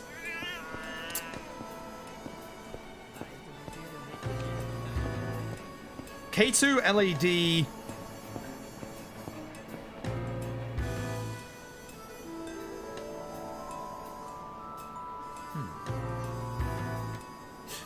Depends on the day for the number 3. Not 100% certain. But K2 and LAD's runs I love to bits, and then it depends on the day for every other one. It's the North Star. Ah, no. Oh, didn't mean to crouch there. So, as long as I don't do anything stupid, Kenmochi shouldn't turn around again here. We have to stay reasonably close because the next ending point is that van, and then we're going to get our first tail skip for Kaito DLC. Note I said first. There are 2, which always makes me feel happy because heck, these tail segments. Now, there is something I do like to complain about with this tail segment. The bit after this is really obscure, even casually. Yep. Be careful here. Kenmochi will actually turn around early if we come out of here early. But what we're going to do is we don't want Kenmochi's attention because we want him to actually do what he's supposed to do. Probably, yeah, it came out a bit early. And this far back I should be fine. He's going to go and look at an accident that's happened there, at which point his AI is going to be too busy to look over at me, at which point I'm going to run this way, specifically so he doesn't hear me, go this way, and boy oh boy, we just skipped waiting for him for the next part. Attack! Good fight. You can't skip this until he goes, ooh.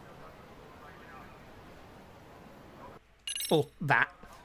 This bit I hate, because you would think that you run down to find Kenmochi, right? No, he's to the right.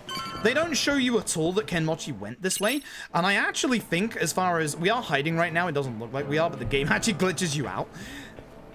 As far as game design goes, I think it's really bad that the game doesn't make any hint that Kenmochi went this way, and like, you don't know that he's down here.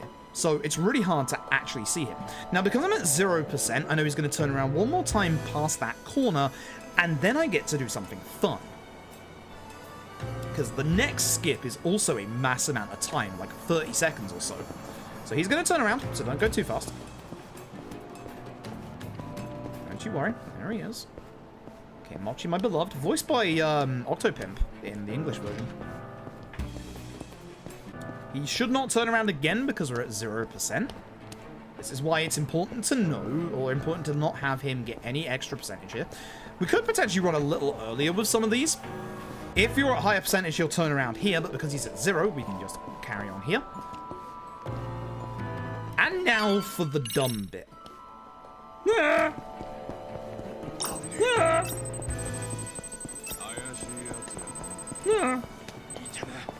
Good, didn't get in red. Excellent. You just run. It's an area trigger. That tail segment is an area trigger. It's so good. It turns me into a Wookiee as well from Star Wars. I can't use that. It's licensed. Oh, come on. It didn't hit fully.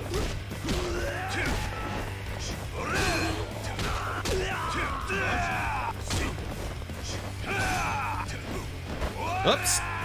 Didn't mean a part drive the time, but you know what? Whatever. It is really dumb, but it works. Now, oh, wait for him to go, and now we run forward. Kenmochi is now up here. See, this time he's ahead. Now, because he's at 58, he is now on heightened alert. So now we have to be actually careful. We have to actually genuinely be careful. Oh, yeah. Oh, actually, I would have replaced the wristbands here anyway, so should be fine. He will turn around. Camera. Impatience. Impatience, please. Impatience, please. Impatience, please. Oh, camera. There we go. So you could get a bit closer if you wanted to, but with his higher percentage, you don't want to. And because of his higher percentage, he'll turn around one last time, provided I don't be an idiot and walk into this bike.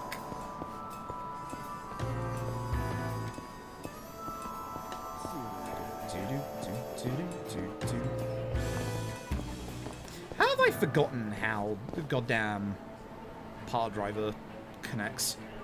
That's not good. He's going to turn around here. See how he's stopped? Just be careful. You can walk most of the way. And that's the end of that. We can just casually walk up. I could probably run a little bit, but as long as we just casually do it, it's fine. There you go. Good stuff. That's the big long tail segment with literally like a minute of it cut out. Anyway, Mikiko is supposedly here. We're gonna go save her. This bit is a little rough. Need to get a little lucky. We're gonna run forward. We should still be tank, grab the plant, which we didn't. That's the rough part, because the plant takes care of everybody in this corridor in one hit.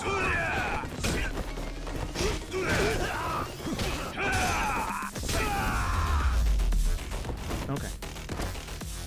Told you you'd be hearing it again. I lied. You're gonna hear it another time after this as well. Here's Sender. Sender's not looking too good. We're gonna go upstairs before you move forward. Oops. Turn around. It's an accessory that you can buy from Ebisu for 120,000 yen! For free. It's free! Literally free real estate.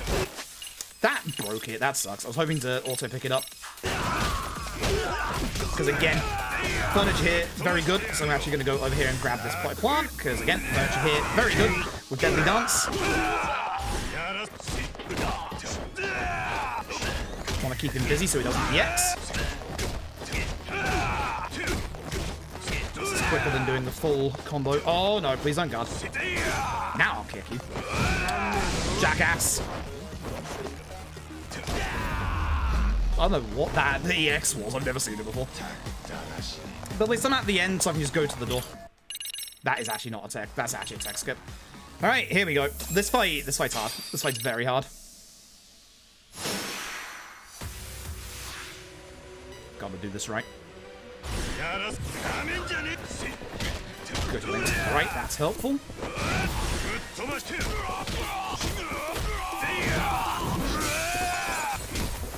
Ideally, we do not push him backwards.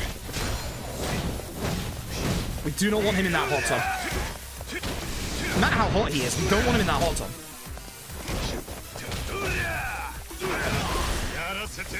Oh, that's why. God, I don't want to be on this side at all. Thank God that ended it. This is one of the best QTEs you'll see in any RGG game. It's so good. I'm gonna toss him into the hot tub through the glass.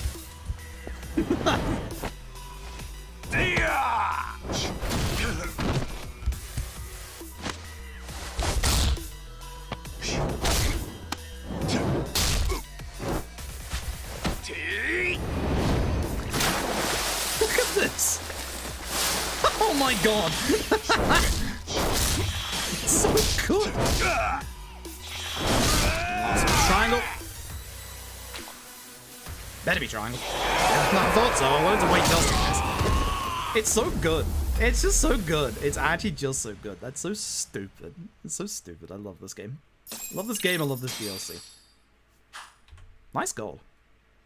Nice gold. Very nice gold. This might actually be genuinely on PB pace. I don't think so, because my chapter 2 wasn't that great, but it might be on PB pace. Anyway, ask about everything.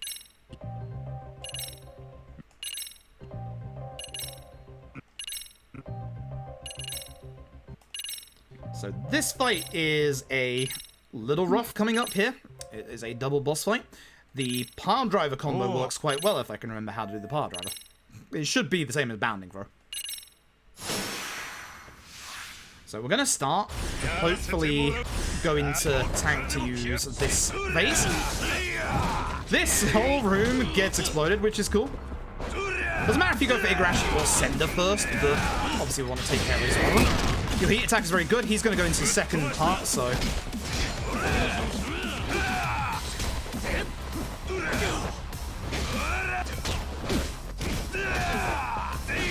This is the pile driver combo that is almost like the bounding throw infinite from Yak's 5 speedruns.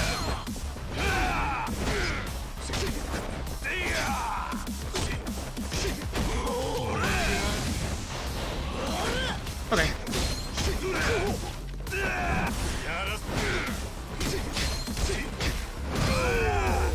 was actually okay. That wasn't the greatest fight I've ever had there, but that was actually okay. That was pretty good. -4 with current splits. Goddamn. Alright then. Because I know my finale wasn't great. Knife daddy. Hey, back to the Yagami Detective Agency. This is a very small chapter. There's just one big set piece in it.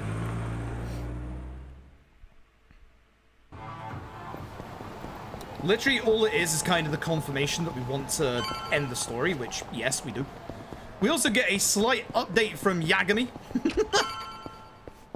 The man has stopped fighting a bear and instead got into a swan boat race. What a lad. That's our Yagami, alright.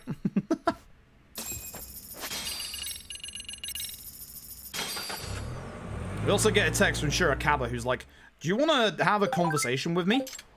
No. No. No, no, no. No. No. No. Here's Yagami. Swan boat things, there you go. Good old Yagami. Fighting bears and taking swan boats whilst we're, you know, fighting potential serial killers. Thanks, Yagami. I think this is lefty path. No, it's right. Yikes. Yes, thank you. Yeah, it's right. Good. Wait, how did... Oh, right, you have to wait for the actual portraits. I keep forgetting that with this game. So, it's time to figure out the plot. They were trying to destroy evidence. Who was the person... Well, it was the hard drive. Who was the person who was trying to destroy evidence? It was, of course, Knife Daddy. Kyoya Sadamoto. I keep forgetting his actual name because I just called him Knife Daddy. There we go. It's kind of funny because you can actually ask about every single person in this DLC and you get a funny answer each time. Right, note to self, remember, disguise, much faster.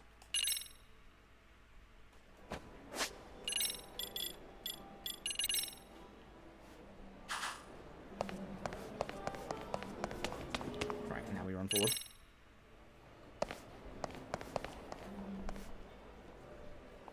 Right? No, I messed up. Bother. Alright, we have to still look at the waiter, I forgot. My bad. I forgot. Lead on the waiter's uniform. These guys. Alright, I need to... Wait. We can't get there right now. There's something we need first. There's the one step I keep forgetting about. The key! And now we can go back there. So, go into the smoking area. I know there's a quick way to do that. I keep forgetting what it is. There we go. Which is longer? I think it's the perfect length. I actually quite like it. And the door's open. This fight intro is also skippable. It's your old friend and mine. Hi, Tashiro. Gonna try and launch him.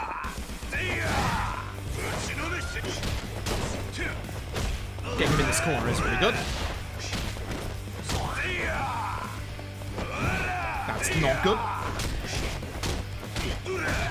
Let's save some EX for the next fight, please. It's important that I do that.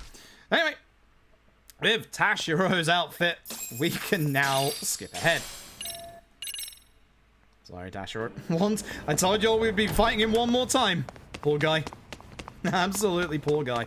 Alright, now we can go in here. We have to speak with the unfortunately fancy lady, and then unfortunately the badly designated name friend of lady.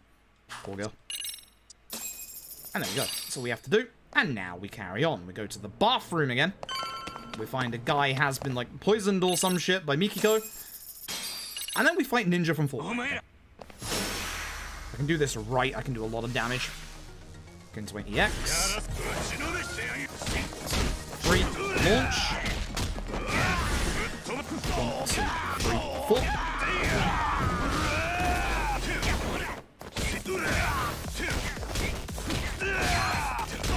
No EX for you. This way, I can build up my EX for the next fight. What the heck?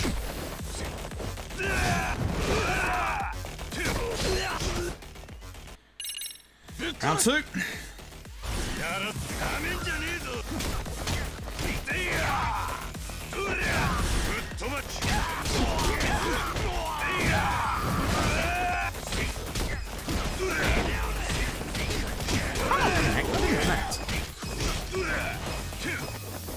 That definitely didn't. It sucks. Please don't EX, thank you. If EX is there, it's just a massive time loss. Okay. That was okay, not great.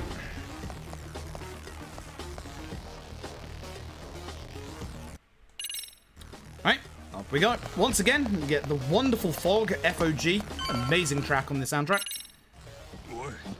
Go for the guy with the HP bar first. And they both do, but this guy specifically. Didn't mean to bring out the tank.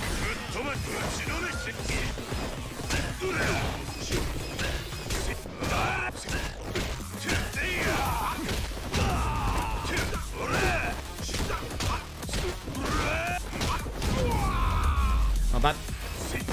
Missed on my combo once there, but still not bad. Cancel EX, so we have it for the next attack, for the next fight. We have a bunch of enemies up ahead of us. So having EX and being able to do, hopefully, this is really useful. I did not mean to do the full combo. I would have if I was going against this guy. Damn. What's on the other guy? Fine. The guy behind me has a stun gun, which is actually a bit worrying, so... As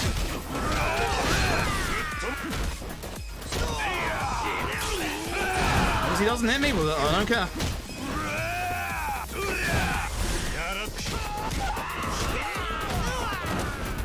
Okay. Big Rashi actually helped me out there. Not bad. I have the X for the bit coming up as well, which is nice. Because the bit coming up is also kind of nasty. Turn around.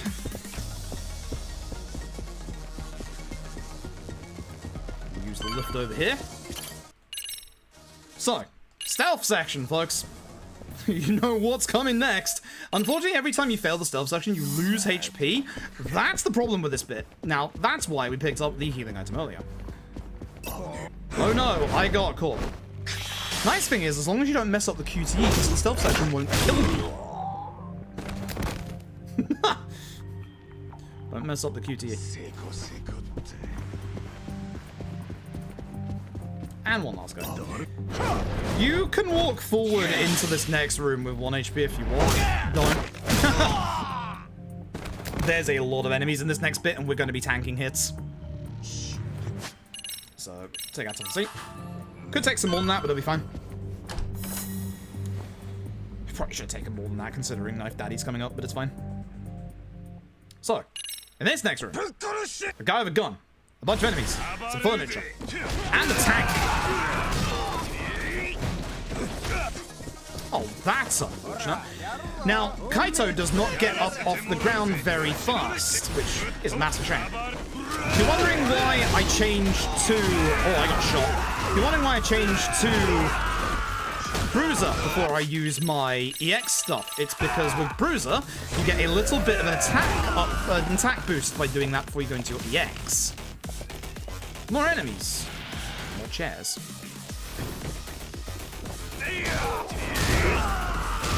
Now you can see why we use this here. This is literally like Beast, it's so good. This room really sucks at harder difficulties. Ow.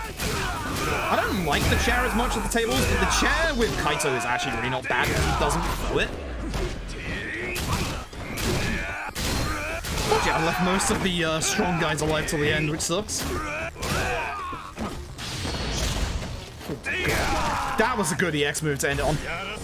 And again, I managed to get the timing to get my old Bruiser style on, which is good, because I'm going to need that for the next fight. We have the boss to go. The final boss. Ooh.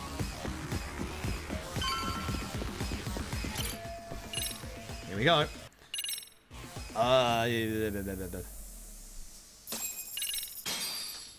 Persuade Kenmochi. Kenmochi is the option. My beloved Kenmochi. My beloved Kenmochi, you are the best. Unfortunately, Kenmochi is now dead. In fact, so are they. Everybody is. Except for us. Here's our dynamic intro, folks. Also, Kyoya's VA is the same VA as Oda from Yakuza 0, so even more references to previous Yakuza games. I actually really like how creepy his English voice actor is. I think he does a good job. And of course, Christopher Freeman does an amazing job as Kaito as always. This intro is very important for a couple of reasons. I have to launch it, don't I? Yeah. This, in particular, because Knife Daddy's knives are actually poisoned. So Kaito's not doing good. Anyway, I'm gonna launch this guy.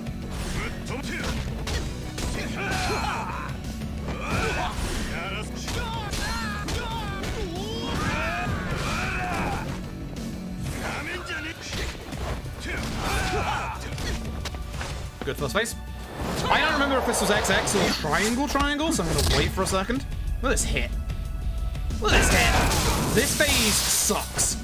Yeah, XX. Knife Daddy has a bunch of things he can do, including basically hit me with a bunch of debuffs. And if I get hit with any of them, this fight goes very slowly.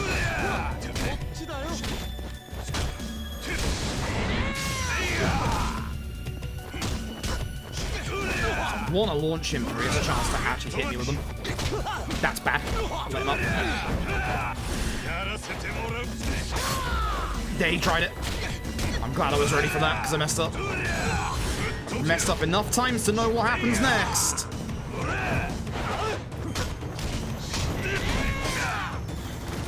Bad again. Unless you're an EX, you don't get up fast with Kaito. You do not want to get knocked down to the ground. Already did that one last time. Jackass.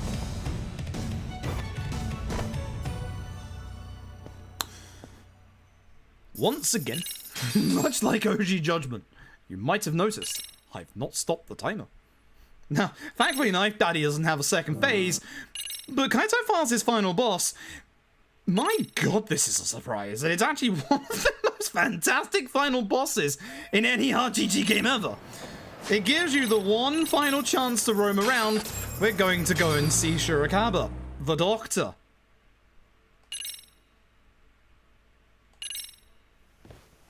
I want to take Mikiko home. This is actually happening, and this final bossing. Look at how ripped this guy is. Now, the problem with the Doctor, he has one very big weakness: the pile driver. It's an infinite. It's an infinite. Ah, not this time. It ain't. He didn't get up early. Ah, I missed the last hit. If it misses that hit, you have to make sure that you actually hit him again. So you do have to be a little careful. It's not a full, true infinite, but by God, it's an infinite. Look at this. Now the first phase, as I said, first phase, is to build up EX. Oh, I was really hoping. Oh, that's good, actually.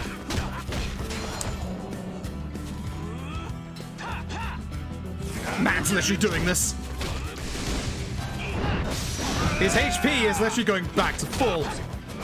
This actually doesn't help having extra speed. Nice repel, actually. I need to get him back in the actual infinite. He's literally avoiding everything I throw at him.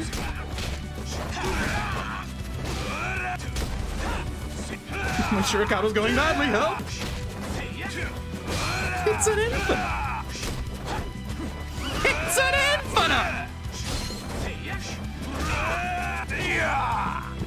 Don't mess up any of these QTEs. You mess up any of them, that's it. It's over. It literally fails if you fail one. I believe they're the same button each time. I might be wrong. I'm not risking it. Ladies and gentlemen.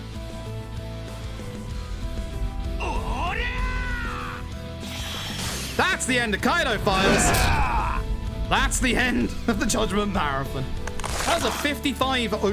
Was that a PB? I don't actually remember. It's been so long since I've done a Kaito run. A 55.06. Lost Judgment. I should probably just look at my profile, but fuck that. No, that was a minute over. That Kyoyo fight was terrible. Alright, well, that's GG. This is the ending, by the way. It lasts a minute. Like, the ending is only a minute, but it's so good. Like, and it's so different for RGG as well. We literally just fought for her honor, which is so bloody stupid. Like, She's actually a really well-written character as well. Like, genuinely well-written. I feel like they cheaped out a little bit with her by not having her have killed anybody, but at the same time, goddamn, she's a good character. One of RGG's best female characters, which bit of a low to medium-ish bar, but God, I love this dumb idiot. He's a dumb idiot.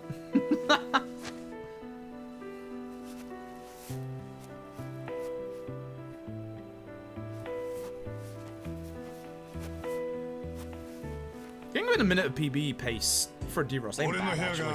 This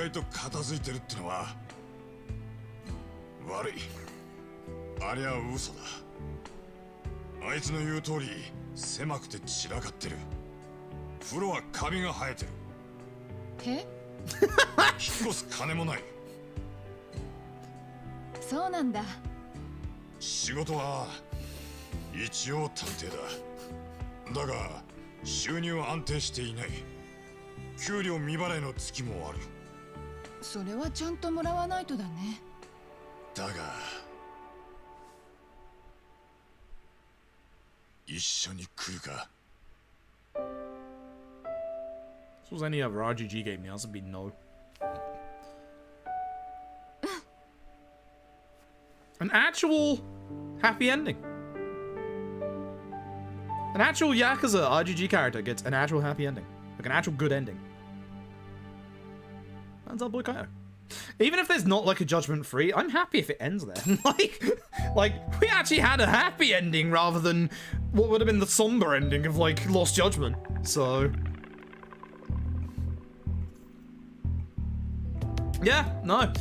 I love that ending. I love that ending a lot. But Mikiko is actually a really, really good character. I forgot the English voice of Shirakawa was fucking Yongye. Oh dear, oh dear. I love that. I love that. That's good DLC. It's very short. It's very good. I love it. It's really good. Thank you for watching today. That was a 9.5-hour stream. Wasn't expecting it to take that long. Kinda. That crash during Judgment really fucked things up, huh? Hope you enjoyed. Those are the Judgment games. Those are the Judgment speedruns. They are good fun. I like them a lot. I am probably not getting much sleep tonight, so hopefully there will be a stream tomorrow. If there is, it probably won't be anything too large, so it might be either an LED run if I feel like it, or it might be, at long last, the Binary Domain all cutscene playthrough. If you haven't seen Binary Domain before, it is RGG Studios' third-person shooter, not connected to Yakuza or Judgment, other than the skins in the multiplayer. Not connected at all, where it is essentially the plot of Terminator, or Snatcher even, where robots are basically impersonating humans, and it's really good. It's really good. I'd like to knock that out in one go if possible. And being a casual playthrough as well, we can obviously work around the ads with that as well, which is good. So we might do that. We might split it up over 2 days, we'll see. But next week, obviously, I'll be doing more Kaito Files runs ahead of the hotfix on Wednesday. What will probably happen is on Wednesday, I will stream here pre-hotfix and just go through a bunch of Kaito File runs. Just practicing, like, certain tech against bosses, practicing the skips, because they all went well today on a D-Rust, when I couldn't get them properly during when I was doing it, actually. It's Raiden, yeah. I wish Kojima could make a new Snatcher. Snatcher was so good. Anyway, y'all have been awesome. Thank you all very, very much for watching. I hope you had fun tonight. I'm gonna head off. It is very late at night on a wonderful Friday? Saturday? Saturday. Oh my god, it was Saturday. Oh my god, it was Saturday. Yikes. Yikes. I'm gonna find someone to host. There was someone I was hoping was online, but they are unfortunately not online.